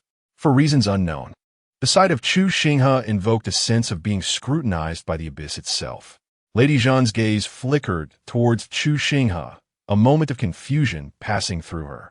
Was this the individual who had disrupted their plans? Chu Xinghe looked down upon Gongsun Wuji. Why do you malign me? Gongsun Wuji was taken aback. Yet before he could respond, Chu Xinghe delivered a swift kick that rendered him unconscious. The first and second masters emerged, astonished. To incapacitate a being of the ascendant realm with such casualness was a feat beyond their comprehension. Among them, the first master was the mightiest.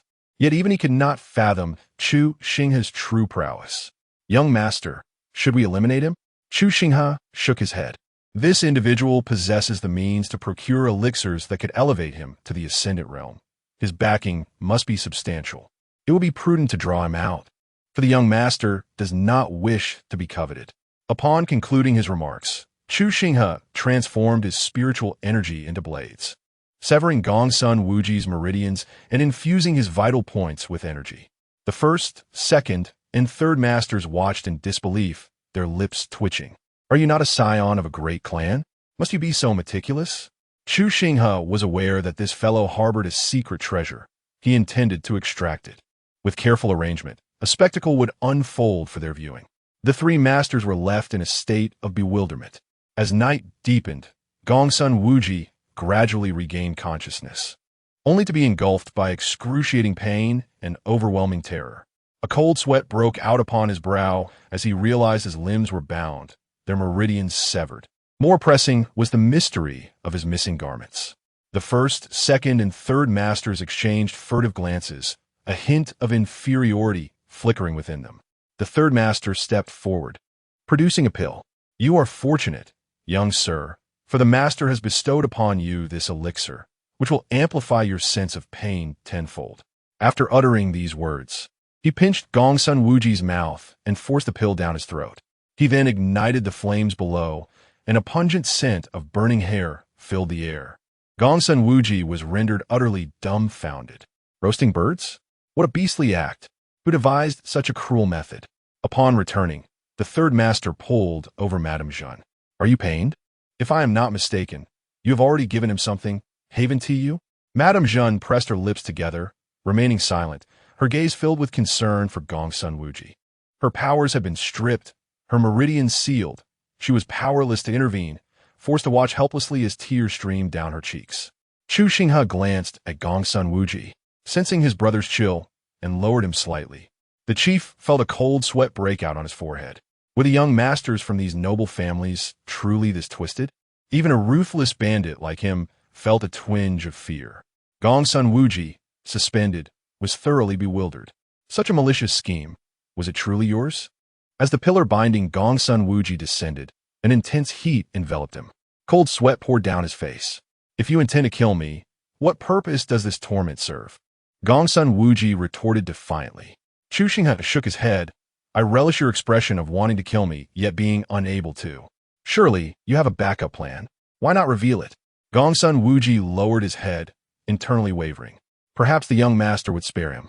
At that moment, a voice echoed from afar. Chu Xinghe turned to look. In the distance stood a graceful figure, her features exquisite. Upon seeing Gongsun Wuji's darkened expression, she scoffed softly. When her gaze fell upon Chu Xinghe, her brow furrowed slightly. This individual bore an uncanny familiarity, yet she had never met him before. Chu Xinghe was equally taken aback. It was a familiar face, Chu Star River from the heavenly fate sacred land. He had already gathered considerable intelligence. After his demise, only Zhongli Qingming had stood up for him. He realized that his master, Wen Rushi, might remain indifferent. To his surprise, she truly was indifferent. The old men did not stir either. Chu Xinghe had cast aside his thoughts, recognizing that he had sacrificed his life to shield the heavenly fate sacred land from disaster, thus erasing their grievances, ensuring no future entanglements. I cannot allow this. Chu Star River snapped back to attention, gazing at Chu Xinghe. I see that you are not of a despicable nature. Do not allow yourself to be exploited by those with ulterior motives. Chu Xinghe do the I have stripped him of his powers. To continue tormenting him and then allow you to take him away. What if he seeks vengeance afterward? I am not one to invite trouble, so I cannot acquiesce to your request. Please depart. As Chu Star River sensed that her gentle approach was futile, her brow furrowed. If you refuse, do not blame me for forcibly taking him away. With that, Chu Star River moved, vanishing from sight, heading towards Gongsun Wuji. A buzzing sound echoed in the air as a finger imprint materialized. Chu Star River's expression shifted dramatically. A layer of gossip emerged around them. With a sharp crack, the barrier shattered, sending Chu Star River's delicate figure flying. Chu Xinghe rose and approached her, gazing down from his elevated position. Leave, he commanded. Chu Star River let out a cold snort. I have stated my intention to take him away. Chu Xinghe narrowed his eyes. Do you believe I lack the courage to kill you? Chu Star River's expression darkened. I am a person of the heavenly transformation sacred land, supported by powerful allies. Try to kill me if you dare. She reiterated, today, I will take him with me, and you cannot stop me. Chu Xinghe remained silent. Not yet revealed. As his voice echoed, a man dressed in traditional attire appeared, hands clasped behind his back.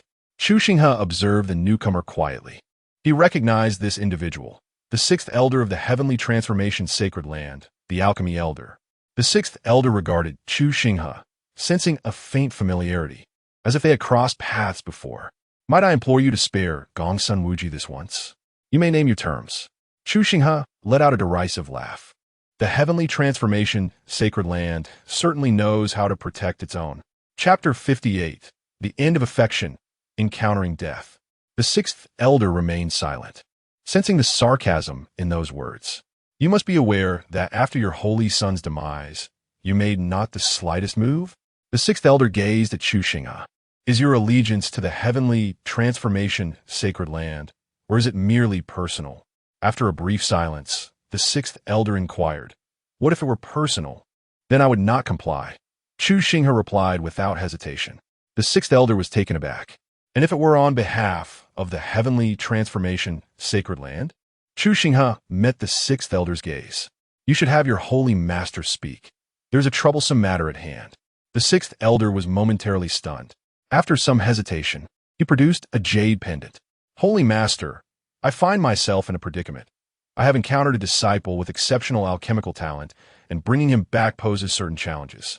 The sixth elder recounted the events that had transpired.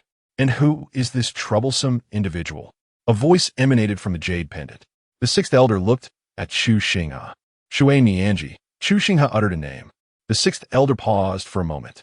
Bring him back. The voice from the jade pendant fell silent. The sixth elder's expression brightened as he reached out toward Gongsun Wuji. The chains binding Gongsun Wuji fell away, and simultaneously, a garment was draped over him. Gongsun Wuji coughed up a mouthful of blood. Predecessor, I beseech you for assistance. I wish to take Shui Nianji and Miss Zhen with me. The sixth elder glanced at Chu Xinghe. I kindly ask you to facilitate this. Chu Xinghe asai.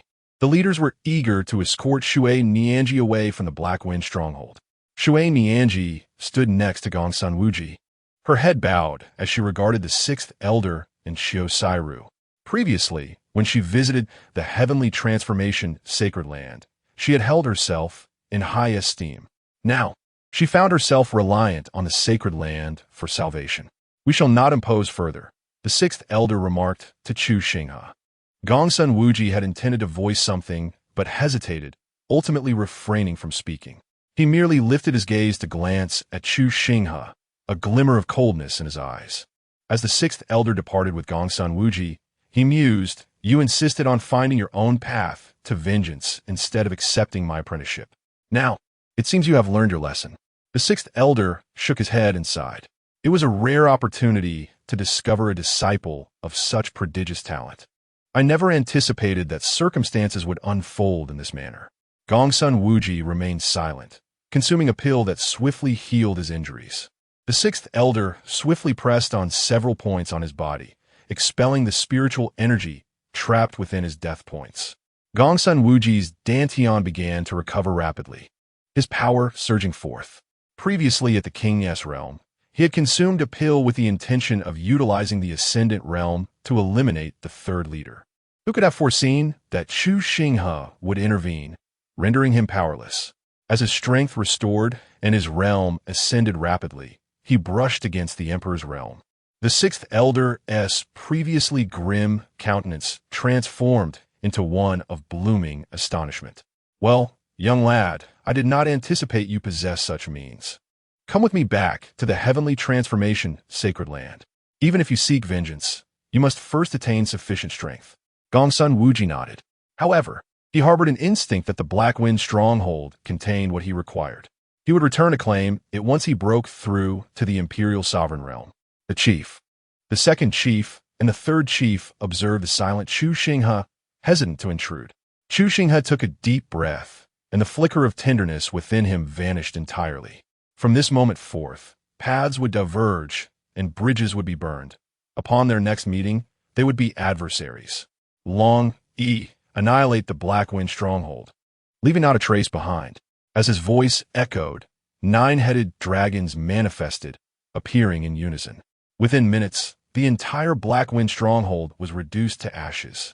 "9, turn the Black Wind stronghold inside out." The 9 dragons gazed at one another with expressions of confusion, asking no further questions. Soon, all the mountains began to stir. Chu Xinghe's eyes glimmered. With a swift motion, he vanished. When he reappeared, he found himself within a mysterious cavern. Drip, drip, he observed the falling substance. Stalactites? They appeared to be at least 10,000 years old, their spiritual essence condensed and fragrant. No wonder he could see the water's essence restoring strength. He carefully gathered these stalactites. The Black Wind stronghold, which should have been obliterated by the Son of Fortune, perished at the hands of its master, seizing the 10,000-year stalactites. The Son of Fortune's fate value decreased by 20,000, while the master gained 25,000 fate value. Chu Xinghe was taken aback, realizing that the inhabitants of the Black Wind stronghold accumulated a total of 5,000 fate value. After thoroughly cleansing the area, he departed. It was now evident that the purple gold gourd might already be in Gongsun Wuji's possession. Chu Xinghe vanished from Yangzhou aboard the 9-dragon carriage. "Master, where shall we go?" The 9 dragons, named Long E through Longjiu by Chu Xinghe, awaited instruction. To Qingzhou, Chu Xinghe produced the stalactites, providing each dragon with 3 drops. "Thank you, master." The 9-dragon carriage pierced through the void and vanished. By the time Chu Xinghe arrived in Qingzhou, he had already stowed the carriage away and turned his gaze toward the direction of the heavenly transformation sacred land. Sensing something amiss, his brow furrowed. At that moment, above the heavenly transformation sacred land, the sky darkened rapidly. 9 blood phoenixes appeared, pulling a magnificent pavilion adorned with the flag of the Zhongli family, fluttering in the wind. Chu Xinghe casually sought out an inn to gather information about recent events. The unusual phenomena above the heavenly transformation sacred land had stirred many, drawing numerous gazes skyward. Zhongli Qingming emerged from the pavilion, exuding the aura of an empress surveying her subjects. When Rushi stepped forth, her voice resonating throughout the heavenly transformation sacred land. The occurrences of these past days had already spread across the entire void celestial realm, particularly the annihilation of the Shui family by Zhongli Qingming, the death forced upon the god of Death's Hall Master, and the subsequent change of the emperor in the Dayu dynasty. All these matters pointed to one individual, the son of the heavenly transformation sacred land, Chu Xinghe. Zhongli Qingming regarded Wen Rushi, who stepped forward with a tranquil expression. Do you truly show no remorse? When Rushi gazed at Zhongli Qingming, "This is my path." Zhongli Qingming scoffed. "Your path? I ask you, can you provide an explanation to Chu Xinghe?" "You all, step forward." Zhongli Qingming fixed her gaze upon the forbidden grounds of the heavenly transformation sacred land. Several elders revealed their presence. "How will you account for the matter concerning Chu Xinghe?" The seven remained silent, directing their attention towards one Rushi. Zhongli Qingming took a deep breath. "Very well. Do you not realize that it was due to that water thought that Chu Xinghe encountered this calamity, and yet you wish to keep her within the heavenly transformation sacred land?" When Rushi's eyes displayed no sign of disturbance, his path had reached its conclusion. Why linger upon such matters? The heavenly transformation sacred land possesses its own path. Zhongli Qingming clapped her hands. "What a ruthless one Rushi you are. One day, I shall personally eradicate you, allowing you to accompany your path in the afterlife. All disciples of the heavenly transformation sacred land depart at once. Do not blame this goddess for her lack of compassion later. Since you are indifferent, sever any remaining ties with Chu Xinghe." Zhongli Qingming felt it was futile for those who believed in her to suffer for Chu Xinghe's sake. How could she still not comprehend that this was a sacrifice of Chu Xinghe to withstand that calamity? When Rushi stood amidst the void, heavenly transformation son Chu Xinghe is deceased. All past matters need not be mentioned, and he is no longer my disciple. Chapter 59. From beginning to end. It is all exploitation. So how can one speak of good or evil? Upon the utterance of these words, the disciples of the heavenly transformation sacred land erupted in astonishment. The demise of Chu Xinghe left many disciples heartbroken. To them, this saint was commendable, having saved their lives within the secret realm. How could this happen? Was it not too ruthless? Death, after all, renders life devoid of value. What remains after one passes? It bears little relevance to us. Even if the sky were to collapse, there would still be someone to uphold it. Many of the true disciples bore expressions of indescribable complexity, for they now had a chance to ascend to the position of saint themselves. Upon hearing the announcement from the Holy Master, Shi Jingfeng's gaze turned cold. Was all this truly worth it? In death, not even a semblance of one's identity is preserved. I had vowed that should anyone seek to harm you, they must first tread over my corpse. Yet, you have walked ahead of me. I shall avenge you. Zhongli Qingming's eyes grew even colder. No wonder the heavenly transformation sacred land declines day by day, with individuals like you around. How laughable. With a scoff, Zhongli Qingming ceased her mockery. It had become unnecessary. Previously, she had held respect for Wenrushi, but now she realized he was nothing extraordinary. Turning to leave, she was interrupted as Shi Jingfeng suddenly rose to his feet. "Zhongli goddess, please do not depart just yet," he implored. Zhongli Qingming turned back, inquiring, "What is it?" Shi Jingfeng glanced at the Grand Elder, who harbored an ominous premonition due to Shi Jingfeng's previous inquiries about the circumstances surrounding Chu Xinghe's incident. He had remained deliberately vague. "Jingfeng, what do you intend to do?" The Grand Elder pressed. In a shocking display, Shi Jingfeng chose to forfeit his own strength, the aura of the ascending heaven realm plummeting swiftly. He coughed up blood, his body swaying, yet his eyes shone with newfound brilliance. "I have stated before that anyone who wishes to kill him must first tread over my corpse. I have failed to do so, and my heart is uneasy. I owe him a debt of gratitude, and I shall repay it. I will avenge him and eradicate all of his enemies." As Shi Jingfeng concluded, an overwhelming intent to kill surged forth, transforming the surrounding area into a domain of blades. Once he regained his composure, he resembled an unsheathed treasured sword, poised to unleash devastation upon the world when the day of its drawing arrived. "Zhongli goddess, I wish to leave the heavenly transformation sacred land," he declared. Zhongli Qingming's gaze held admiration. "I shall escort you away." The Grand Elder sought to intervene, but Shi Jingfeng stepped forward, appearing devoid of any strength. Yet, the Grand Elder felt an imposing aura of blades bearing down upon him. "I joined the heavenly transformation sacred land without ever receiving your guidance. All of my cultivation and techniques were acquired within the secret realm. I owe you nothing. The Grand Elder's face flushed crimson, for sure Jingfeng's words rang true. Previously, this individual had been an ordinary person, persevering through sheer willpower. It was only in his 30s that he broke through to the ascending heaven realm. At such an age, with this level of power, he had been indifferent. But now, having comprehended the intent of the blade, he was entirely transformed. Even the Grand Elder had yet to grasp the blade's intent. Shi Jingfeng opened a void passage beside him. As she stepped inside, the figure vanished without a trace. Zhongli Qingming's eyes were imbued with indifference and a hint of derision. Let us proceed to the heavenly transformation sacred land, she scoffed, prompting a flush of embarrassment among the disciples present. Gongsun Wuji, standing beside the sixth elder, observed the retreating silhouette of Zhongli Qingming. Master, who exactly is that woman? The sixth elder sighed. Zhongli Qingming. She is the one who obliterated the Shui clan.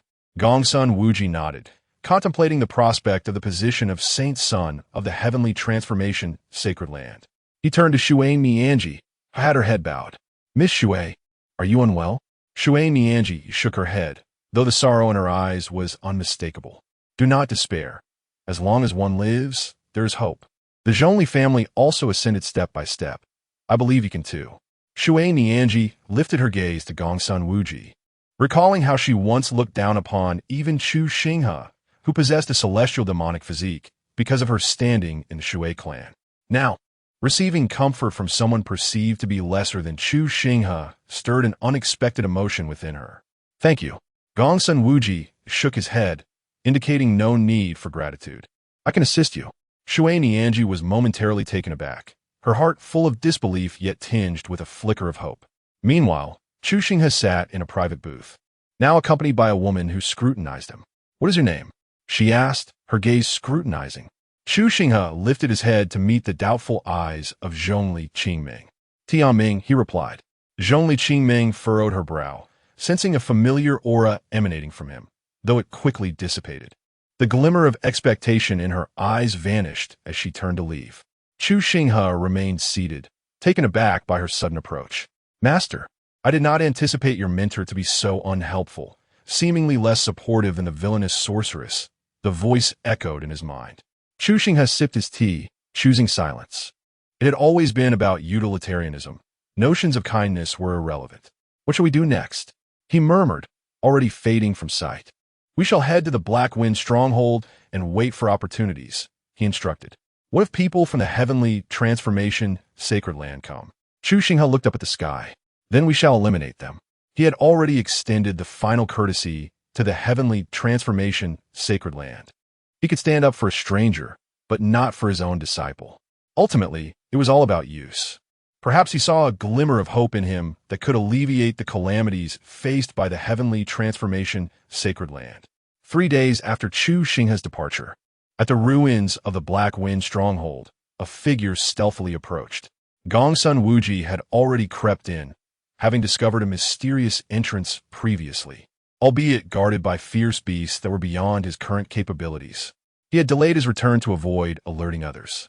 Upon his return, he was stunned to find the Black Wind stronghold reduced to ruins. The landscape was devastated, mountains overturned and thrust into the ground. Who goes there? He called out. Just as the words left his lips, blood spewed from his mouth. Gazing at the figure emerging from the shadows, Gongsun Wuji's pupils constricted in shock. After 3 days of waiting, you have finally arrived. Gongsun Wuji's pupils contracted, and he swallowed hard. With a roar, 9 sacred serpentine dragons emerged, dispersing in all directions. A formidable barrier materialized. Rest assured, no one shall come to your rescue this time. Gongsun Wuji swallowed again, suppressing the turmoil within. We share no grievances. So why must you seek my demise? Chu Xinghe remained silent. In an instant, he appeared before Gongsun Wuji, employing the celestial finger to sever his lifeline directly. Gongsun Wuji spat out a mouthful of vital blood. Once he regained his composure, a mysterious ancient pot floated beside him, emanating an aura of antiquity. A powerful aura of ethereal energy enveloped the scene. The 9 sacred dragons, upon witnessing the ancient pot, contracted their pupils in fear. Noticing the shift in the mood of the 9-dragon chariot, Chu Xinghe's heart filled with caution.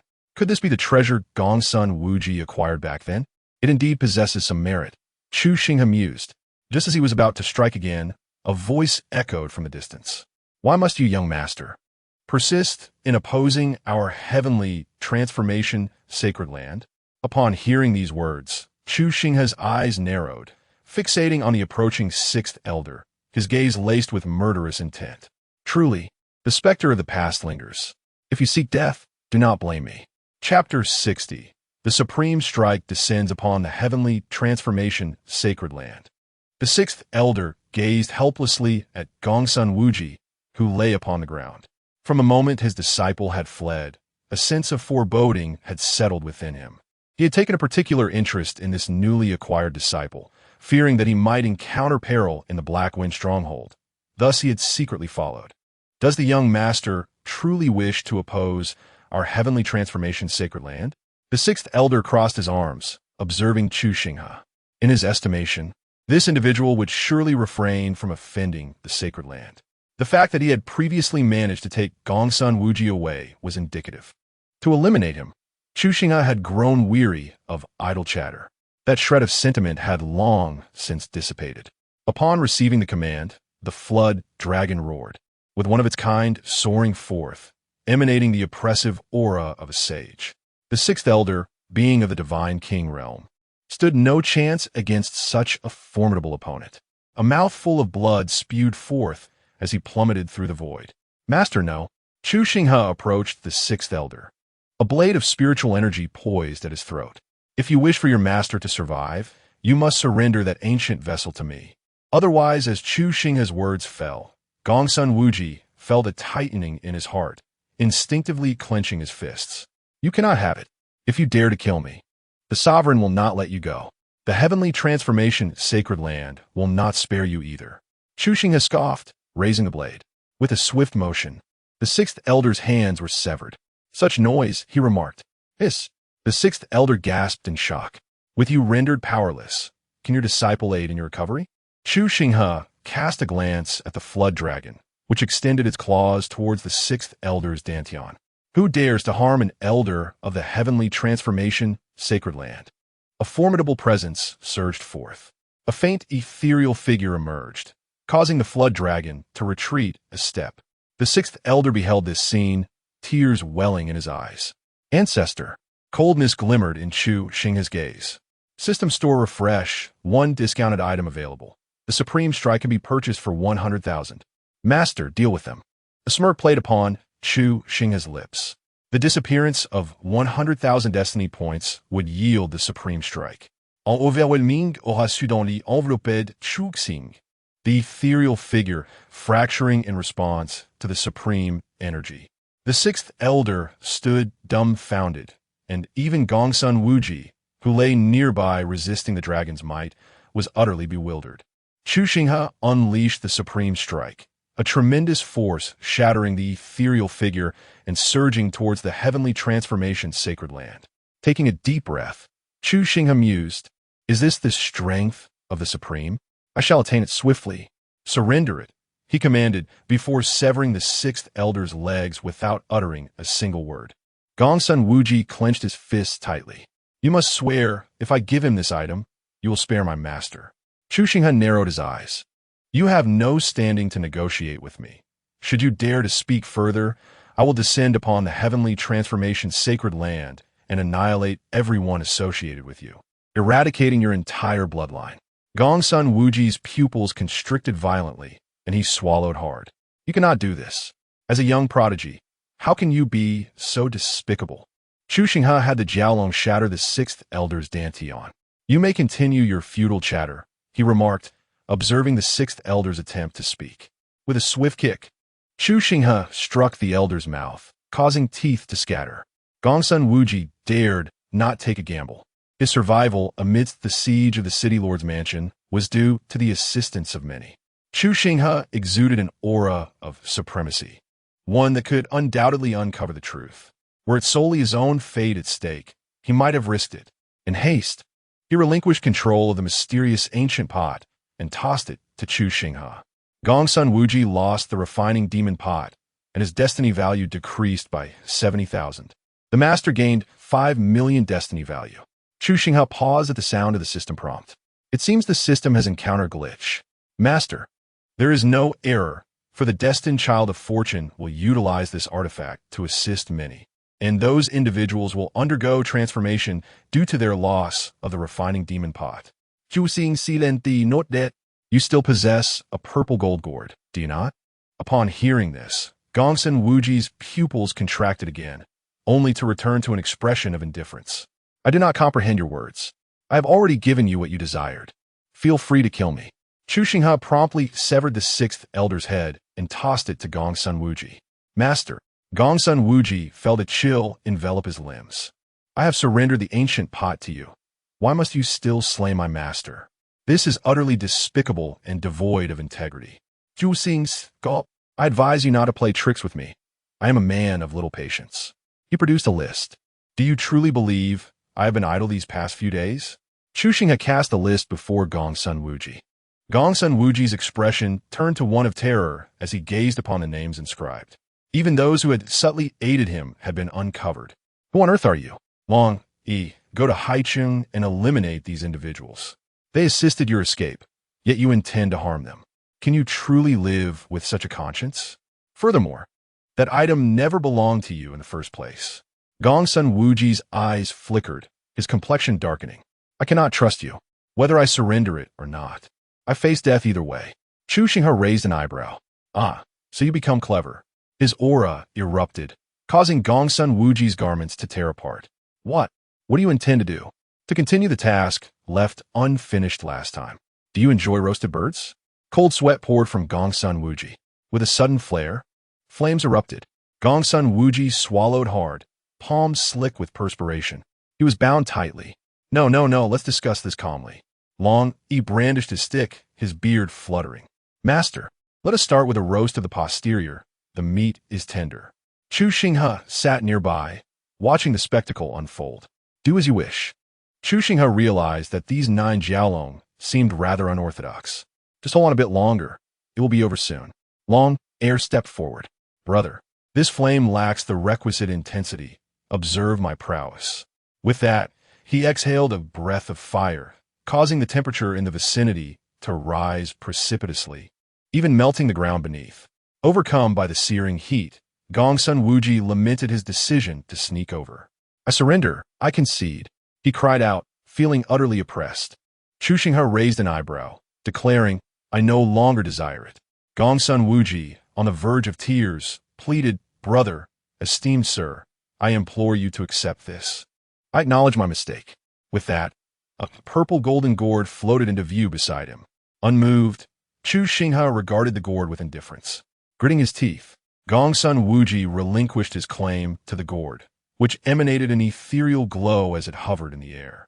Chu Xinghe extended his hand, and the gourd came into his possession, a wave of icy sensation washing over him.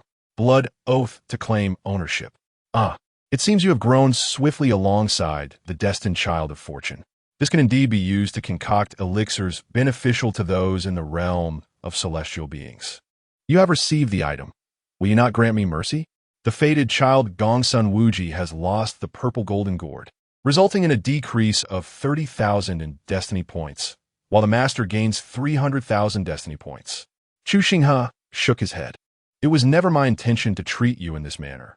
My subordinates possess their own agendas, and as their master, I find myself unable to countermand them. Gongsun Wuji's eyes widened in disbelief. You lack credibility and martial virtue. The air was filled with continuous cries of despair. Chu Xinghe shook his head, expressing sympathy. Suddenly, his expression turned serious. Such an attack was effortlessly neutralized. When Rushi, your prowess is indeed commendable.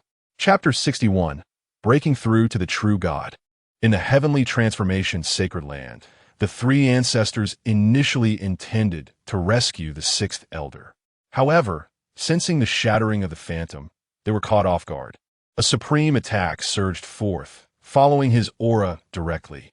A colossal hand appeared in the skies above the heavenly transformation sacred land, enveloped in a tempest of thunder. The very sun seemed to be obscured by this titanic strike, causing the people of the heavenly transformation sacred land to feel as though the heavens were collapsing.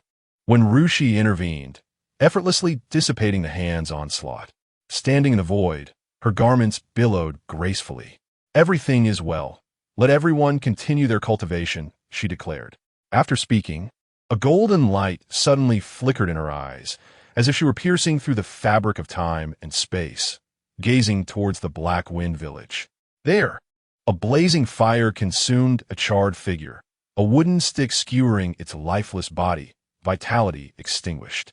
Beside it lay a dismembered corpse, that of the sixth elder from the heavenly transformation sacred land. When Rushi withdrew her gaze, "The sixth elder is dead. Send someone to retrieve him." After issuing her command, a figure vanished into the forbidden grounds. Meanwhile, the already departed Chu Xinghe wore a smile, his spirits elevated. He had just grasped the function of the demon refining cauldron, capable of refining anything while preserving its original essence. This revelation opened a vast avenue before him.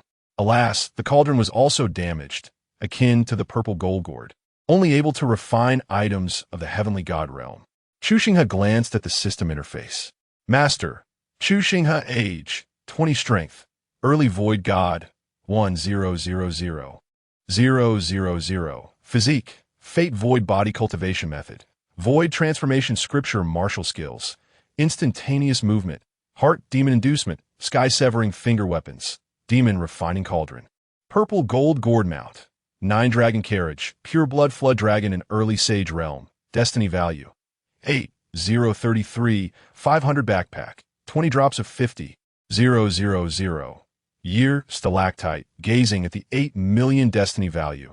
He inhaled deeply and allocated points, elevating his strength directly to the mid-void god realm. He continued to expend 1.5 million, advancing to the late void god realm, and then consumed 2 million more to achieve the perfect void god state, leaving him with 3 million destiny value for potential treasures that might refresh in the marketplace tomorrow. Master, the system can no longer exploit bug to assist you. Thank you for your hard work. You have done remarkably well, and I am grateful, he replied. No need for thanks, Master. We are dependent on each other, and I shall take good care of you. Chu Xinghe provided each of the pure blood flood dragons with 2 drops of stalactite. After consuming it, a formidable aura erupted from the 9 pure blood flood dragons. The rules intertwined and evolved, enhancing their Tao flowers. Their physical forms began to metamorphose, with their scales becoming sharper. The 9 dragons had now broken through to the mid-sage realm. Thank you, Master, they chorused. In high spirits, Chu Xinghe envisioned the glory that awaited once he nurtured the 9 flood dragons to the supreme level.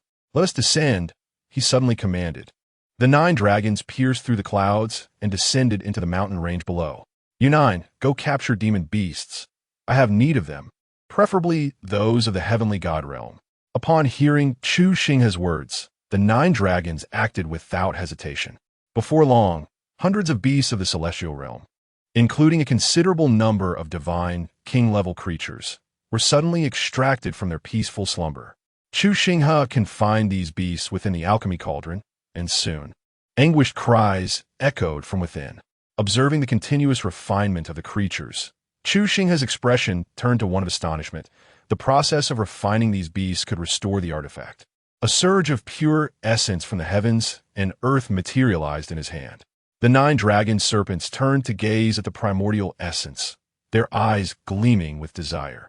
Master, I have an idea. Dragon 1 lifted its head and spoke to Chu Xinghe. I too have a notion. The 9 dragon serpents exchanged glances with Chu Xinghe, their sights fixed upon the endless mountain ranges. A sinister chuckle escaped them. 2 weeks later, urgency filled the air. Faster, we must hasten. Master, we are exerting all our strength. With a thunderous roar, a colossal primate pounded its chest, unleashing a bellow. As it opened its mouth to consume, the essence of the sun and moon cascaded down from above, enveloping its form, causing its fur to glisten with renewed brilliance. A beam of white light shot forth from its jaws, obliterating the surrounding peaks and reducing ancient trees to mere dust. Chu Xinghe hastily retreated with the 9 dragon serpents. When they emerged from the void, the serpents collapsed to the ground, gasping for breath, wisps of white smoke billowing from their nostrils. Shortly thereafter, the area became shrouded in mist, resembling a celestial paradise. Wiping the cold sweat from his brow, Chu Xinghe felt a lingering trepidation. Over the past fortnight, they had relentlessly ambushed the beasts, leaving no precious resources untouched. Little did they anticipate the emergence of a celestial-grade gigantic primate. Chu Xinghe produced the gathered essence. All right, let us divide the spoils.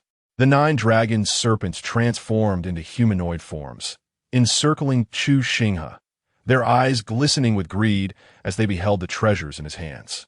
Throughout the fortnight, they had executed their ambushes with unwavering focus, even acquiring several celestial bones that had now transformed into essence. This would significantly benefit their cultivation. As Chu Xinghe distributed the essence among them, he too consumed a portion, savoring its faintly fragrant essence. Half a day later, he opened his eyes. They gleamed with sharpness, and an ethereal aura enveloped him. The atmosphere trembled as his presence surged, radiating outward like crashing waves. He had transcended the true God realm. After another 2 weeks, an overwhelming pressure manifested. The 9 dragon serpents roared toward the heavens, their bodies crackling with thunder. Their might surged, exuding powerful energy. Their scales transformed, and their forms expanded from 100 feet to 1,000. With each movement, the void fractured around them. The 9 dragon serpents of the Sage Realm had ascended to the Great Sage Realm. Seeing this transformation, Chu Xinghe exhaled in relief. The distinction between the Sage Realm and the Great Sage Realm was profound, and the status it conferred was vastly different. Were it not for the essence derived from those celestial-grade beasts, the 9 dragons would not have achieved this elevation so swiftly. As a marketplace refreshed today, the ancient dragon blood was priced at 3 million destiny points. Upon hearing this, Chu Xinghe's lips twitched. 3 million destiny points was all he had left. Ancient dragon blood, indeed a precious treasure. After acquiring it, he would divide it into 9 parts. As he opened his mouth, the dragon blood was summoned forth. Instinctively, the 9 serpentine dragons opened their mouths, and the ancient dragon blood was consumed. The pupils of the 9 serpents shifted, their cells churning and evolving within. A more profound and regal aura began to emanate from them. Although their realms had not broken through, their strength had increased by 10%. The 9 serpents circled around Chu Xinghe, their expressions now tinged with disappointment as they realized it was gone. Chu Xinghe gently patted their heads, reassuring them, "Do not worry. I shall cultivate you into true dragons." What of pure-blooded serpents? They are still not true dragons. Nevertheless, possessing 9 saint-level serpents grants him a measure of self-protection. Just as Chu Xinghe was about to depart, a figure soared toward him. "Young master, save me." Upon seeing the delicate and ethereal beauty of the person before him, Chu Xinghe felt a stirring in his heart. "I strike."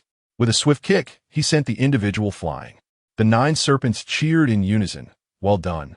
Truly the master. A real man." The system remarked, "What a disaster." Chapter 62. Danger lurks in the heist, but not here. A figure hurtled swiftly backward, colliding forcefully with a tree, their complexion pale and devoid of blood, casting a resentful gaze at Chu Xinghe. How could a great beauty like her be so carelessly kicked away? "Are you not a man?" Chu Xinghe unfurled his fan. "Sister, what are you saying?" The woman opened her mouth, pointing a finger at Chu Xinghe. How could such shamelessness exist in this world? In broad daylight, under the vast heavens, such audacity is astonishing, with an aura as deep as an abyss. He was indeed a young supreme being, utterly devoid of shame. Chu Xinghe closed his folding fan. Whoosh, whoosh, whoosh. Several figures had already taken to the sky. "Who are you? What is your relationship with Ling Yushuang?" The newcomers eyed Chu Xinghe warily. "I have no relation whatsoever. Please feel free." Chu Xinghe replied, preparing to depart. "Wait, I know of an opportunity. If you save my life, I can lead you there." Upon hearing this, the man in black's pupils dilated. "Take action." Chu Xinghe returned swiftly. 9 serpentine dragons struck with remarkable speed. The majesty of the great sage erupted forth. The man in black was left utterly bewildered. By the time he processed the situation, not even a complete corpse remained. "Miss, please rise. I thought someone was ambushing me, hence my actions. Are you unhurt?" Ling Yushuang regarded the shameless Chu Xinghe, her mouth agape. Truly, what a disgrace. Yet now, she found herself relying on him. No harm done. Your actions, young master, are justifiable. After all, I am but a young lady who acted impulsively. Ling Yushuang lifted her head, scrutinizing Chu Xinghe earnestly, only to realize how remarkably handsome he truly was. Chu Xinghe furrowed his brow. Speak your mind, but spare the drooling. Slap. Ling Yushuang covered her face, staring at Chu Xinghe in disbelief. Just moments ago, she had imagined him to be in dire straits, only to be met with a slap in return. What was that for? Chu Xinghe exhaled in relief. I saw you drooling and appearing dazed, looking quite foolish. It seems my slap was rather effective. Ling Yushuang suppressed her embarrassment. 3 sacred herbs, please. Ling Yushuang's eyes widened. You slapped me, and I am to offer you 3 sacred herbs? Chu Xinghe stood with poise. I just saved your life, and I have also cured your day's condition. This constitutes fate. 3 sacred herbs for our shared destiny. Hurry, or we remain stranded in this desolate wilderness. Ling Yushuang took a step back. I don't have them on me right now. Once I acquire the opportunity, I shall provide them to you. Chu Xinghe pondered for a moment and produced a piece of paper, upon which the words, I owe you, were inscribed. Ling Yushuang gazed at the content, her chest rising and falling with indignation. Never had she encountered such unmitigated audacity. It read, Destiny has cured Ling Yushuang's foolish symptoms. Diagnosis fee, 3 sacred herbs. Miss Ling Yushuang is exceedingly generous, deeming 3 sacred herbs an insult to destiny, thus adding 7 more for a total of 10. Ling Yushuang was nearly driven to laughter by her fury. Chu Xinghe continued to produce another piece of paper. Today, fate has granted the opportunity to save Ling Yushuang's life. And in return, Ling Yushuang promises to bestow upon fate an opportunity no less than that of the heavenly saint level. Why do you not seize this chance? Her trembling hand clutched the paper. Chu Xinghe shook his head. Seizing it poses a risk. This does not. Observing the earnest expression on Chu Xinghe's face, Ling Yushuang felt utterly defeated. The esteemed talents she had previously encountered all displayed gentlemanly grace before her. Yet this fellow truly exemplified the depths of shamelessness. Hurry and sign. Ling Yushuang was reluctant to comply. After a series of cordial exchanges, Ling Yushuang found herself lying on the ground, unable to rise due to the pain coursing through her body, her visage bruised, and a lump on her head. In humiliation, she signed a treaty. Are you still a man? I am, after all, a beauty. Chu Xinghe interrupted her. Just look at yourself. Can you even distinguish front from back while standing? Ling Yushuang was momentarily taken aback. That is because Chu Xinghe regarded her with skepticism. Because of what? Ling Yushuang shook her head, too weary to explain. Chu Xinghe eyed her with a hint of interest. Name, Ling Yushuang. Age, 18. Identity, the little princess of the Ling family in Taizhou, the protagonist of fortune. Strength, early stage of the emperor's realm. Physique, 9E mysterious jade body. Cultivation method, Xiantian jade scripture. Destiny value, 100,000. Who would have thought this young lady is indeed the protagonist of fortune? 100,000 in destiny value. Impressive. It seems the forthcoming child of fortune will be extraordinary. In Taizhou, only the Ling family holds such status. An 18-year-old at the emperor's realm is truly remarkable, especially this physique, which greatly benefits cultivation. Master, if you train with this woman, your strength will rapidly enhance. Chu Xinghe offered no reply. Did you not mention there was an opportunity? Why not take me along? Ling Yushuang snapped back to reality, realizing this man truly lacked romantic sensibility. We must wait. The timing of the opportunity remains uncertain. However, it shall be within these few days. Let us proceed to Taizhou Yuanchang first. Chu Xinghe maintained his composure, though internally he experienced a shift. Taizhou Yuanchang, could it be the dry well? On that day, he had cast the immortal demon Zither into it. Then let us go. Chu Xinghe ascended the 9-dragon sedan. A flicker of surprise passed through Ling Yushuang's eyes. Could this man truly be named Destiny? Who would bear such a name? He must be deceiving me. As she sat within the sedan, her gaze occasionally fell upon Chu Xinghe, who remained oblivious. Retrieving the immortal demon Zither, was of utmost importance. Were it not for her status as the protagonist of fortune, he would not hesitate to eliminate her. In Taizhou Yuansheng, at the Guanqin Tower, the two sat across from one another. Chu Xinghe noted the constant shifts in Ling Yushuang's expression. After a moment of inner turmoil, she rose and sat beside him. "Miss Ling, we meet again." Chu Xinghe regarded the newcomer, handsome and resolute, with his hair elegantly tied back. Upon seeing Chu Xinghe beside Ling Yushuang, his eyes flickered momentarily. "What brings you here? You are not welcome." Chu Xinghe remained silent, quietly sipping his tea. Name: Lin Wentian. Age: 20. Identity: Saint, son of Shumi Mountain. Son of Fortune. Physique: innate sword body cultivation technique, sword cannon strength. Perfected ascendant realm fortune value: 300,000. Upon seeing such a high fortune value, Chu Xinghe felt a twinge of envy. Shumi Mountain? What kind of power is that? Chu Xinghe had indeed never heard of it before. Lin Wentian, noticing the disdain in Ling Yushuang's eyes, remained unfazed. His gaze shifted to Chu Xinghe, and he inquired, "Might I know your esteemed name?" "Tianming." Lin Wentian furrowed his brow, pondering. It was the first time he had encountered this name. I wonder what the relationship is between young Master Tianming and Yushuang. Lin Wentian's expression darkened slightly. "I hope the Ling family is not deceiving me. What concern is it of yours regarding my relationship with Tianming? You live by the sea. Why meddle so much?" Chu Xinghe noted that Lin Wentian displayed quite a bit of fortitude, remaining unperturbed.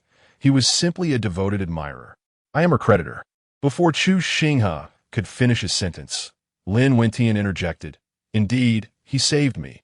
I must offer myself in return." Before he could complete his thought, Chu Xinghe had already tossed her out. Chapter 63. On-site guidance for pursuing young ladies. "My friend is crushed." Lin Wentian observed Chu Xinghe's actions with an expression of peculiar intrigue. "It must be said that this fellow is indeed somewhat interesting. This is a debt owed to me, and moreover, I harbor no particular fondness for such a girl."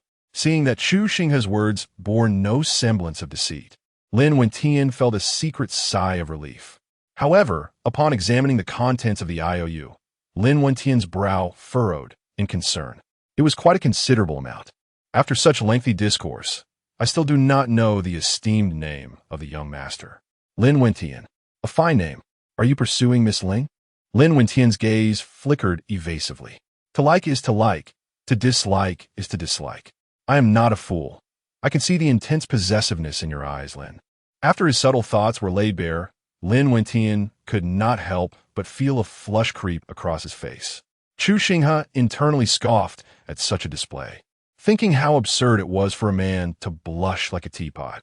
"Indeed, I do have feelings for her, yet she does not reciprocate." Chu Xinghe noticed the helplessness in Lin Wentian's eyes, sensing a hint of gossip brewing. "Lin, feel free to share. Perhaps I could be of assistance." Lin Wentian regarded Chu Xinghe with skepticism. "Ahem, truthfully, I too harbor my own intentions, primarily to reclaim what she owes me. Are you not fond of her? Perhaps you might relinquish that debt to me." Lin Wentian's expression stiffened. His background was illustrious, and he could not readily produce such a sum. However, it would not be long before an opportunity presented itself. Should he seize that fortune, he could indeed assist her in settling her dues. Perhaps by then, Ling Yushuang might reconsider her stance. "Very well. I shall devise a way to repay you when the time comes." Chu Xinghe recognized Lin Wentian's cautious nature. It seemed that Lin harbored doubts about my sincerity. Lin Wentian shook his head without uttering a word. "If you pursue a young lady in this manner, you shall never succeed. By the time you realize her feelings, she may already be wed." As Chu Xinghe spoke these words, a hint of melancholy clouded his gaze as he stared outside. Lin Wentian was taken aback. "With your looks and demeanor, how could any woman not be enamored with you? Has even Tianming been forsaken?" Chu Xinghe's expression stiffened, and he took a sip of tea. "These are past matters, youthful indiscretions. Missed opportunities are simply that, missed." The sorrow in his eyes was not faint. For a moment, Lin Wentian found himself believing. As they shared a few cups of wine, their bond began to deepen. Chu Xinghe's gaze grew increasingly dreamy. "I grew up alongside her, our childhood intertwined, yet she ultimately betrayed that bond." Lin Wentian listened silently. Only later did I realize that the man she favored was far more eloquent, able to soothe her heart. I once believed that love meant silently guarding her and aiding her through all difficulties. Little did I know that my quiet sacrifices were mere unreciprocated sentiments. The young man performed trivial tasks for her, yearning for the world to take notice, and it was that simple. His efforts paled in comparison to mine, yet I found myself at a loss. Is it not laughable? Perhaps it is futile to explain. Chu Xinghe shook his head, choosing silence as he sipped his drink. Lin Wentian sighed quietly, recognizing that his own situation was no less complicated. In that moment, he felt a kinship with destiny. Chu Xinghe observed Lin Wentian, who was silently drinking, and mused that their thoughts were likely aligned. He had never heard of the Shumi Mountain faction, which presumably held considerable power, perhaps rivaling the Ling family. Yet, Lin Wentian's demeanor suggested an unyielding fixation on Ling Yushuang, indicating that something had transpired between them. Perhaps she had inadvertently saved his life. Ling Yushuang was undoubtedly his moonlight, though the truth required further investigation. Lin, allow me to offer you a piece of advice. Chu Xinghe cautioned. If you pursue a girl using such tactics, you will only drive her away, fostering disdain. Even after saving her life today, you cannot use that as a shield. Such eagerness will only diminish your worth in her eyes. Lin Wentian pondered this, finding merit in the words. Then, what should I do, Brother Ming? Jusing con tempet budi fili. I'm unaware of the specifics between you two, which complicates my guidance. Your identity, background, and strength, along with your family's stance towards her, all dictate how one ought to pursue a girl. Lin Wentian, skeptical, questioned whether there were truly so many nuances to courting a woman. As he became aware of curious ears gathering around them, Chu Xinghe cleared his throat. To woo a lady, one must first attract her attention. Cultivate inner qualities. Enhance your outward appearance. Manage your desires and balance boldness with caution. Be clear about your intentions and fearless in your approach. During conversation, alternate between sincerity and amusement. Purely amusing banter lands one in the friend zone. After establishing rapport, feign an air of mystery. Ensure your values align. Create a mutual understanding. Delve into emotions. And evoke feelings. Embed your intentions. Seize opportunities. Elevate the mood at the right moments. And withdraw when necessary. Paint a future together. Solidify your bond. And introduce unexpected delights. To gain, one must first show restraint. And to uplift, one must first temper. As Chu Xinghe spoke, the tavern fell silent. Brother, speak slowly, I'll take notes. One patron exclaimed. Indeed, would you consider offering a private lesson? I'd gladly kneel to learn, another chimed in. I'll pay tuition. Someone else added. I have a sister I could introduce. Perhaps you could give me a personal class. My father just took a beautiful concubine. I could steal her for you. Please share your wisdom. This was far more captivating than a lecture from the elders at home. Even Lin Wentian was taken aback by Chu Xinghe's eloquence. The path to enlightenment is indeed simple, he thought, realizing the truth in what had just been spoken. If everyone were to contemplate carefully, they would surely glean profound insights. Chu Xinghe turned to Lin Wentian. Brother Lin, as you observed, she harbors feelings of aversion towards you, yet she does not feel the same towards me. Firstly, when I saved her, how would you have acted? Lin Wentian pondered for a moment. I would assert that it was my obligation. Many patrons within the tavern nodded in agreement. Chu Xinghe tapped the table lightly. I did not approach it in that manner. Instead, I had her sign a contract. My act of salvation was not motivated by her beauty, but rather by financial gain. At her tender age, she is on the cusp of romantic awakening, often daydreaming about the qualities of her future spouse. Furthermore, given her distinguished background and exposure to numerous admirable gentlemen, your similar approaches would surely fail to pique her interest. Even your attempts to rescue her may evoke a sense of being stalked, leading her to mistakenly believe that such gestures are merely the expected conduct of suitors. Do you truly believe that this course of action will engender any feelings from her? She may have already grown indifferent to even learning your names. Upon hearing Chu Xinghe's words, the attendees widened their eyes in astonishment. Enough, enough. My friend has been thrown off balance. I knew that drinking could impart genuine wisdom. After hearing this, I shall put it to the test with my brother's wife. Chapter 64. If I were to take things seriously, she would already be lying on her bed. Hearing the discussions around her, Chu Xinghe coughed lightly. Even the shopkeeper had unknowingly appeared, leaning against the counter with a pen in hand. Her actions would only elicit disdain and boredom from you all. Remember this. Genuine feelings have never been able to endure. Only strategies can win hearts. An appropriate strategy can yield remarkable results with minimal effort. Observe how I conduct myself. I am not after her physical form, but rather her wealth, deliberately disregarding her beauty. This will strike a blow to her pride, leading her to harbor a mixture of resentment and curiosity towards me. Deep down, she is proud and cannot believe that I remain unmoved by her charms, which will compel her to find ways to capture my attention. She may even wish to astonish me with her looks, status, and abilities, seeking gratification in proving me wrong. With numerous suitors who treat her with utmost politeness, I stand beside her like a rogue, which distinctly sets me apart and naturally draws her attention. Chu Xinghe coughed again. Someone in the vicinity stood up voluntarily to refill her tea. Teacher, you have worked hard. Chu Xinghe wore an expression of teachability. Lin Wentian opened his mouth in realization. It could be approached this way. Today was truly enlightening. What had once seemed trivial in pursuing a girl now resonated like profound wisdom. Chu Xinghe coughed once more. I have conveyed all that needed to be said.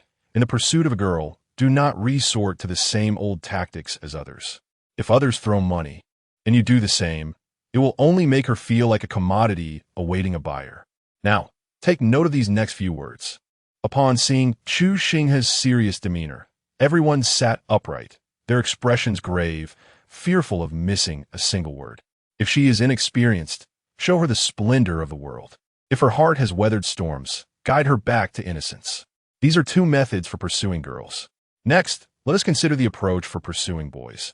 If he is a novice in love, you may loosen your attire. If he is well-versed in the ways of the world, then you must tend to the hearth. Having set down her teacup, Chu Xinghe remarked that the intricacies of these methods require your gradual understanding. Many stood and bowed to her, including Lin Wentian. Chu Xinghe basked in their admiration. In a previous life, such notions would have seemed nonsensical. Yet in this world, deceiving these young souls proves quite effective. Whether you believe it or not, the young lady will soon appear elegantly adorned. If you doubt, simply wait and see. But remember, this is our secret. Do not share it lightly, for should someone employ the same tactics to pursue the girl you fancy, you will lose your advantage. Many present nodded, carefully storing away their notes. Barely had her words faded when a beautifully dressed woman made her entrance.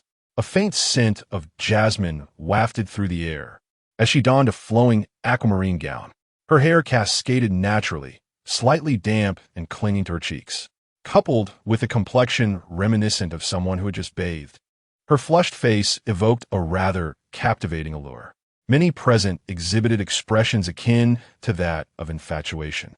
Lin Wentian was rendered speechless, observing the reactions of those around him. Chu Xinghe shook his head and cleared his throat. At the sound, several individuals snapped back to reality, some discreetly wiping away the drool at the corners of their mouths, their faces betraying a hint of embarrassment. A furtive glance at Chu Xinghe revealed the undeniable disparity between them. Even Lin Wentian, once he regained his composure, couldn't help but steal glances at Ling Yuxuan. As she approached and took a seat beside Chu Xinghe, her voluptuous figure became apparent, no longer obscured. What do you think? Many anticipated, gazing expectantly at Chu Xinghe. Indeed, Ling Yuxuan was beautiful, resembling a celestial being gracing the mortal realm. Chu Xinghe cast a fleeting glance before retracting his gaze. That will suffice, he remarked nonchalantly, nearly shattering Ling Yuxuan's composure. Then why do you shy away from looking at me?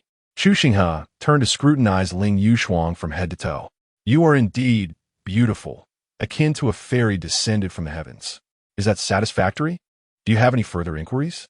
Ling Yuxuan felt an urge to overturn the table in frustration. Are you even a man? Do you not feel the slightest stir upon seeing me like this? As many observed Chu Xinghe's calm demeanor, admiration swelled within them. Truly, he was a master of his craft, providing an impromptu lesson in emotional control. Chu Xinghe gazed outside. You are lovely, possessing an extraordinary aura, yet in my eyes, you pale in comparison to her. Ling Yushuang was momentarily taken aback. Others chimed in, impressive, truly impressive. Lin Wentian mused, he must find it hard to forget her. I am curious to meet the woman he speaks of. Chu Xinghe remained silent. Surely you jest? He shook his head.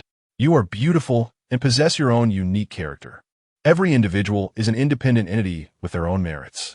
However, she, in my eyes, is irreplaceable. There is no need for you to compete with others. Simply be the best version of yourself. Ling Yushuang suppressed her tumultuous emotions. Was this a compliment? She was genuinely curious about the identity of the woman he mentioned. Despite her elaborate attire, which she deemed extraordinary, this man remained unmoved. Given your exquisite appearance, worth a fortune, have you repaid your debts? You should hurry and settle it. Ling Yushuang's previously subdued anger rekindled. This insufferable man. I have not, she retorted, storming out in frustration. Engaging in conversation with such a man was infuriating. Chu Xinghe watched as Ling Yushuang departed, his gaze sweeping over the assembly. Have you all understood? Many shook their heads. Women are inherently comparative, and they will undoubtedly be curious about the woman I mentioned. Such thoughts will linger in their minds, prompting them to seek a glimpse of her. In one moment, I praise her, bringing her joy, and in the next, I shatter her defenses. Only by stirring her emotions can one capture her attention and pique her interest. While boys are creatures of reason, girls are often swayed by their feelings. This is a truth that requires your contemplation.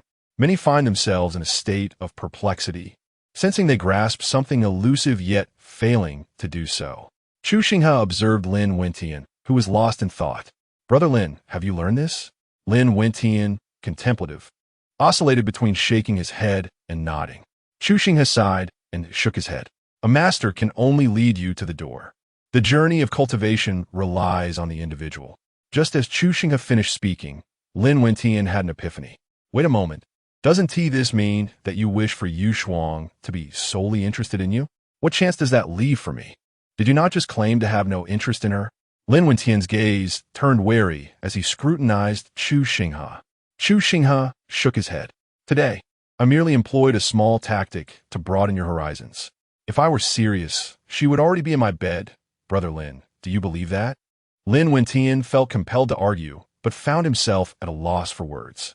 Yushuang is not that kind of person, he finally murmured, a hint of disbelief coloring his tone. Chapter 65. Proceeding as planned deep in his heart. He could not bring himself to believe that Ling Yushuang was the type of person he had been led to think. Yet, the experienced Chu Xinghe stood before him. Having discerned much from a mere subtle test, it was evident that Ling Yushuang had developed alternative sentiments towards Chu Xinghe, leaving him somewhat disheartened. I have expressed my complete lack of interest in her, Lin Wentian lamented. He possessed a natural talent for cultivation, yet when faced with the object of his affection, his emotions were somewhat dulled. Lin, she currently harbors disdain for you. You must alter her perception, Chu Xinghe advised. As a woman of noble lineage, she is not lacking in suitors. Contemplate your advantages and disadvantages. It is wise to capitalize on your strengths while minimizing your weaknesses. With a sigh, Lin Wentian acquiesced to this wisdom. Chu Xinghe chose not to speak further. All these favored sons of fortune were cautious and reluctant to trust easily. Nonetheless, Chu Xinghe possessed ample strategies at his disposal. What should I do? Lin Wentian pondered, casting a questioning glance at Chu Xinghe. The latter's assertions held truth. He indeed lacked advantages. In fact, the efforts he had made over the past few days paled in comparison to the impact of Chu Xinghe's mere presence. This stirred within him a sense of discontent, yet he found himself devoid of alternatives. If you place your trust in me, I can help you win her heart, provided you're willing to sacrifice something in return. Why? Chu Xinghe took a sip of his drink. Because your current situation mirrors mine from the past. Only then was my despair more profound. Hearing Chu Xinghe's nonchalant remarks, Lin Wentian found himself skeptical. Perhaps this was the very reason why Chu Xinghe had formulated his approach to courting women. Let's find a quiet place to converse. If you trust me, I assure you I can assist you. In due time, you shall repay me for what she owes. Lin Wentian placed his hands upon the table. Why are you so insistent on those matters, Destiny brother? You appear to possess a distinguished demeanor. Surely, you are not in need of such trivialities. Chu Xinghe rose, with Lin Wentian following his lead. This world is akin to a vast chessboard, with each individual occupying their designated position. I saved her, which is the cause. In doing so, I may have incurred the ire of certain individuals, which is the effect. The forces within the Void Sky realm are interconnected. It is possible that those I have offended are acquainted with my family. At that juncture, these debts may serve as reparations. Her identity and background are complex. Those who dare to harm her likely disregard her influence. My actions are merely a testament to my unintentional involvement, nothing more. Lin Wentian fell silent, perceiving Chu Xinghe as a man of unyielding resolve. Yet, this demeanor could very well be a product of past experiences. I have said all that needs to be said. Whether you choose to believe, it is your prerogative. Moreover, were it not for Ling Yushuang, our paths would not have crossed. Lin Wentian sighed, recalling his childhood, when he was homeless and wandering on the brink of starvation, until a kind soul intervened. Chu Xinghe nodded, recognizing the significance of that cherished memory. As for my abilities and background, it is inconvenient to disclose them. Upon my departure, the sect instructed me that I must not reveal myself until I reach a certain level. I'm just one step away, yet I am uncertain how to traverse that path. My master remarked that I had ensnared myself, which is why I was able to emerge. He also informed me that the one who has trapped me resides in Taizhou. When descending the mountain, my master penned a letter, stating this was all he could do for me, hoping that by the time I return, I will have transformed into a renewed self. Does his family know you? Chu Xinghe. Lin Wentian nodded. I have met them, and I can only say there is neither disdain nor familiarity. However, I can perceive a certain distaste in their expressions and actions. Chu Xinghe halted, turning to face Lin Wentian. The inability to disclose your strength and background is indeed troublesome. Yet, it does not leave us entirely without maneuvering space. Hearing this, Lin Wentian felt a bead of sweat form in his palm. Brother Tianming, do you truly have no feelings for her? Chu Xinghe. If I had any affections, I would not be imparting this knowledge to you. My ability to assist you is limited, and we may need to employ alternative methods. I wonder if you can accept that? After a moment of contemplation, Lin Wentian nodded. Given the assistance he had already received, there was little to object to.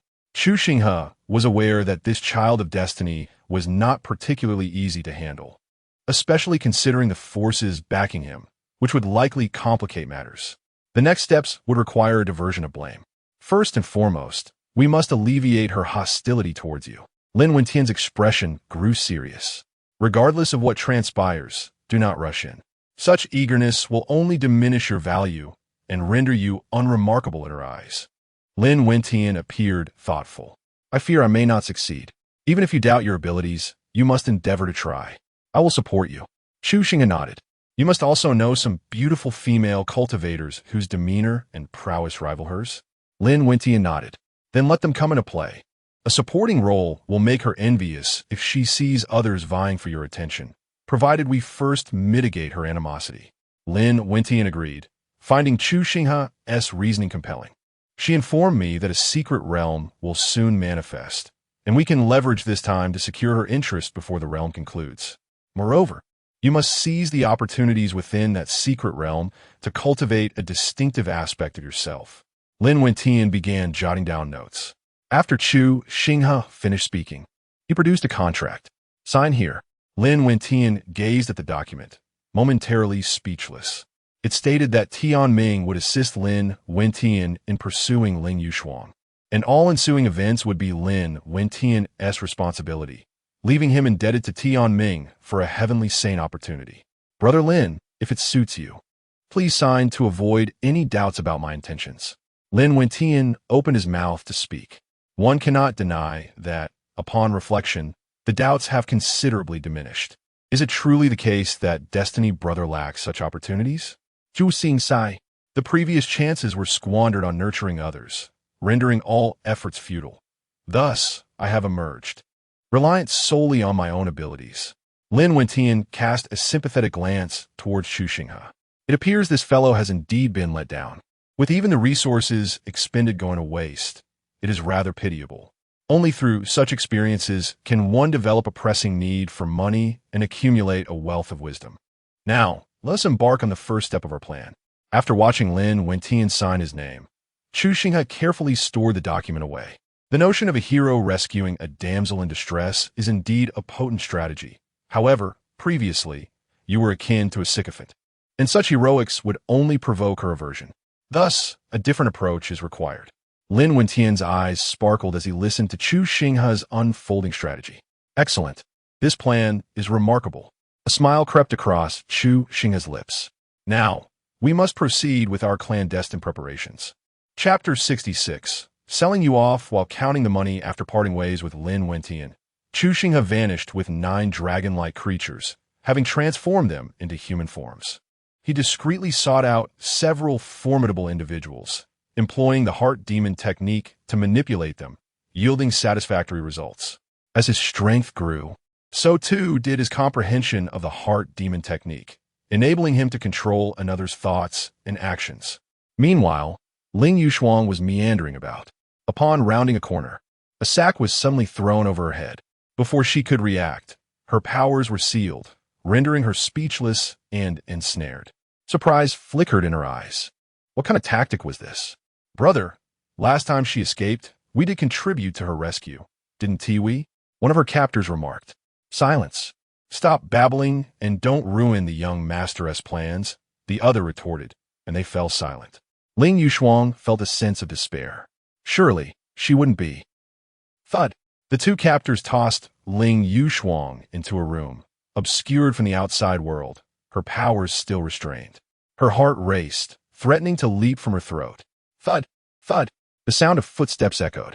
Ling Yushuang's pupils dilated as her palms grew clammy with anxiety. The sack was lifted. Please don't kill me. Chu Xinghe gazed at her bemused. Miss Ling, what a coincidence. Upon hearing his familiar voice, Ling Yushuang's eyes widened in shock. Upon seeing Chu Xinghe, her expression momentarily froze. You claim to have no feelings for me. Beast, you've revealed your true intentions. Chu Xinghe sighed and produced a contract. You still owe me money. I have no interest in you. When will you repay me? Ling Yushuang looked at him incredulously. You came here to demand money? Chu Xinghe raised an eyebrow. What else would it be? What are you thinking? Suddenly, he smacked his forehead, recalling something. I nearly forgot. You're the one being kidnapped. How unfortunate for you. Who could possibly be targeting you? Ling Yushuang furrowed her brow in contemplation. I have no idea. They are loyal to the same person as the previous captors.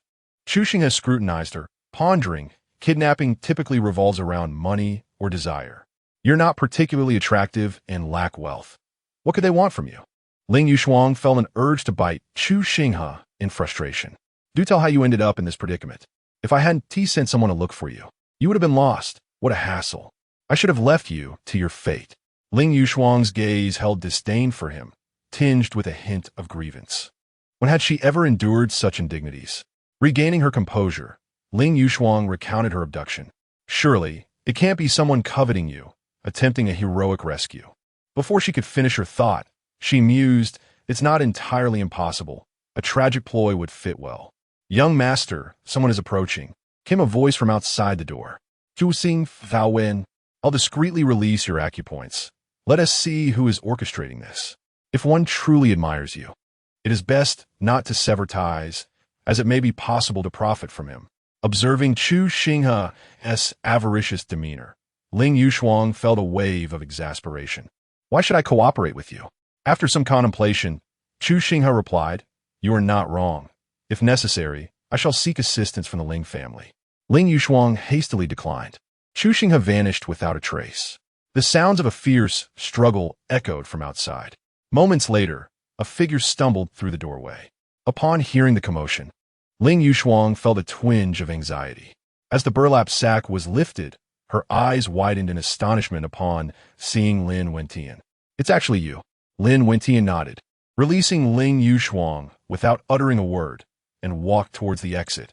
Ling Yushuang lingered behind, contemplating the silhouette of Lin Wentian, lost in thought. Why won't you speak to me? Lin Wentian paused, blood and flesh writhing upon his body. I am aware of your disdain for me. Why should I provoke your ire? After speaking, he swayed unsteadily. Just outside the door, he collapsed to the ground with a thud. Lin Wentian mused inwardly. This performance was quite convincing, wasn't it? I might truly lose consciousness. Ling Yushuang's gaze turned cold, her lips pressed tightly together. A hint of murderous intent gleaming in her eyes. Could a useless wretch, who had never revealed his strength, truly have slain so many? If one is to act, one should at least do so convincingly. What a fool. I'm rather curious to see what you will do. From a distance, Chu Xinghe observed this scene with a smirk. Feeling quite clever, the protagonist of Fortune and the Child of Destiny develop a rift. The Child of Destiny's fate value decreases by 10,000, while the protagonist diminishes by 5,000. The master orchestrates all to unfold, gaining a fortune value of 500,000. Hearing the voice resonating in her mind, Chu Xinghe's eyes sparkled. Indeed, two plump sheep. However, recalling her previous rescue of Ling Yushuang, she surmised that the latter must possess the key to the opportunity. Should she devise a way to deceive it from her, or stealthily follow the Child of Destiny? When Lin Wentian awoke, he found himself in bed, with someone seated beside him. It was none other than Chu Xinghe. The first step had been successfully executed. As Lin Wentian processed this, joy flooded his face. Surely, hard work pays off. Young Master Lin, please take the medicine. At that moment, Ling Yushuang entered with a bowl of medicine, concern evident in her eyes. Thank you for saving my life, young Master Lin. Lin Wentian wished to express that it was nothing, contemplating Chu Xinghe's prior arrangements. Had it been anyone else, he would have acted similarly. Ling Yushuang pressed her lips together, set down the bowl, and turned to leave. Chu Xinghe silently gave her a thumbs up. You must consume the medicine. It is time for the next step. Lin Wentian felt invigorated. At least he had altered her impression of him. After Chu Xinghe exited, she approached Ling Yushuang. Do you possess an opportunity? Ling Yushuang appeared perplexed. What opportunity? Chu Xinghe shook her head. His gaze towards you is unsettling. As a man, I possess an instinct. It is a fierce sense of possession, perhaps even greed, or maybe you possess something he desperately needs. Ling Yushuang pursed her lips in silence. Her fingers clenched tightly, with a glimmer of murderous intent in her eyes. If one were to ponder what could captivate someone's attention, it would be two things: the mysterious key she held and her unique constitution. Contemplating her constitution, Ling Yushuang abruptly lifted her gaze to Chu Xinghe. Could it be that he is orchestrating everything? That Lin Wentian is merely a pawn? This individual is shrouded in mystery, and the coincidences are too uncanny. Upon sensing the malice in Ling Yushuang's eyes, Chu Xinghe couldn't help but reflect on the cunning nature of women. What do you perceive in my gaze? Is Lin Wentian merely your pawn? At this remark, Chu Xinghe burst into laughter. I utilize him to pursue you? Don't dream. You are not worthy. Ling Yushuang narrowed her eyes, fixating intently on Chu Xinghe. Are you certain you are unaware of anything? Chu Xinghe's gaze flickered momentarily. Ling Yushuang scoffed coldly. Indeed, I know a bit. Lin Wentian is the one you saved in your childhood. To put it plainly, you are as white moonlight. However, this Lin Wentian is not the same as the one from your past. Reflect upon your childhood. Chapter 67. Jiang Wani may merely be a corporeal manifestation of Wen Rushui. Ling Yushuang's expression shifted. Had it not been for Chu Xinghe's mention, she would have forgotten. Suddenly, she gazed at Chu Xinghe. Is the name Tian Ming a fabrication? Could it be that this individual before me is the one I once rescued? It seems you have recollected. Chu Xinghe stood with his hands clasped behind his back. TSK, TSK, TSK, Master is truly shameless, deceiving a young girl. This female protagonist is quite foolish indeed. Are you that little brat? Chu Xinghe turned to face Ling Yushuang. You are the real child. I am older than you. Ling Yushuang still harbored some doubts. However, upon hearing Chu Xinghe recount the previous scene, she no longer questioned him. Who would have imagined that the little brat she once saved would grow into this? Ling Yushuang couldn't help but feel a twinge of sentimentality. Why did you deceive me into thinking your name was Tianming? You call yourself Lin Wentian, but what of that Lin Wentian within? Previously, you saved my life, and later, I saved yours, Thus, I adopted this name. Lin Wentian is a name from long ago, one I am nearly forgetting. A glimmer of nostalgia flickered in Chu Xinghe's eyes. Coupled with past experiences, a wave of loneliness and solitude surged forth, leaving Ling Yushuang inexplicably uneasy. In truth, this matter should not have involved you, Chu Xinghe stated, facing Ling Yushuang. What do you mean? At that time, I was not a beggar. I had a happy family. Everything was destroyed by a certain force, one I only know to be called Shumi Mountain, of which I know little else. He must have descended from Shumi Mountain, while concealed, yet that loathsome aura lingers in my memory. My existence has once again made certain individuals wary. After speaking, Chu Xinghe inadvertently revealed a glimpse of his true divine realm. Ling Yushuang stood frozen. The avaricious individual before her was indeed the one she had once rescued in her youth. Now, he had even broken through to the true divine realm. It seemed almost fantastical. At a similar age, she had only reached the imperial realm with the divine ascent, ethereal realm, and then the true divine realm above. If given a little more time, who knows what achievements he might attain. Once they sense my presence, they will strike again, and you are their target. Ling Yushuang was taken aback. Why? Chu Xinghe's demeanor turned earnest. Without the former you, there would be no present me. Do you recall the person I mentioned in the tavern? It was actually you. However, I cannot reveal this in their presence. I cannot ascertain how much they know about our relationship, nor do I wish to deepen it. Otherwise, your life could be in jeopardy. Ling Yushuang stood still, gazing into Chu Xinghe's sincere eyes, her heart fluttering with excitement. In truth, I am aware of your constitution. A single sentence left Ling Yushuang momentarily speechless. What constitution? She chuckled nervously. A constitution suitable for dual cultivation, Chu Xinghe stated candidly. Ling Yushuang fell silent. Chu Xinghe produced a jade pendant. If you trust me, take this talisman. It can obscure your constitution, for your parents' concealment lacks thoroughness. This artifact, forged through rigorous cultivation, possesses only a fleeting efficacy. However, the essence of a destiny void body is inherently detached from causality and impervious to divination. It may serve to shield Ling Yushuang, thereby allowing the performance to continue and enabling him to reap greater advantages. He has begun to harbor doubts about my identity and may dispatch aides to investigate. Do not place your faith in anyone, not even in me, if the situation demands. The machinations of Shumi Mountain are treacherous. At times, I may not even be myself. With that, Chu Xinghe departed without further elaboration, leaving Ling Yushuang in a state of bewilderment. Who should she trust in this moment? Yet one thing was certain. Chu Xinghe was indeed the one who had rescued her in her childhood, possessing knowledge of even the minutest details. Father, mother, please look into Lin Wentian. He appears to be aware of my constitution. The fated female protagonist harbors murderous intent towards the fated son, causing a widening rift. The fated son's destiny value decreases by 10,000, while the fated female protagonist diminishes by 5,000, and the master gains 500,000 destiny points. Upon hearing this, the departing Chu Xinghe smiled with satisfaction. Quite splendid. He glanced at the system interface. Master, Chu Xinghe, age, 20 strength, early true god, 5 million, constitution, destiny void body cultivation method, void transformation scripture martial skills, instantaneous movement, heart demon induction, celestial severing finger weapons, refined demon cauldron, purple gold gourd mount, 9 dragon chariot, pure blood flood dragon in early sage stage, destiny points. 1, 533. 500 backpack. Empty, he had amassed 1,000,000 destiny points. It seemed that only by eliminating the fated son or the fated female protagonist could one obtain an immense amount of destiny points.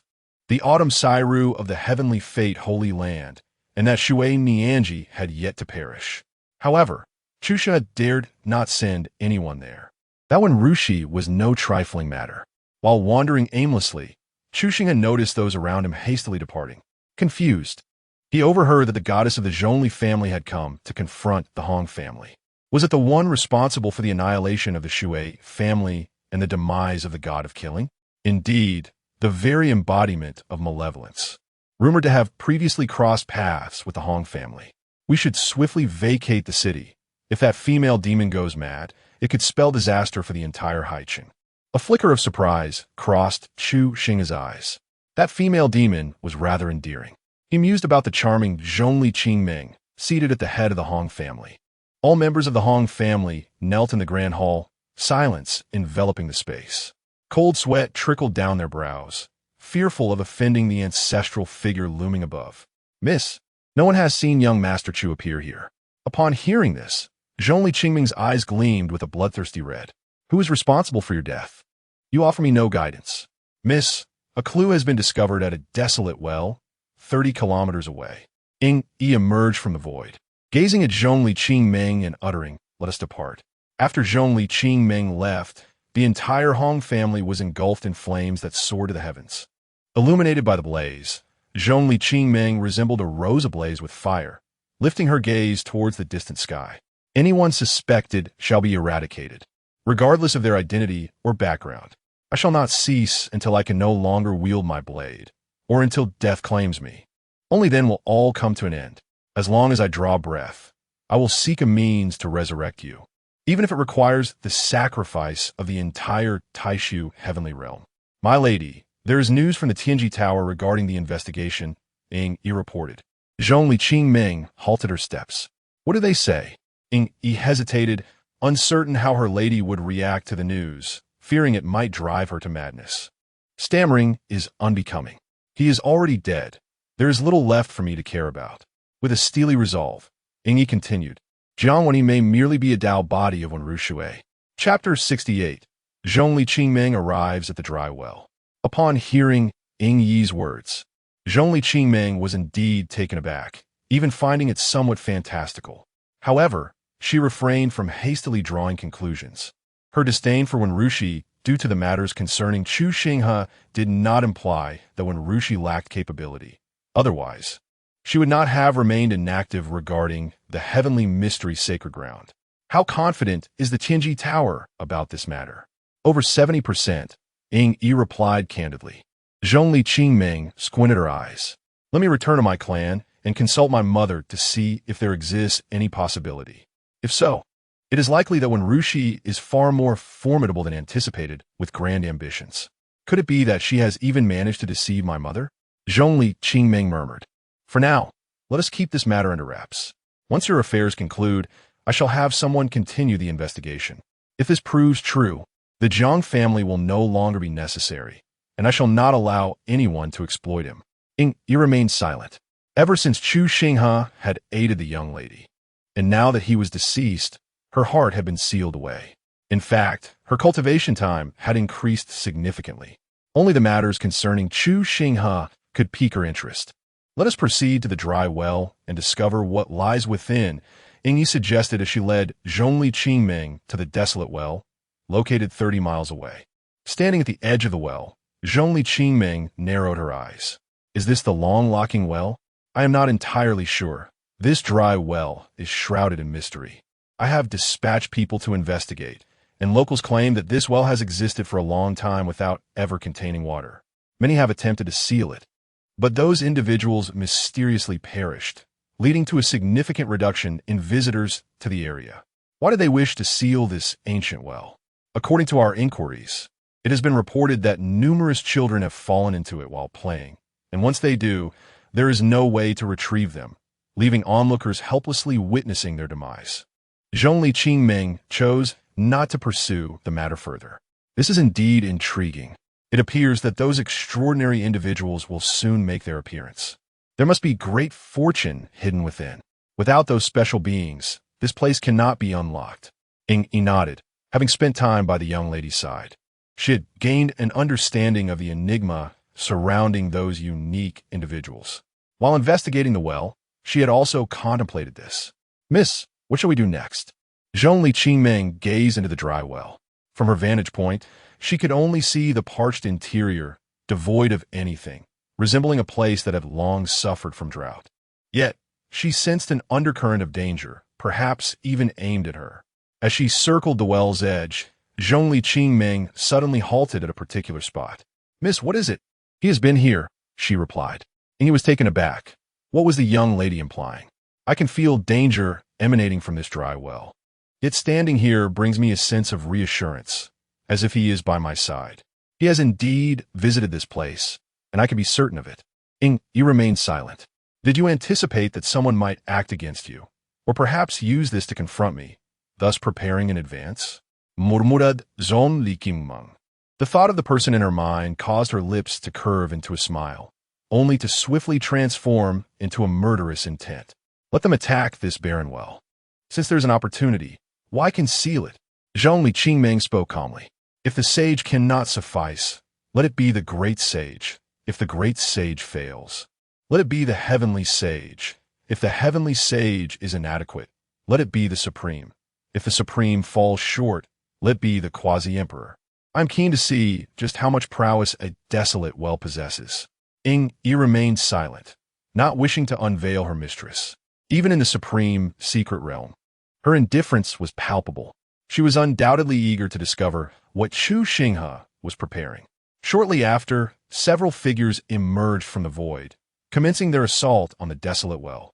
Meanwhile, Chu Xinghe, who was still inciting discord between Ling Yushuang and Lin Wentian, sensed the commotion in the void and was momentarily taken aback.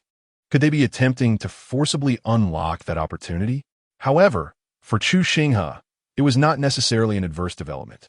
On the other side, Ling Yushuang observed the arrival of several powerful individuals beside her, a look of resignation crossing her face. She had known that once news reached her family, she would inevitably be brought back. What further news do you bring? She inquired. Miss, investigating Lin Wentian is indeed complicated. The matriarch has consulted the ancestor, who mentioned that Lin once owed a favor to someone, and that individual is now leveraging this favor to place Lin Wentian by your side. As for other matters, the matriarch asked me to deliver this jade talisman to you. Ling Yushuang accepted the jade talisman, turning to retreat to her chambers. Upon hearing her mother's words within the talisman, her expression shifted dramatically. Frost, I have consulted the ancestor's opinion. The one who saved the ancestor suggests that the two of you should unite in marriage. It appears Lin Wentian is indeed aware of your constitution. Even if he is not, the person behind him certainly is. Otherwise, he would not have explicitly pointed out the need for your union. You must exercise caution moving forward. If possible, ensure he disappears without a trace. Or, should you require any assistance, do not hesitate to communicate with me. The ancestor is rather obstinate and has already acquiesced to that individual, insisting I remain in the rear to support you. You must stay vigilant. Ling Yushuang stowed the jade talisman, her countenance darkening. Suddenly, a thought of a certain individual flickered in her mind. Perhaps he possesses a superior solution.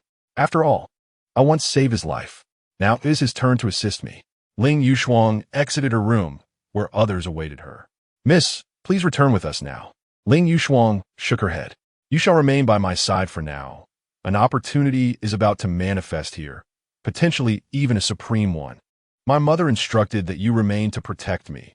You may inquire with her for confirmation. One of the guardians stepped aside and shortly returned.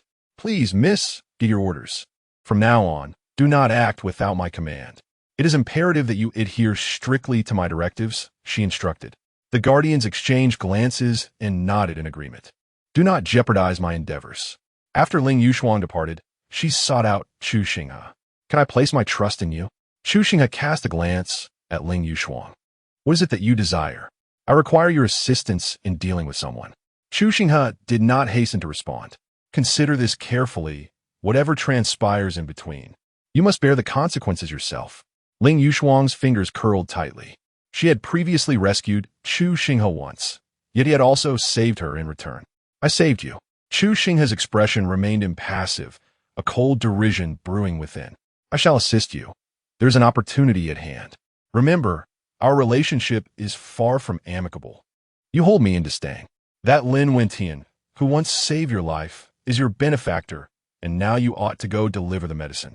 Ling Yushuang, not a fool, instantly comprehended the implications of Chu Xinghe's words. As she turned to leave, he cautioned, remember, do not be overly eager. Chapter 69. A glimpse of the pot. While eating from the bowl, Ling Yushuang remained silent, vanishing into the palace of Chu Xinghe. After brewing the medicine, she entered Lin Wentian's chamber, holding a bowl. A voice resonated within the room. Senior brother, Why did you not mention your injury sooner? I should have come to see you long ago. Ling Yushuang paused, her brow arching in intrigue. No wonder Chu Xinghe had summoned her. It was indeed a calculated opportunity. Lin Wentian displayed a certain cunning, resorting to the tactic of inciting jealousy through a woman. Upon entering with the medicine, she found Lin Wentian still reclining on the bed, his pale visage adorned with a smile that faltered upon her entrance, replaced by an awkward expression. Though he was aware this was merely a performance, he remained uncertain of its outcome. The woman seated beside the bed wore simple garments, a wooden hairpin nestled in her locks. Unadorned by cosmetics, her beauty was striking, her skin as pale as snow. Ling Yushuang was somewhat taken aback. This woman's appearance rivaled her own, exuding an ethereal charm that was depicted splendidly. Lin Wentian was indeed astute. Had he chosen a woman less captivating, she would have lacked the grounds to feel envy. This scene now held a certain intrigue. Yushuang, allow me to explain. Observing Ling Yushuang's silence, Lin Wentian hastily attempted to rise, eager to clarify, but as he exerted himself, he drew a sharp breath. Senior brother, are you all right? The woman at his bedside hurried to console him. Ling Yushuang retracted her foot, stating, I came to see how you are. Please take your medicine afterward. Wait, interjected Luo Qingxue, seated beside Lin Wentian. Ling Yushuang turned to regard her. What is it you wish to say? My senior brother has saved you. Is this how you choose to respond? Ling Yushuang pressed her lips together, a surge of hostility rising within her. Save me? For whom is this performance staged? How distasteful. Yet, she deemed it not the opportune moment for confrontation. Thank you, she added curtly, turning to depart. Luo Qingxue felt as though she had struck a pillow with her fist. Glancing at the dazed Lin Wentian, her mood slightly dampened. She had initially assumed her senior brother belonged to her, only to discover his affections were directed toward an ice queen. Senior brother, she has already left. Are you still in a daze? That gentleman's words ring true. You are indeed a sycophant. What nonsense are you spouting? Hand me the medicine. I wish to drink it. Did you not see? She was coming over, and had you not acted first, she might already be tending to me.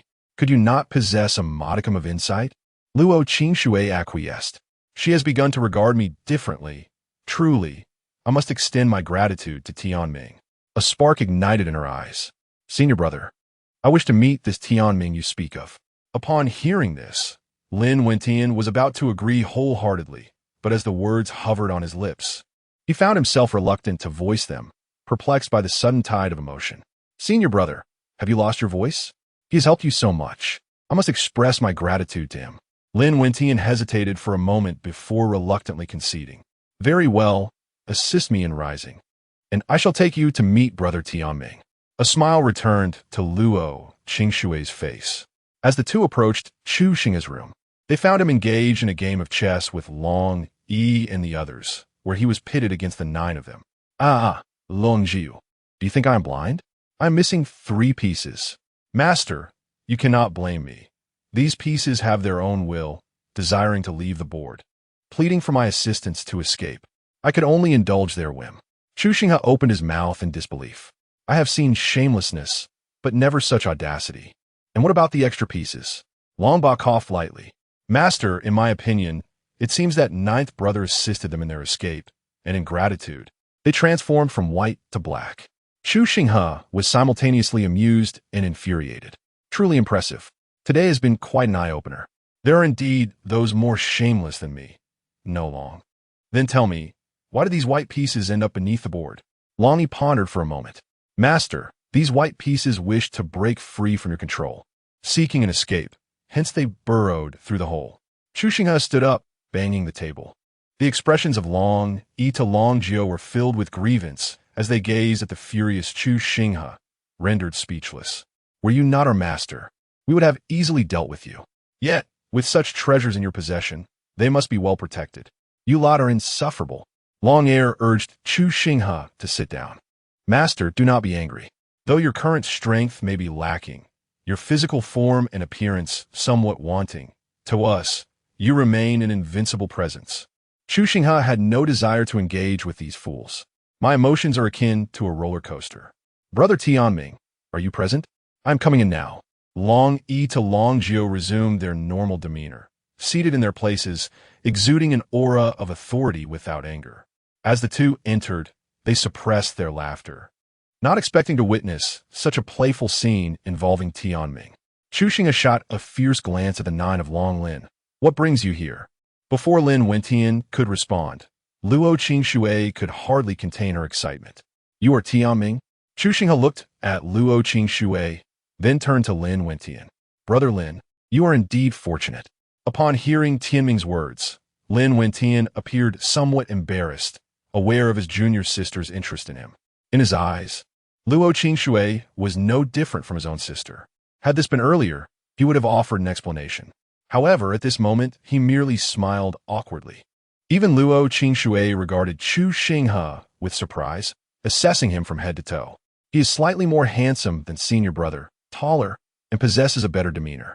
His strength must be formidable, though I know not of his background or capabilities. Senior brother, you should return. I wish to have a conversation with him. Lin Wentian hesitated slightly. He is apprehensive about Chu Xinghe's intentions towards his junior sister. The current Chu Xinghe possesses an uncanny understanding of women. What if he were to charm her away with just a few words? Alas, senior brother, do return quickly. Nothing untoward will occur. Lin Wentian stood outside the door, his lips twitching. Is this truly his adorable junior sister? Long Yi and Long Jiu had already departed, dispersing to prevent eavesdroppers. I have heard from senior brother that you are quite adept at pursuing women. If you were to encounter someone like me, what would your approach be? Chu Xinghe responded with a peculiar expression. I do not pursue sycophants. Luo Qingxue's demeanor stiffened. Just moments ago, he had labeled senior brother as a sycophant, and now he found himself on the receiving end of the same accusation. You two siblings are quite amusing. Both are sycophants. What teachings does your sect impart? Luo Qingxue hesitated, faltering in his response. You came over merely to inquire about how to pursue your senior brother, yet you do not even harbor feelings for Ling Yushuang. What troubles you further is the realization that your senior brother views you merely as a pawn. Observing Lin's demeanor, it seems that if you were to explain to your junior sister that your relationship is strictly that of siblings, you have not done so in my presence. What are you afraid of? Afraid that I might whisk you away? Lin, it appears, is rather greedy, wanting to have his cake and eat it too. Chapter 70. A plan unravels. That is his affair. Upon hearing Chu Xinghe's words, Luo Qingxue felt a pang of discomfort within her. To her, her senior brother was not only a role model, but also the object of her affection. When he sent her messages, her heart brimmed with joy. Yet, upon grasping his intentions, an unsettling feeling enveloped her. Having known her senior brother for so many years, growing up together, he was undeniably hers in her eyes. But now, the one she cherished was at risk of being taken away by another. Later, she gleaned information about Chu Xinghe from her senior brother's lips. Her curiosity piqued. It was astonishing that such a brief time could lead Ling Yushuang to alter her sentiments. Her affection for her senior brother felt like a one-sided devotion. Luo Qingxue observed as Chu Xinghe clarified the situation for her. Miss Luo, there is no need for you to explain to me. That matter pertains solely to you two. I do not wish to pry into the complexities of your affections. My prior assistance stemmed from recognizing a reflection of myself in him. However, after seeing you, I find myself regretting that assistance. After a moment's hesitation, she implored, could you possibly continue aiding my senior brother in winning Ling Yushuang's heart? I cannot bear to see him in sorrow. Chu Xinghe scoffed. From my perspective today, he is unworthy of my help. Luo Qingxue stood bewildered, unable to comprehend the meaning behind Chu Xinghe's words. What I meant to say is that he is ungrateful, gazing at the pot while eating from the bowl. He clearly does not harbor genuine feelings for you, yet he entertains notions in front of me, an outsider. I grasp his intentions. Should he fail to pursue Ling Yushuang, you shall merely be his fallback, a rather unflattering term, but one nonetheless accurate. In the absence of Ling Yushuang, other individuals may arise, and at that juncture, you may not even be his choice. Luo Qingxue stood frozen, her heart rejecting Chu Xinghe's assertions.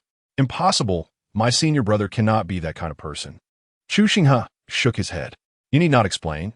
That is a matter between you two and bears no relation to me. Luo Qingxue remained in a daze, realizing that indeed, this was a matter concerning her and her senior brother. She had previously stated her willingness to love him, yet she felt a deep unwillingness. Her senior brother ought to belong to her. Do you believe he is unaware of your feelings? Why did he not clarify before, but chooses to do so in my presence? Your demeanor speaks volumes. Return to him. You approached merely to seek my assistance in pursuing your senior brother. I shall not aid you. Despondently, Luo Qingxue turned to leave. Wait. She looked back at Chu Xinghe, puzzled. Please convey to Lin Xiong that I can no longer assist him. Whether he can win Ling Yushuang's heart is a matter he must navigate alone. Luo Qingxue nodded, refraining from further inquiry. Upon returning to find Lin Wentian, she hesitated, uncertain about revealing that Chu Xinghe would no longer be helping him. How? After a moment's indecision, she uttered, Senior brother, you know I harbor feelings for you, don't you? You've always been aware. Lin Wentian remained silent. If Ling Yushuang weren't here, would you choose me? Lin Wentian furrowed his brow, sensing an unsettling feeling within. His junior sister had never posed such a question before. Junior sister, did Tianming brother say something to you? Senior brother, could you please answer my question first? Lin Wentian was at a loss for words, unsure of how to face his junior sister. After hearing Chu Xinghe's arrangements, he had only thought of quickly altering Ling Yushuang's perception of him. However, the situation had now changed. He had previously grasped Chu Xinghe's intention to find someone who harbored affection for him and could be easily controlled. Yet, he also wished to impress Ling Yushuang. Junior sister, you must be tired. You should return and rest. Luo Qingxue gazed calmly at Lin Wentian. Senior brother, I'm not tired. Lin Wentian stood awkwardly in place. Junior sister, please go back. I am still recovering from my injuries and need a rest. Observing Lin Wentian's evasion of her question, Luo Qingxue turned without hesitation and left. A sense of bewilderment lingered in Lin Wentian's eyes. After returning to her room, Luo Qingxue could no longer hold back her tears, streaming down her cheeks. She did not believe Chu Xinghe's words, which is why she refrained from voicing them. She wanted to see how she was perceived in her senior brother's heart. Meanwhile, Chu Xinghe wore a smirk, finding the situation quite amusing. He relished such a battleground of emotions. The following day, Ling Yushuang did not come to deliver medicine, nor did she offer any words of concern, leaving Lin Wentian's heart in turmoil. He hurried to find Chu Xinghe, only to be met with the remark, I already had your junior sister speak to you yesterday. I will not continue to assist you. Lin Wentian sought out Luo Qingxue. Junior sister, what do you mean? What did Tianming brother say to you yesterday, that he will no longer help me pursue Miss Ling? Do you not realize that she has not come to deliver medicine today? What exactly did you discuss with Tianming brother? Hearing Lin Wentian's accusatory tone, Luo Qingxue felt a surge of anger. Senior brother, is Miss Ling truly that important? Lin Wentian was taken aback. Of course. And what about me? You are equally important. Previously, you refer to me as merely your junior sister within the sect, yet why did you not clarify that in front of Tianming? Lin Wentian was momentarily speechless, standing there, somewhat at a loss. If Ling Yushuang were to ask you this question, how would you respond? Undoubtedly, it would be you alone. Luo Qingxue let out a bitter smile. Senior brother, I came here with a heart full of joy, only to realize I was merely a supporting character. As for why Tianming no longer assists you, I have some insight. Would you care to hear it? Lin Wentian nodded. Destiny has spoken. Initially, the intention to assist you stemmed from the reflection of his past self that he perceived in you. However, after witnessing your behavior yesterday, he remarked that you are one who gazes at the pot while feasting from a bowl. You are well aware of my affections for you, and that you harbor feelings for me as well, yet your failure to elucidate has led to misunderstandings, branding you as less than a true gentleman. Is there anything else you wish to inquire about, brother? Lin Wentian was taken aback, realizing that this was the crux of the matter. A pang of regret washed over him. Had he known, he would not have put on airs. I did not, he insisted. Brother Tianming must have misunderstood. Had he foreseen this, he would have refrained from bringing you to meet him, thus avoiding this unfortunate situation. I merely regarded you as my junior sister. Shortly, I will take you to see Brother Tianming, and you must clarify everything. Luo Qingxue scoffed. Why should he believe my words? Lin Wentian was once again struck dumb. Indeed. Moreover, Brother S. earlier insinuation suggested that I had urged you to seek out Tianming, resulting in his misinterpretation of your intentions. Lin Wentian felt a surge of anxiety. How was he to respond? It was he who had initially invited the junior sister to partake in this charade, simply wishing to show off. This was untenable. The plan had faltered. This was a matter concerning Tianming, and I have already entered into a contract. I must seek him out. In an instant, Lin Wentian grasped the situation. Chapter 71. Then consider me a villain. Luo Xinghe observed a subtle shift in her gaze towards Lin Wentian. Her former perception of her senior brother had been that of perfection, a high aptitude for cultivation, unwavering determination, a calm demeanor in his endeavors, and a gentlemanly disposition in his treatment of fellow disciples. However, as the veil of idealization began to lift, she realized that her brother was merely an ordinary person, possessing his own preferences and temperament, not as flawless as he appeared. Particularly troubling was his recent reproach, which lacked inquiry into other circumstances. Senior brother, please seek him out, Luo Xinghe suggested as she remained seated, not rising to her feet. Lin Wentian hesitated, uncertain of how to articulate his thoughts.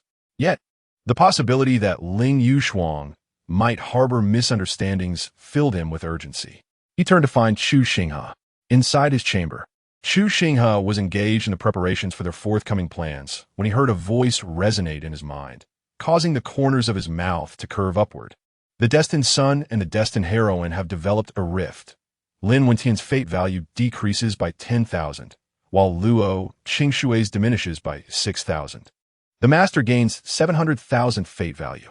The mention of 700,000 fate value lifted Chu Xinghe's spirits considerably. The items refreshed in the market over the past few days were beyond his means. Now, with 2 million in sight, his mood brightened inexplicably. Master, Chu Xinghe age, 20 strength, early true god, 5 million, physique, fate void body cultivation technique, void transformation scripture martial skills, instantaneous movement, heart demon induction, heaven cutting finger weapons, demon refining pot, purple gold gourd mount, 9 dragon carriage, pure blood flood dragon in early saint stage, fate value, 233. 500 backpack, none. Is brother fate available? Please come in. Upon Lin Wentian's entry and subsequent seating, he regarded Chu Xinghe with confusion. Why have you reneged on your promise to assist me in pursuing Miss Ling? Such behavior seems beneath your gentlemanly nature. Then consider me a villain, Chu Xinghe retorted, prompting Lin Wentian to fall silent. Brother fate, we entered into a contract, Lin Wentian stated, producing the document, only for it to be torn in front of him. It is no longer valid. Why is that? Has she not informed you? Or do you simply fail to comprehend human speech? I previously mentioned that I chose to aid you because I saw a reflection of my past self in you. Yet, your choice to pursue someone who loves you dearly is inherently troublesome. We are both men. I understand your thoughts. Do you harbor feelings for your junior sister? Lin Wentian remained silent. You are indeed quite the romantic. Yesterday, you were here, and your demeanor was profoundly disappointing. I could discern that you had no genuine interest in your junior sister, yet in my presence, you feigned affection for her. To be a man of many affections is not fearsome. The desire for beauty is universal. However, your behavior resembles that of a petty person, devoid of gentlemanly virtue. This is precisely why I have chosen to withhold my assistance. If I were to help you win Ling's heart, it would be an act of irresponsibility towards her, and my conscience would be troubled. Lin Wentian stood there dumbfounded. Muttering indistinctly, he struggled to articulate his thoughts, unsure of where to begin. Previously, when he had entered into a pact with Chu Xinghe, he had agreed to take responsibility for any ensuing complications. Please, return. Lin Wentian departed in a daze. Yet, he felt compelled to provide an explanation to Miss Ling. He quickened his pace, hurrying away. Observing this scene, Chu Xinghe shook his head, thinking he was merely one step away from success. Just as he was about to leave, Luo Xinghe approached him. I have something to discuss with you, she stated, fixing her gaze upon Chu Xinghe. If Ling Yushuang were to perish, would your senior brother's feelings change? Chu Xinghe furrowed his brow, taken aback by the girl Ling's volatility. He found her spiritedness appealing, as it served to advance his own plans. I cannot say for certain, but I can assure you of one thing. Should you harm Ling Yushuang, your senior brother will seek vengeance. After acquiring the answer she desired, Luo Qinghe suddenly smiled. Thank you. If the opportunity arises, I shall repay you. With that, she departed. Chu Xinghe remained silent. Meanwhile, Lin Wentian hesitated, plagued by doubts. Could it be that Chu Xinghe had divulged his theatrical charade to Miss Ling? He had left in haste, failing to ask further questions. Upon reflection, the notion of irresponsibility as mentioned by Chu Xinghe gnawed at his conscience, inciting a sense of urgency within him. He had finally begun to alter Miss Ling's impression of him, only to find that sending his junior sister had inadvertently backfired. Miss Ling, are you there? He called out. The door creaked open. Ling Yushuang's eyes were tinged with faint disdain, leaving Lin Wentian momentarily flustered. Why has young Master Lin come again? Why not accompany your junior sister instead? I believe she is more suited to you. Lin Wentian grew anxious. Miss Ling, please do not misunderstand. I harbor no feelings for my junior sister. I regard her merely as a sister. My affections lie solely with you. He continued. The act I performed a few days ago was intended to. Ling Yushuang appeared bewildered. What act? Lin Wentian hastily fell silent. My junior sister came to check on me because of my injuries. Her affections are merely an act, a ruse to protect me from being deceived. Are you implying that I, Ling Yushuang, am deceitful? No, that is not my intention, Lin Wentian stammered, a cold sweat forming in his palms. Please, cooperate with me. Miss Ling is not deceitful, Ling Yushuang replied with a nod. I can see that your junior sister does not harbor feelings for me. I, Ling Yushuang, am not without suitors. Furthermore, young Master Lin, do not overthink it. My delivering medicine to you is merely a token of gratitude for saving my life. Should you have any requests, feel free to voice them. I shall acquiesce to whatever I am capable of. Lin Wentian felt his heart sink to the depths of despair. I shall ensure my junior sister apologizes. I must take my leave now. Miss Ling, my heart belongs solely to you. With a resounding thud, the door closed. Lin Wentian stood frozen in place, contemplating his junior sister before turning to depart. Just then, Luo Qinghe returned from her conversation with Chu Xinghe, catching the sound of Lin Wentian's voice. Junior sister, you must go and apologize to Miss Ling. She has misunderstood your feelings for me. Lin Wentian, who rushed in with an anxious demeanor, immediately instructed her to make amends. In her eyes, emotions simmered beneath the surface. Senior brother, have I indeed done anything wrong? Junior sister, are you disregarding your senior brother's words? The sense of grievance in Luo Qinghe's gaze gradually dissipated as she calmly regarded Lin Wentian. Her inner flicker of hope extinguished. A glimpse reveals the entirety. It was you who requested my assistance. Now, it is I who must apologize. Who have I provoked or offended? Lacking the capability and failing miserably, you turn to blame your junior sister. It is no wonder that Ling Yushuang holds you in disdain. What distinguishes this from the actions of a petty person? Very well, I shall go and apologize. Upon hearing this, Lin Wentian wore a smile, oblivious to the shift in Luo Qinghe's expression. Senior brother, what hesitation remains? Did you not ask me to apologize to Miss Ling? Are you not going to guide me? Chapter 72. The fate of the prodigy in a supreme opportunity, seeing his junior sister so compliant, Lin Wentian dared not hesitate, fearing she might have a change of heart. Eagerly, he led her to seek out Ling Yushuang. Destiny, even without your assistance this time, I possess means to pursue Miss Ling moments later. Ling Yushuang opened the door. Miss Ling, my junior sister has come to apologize to you. Ling Yushuang's eyes shimmered with surprise as she regarded Lin Wentian. How intriguing, to win my favor. He indeed expends considerable effort. I am sorry, Luo Qinghe stated directly, not hesitating in her apology. Ling Yushuang shook her head. There is no need for you to apologize. It is not your concern. This matter lies solely with me. You may leave. Luo Qinghe turned to Lin Wentian. Senior brother, am I permitted to take my leave? Lin Wentian felt perplexed. His junior sister had already apologized, yet Miss Ling's demeanor remained indifferent, seemingly even colder towards him. What could be the reason? If only brother Tianming were here. Unfortunately, he had ceased to offer his aid. No, I must seek Brother Tianming's assistance once more. As Luo Qingxue turned to exit, Ling Yushuang closed the door behind her. Lin Wentian, left in a daze, and unknowingly arrived at the residence of Chu Xinghe. Brother Tianming, are you there? I have matters to discuss. The door opened, and Lin Wentian stepped inside. What do you need? Lin Wentian's face flushed. Brother Tianming, I believe your words hold truth. I had indeed acted no differently than a petty person before. My primary concern was my distrust of you, fearing my junior sister might be deceived.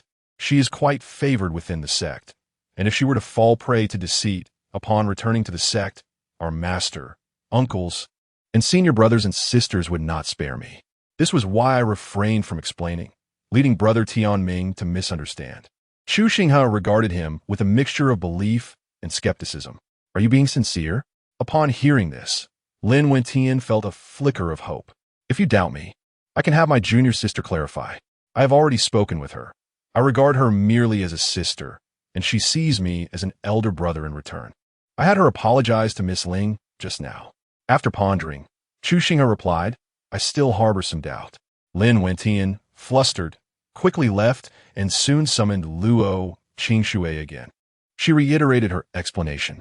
Chu Xinghe sighed in cooperation. You startled me. I thought I had mistaken the person.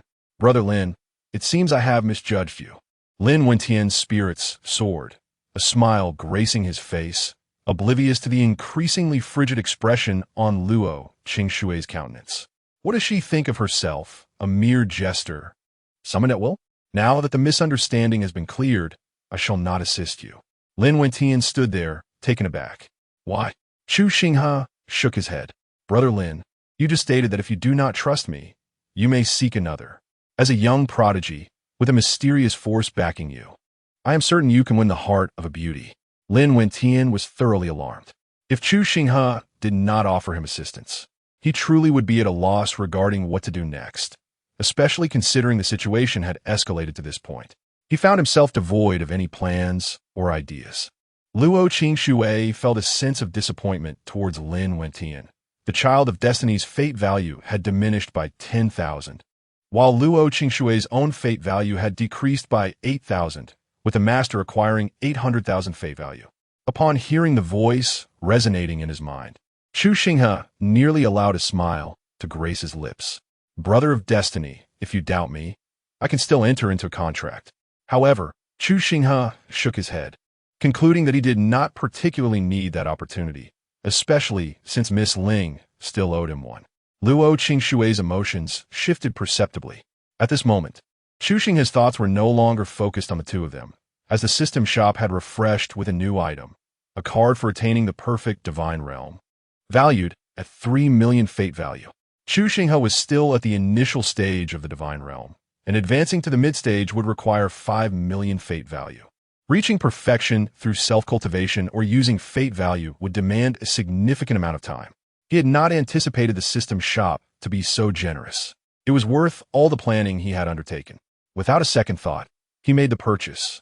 Meanwhile, Lin Wentian continued to add conditions. Brother of destiny, what do you say? Chu Xinghe was momentarily taken aback. What did you say? Lin Wentian responded with hesitation. Luo Qingxue's eyes gleamed with delight. How about a supreme opportunity? After pondering for a moment and gritting his teeth, Chu Xinghe finally conceded, fine.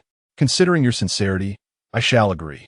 As Lin Wentian exhaled in relief, he felt a tinge of helplessness and even a flicker of other thoughts arise within him. Luo Qingxue was astounded. How daring he was to propose a supreme opportunity. Every supreme was a peak powerhouse of the Void Sky realm, and such opportunities were exceedingly rare. Nevertheless, she refrained from pressing further, having discerned that Lin Wentian was far from a benevolent individual. Shortly after the contract was signed, Chu Xinghe carefully stored it away. A supreme opportunity indeed. Why had that foolish girl not yet unlocked the opportunity of the dry well? Such an opportunity would undoubtedly be of immense benefit to this child of destiny. Just as the three reached a consensus, the entire distant city suddenly trembled. A pillar of light soared into the heavens, and a colossal golden vortex appeared in the sky, accompanied by thunder. The expanse above the distant city was enveloped in the spectacle. As the golden vortex gradually dispersed, lightning descended from the sky, transforming the bright atmosphere into darkness. A vast power emerged, and moments later, the ethereal figures of four divine beasts manifested, roaring towards the heavens. The very fabric of this realm was in tumult. Ancient Tao rhythms emerged, transforming into the sacred lotus of heaven and earth. This extraordinary phenomenon drew the attention of many, including several mighty beings who pierced through the void, gazing towards the source of this opportunity. Upon sensing the overwhelming pressure, their faces brightened with joy. The entire Taizhou region began to bustle with excitement, heralding the arrival of a supreme opportunity. Many powerful beings from nearby states have been whispering this phrase. Chu Xinghe, Lin Wentian, and Luo Qingxue walk outside, sensing the celestial anomalies in the sky. Their eyes reflect a shift in emotions. The supreme opportunity has emerged. Chu Xinghe gazes at the phenomena above. Indeed, this fortune belongs to me. Child of destiny, I hope you possess some wisdom. I shall notify Miss Ling. Luo Qingxue casts a glance at the departing Lin Wentian, her eyes revealing an inscrutable emotion. How about we discuss a matter? I can assist you in seizing this opportunity, and in return, you shall help me eliminate Ling Yushuang. Chu Xinghe sculpt, you think you can obtain this fortune? Have you not considered how fiercely it is contested? Though I am unaware of your background, it is evident that many have come for this supreme opportunity, who would not desire it. Please, think before you speak. Luo Qingxue opens her mouth, but refrains from retorting, turning to leave. Chu Xinghe watches her retreating figure. Rest assured, should you wish to eliminate Ling Yushuang, I shall discreetly lend you my aid. Otherwise, all my planning would be in vain. Chapter 73. The Killing Blow, What Will You Do? Chu Xinghe originally contemplated enhancing his strength to the pinnacle of true divinity. However, he decided to reserve some power, as unforeseen events might still transpire within. Perhaps he could adopt the guise of a humble pig while secretly being a tiger. It would be rather exhilarating to play the role of the cunning underdog. Standing above the desolate well, Zhongli Qingming gazed at the revealed Tao rhythm, her eyes reflecting deep contemplation. Miss, what troubles you? As she forcefully unlocked this opportunity, she sensed an unusually intense danger. Yet, in the brief span of 2 days, that peril seemed to have noticeably diminished. Previously, such a sensation only arose when he was alive. Hearing this, Ying's eyes brimmed with disbelief. Are you implying that young Master Chu is still alive? Zhongli Qingming shook her head. The immortal demon body has perished, and the heavens weep. However, could it be that he has survived in another form? In this vast universe, anything is possible. Let's wait and see. If he still draws breath, I shall seek him out, even if I must scour the entirety of the Taishu celestial realm. Suspended in the void, Zhongli Qingming felt the air hum with energy. Cracks began to manifest around her, heralding the arrival of formidable forces, particularly the esteemed families of the Ling, Jin, and Sun clans from Taizhou. As the rulers of Taizhou, they certainly did not wish for their fortunes to be seized by others. The 3 clan leaders stood together. Esteemed guests, this opportunity belongs to Taizhou. Your presence here seems rather inconvenient. Everyone comprehended their underlying message, yet none paid heed. Those who could reach this place were undoubtedly unafraid. Before long, a succession of young supremes appeared, their gazes dismissive as they regarded the clan leaders. Just as the 3 leaders were about to express their outrage, Zhongli Qingming shot them a glance. Silence. The 3 exchanged glances, their expressions darkening, eager to retort. However, 2 individuals emerged behind Zhongli Qingming, their smiles wide as they focused intently on the leaders. Do not provoke our divine maiden, lest we old fellows cannot guarantee the consequences. If anyone offends our Zhongli family's divine maiden, we too will be displeased, and I dare say the entire Taizhou will share a sentiment, particularly those who consider themselves the dominators of the region. Wouldn't you agree, esteemed clan leaders? The 3 leaders wore grim expressions. Opportunities are meant for the fated. We 3 clans merely came to observe, for perhaps our descendants may also have a chance at this fortune. Then, 3 formidable beings appeared in the sky, the ancestral figures of the 3 clans. The clan leaders comprehended their ancestors' intent. They could not safeguard this opportunity. One after another, powerful beings emerged, including many saints on the brink of decay. Their eyes glimmered with madness, with their lifespans drawing to a close. The emergence of a supreme opportunity ignited hope within them. Should they obtain this chance, they could advance further, extending their lives. Even without the Zhongli clan's presence, they would disregard the three families. Such is the nature of the cultivation world. One must advance or face decline. For many years, Taizhou has concealed countless elderly individuals nearing the end of their lifespans. Now, an extraordinary opportunity has arisen, and some are en route to partake in it. When Chu Xinghe arrived, the sky was already teeming with people. Observing the 9 dragons' chariot, many exhibited a shift in their expressions. 9 majestic dragons, each at the level of a great sage, were harnessed to draw the carriage. Such grandeur is truly remarkable. The 3 prominent families of Taizhou also turned their gaze in unison, having taken note of this individual in recent days. Yet, they could uncover no information about him. He seemed to have materialized out of thin air. Even Zhongli Qingming had cast her eyes in his direction. Regarding this fated individual, she felt a peculiar sensation. He seemed familiar yet distant. He was neither a celestial nor a demonic entity, and an odd feeling lingered in her heart.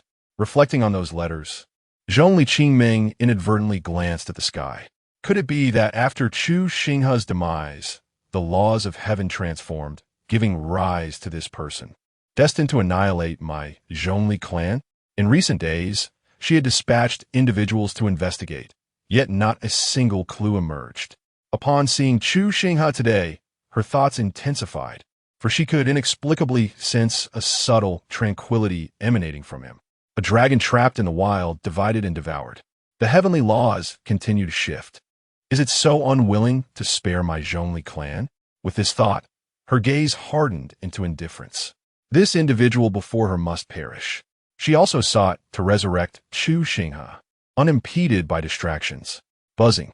At that moment, a vortex reappeared in the sky, when Rushui, accompanied by several individuals, emerged. Their presence exuded an aura that seemed incongruous with this era, radiating the essence of true divinity. Seated within the 9 dragons' chariot, Chu Xinghe merely cast a glance before redirecting his gaze. To him now, when Rushui was a stranger. The glimmer of murderous intent flashed in Zhongli Qingming's eyes. Unperturbed, when Rushui gazed at the secret realm, a faint divine light flickering in her gaze as she turned to regard the 9 dragons' chariot. Why have you sought to slay those of the heavenly transformation sacred land? Upon uttering these words, many fell silent. The 9 dragons' chariot groaned under the pressure of her presence. Chu Xinghe stepped forth, meeting when Rushui's eyes with calmness. If you must kill, then do so. What will you do?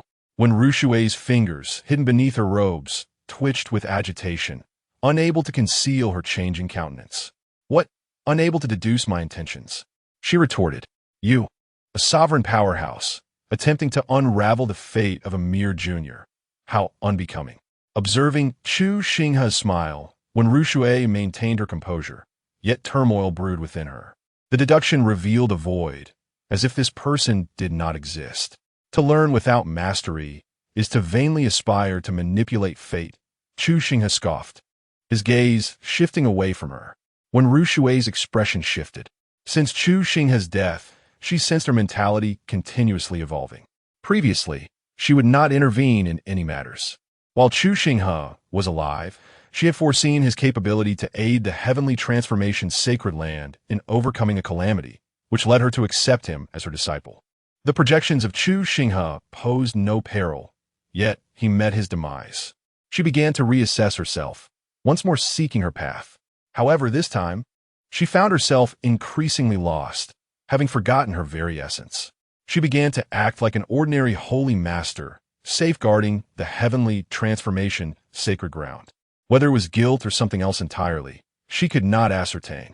Upon hearing Chu Xinghe's scornful remarks, Zhongli Qingming's lips curled into a smile, for she now held a disdain for Wenrushi. Thunderous sounds echoed, pulling the spectators' attention back. Several disciples of the heavenly transformation sacred ground regarded Chu Xinghe with malevolence in their eyes. Naturally, Chu Xinghe paid them no mind. They were mere trifles. Upon entering the secret realm, he intended to execute his plan, though he pondered whether the Ling family would sever ties with the Shumi Mountain. A fortuitous female protagonist sought to eliminate another of her kind. If Chu Xinghe chose not to intervene, he would cease to be Chu Xinghe. As the secret realm opened, many aspired to enter, with those nearing the end of their lives taking the lead.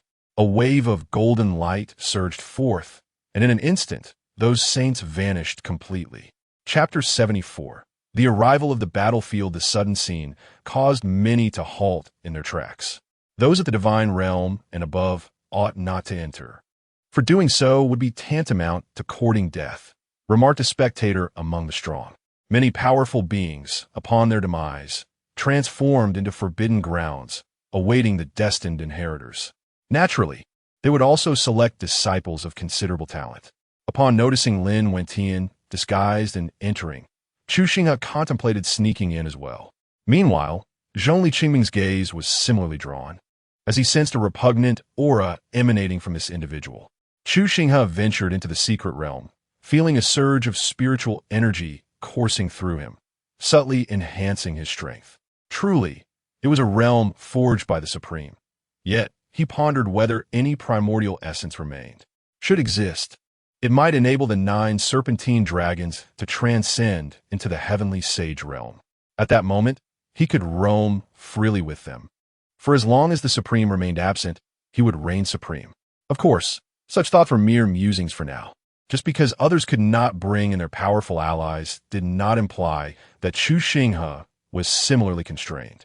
The 9-dragon chariot lay within the confines of the system's space. Who could discern its presence? He could simply remain at ease, playing the role of the hidden player. Yet, many disciples likely possessed numerous treasures. He could refine them using the purple gold gourd or the demon refining pot. With this in mind, Chu Xinghe intentionally triggered several prohibitions along his path. The already perilous secret realm grew even more treacherous. He followed closely behind Luo Qingxue, who was presently concealed in the shadows. Ahead, Ling Yushuang discovered a dilapidated palace, within which lay several entry Dao pills. Just as she acquired them, they were immediately targeted. The entry Dao pills did not directly enhance one's power, but they did increase a practitioner's chances of achieving sudden enlightenment. Only not-supreme beings were capable of refining them. Chu Xinghe clicked his tongue in admiration. Truly, the luck of the destined heroine was astonishing. He stroked his chin, observing that Ling Yushuang was not yet a match for the 3 adversaries before her. Perhaps the child of fortune lurked nearby. He realized he must hasten his actions. Special runes flickered in his eyes as the 3 prodigies opposite exuded an overwhelming aura. Before long, Ling Yushuang had sustained injuries, her sword propped against the ground. Chu Xinghe rushed forth, seizing her weapon and striking at the adversaries. They let out a collective scream. Ling Yushuang, taken aback, exclaimed, "What are you doing here?" Raising an eyebrow, Chu Xinghe replied, "You still owe me an opportunity. You cannot die yet." He stepped before her, prying her fingers open and, despite her furious glare, retrieved 3 entry Dao pills. "Consider these as payment for saving you," he declared, feeling remarkably magnanimous. He returned her sword, waved his hand, and departed. Ling Yushuang could no longer endure, collapsing to the ground, gasping for breath. Master seizes the destined heroine's opportunity. Her fate value decreases by 10,000. While the child of fortune also sees a reduction of 10,000. The master gains 600,000 fate value. Chu Xinghe was momentarily taken aback upon hearing this. He knew that had he not acted preemptively, by the time Lin Wentian's formidable companion made a move, the Dao pill would undoubtedly have been claimed by him. As Chu Xinghe departed, Ling Yushuang recognized the urgency of their situation. Lingering in the secret realm posed the constant threat of peril with every injury sustained. Just as she prepared to rise and leave, a figure emerged from the shadows. "Miss Ling, what brings you to this place?" At that moment, Luo Qingxue appeared. Her hair disheveled and blood staining the corner of her mouth, her demeanor noticeably disordered. Ling Yushuang's heart raced with caution upon the unexpected presence. Upon recognizing Luo Qingxue, an absurd notion surged within her. She has come to kill me. Yet, outwardly, Ling Yushuang feigned relaxation. Ah, it is you, Miss Luo, you startle me. With that, her expression softened. Luo Qingxue approached, suggesting, this secret realm is exceedingly perilous. It will be prudent for us to travel together, so we may look after each other in times of danger. My senior brother possesses far greater strength than I. We could seek him out. Ling Yushuang responded with a nod, acknowledging Luo Qingxue's words.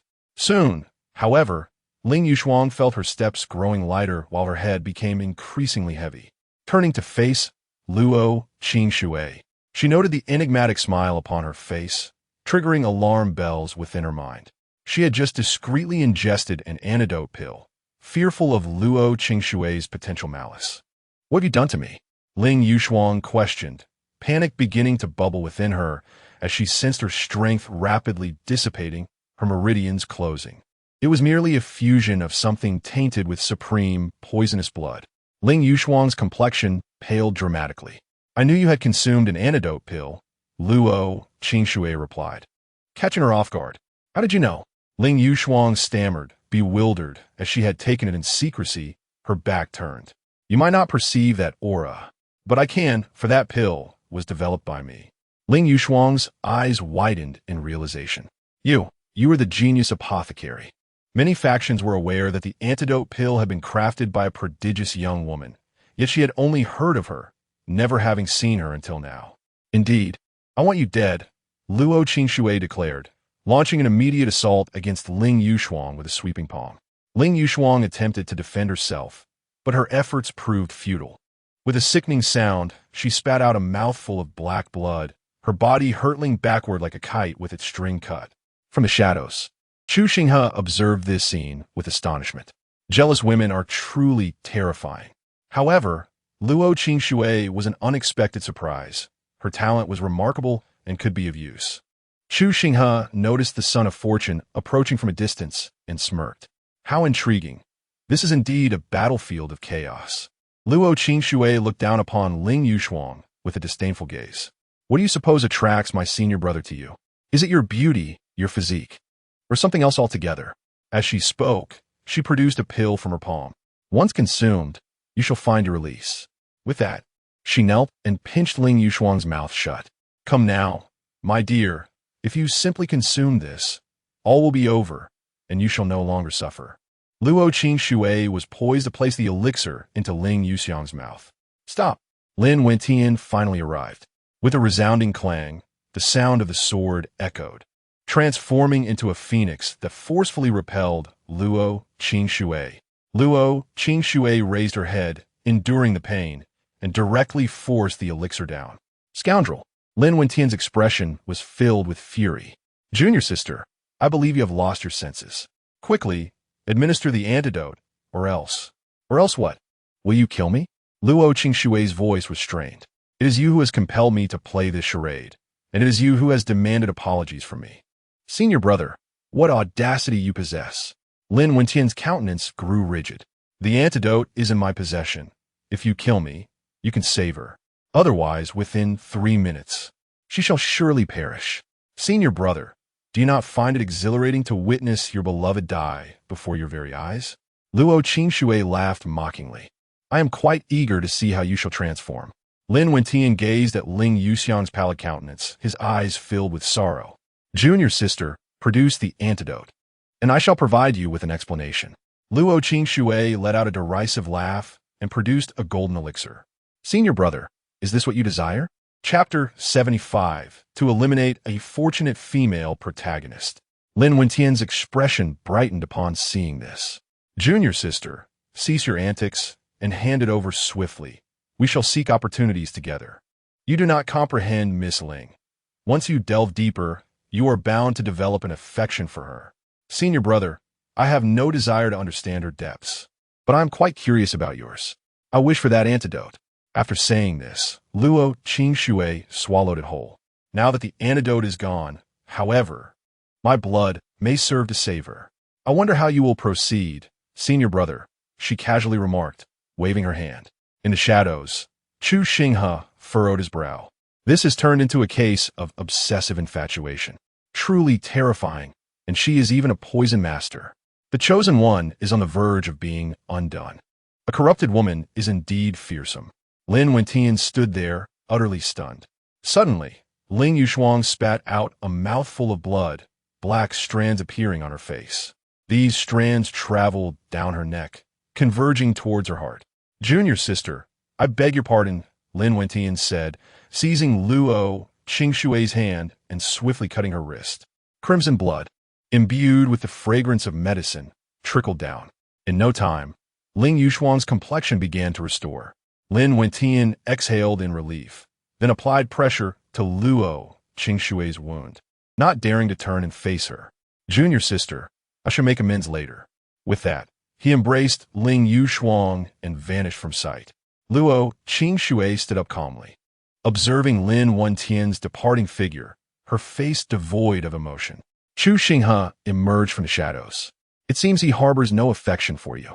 I mentioned before, he is your inevitable choice, yet you are not his."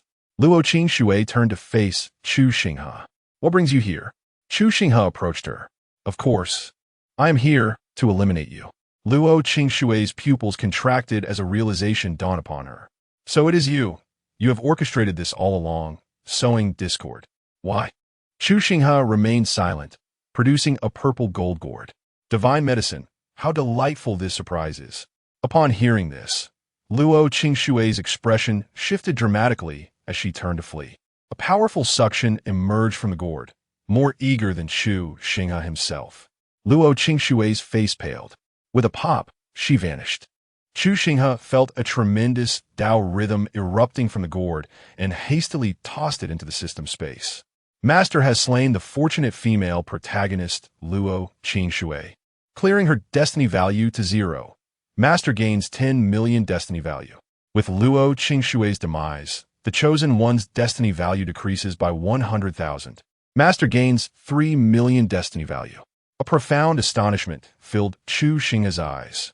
He had not anticipated that Luo Qingshui's death would yield such significant repercussions, and the aftermath had yet to unfold. Ultimately, who had slain Luo Qingshui? There would be but one answer: Lin Wentian. After all, Ling Yushuang still bore Luo Qingshui's blood within her. It remained uncertain what elixirs could be concocted from the purple gold gourd. What has it reverted to? The one transformed by the divine medicine. I never anticipated such a substantial gain this time. A glance at the system interface reveals: Master, Chu Xinghe, age, 20 strength, early true god, 5 million, physique, fate void body cultivation method, void transformation scripture martial techniques, instantaneous movement, heart demon induction, heaven severing finger weapons, demon refining pot, purple gold gourd mount, 9 dragon chariot, pure blood flood dragon at early great sage, destiny value 13,033. 500 backpack. True God Perfection Realm card. What a bountiful windfall. The act of killing has indeed rewarded me handsomely. In the concealed depths of Yinshan, several ancient structures stand, exuding an aura of Tao. Within an ancient house, a venerable entity awakens. As his eyes open, the surrounding room emanates a terrifying presence. Who has slain my disciple? He inquires before initiating a divination. Ultimately, he perceives nothing but void. How peculiar! Why is it so? Murmurs the elder, as he forms a seal with his hands. Clear waters are in turmoil. You must investigate. Regardless of the perpetrator, they must be slain. Waves of energy ripple through the void. In the secret realm, Lin Wentian, having already departed, furrows his brow. He senses an ominous occurrence unfolding. Why is my junior sister transformed thus? He gazes at the still, unconscious Ling Yushuang, regaining his composure. Chu Xinghe clandestinely follows the child of destiny, as the opportunities present here belong to him. By remaining close to the child of destiny, he can seize the greatest fortunes. As Chu Xinghe continues his pursuit, a flicker of surprise crosses his eyes. He subtly senses a presence. It is that of Zhongli Qingming. Goodness! It appears Zhongli Qingming has also set her sights on this child of destiny. As evening falls, Ling Yushuang finally awakens. Chu Xinghe, hidden in the shadows, notes that Zhongli Qingming has already departed. News has emerged of an ancient zither, which has developed sentience. Many prodigies are already seeking this zither. Chu Xinghe knows it is the celestial demonic zither he cast away. The celestial demonic body has vanished. Eventually, the zither will too. Perhaps it is merely an obsession. Chu Xinghe refrains from searching for it.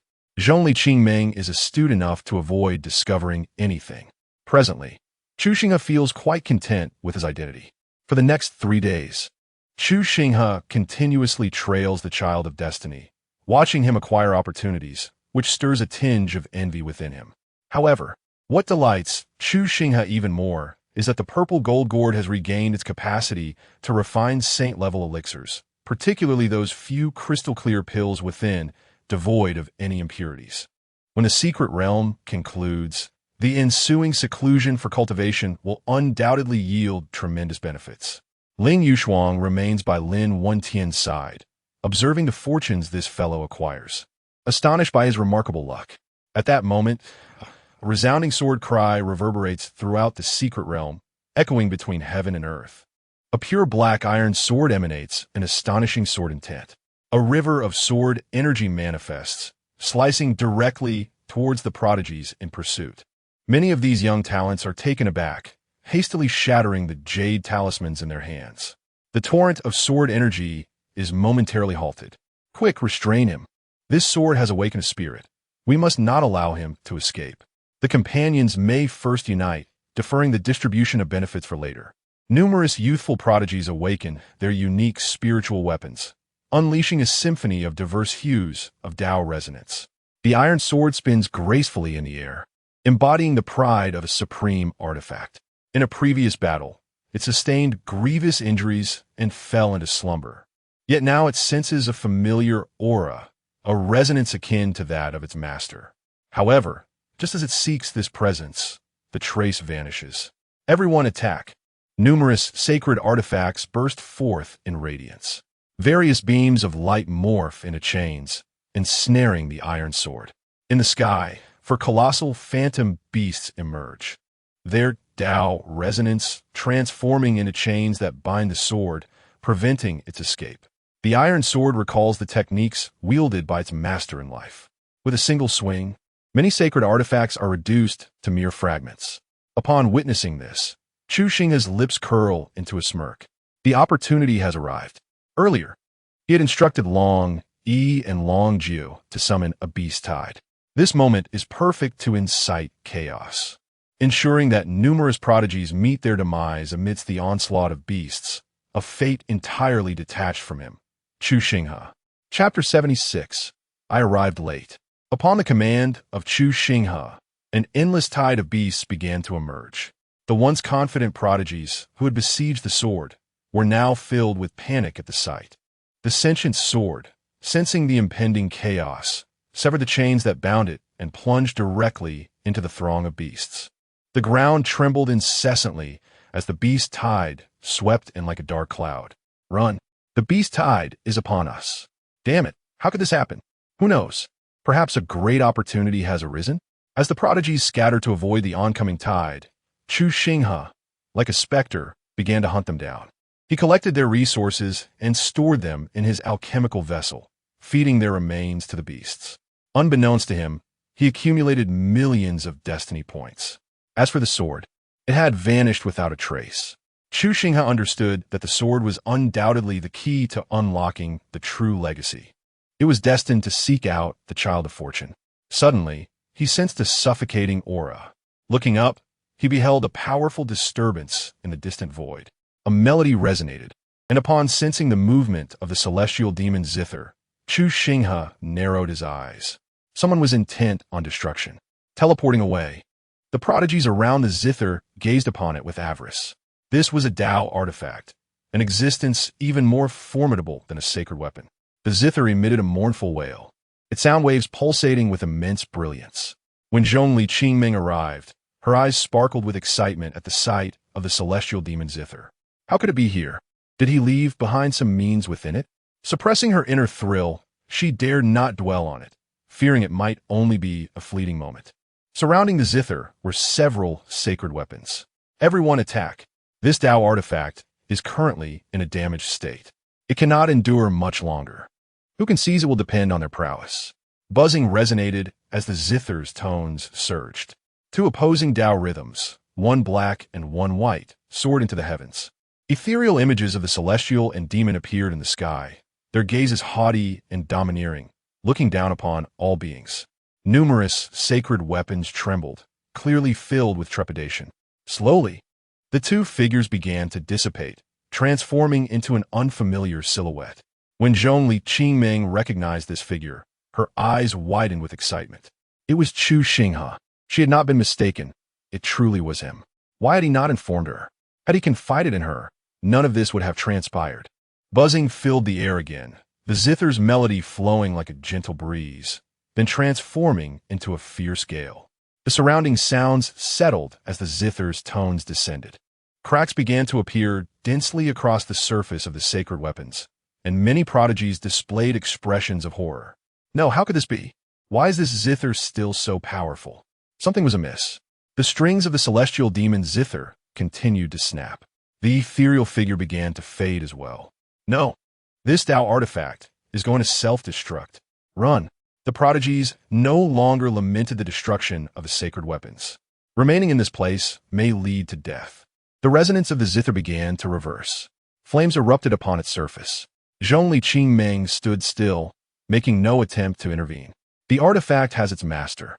The celestial demon zither was on the verge of self-destruction, already embodying something profound.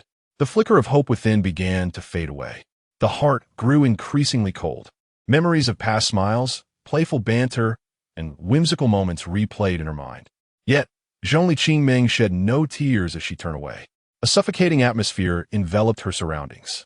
The sky shone bright, yet she felt ensconced in darkness, as if to consume the light.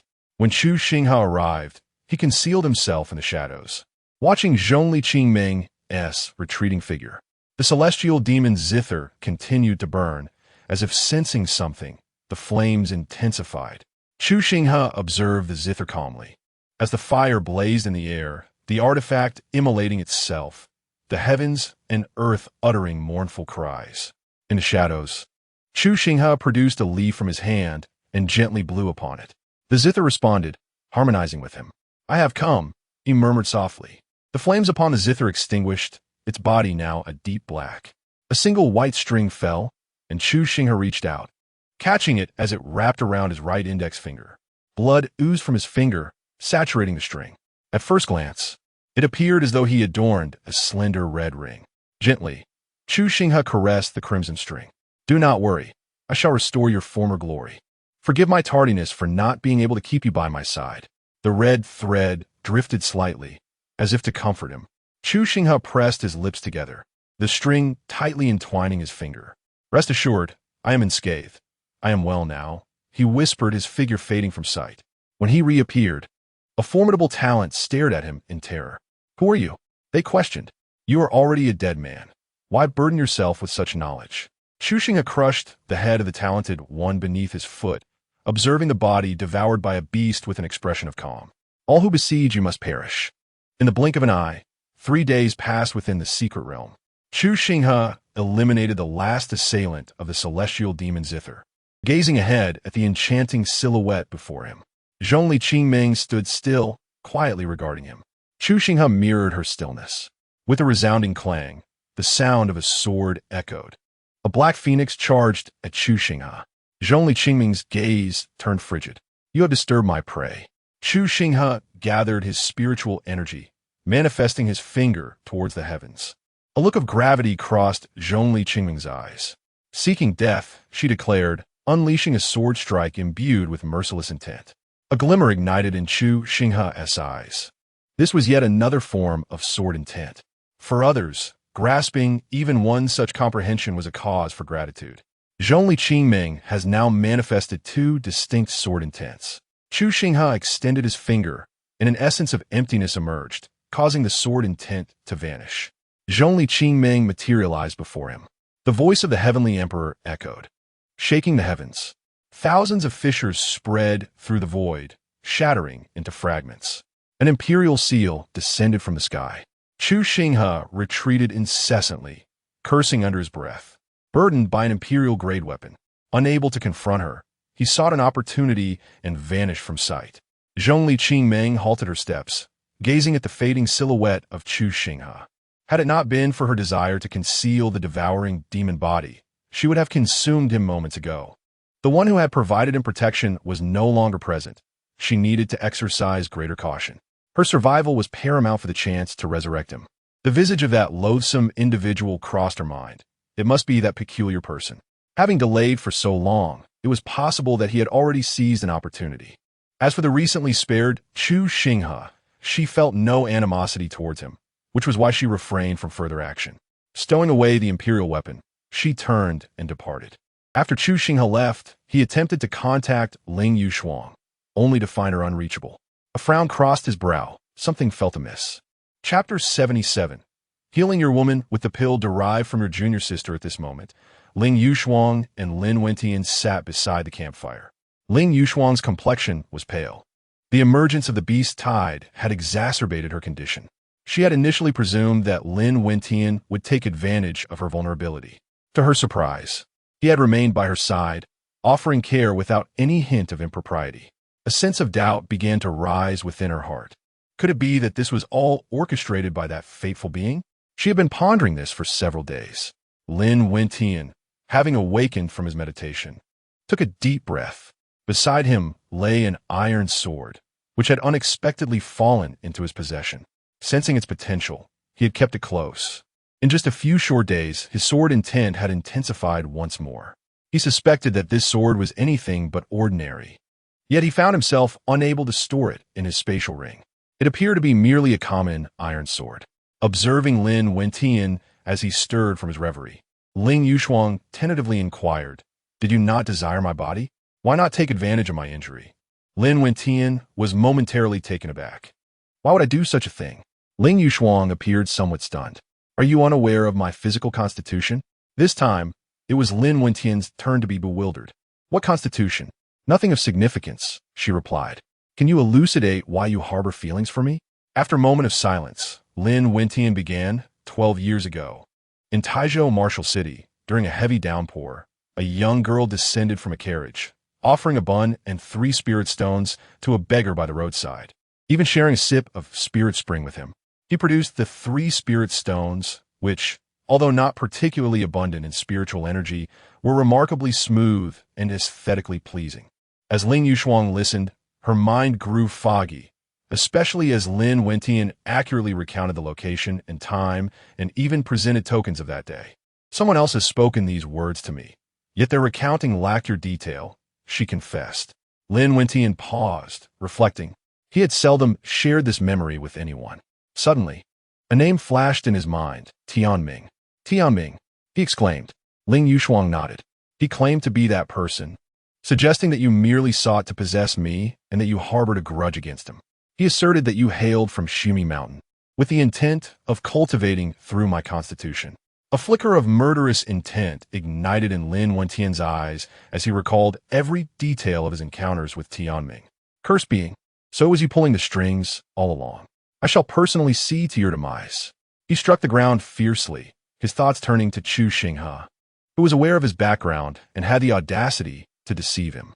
This indicated that the individual was unafraid of Shumi Mountain, presenting a troubling dilemma. It was imperative to uncover the true origins of this man. "Miss Ling, in truth, the one who abducted you that day," Lin Wentian began, but Ling Yushuang interrupted him. "I am aware that you were performing just as I was. That day, Tianming had already appeared before you, masquerading as the one who saved me. You claimed to desire my body, yet I initially contemplated ending your existence. In recent days, I have endured profound emotional turmoil, and your inaction has led me to harbor doubts." Lin Wentian hesitated, longing to take action, but fear of your disdain held him back, forcing him to feign virtue. "Miss Ling, you may call me Yu Shuang, or simply Shuang Shuang," he ventured, his eyes sparkling with surprise. "Shuang Shuang, since this is all a misunderstanding, let us lay everything bare. In truth, I am the person you saved, and I too hail from Mount Shumi. The circumstances surrounding Mount Shumi are intricate, and I am not at liberty to divulge specifics just yet. However, Rest assured that I shall never harm you and will protect you with all my might. Ling Yushuang nodded. Her cheeks flushed, yet a fierce intent to kill surged within her heart. How dare he toy with her emotions? Once the secret realm concluded, she vowed to eliminate him. How foolish she had been to perceive him as a paragon of virtue. He was merely a despicable scoundrel. By the way, our charade must continue. I am quite curious to see his next move. Lin Wentian's spirits lifted, his mind growing sharper. Let us recount the entirety of our acquaintance with him, and perhaps we might glean some insight into his motives. The two began to share their experiences by the campfire. Do you think he desires not only your body, but also your heart? Lin Wentian was taken aback to learn that Ling Yushuang possessed such a physique, one well-suited for cultivation. At that moment, a thought struck Ling Yushuang. Quickly examine this jade pendant he gifted me. He claimed it could conceal my physical condition. Might he be using it to surveil me, thus learning of our conversation? Lin Wentian took the pendant, his fingers forming seals as he channeled spiritual energy into it. The pendant shattered instantaneously. Scratching his head, Lin Wentian remarked, "It's merely an ordinary jade pendant. He used it to deceive you." Ling Yushuang finally exhaled in relief, realizing there was no benefit to be gained from it. Meanwhile, on the other side, when Chu Xinghe was unable to reach Ling Yushuang, fearing unforeseen complications, he severed all ties to the pendant, dismantling the array within. Observing the shattered pendant in his hand, a smirk appeared on his lips. It seemed the fated child and the destined heroine were doomed to mutual destruction. He had already pinpointed the locations of Lin Wentian and Ling Yushuang. From the purple gold gourd, he extracted a pill, a glimmer of mischief in his eyes. Using the pill concocted by your junior sister, I shall enhance your woman's prowess. When the time comes for people from Mount Shumi to arrive, I look forward to your explanations. I am truly benevolent. The heroine will undoubtedly be moved to tears upon discovering your manipulation of her junior sister to create this pill. Chu Xinghe executed a series of instantaneous movements until he arrived at an inconspicuous location where he discovered a millennium-old spirit herb flourishing on the ground. He wrapped the pill in soil, arranged it carefully, and discarded it on the ground. As he did so, the fragrance of the spirit herb wafted through the air. Instantly, Lin Wentian and Ling Yushuang, from a distance, caught a whiff of this alluring scent. Two individuals exchanged a glance, extinguishing the flames, their forms vanishing from sight. Upon discovering the spiritual herb, their eyes glimmered with astonishment, for it was growing at an astonishing pace. But why was this herb maturing so swiftly? As Lin Wentian's voice echoed, a monstrous beast leapt forth. With a swift stroke of his iron sword, the creature was cleaved in two. Ling Yushuang's gaze held a glimmer of surprise, a talent capable of slaying a virtual deity-level adversary. Lin Wentian approached the spiritual herb, sensing a disturbance, his expression shifting to one of unexpected delight. He unearthed a pill from the soil, brushing off the dirt, a fragrant aroma wafting through the air. This herb had absorbed the essence of this pill, which accounted for its rapid growth. Alas, it had suffered a delay. The pill's potency had diminished considerably. After speaking, Lin Wentian took Ling Yushuang's hand, causing her cheeks to flush. He placed the pill in her palm. This pill should aid in healing your injuries. Consume it swiftly to recover, and we shall continue our quest for fortune. Chapter 78. Youngster, you thwart my endeavors. This place holds no destiny for you. Ling Yushuang nodded. She had exhausted the healing elixirs she had been using over the past few days. Without hesitation, she seated herself and began her cultivation by consuming another elixir. As her technique commenced, the pallor of her face gradually regained its rosy hue. The blood within her, belonging to Luo Qingxue, melded with the essence of the elixir. In an instant, Ling Yushuang's prowess surged, breaking through to the celestial ascendancy realm, only to slow as she approached the late stage of that realm. Lin Wentian was equally astonished. He had not anticipated such profound effect from the elixir, which had directly facilitated Ling Yushuang's breakthrough to the late celestial ascendancy stage. Once stabilized, it would not be long before she achieved complete mastery of that realm, paving her path to the ethereal divine realm.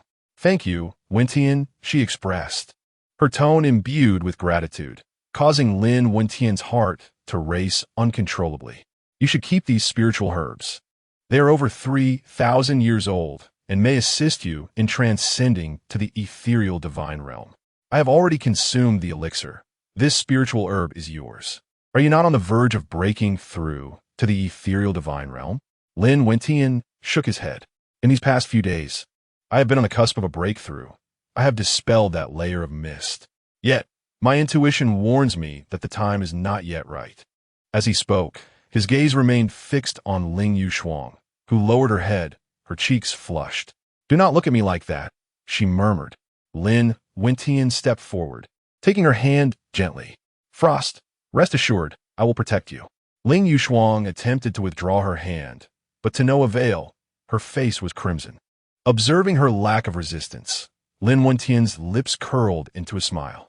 In the shadows, Chu Xinghe witnessed this scene, a similar smile gracing his features. "I shall await the moment you attempt to protect her. Your intuition warns you against a breakthrough, does it?" Chu Xinghe began to issue commands. Roar, roar, roar. In the distance, mountains began to crumble. Ancient trees were relentlessly felled. Before them, a colossal earth dragon emerged, each step resonating with tremors across the ground. Surrounding them were 6 earth dragons of the celestial realm, encircling Lin Wentian and Ling Yushuang. Ling Yushuang's countenance shifted drastically, and even Lin Wentian's expression darkened. "Damn it, we are facing beasts of the celestial realm. Even if I could battle above my level, it would be futile. If he were alone, he might find an escape. But with Ling Yushuang by his side, he knew they could not contend against 6 celestial beasts. You must leave first. We are no match for these 6 celestial beasts." Ling Yushuang replied, brandishing his sword.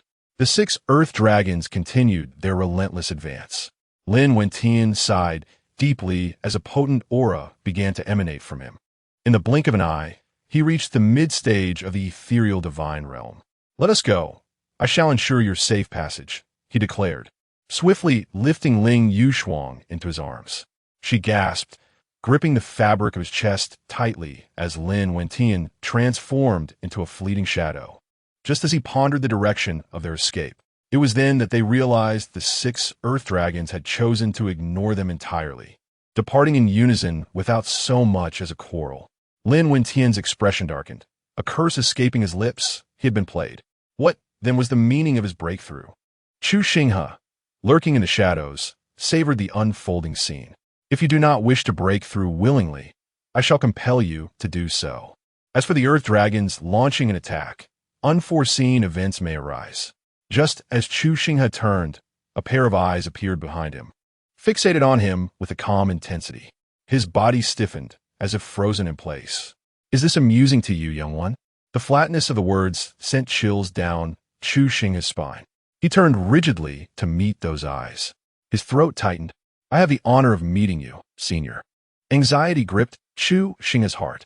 Could this individual be the deceased supreme being? "Do you harbor enmity towards those two?" "Chu Xing, note that. You should know that you have impeded a significant matter for me."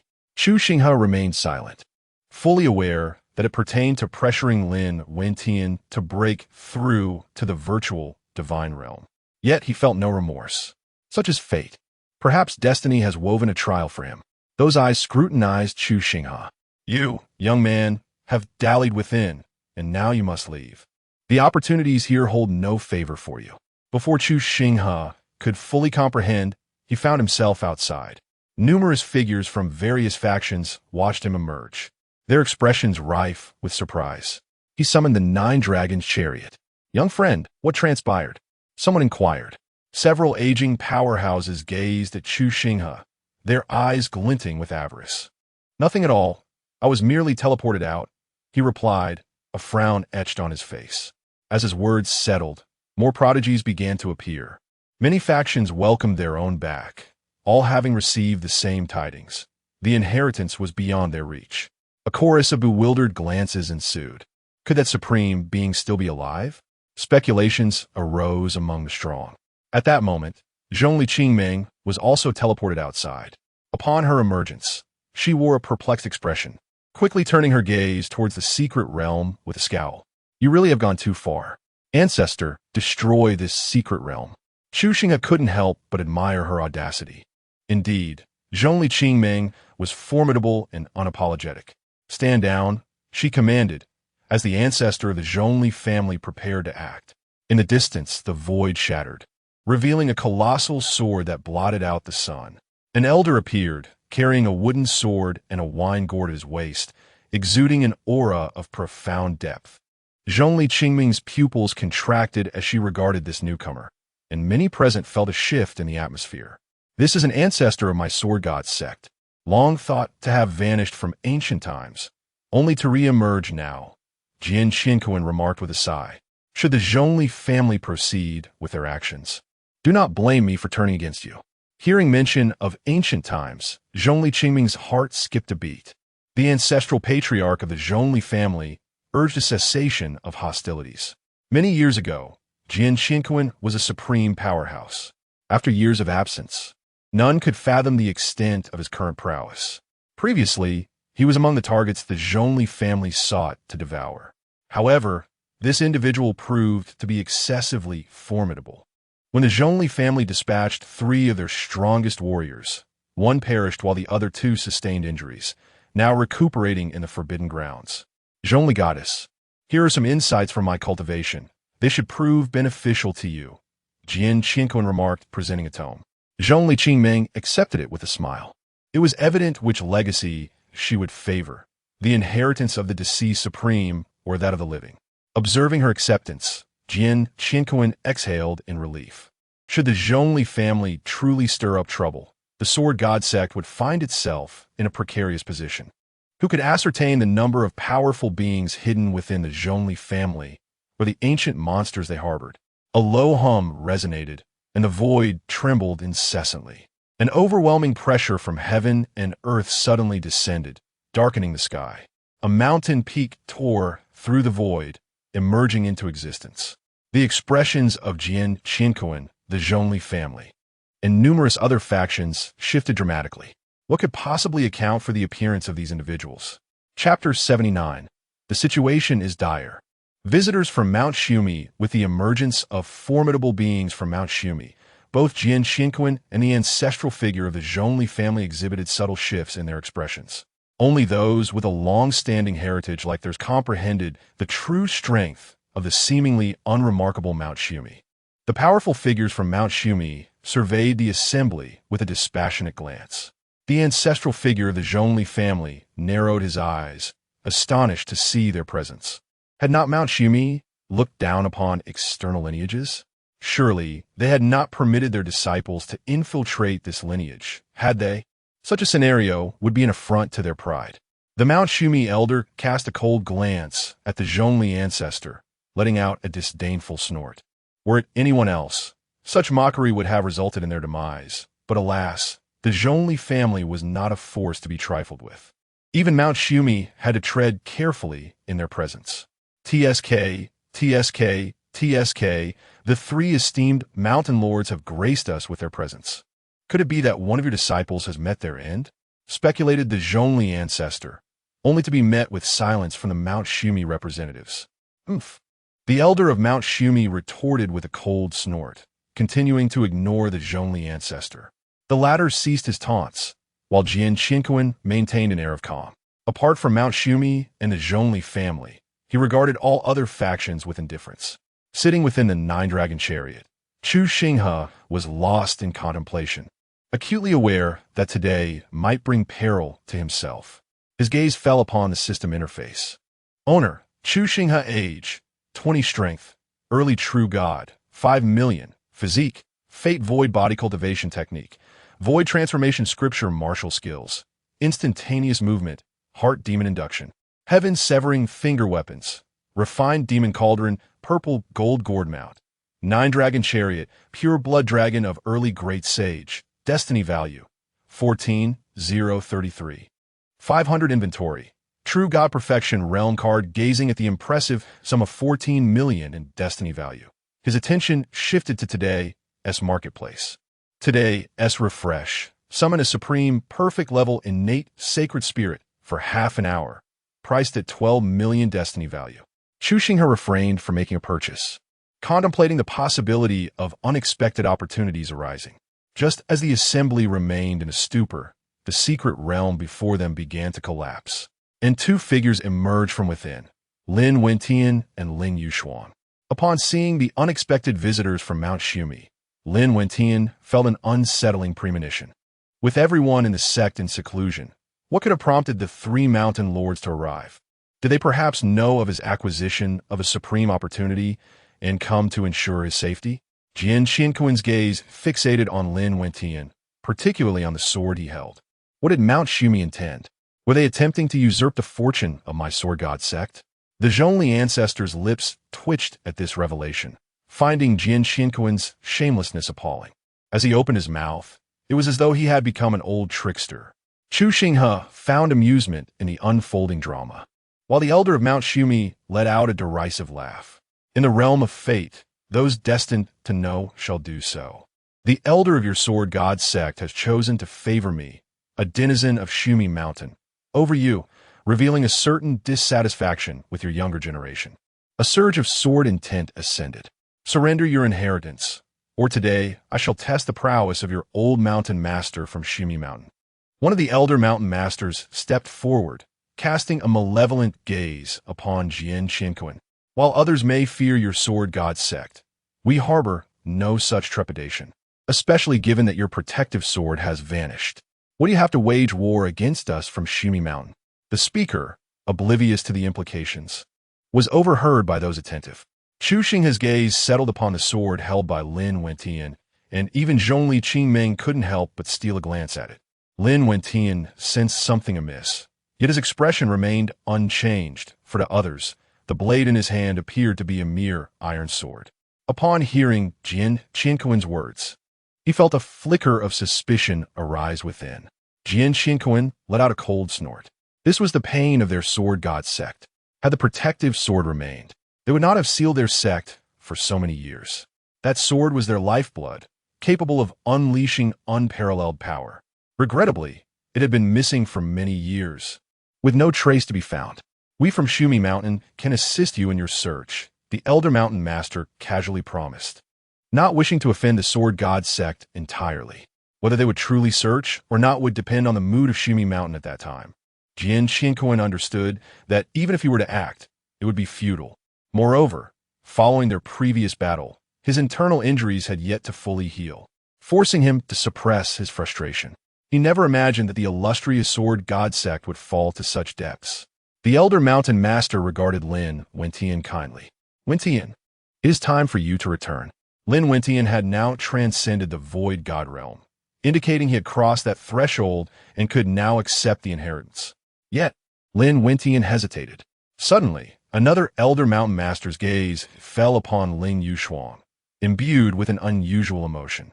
The ancestor of the Ling family felt an ominous premonition and stepped forward, intending to take Ling Yushuang away. A hand intercepted him. Do not move, or do not blame us from Xumi Mountain for our lack of mercy. What are you doing, third elder? The leading mountain master inquired, gazing at the third elder. The third mountain master approached Ling Yushuang and, with a pointed finger, revealed a unique Tao rhythm. Sensing this familiar aura, the elder mountain master's eyes glinted with malice, casting an inquiring look at Lin Wentian. Lin Wentian stood bewildered. What is happening? Do you not know that your junior sister has perished? At this pronouncement, Lin Wentian's pupils contracted in shock. Ling Yushuang froze, recalling the woman who sought to kill her. Could it be that Xumi Mountain was merely staging a play? You possess the essence of pure water. Should you not provide me with an explanation? A tremendous pressure, akin to a tsunami, bore down upon Ling Yushuang. Lin Wentian stepped forward. Elder, it must be a misunderstanding. Yushuang has been by my side all along. Moreover, are you not aware of your junior sister's abilities? She could hardly be deemed a rival. The three venerable mountain lords regarded Lin Wentian with a glimmer of skepticism in their eyes. Within her, there exists an essence of pure water. A poison of such nature remains beyond our comprehension. Yet, astonishingly, she appears unscathed, and within her resides the very source of this pure water. Wentian, what transpired in this instance? While others may be oblivious to the nature of the pure water, are you not informed? Lin Wentian's countenance shifted dramatically. This insinuation implied that he had slain his junior sister, utilizing her essence to concoct a potion to alleviate Ling Yuxiang's poison. He had not committed such an act. He merely allowed a few drops of her blood to be shed. Yet, now that his junior sister is deceased, he finds himself ensnared in suspicion. Regardless of her involvement, she is destined for demise. Ling Yuxiang too succumbed to panic, her gaze inadvertently drifting towards the elder of the Ling family. She discerned that even he appeared more anxious than she. The Ling family, undoubtedly a dominant force in Taizhou, must still consider the strength of their adversaries. At least before the might of Xumi Mountain, they seemed inadequate. Jian Xinquan, Elder Zhongli, Zhongli Qingming, and Chu Xinghe stood nearby, observing the unfolding drama. Particularly, Zhongli Qingming's eyes shimmered with intrigue, hinting at some ulterior motive. As for Chu Xinghe, he could already foresee the impending events with alarming clarity. Chapter 80. If you seek to wrongfully accuse me, you have indeed mistaken your target. At this moment, Ling Yuxuang was engulfed in panic. Ancestor, what do your evasive eyes signify? The elder of the Ling family felt a deep sense of melancholy. One cannot sacrifice the entire foundation of the Ling family for the sake of a single Ling Yuxuang. Furthermore, should the Ling family confront the might of Xumi Mountain, death would be the only outcome. It would be wiser to sacrifice Ling Yuxuang to preserve the family. Moreover, the disciple from Xumi Mountain seemed to have a favorable rapport with Ling Yuxuang. Perhaps he could rescue her once. In that case, a few sacrifices could be exchanged for Ling Yuxuang's forgiveness. Disappointment flickered in Ling Yuxuang's eyes as they fell upon Lin Wentian. He offered her a reassuring glance and stepped forward. Esteemed elders, please allow me to clarify. This incident is truly unrelated to Yuxuang. My master sent me down the mountain to resolve my inner turmoil, which has now been alleviated thanks to Yuxuang's assistance. The expressions of the three mountain lords shifted slightly. However, they remained skeptical of Lin Wentian's words, for actions speak louder than words. Concerning the origin of the energy within her, I can indeed provide an explanation. Upon hearing this, the three mountain lords momentarily reined in their murderous intent. Should Lin Wentian fail to furnish them with an adequate explanation, they would not hesitate to turn against him.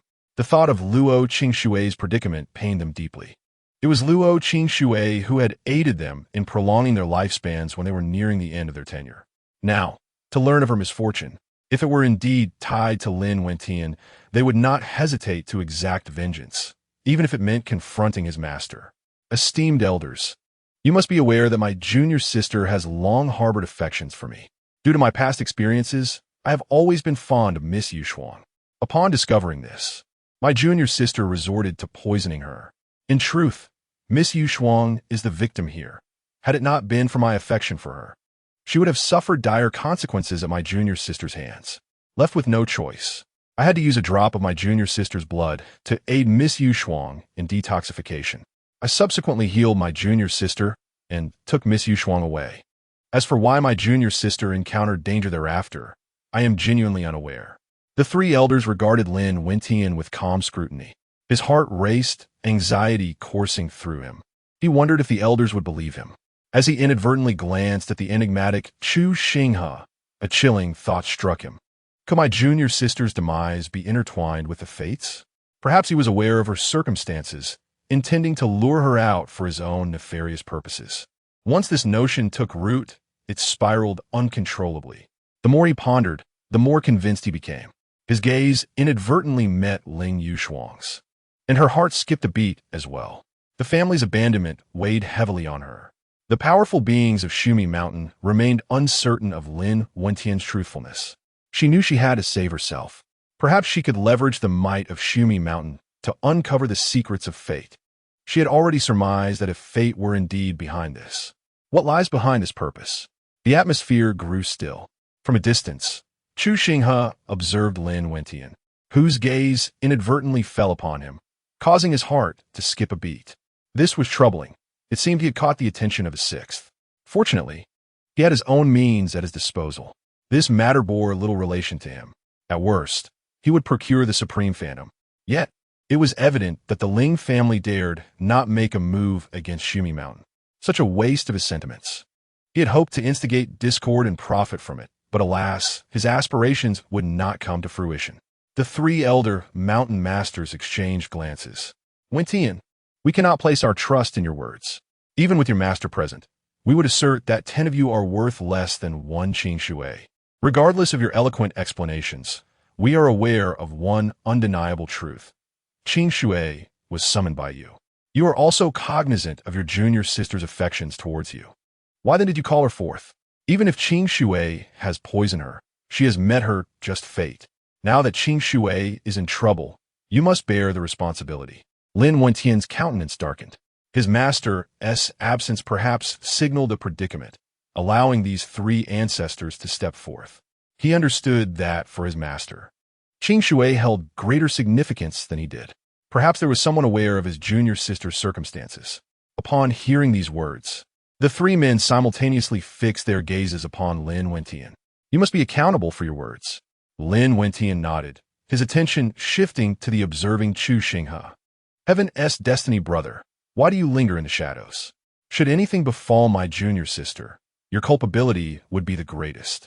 The three elder mountain masters turned their attention towards Chu Xinghe, a tremendous pressure sweeping over them. Chu Xinghe coughed lightly. It will be prudent for you three venerables to refrain from harboring murderous intent towards me. Observing the unflappable Chu Xinghe, the three felt a jolt of surprise.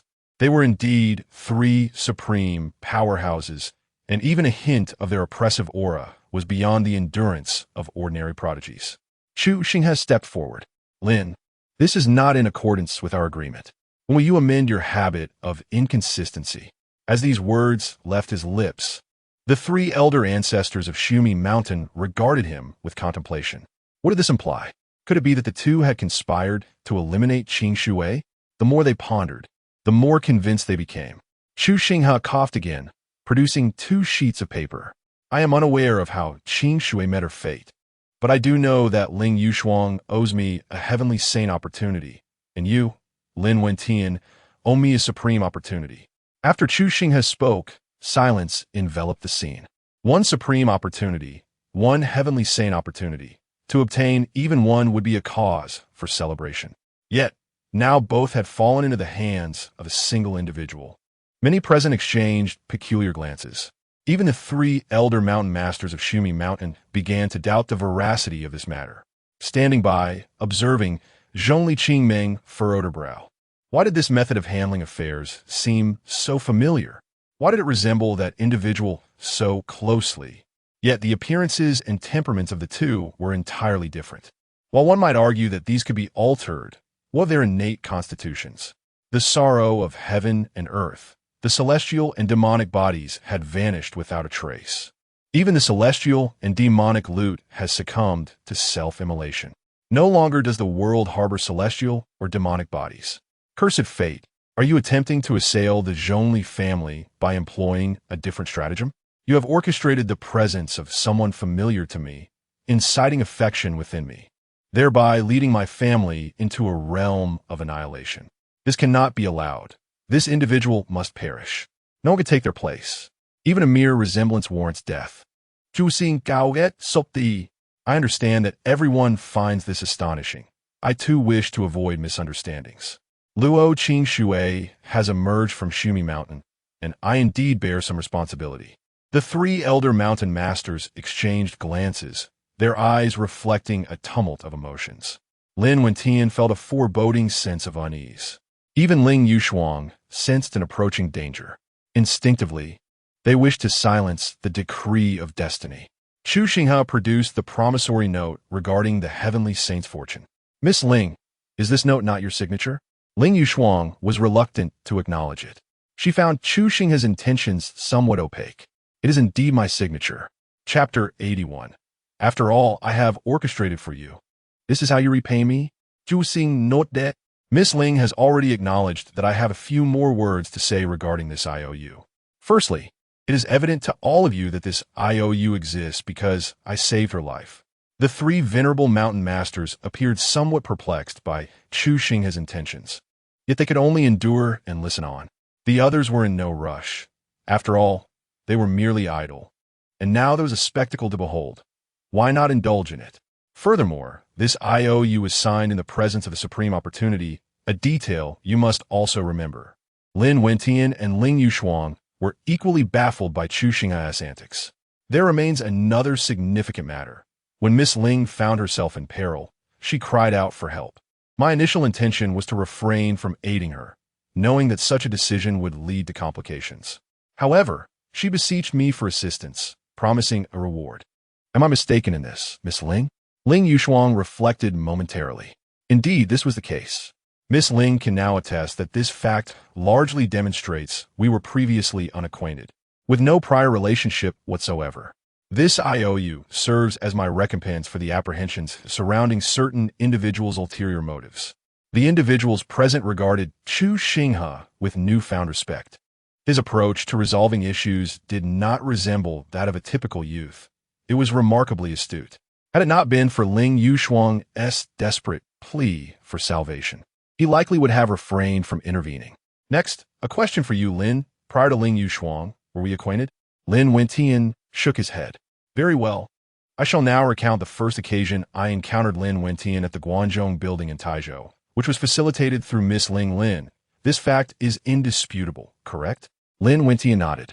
Upon observing Lin Wentian, I remarked that I saw a reflection of my former self in him, subsequently sharing various strategies for courting women. You may inquire freely about this.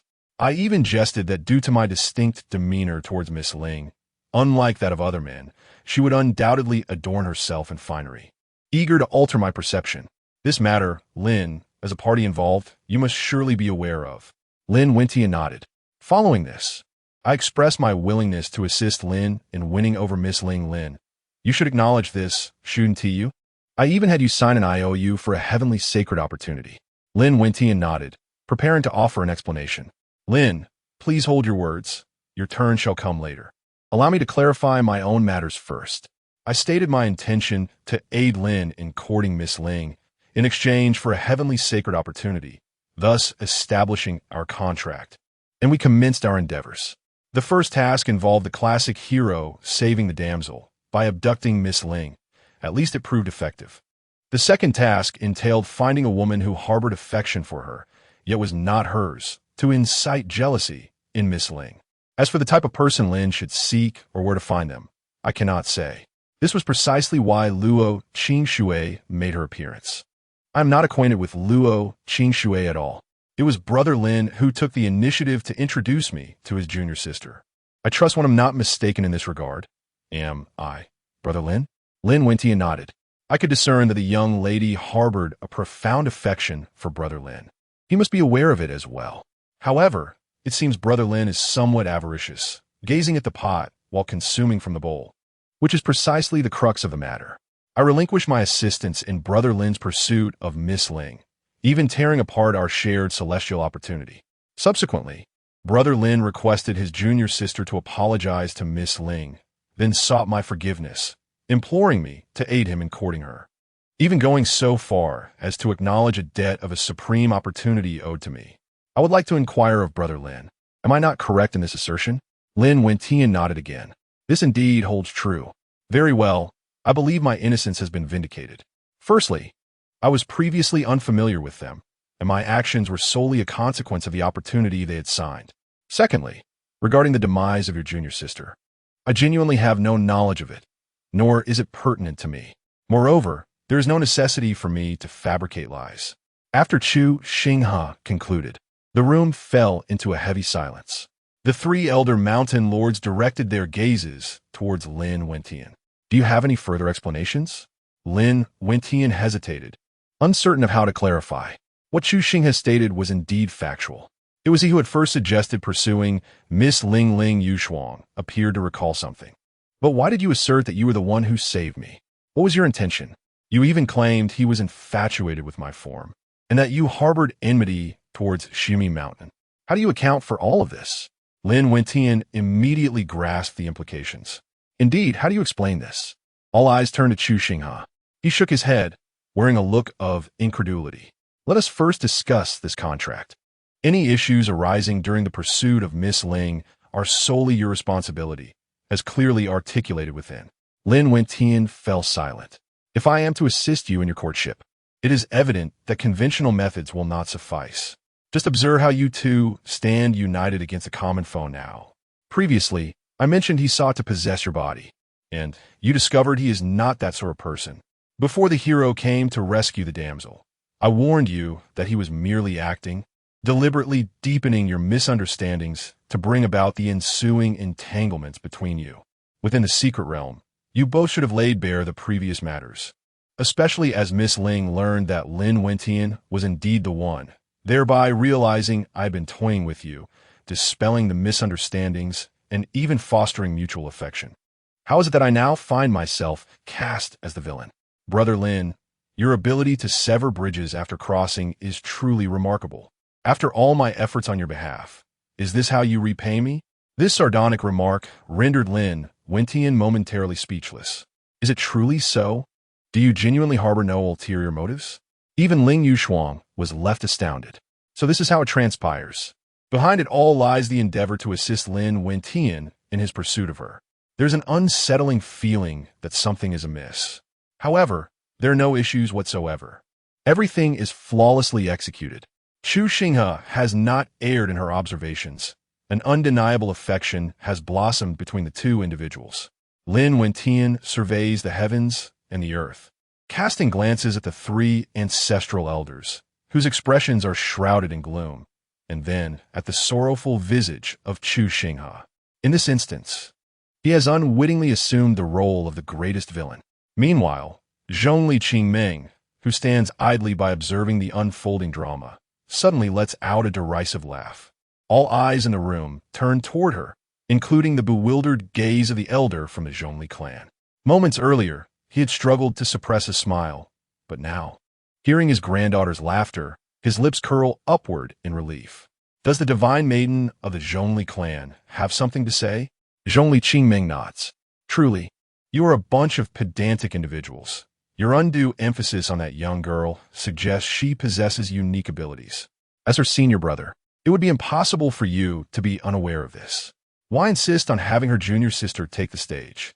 It is plainly evident that it is merely to facilitate your own agenda. His affections lie with the esteemed Miss Ling, who now carries within her the essence of her origin. Is it not obvious that should the truth come to light, the intention to frame this young gentleman would be glaringly apparent? Chapter 82. The master of the Child of Fortune has arrived. It must be said that the moment Zhongli Qingming spoke, the expressions of the three ancient ancestors grew increasingly grim as they directed their murderous intent towards Ling Yushuang and Lin Wentian. This is not how it is. How could I possibly harm my junior sister? Lin Wentian hastily defended himself. Chu Xinghe, he casually cast a glance at Zhongli Qingming, who smiled at him, raising his inner alarm. This villainess certainly harbored ulterior motives. Surely, she would not recognize him. It should not be possible, as his celestial and demonic physique had long since dissipated. In terms of both appearance and demeanor, he was now utterly transformed. Surely, she would not be able to identify him. Suddenly, Chu Xinghe he recalled that his method of handling matters remained as steady as ever, still bearing the echoes of his former self. Would Zhongli Qingming wish to eliminate him simply for reminding her of the previous Chu Xinghe? If that were the case, things could escalate dramatically. The forces at her disposal were far too formidable. For now, he could only take one step at a time, observing the three ancestors of Sumi Mountain on the verge of fury.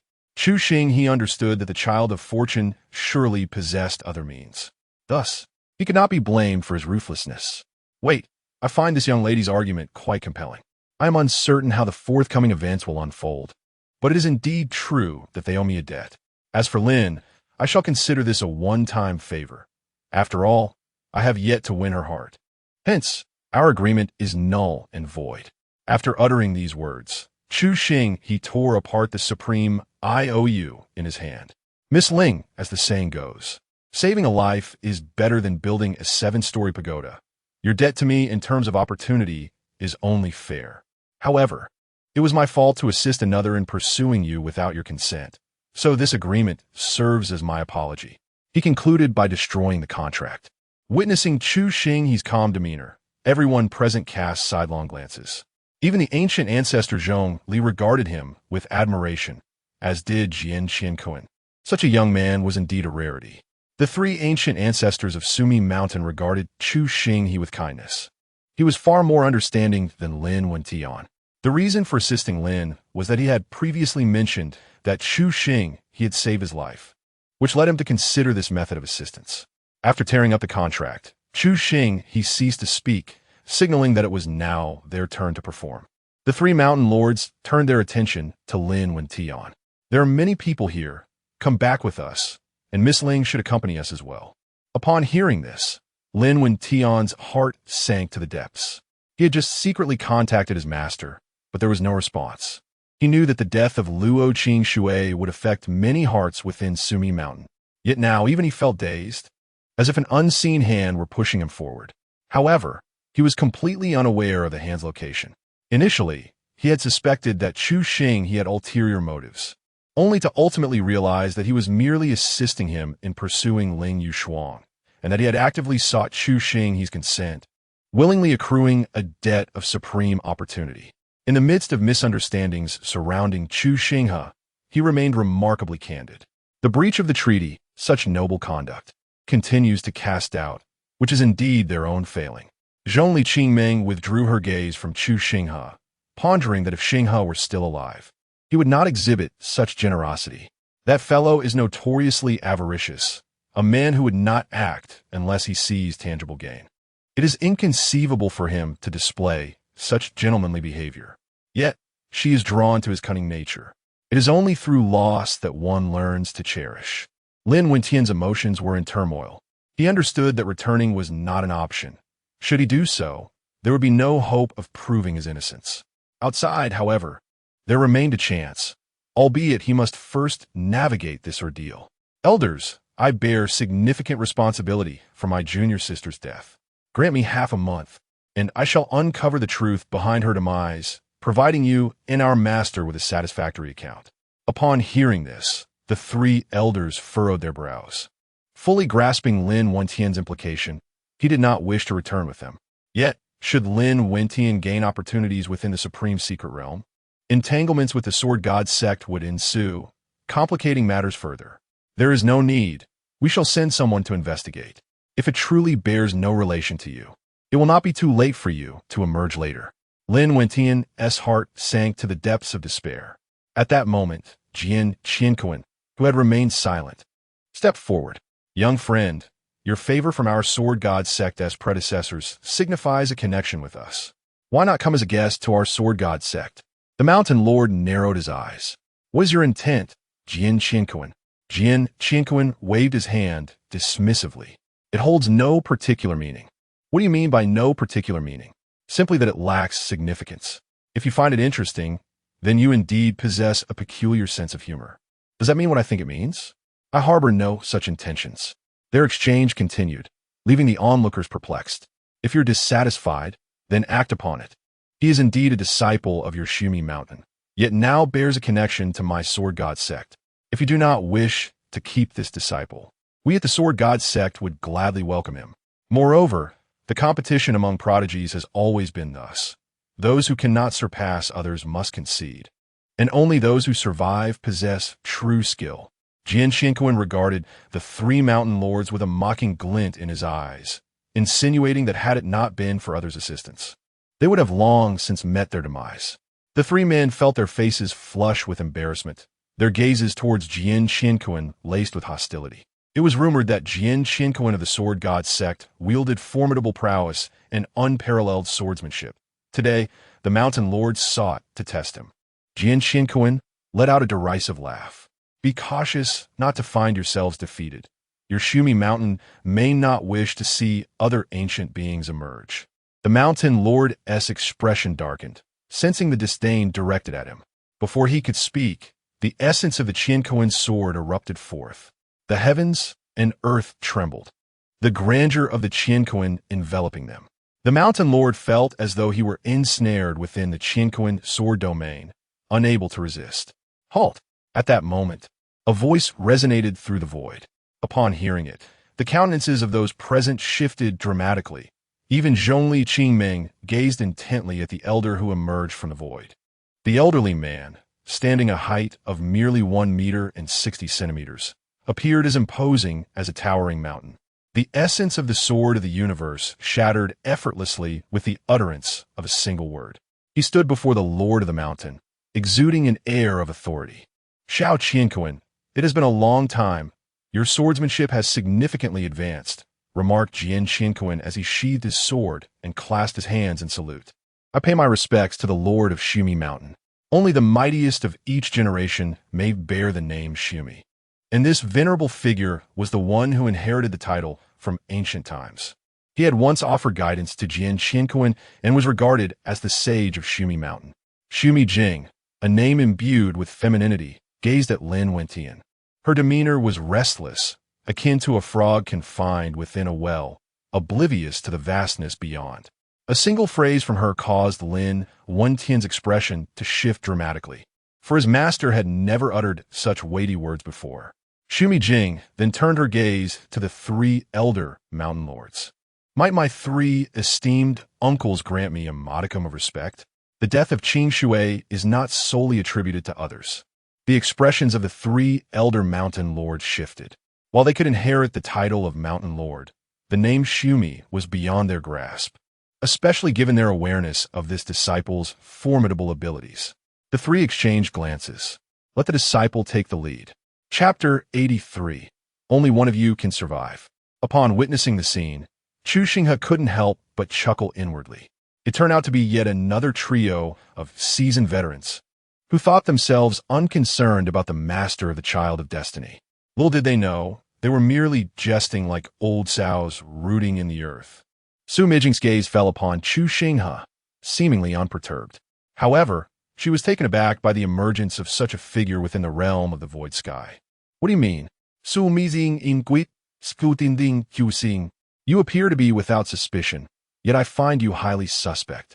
I have unwavering confidence in my intuition. It was you who killed my disciple, Luo Qingshui. As she concluded her statement, a flicker of turmoil rippled through her eyes. Chu Xinghe stood his ground, activating his heart demon induction. Even the Void Transformation Sutra began to circulate. He sensed the heart demon induction evolving through the sutra. Su Mijing maintained her composure, yet internally, she sank into one knees. Why was this young man seemingly unaffected? It appeared to have no connection to him. Regaining her serenity, Su Mijing spoke again, but her expression suddenly shifted, leaving her momentarily stunned. The countenance of all the powerful figures present changed dramatically. Though the void held nothing, they felt an inexplicable pressure.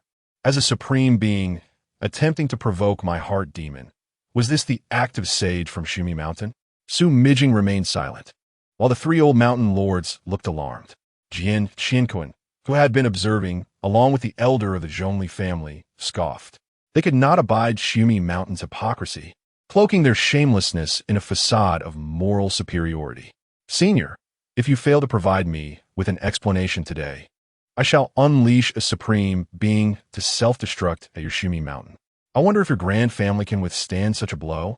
If the supreme being cannot, then I shall resort to a quasi-emperor.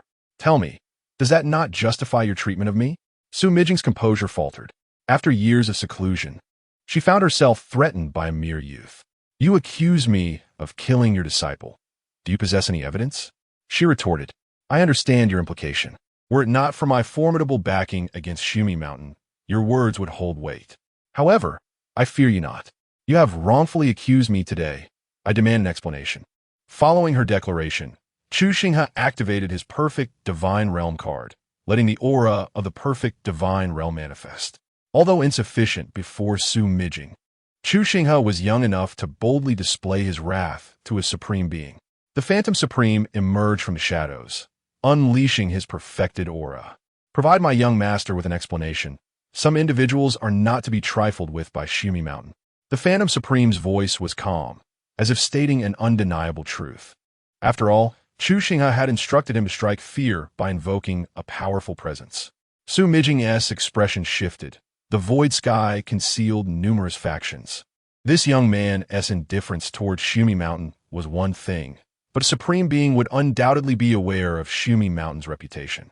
Now, speaking of Mount Sumeru seems trivial, yet it stirs a sense of discomfort within him. He harbors a belief that the death of Luo Qingxue is intricately linked to Chu Xinghe. In a bid to probe further, he unexpectedly uncovers a bombshell.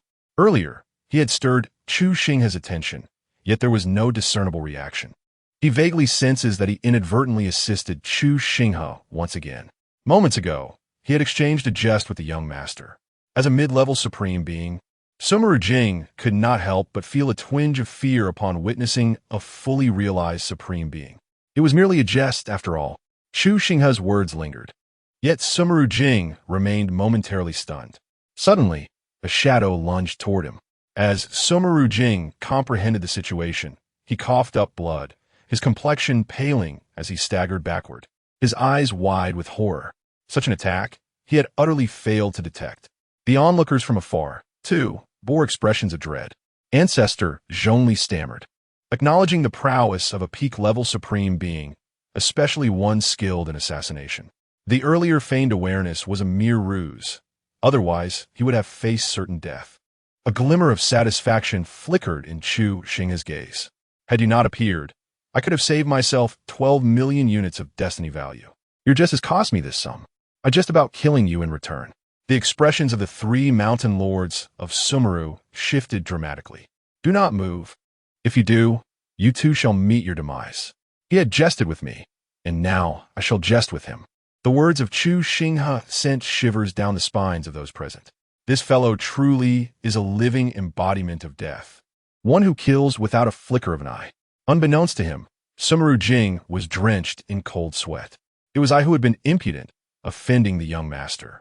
Chu Xinghe regarded Sumeru Jing with a discerning gaze. It seems you are but a hypocrite who preys on the weak. You believe a single utterance can sweep matters aside. Such is impossible. I have no desire to meddle in your affairs, yet you insisted on pressing forward. I now harbor grave doubts that you and your master conspired to deceive me or perhaps orchestrate a charade for Sumer Mountain. Upon uttering these words, the three elder mountain lords exchanged glances of dismay. Sumeru Jing's countenance likewise shifted. The moment this youth spoke, he nearly found himself branded a criminal. I cannot fathom why. If Luo Qingxue is of such significance to you, you would allow her to venture forth. This alone seems illogical. Lin Wentian wrongfully accused me, and as his master, you unjustly accuse me as well. You two make for an intriguing pair. The speaker may be oblivious, yet the listener remains astute. Sumeru Jing's expression altered as he attempted to offer an explanation. Had this been before, he would have remained silent. Yet the pressing circumstances demand a response. Chu Xinghe recognized the urgency of resolving the matter swiftly. It appears that having too gentle a temperament is not advantageous. It is time to teach you both a lesson. Upon hearing Chu Xinghe's words, Sumeru Jing, the three elder mountain lords, and Lin Wentian all felt an ominous foreboding. One of you must perish. Will it be you or you? Chu Xinghe stated, first casting a glance at Lin Wentian and then at Sumeru Jing. A heavy sensation settled in Sumeru Jing's heart. Lin Wentian trembled in fear. Chu Xinghe bore the countenance of one who does not jest. Sumi took a deep breath. As a supreme being, he possessed his own pride.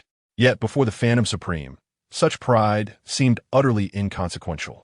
Despite being of the same rank, his vitality had long begun to wane, rendering him no match for the Phantom Supreme, who remained in peak form.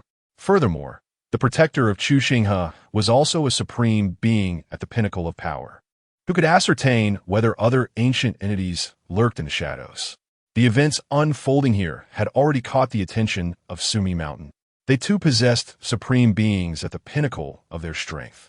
However, they were currently engaged in calculations. The absence of Sumi Mountain until now indicated that during their divination, fate did not favor them.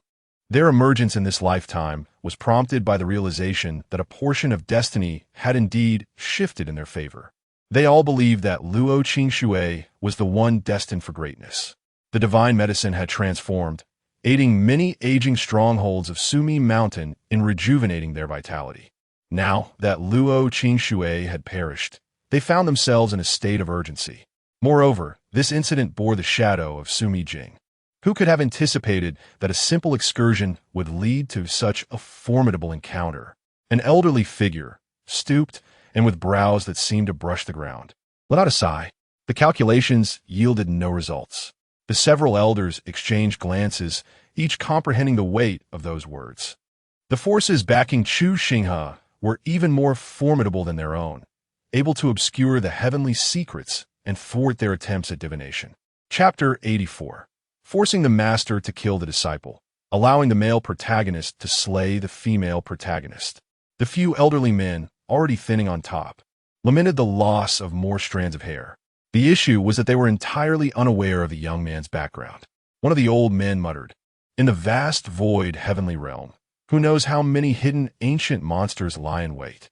Chu Xinghe was fully aware that Chu Xinghe hailed from Chu Mountain, yet he still dared to proclaim his intent to kill him. Ultimately, he could not proceed and had to concede.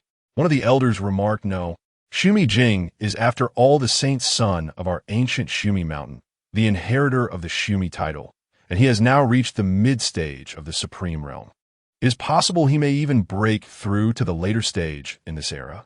Even achieving perfection is within the realm of possibility. If we abandon him, we will lose all face for Chu Mountain. This one do, and that one do, what do you propose?" One elder expressed his growing impatience. The crux of the matter lay in the young man's wrath. They should have Lin Wentian's young disciple apologize. One supreme expert and a young prodigy. It was evident which one they should choose. The prodigy may not necessarily grow into a supreme powerhouse. Chu Xinghe, however, was indeed a bona fide supreme expert. The young man as protector did not eliminate Chu Xinghe, but instead stepped forward, having just stated that either Chu Xinghe or Lin Wentian must perish. This young man knew how to navigate the situation and did not wish to provoke them unduly. They should not make things difficult for others either. The remaining elders exchanged glances, having reached a consensus. With Chu Xinghe backed by a supreme perfected protector, and their inability to discern the source of his power, they certainly needed to exercise caution. The presence of 9 great saint-level dragons pulling a carriage was indicative of his extraordinary nature. One elder hastily transmitted a message to Chu Xinghe. Upon receiving the communication from Chu Mountain, Chu Xinghe's expression shifted. Just moments ago, he had instinctively doubted Chu Xinghe. Now, he too believed that the death of his disciple was connected to this young man. The elder's message was a gesture to give face to the young man. Anyone who could cultivate to the supreme realm was no fool. A single statement bore significant weight. Chu Xinghe took a deep breath. "Esteemed young sir, my disciple has conveyed that you are the principal perpetrator behind the death of my disciple, Luo Qingxue. In my eagerness for revenge, I may have spoken out of turn."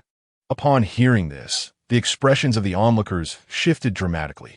The fact that Chu Mountain would bow its head was astonishing. The 3 great families of Taizhou gazed with astonishment. If they could cling tightly to this young man, it would be a boon. Elder Zhongli appeared pensive. He had not heard of any families presenting heirs. Could it be that this individual was an anomaly who had emerged early? It seemed prudent to return and conduct a thorough investigation.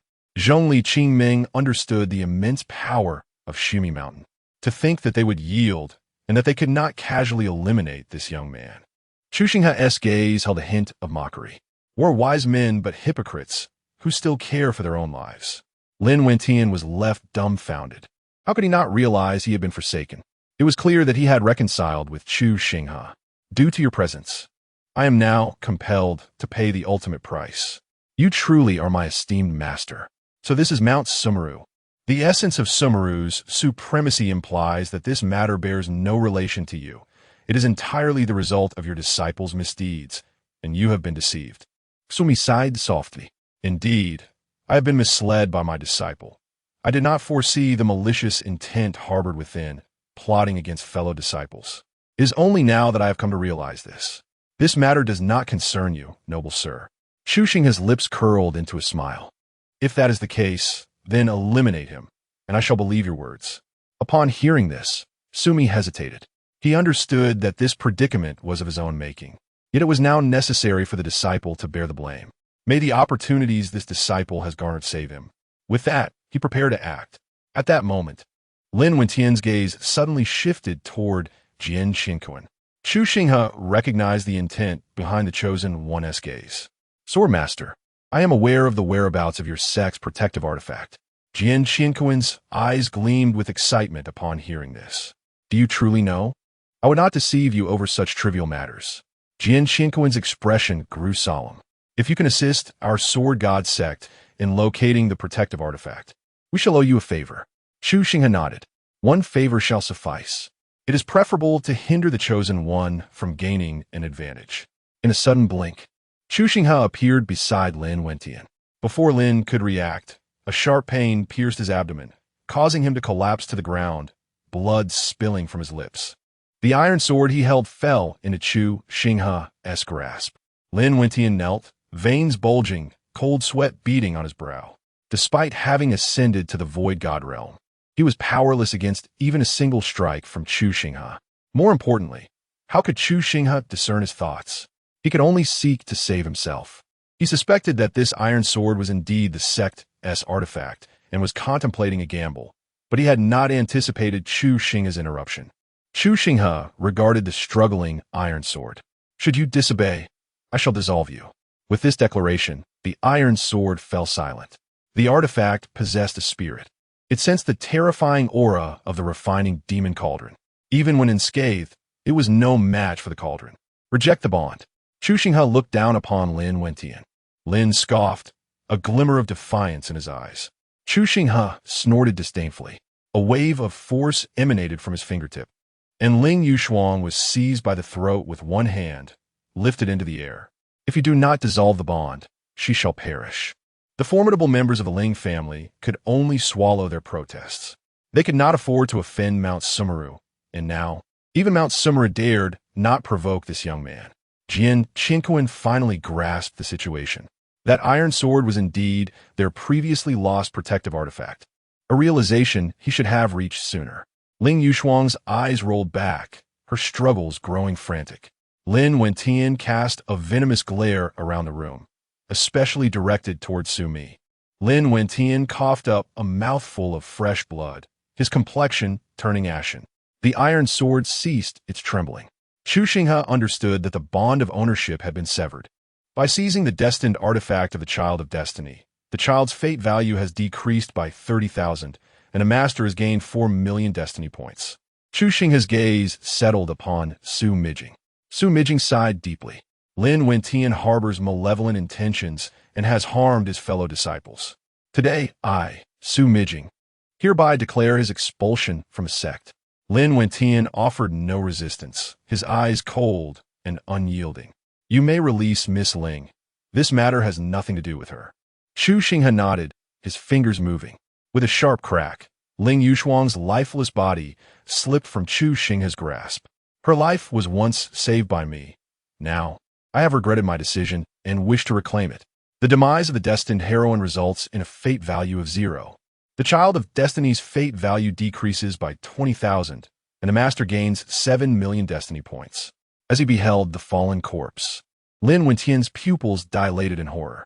No Chapter 85. The appearance of when Rushue Lin Wentian's voice was filled with sorrow.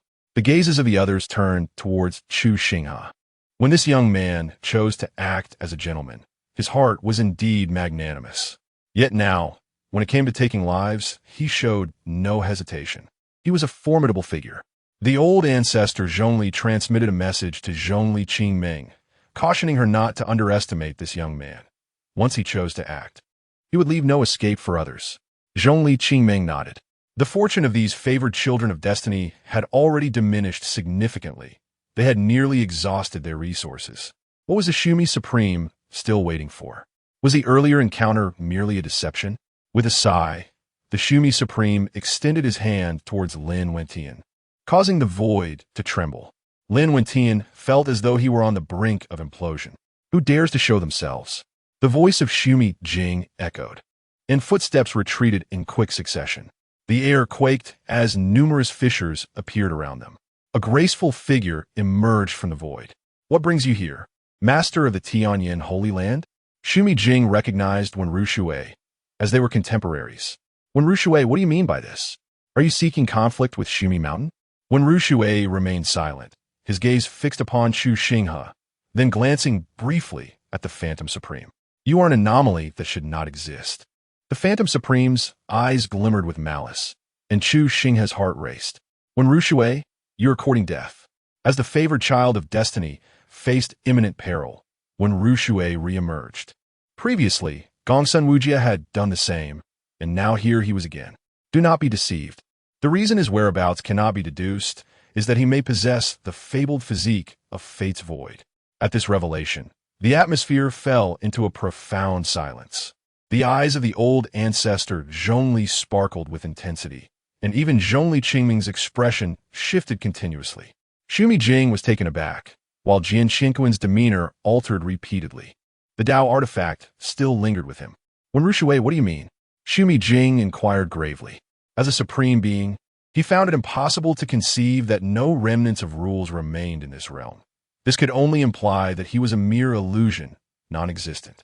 The Dao rhythm emanating from when Ru Shui evolved continuously, and a supreme phantom appeared behind him, exuding the innate Dao rhythm.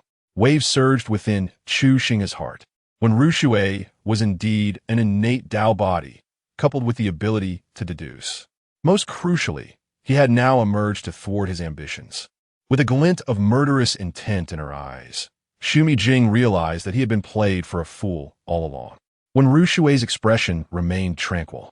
You have slain disciples of my Tianyan holy land. Their deaths are of no consequence. As for you, I can hold off that supreme being. Whether to kill him or not is your decision. As when Ru Shui concluded his statement, his gaze inadvertently fell upon Zhongli Qingming. She feigned ignorance, fully comprehending his intent. She recognized this as an opportunity for collaboration. If she could devour the Fate's void body, she would undoubtedly alter the destiny of the Zhongli clan. The old ancestor Zhongli remained unmoved. His gaze fell upon Zhongli Qingming. He had secretly informed the other members of the Zhongli family. The fabled Fate void body was precisely what they had been seeking all along, yet had never found. In ancient times, they had expended tremendous resources in their quest, uncovering not even a trace.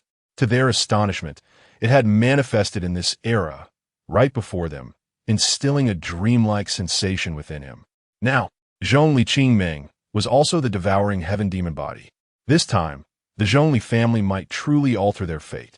The entire premise hinged upon whether the individual before them genuinely possessed that rare constitution. However, such a physique had never been witnessed before. Who could dare to ascertain? Who could guarantee? When Ru Shui observed the stillness of those around her, remaining unperturbed, with a flick of her hand, a formation plate materialized. The surrounding space was sealed off. If anyone doubted, they could wait a while. This supreme being would soon cease to exist. How long that might take, she could not say. The Phantom Sovereign stood silently behind Chu Xinghe, ready to act as commanded. Chu Xinghe's expression revealed neither anger nor concern, but rather a hint of derision. What a dedicated sovereign, so intent on the welfare of his disciple. I am in awe. Yet, why had I received news that your holy son had been forced to death by others, and you did not intervene? The immortal demon body, slain by another's hand. And now you appear for a few worthless souls. Do you take these people for fools, or do you believe yourself clever? Chu Xinghe mocked. Do you think you can stop me, or that they will trust you? How about a wager? Do you believe her words? Chu Xinghe surveyed the assembly. Jiang kun maintained a composite diminuer, focusing inward. He held no belief in this so-called fate void body, deeming it a mere fabrication. Sumi Jing and the three elder mountain lords remained silent, while the other powerful figures dared not stir. Zhongli Qingming's eyes glimmered with insight. Ancestor, when Ru Shui wishes to make us her pawns, she remarked. The elder's eyes narrowed, suddenly grasping the underlying issue. When Ru Shui smiled serenely, her surroundings fracturing as she vanished with Lin Wention. The great formation had long since dissipated. Sumi Jing gasped in astonishment. Chu Xinghe stood calmly in the void, having just received word from the system that when Ru Shui could not uncover their secrets, they had been misled. Even Chu Xinghe had felt a twinge of anxiety moments ago. Watching when Ru Shui depart, the others began to comprehend. They had been outmaneuvered by her. Her true aim was to rescue Lin Wentian. They were all vaguely aware of the circumstances surrounding the Holy Sun's demise in the Tian Yin Holy Land. Lin Wentian undoubtedly possessed something she coveted. Otherwise, she would not have revealed herself. They had foolishly believed her deceptive words. The Phantom Sovereign remained at Chu Xinghe's back. "Young master, may I visit the Tian Yin Holy Land?" he inquired. Chu Xinghe shook his head. "No need to concern yourself with her. Let her frolic for a while longer. The road ahead is still long." The nonchalant tone evoked a shift in the expressions of many present, particularly those from the same era as Wenrushi, who were well aware of her exceedingly twisted nature. The Heavenly Abyss Holy Land now relied entirely on Wenrushi's support. Jian Qinghe yearned for the Tao artifact, but struggled to conjure a suitable pretext. Moments ago, he had also radiated murderous intent towards Chu Xinghe, who had likely sensed it, which is why he refrained from broaching the subject. "As long as you can annihilate the Heavenly Abyss Holy Land, I shall return the Tao artifact to you." Jian Qinghe remained silent. He was no match for Wenrushi. While others might be oblivious, he possessed a modicum of understanding. As long as Wenrushi breathed, the Heavenly Abyss Holy Land would endure. Moreover, the prowess she had just exhibited was not something he could afford to provoke. "If you do not eliminate your disciple, it shall be you who meets your demise." Chu Xinghe's voice resonated. Sumi Jing's countenance paled dramatically. By the time he comprehended the situation, his head had already been severed and his consciousness obliterated. Chu Xinghe sat upon the Nine Dragons' litter, uttering a mere heh, which carried profound implications. Sumi Jing's body disintegrated into the void. The Phantom Sovereign swiftly intervened, collecting Sumi Jing's remains. "Return Sumi Jing's body to us, the Sumi Mountain." The Nine Dragons roared, swishing its tail as it departed with Chu Xinghe. The Phantom Sovereign lingered in the void, proclaiming, "Should you compel me, I cannot guarantee that I resort to self-detonation." This declaration caused the expressions of those from Sumi Mountain to alter dramatically. "You pitiful fools, why did you choose to believe that woman's words? The Fate Void body is merely an ethereal legend, and yet you place your faith in it. I am of the Su family, which implies that I embody the Fate Void body." An air of awkwardness permeated the gathering, even affecting the elder of the Zhongli clan. Chapter 86. When Ru Xue begins to doubt. Fortunately, it was thanks to Zhongli Qingming's timely reminder. When Ru Xue was aware of her constitution, realizing that it was an attempt to exploit her family's lineage. If a destiny void body truly existed, who would care about it? Certainly only the Zhongli family, who have long believed in the existence of such legendary physiques and have been tirelessly searching for one. Yet, over the years since the first crisis befell their family, they have never found anything. This one Ru Xue is indeed courting death. The departed Chu Xinghe stowed away the Nine Dragons' chariot, adorned himself, and concealed his presence among ordinary folk. His heart raced uncontrollably, a fright gripping him. The ghost sovereign had vanished without a trace. Time had run out, and now there was an additional corpse within his ring, Sumi Jing's. He had initially contemplated having the ghost sovereign self-destruct, but the ghost sovereign informed him that it was impossible. It simply did not exist and could not self-destruct. This realization left Chu Xinghe feeling somewhat regretful. A glance at the system revealed, Master, Chu Xinghe age, 20 power, perfect true god, 5 million, physique, destiny void body technique, void transformation scripture martial skills, instant movement. Heart demon induction, celestial severing finger weapons, demon refining pot, purple gold gourd mount, Nine Dragons chariot, pure blood flood dragon and early saint stage, destiny value, 18,033. 500 inventory, sovereign corpse, Qiqian sword. Were it not for Sumi Jing, he would not have squandered that 12 million destiny value. Truly, she deserved her fate. However, he had not anticipated when Ru Xue's appearance. Contemplating her presence, a glimmer of murderous intent flickered in Chu Xinghe's eyes. The Tianyin Holy Land could not be spared. Even that cursed Shui Nianji was within the Tianyin Holy Land. Once he recovered what he had lost, he would settle accounts with them. No one would escape. With this thought, Chu Xinghe began to allocate additional points. 5 million destiny value vanished, and his strength broke through to the early celestial stage. Continuing to allocate 7 million more, his power ascended to the mid-celestial stage. After Chu Xinghe departed, the gathered crowd had already dispersed. The ancestor Zhongli followed closely behind Zhongli Qingming. "Granddaughter, what do you think when Rushui is up to? This isn't her usual style." A glint of murder resided in Zhongli Qingming's eyes. Perhaps in this lifetime, she had a chance to achieve the status of an emperor, which explained her numerous maneuvers. Lin Wentian was also a peculiar individual. The destiny that could have eliminated him had now been thwarted. Her target was not the destiny itself, but rather me, the Zhongli family. The ancestor Zhongli's gaze hardened with malice. "So it is, she seeks to provoke discord between you and destiny, allowing a third party to reap the benefits. What destiny void body? This is an attempt to incite conflict between our Zhongli family and destiny. That destiny's demeanor is not something ordinary prodigies possess. Daring to kill Xumi Jing before the might of Xumi Mountain signifies a lack of fear towards Xumi Mountain, when Rushui nearly deceived me." Zhongli Qingming turned to look at her ancestor. "Ancestor, do you believe she harbors other intentions?" The ancestor Zhongli's eyes narrowed. "To speak of who is most familiar with her, it would undoubtedly be your mother.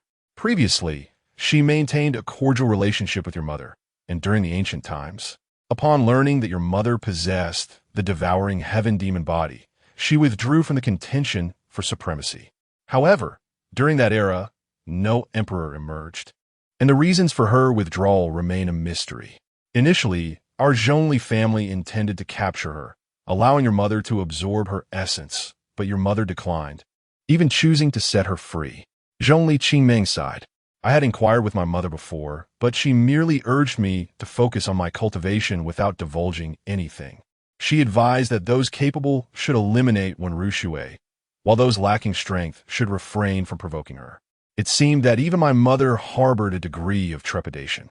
Presently, Zhongli Qingming finds it increasingly difficult to comprehend when Rushui. Previously, her demeanor was as tranquil as water. She withdrew from the strife, opting for self-cultivation and tranquility. One can only say that she has concealed herself remarkably well over the years, deceiving us all. My efforts to investigate her motives yielded no clues whatsoever. Zhongli Laozu sighed. "Do you think it could be related to those extraordinary individuals? Did you not mention that you found them repugnant, and that they possessed unique abilities? Might it be that when Rushui has also discerned their special significance and seeks to exploit them for some nefarious purpose?"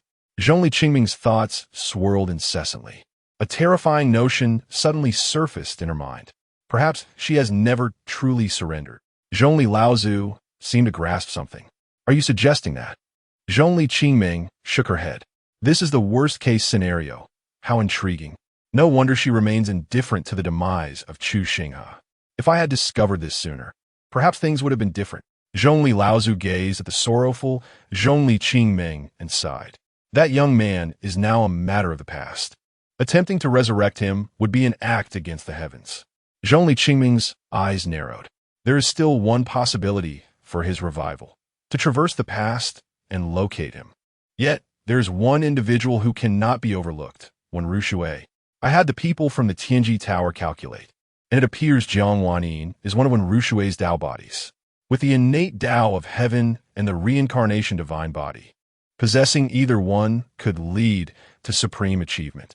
She now possesses these two formidable constitutions, but I wonder if there are other Tao bodies she has yet to manifest. When the reincarnation divine body flew past me, I missed a crucial opportunity. Searching for it now would be exceedingly arduous. Since learning of this information, Zhongli Qingming has been relentlessly investigating the reincarnation body. It would be best to consume her before the investigation yields results. Previously, she was merely indulging in fanciful thoughts. Moreover, she has a premonition that when Rushui may prove to be her greatest adversary. "Elder, we must expedite our plans. When Rushui is aware of my constitution and knows my mother, for reasons unknown, she is yet to reveal this knowledge. However, if it eventually comes to light and we are unprepared, it will be our Zhongli family that finds itself at a disadvantage." Zhongli Laozu nodded in agreement. I have already informed my clan and resurrected several formidable warriors. The plan is underway, though it must remain undiscovered, and progress is somewhat sluggish. In the heavenly transformation sacred land, Lin Wentian gazed at Wenru Shui. "Why did you save me?" Lin Wentian inquired, perplexed, as he had no prior connection to this individual and could not fathom the motivation behind the act. "Are you not afraid of offending Mount Shimi?" Wenru Shui's gaze reverted to a tranquil demeanor, her steady eyes imposing immense pressure upon Lin Wentian. "You need not concern yourself. In a couple of days, you shall be free to depart." Lin Wentian felt a swirl of confusion. "I am not required to do anything?" "No." "Why?" "There is no reason." Lin Wentian remained in a state of bewilderment, the situation starkly contrasting with the moment she had rescued him. What manner of person was Wenru Shui? "You may leave now." With a face of utter confusion, Lin Wentian stepped towards the exit. Wenru Shui regarded his retreating figure. "Destiny? Are you the one? Why is it that all those I have predicted to intersect with the heavenly transformation sacred land meet their demise, much like Bai Wuchen?" Chapter 87. The terrifying Wenru Shui faces great loss in Shumi Mountain. Wenru Shui withdrew her gaze, a piece of paper materializing in her hand. Inscribed upon it were several locations: Yangzhou Haicheng, Taizhou Yuancheng, Yuanzhou Incheng, and Xianzhou Chujia. Beneath these locations, a name was noted: Gongsun Wuji, which had been crossed out. Wenru Shui inscribed the name Lin Wentian on the paper, her eyes flickering momentarily. If Lin Wentian were indeed to perish, it would signify certain truths. "Perhaps you are he, the fated one. Are you truly him?" With the celestial and demonic bodies now vanished, the heavens and earth mourned together. "If you are he, how did you achieve resurrection?" Wenru Shui's gaze returned, her expression laden with complexity, melancholy, and confusion. "Come forth," she called, and with her command, two figures silently emerged beside her. "What of Shui Nianji?" "Saint Lord, Shui Nianji remains motionless, quietly cultivating," came the reply. Wenru Shui waved her hand dismissively, and the shadows vanished.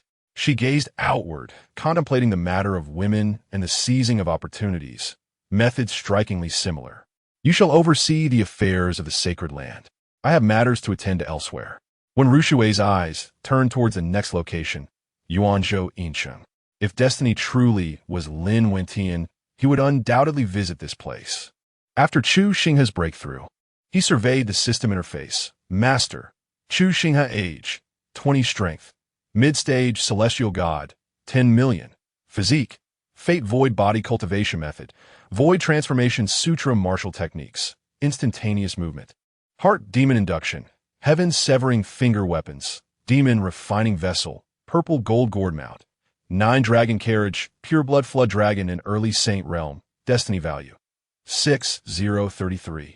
500 inventory. Supreme corpse. Qiqian sword. The next breakthrough required 10 million in destiny value. Achievable only through the essence of the Son of Fortune for expedited advancement. The Supreme Corpse was produced by Chu Xinghe as he regarded Long, Yi, and the others. If you were to consume this supreme essence, what realm could you attain? Chu Xinghe had no desire to divide it into 9 portions. This endeavor made him cognizant of the necessity for a formidable ally. Currently, they were engaging with hegemonic forces, all guarded by supreme experts. The Heavenly Saint realm could no longer maintain dominance. Master, possessing the supreme essence, I could achieve the consummation of the Heavenly Saint realm. Yet, if I suppress my growth to undergo transformation, I may only attain mid-stage Heavenly Saint, Long Yi conveyed. Chu Xinghe understood Long Yi's intent. To utilize the supreme essence to enhance his foundation without pursuing immediate strength was precisely what he desired. Chu Xinghe entrusted the corpse to Long Yi. "Once you have broken through, we shall continue our journey." Long Yi nodded, consuming the supreme corpse and commencing his seclusion. As the night transitioned over the course of a month, Long Yi's dragon scales became finer, their density increasing, and his realm ascended to mid-stage Heavenly Saint. His gaze grew more imposing. The 8 accompanying flood dragons lowered their heads before him. Chu Xinghe could sense that even ordinary Heavenly Saint consummate experts would not stand a chance against Long Yi. He nodded in satisfaction. This investment of 12 million destiny value was, indeed, worth its weight in gold. To forge a formidable being of the heavenly saint, the plan may commence. Chu Xinghe, within a city governed by the Tianyin sacred land in Qingzhou, absorbed the surrounding news. Initially, he had intended to venture to the hidden city of Yuanzhou, but upon hearing a rumor on the way of Xinghe Mountain troubling the Tianyin sacred land, he resolved to investigate further. Moreover, Chu Xinghe anticipated that the divine beast egg might once again fall into the hands of the child of fortune. The woman who previously sought to kill him had cast her lot where the children of fortune were born, Gongsun Wuji, Lin Wentian. Who could tell what other children of fortune might emerge? With Shui Nianji still present in the Tianyin sacred land, and now Lin Wentian joining the fray, he felt a sense of unease about not eliminating them. Within the Guanqin Tower, the grand entrance of the Tianyin sacred land, shrouded in mist, became visible from afar. Soon, the mist dissipated, revealing a colossal black mountain that tore through the void. When Rushi emerged, and a voice echoed from the mountain, causing the entire Tianyin sacred land to tremble. Many disciples felt a chill run down their spines. Once it had been the Zhongli clan, now another mountain approached. Would they ever find peace to cultivate? Lin Wentian's countenance darkened as he beheld the visitors from Xinghe Mountain, an unmistakable aura of murderous intent flickering in his gaze. The ancestor of the Tianyin sacred land appeared, having sensed when Rushi's departure, instructing them to safeguard the sacred land. The sight of that looming mountain unnerved him. With the Holy Lord absent, any matters could wait until his return. An elder emerged from the peak, his aged eyes reflecting a sudden surge of emotion upon surveying the Tianyin sacred land. Such a powerful formation. Indeed, when Rushi was not to be underestimated. As a natural Tao body, he was innately aligned with the Tao. The elder could vaguely perceive that these formations were established in harmony with the great trends of the heavens and earth. Even if they were to break through, it would require time.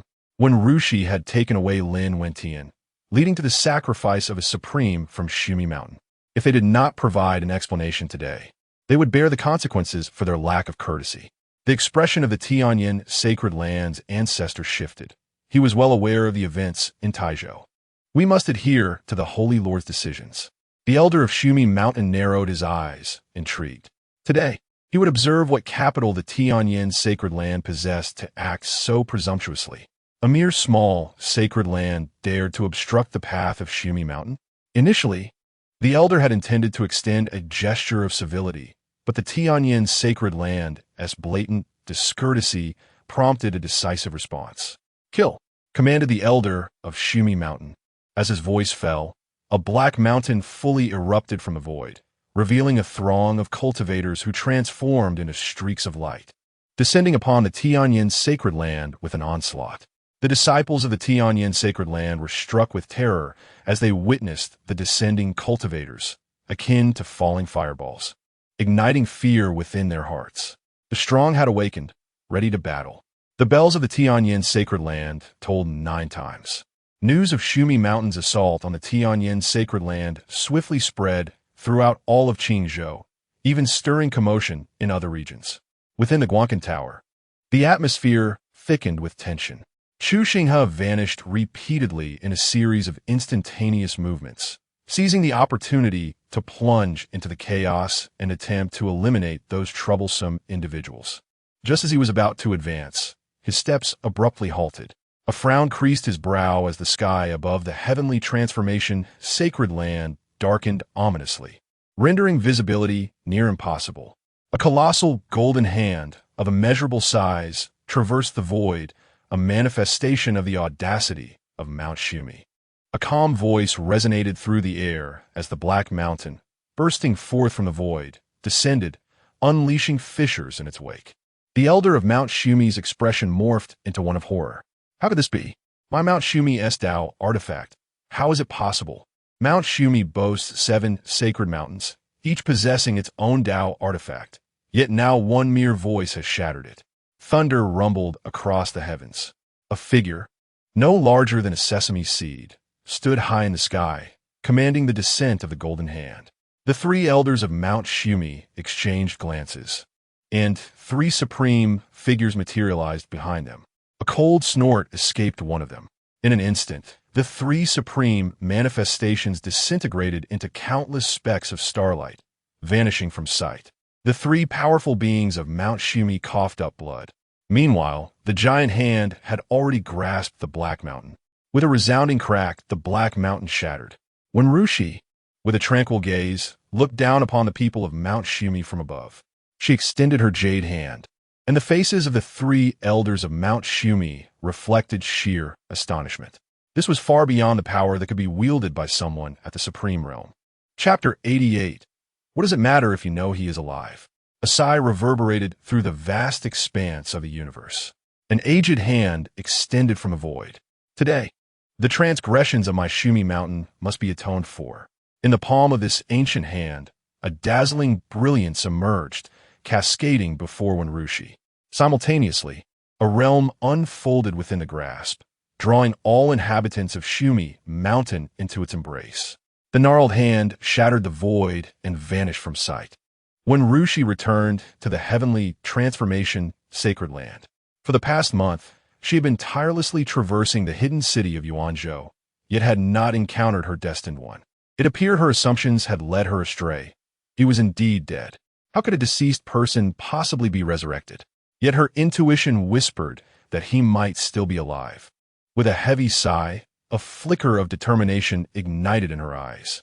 Perhaps she could employ that method to ascertain his existence. Chu Xinghe had already distanced himself from the vicinity of the heavenly transformation sacred land. He had discerned that when Rushi had journeyed a great distance to reach him. It was puzzling. What could this woman possibly accomplish? Lin Wentian remained elusive, having yet to make an appearance. He had not found an opportunity within the sacred land. When Rushi was no ordinary adversary, Chu Xinghe had always regarded her with trepidation. He resolved to seek out the divine beast egg. Suddenly, a thought struck him. Previously, there had been occurrences in Yangzhou and later in Tai, where he witnessed someone rescuing Gongsun Wuji right before his eyes. Now before him, Lin Wentian was being saved as well. However, Gongsun Wuji had willingly emerged, only to meet a fiery demise. Lin Wentian, now aware of the protection offered by the heavenly transformation sacred land, would likely refrain from exposing himself. When Rushi's arrival could not possibly be aimed at the hidden city of Yuanzhou, could it? As this notion crossed his mind, Chu Xinghe's heart involuntarily quickened. Could it be that when Rushi had surmised he was still alive? This was a matter he could not confirm.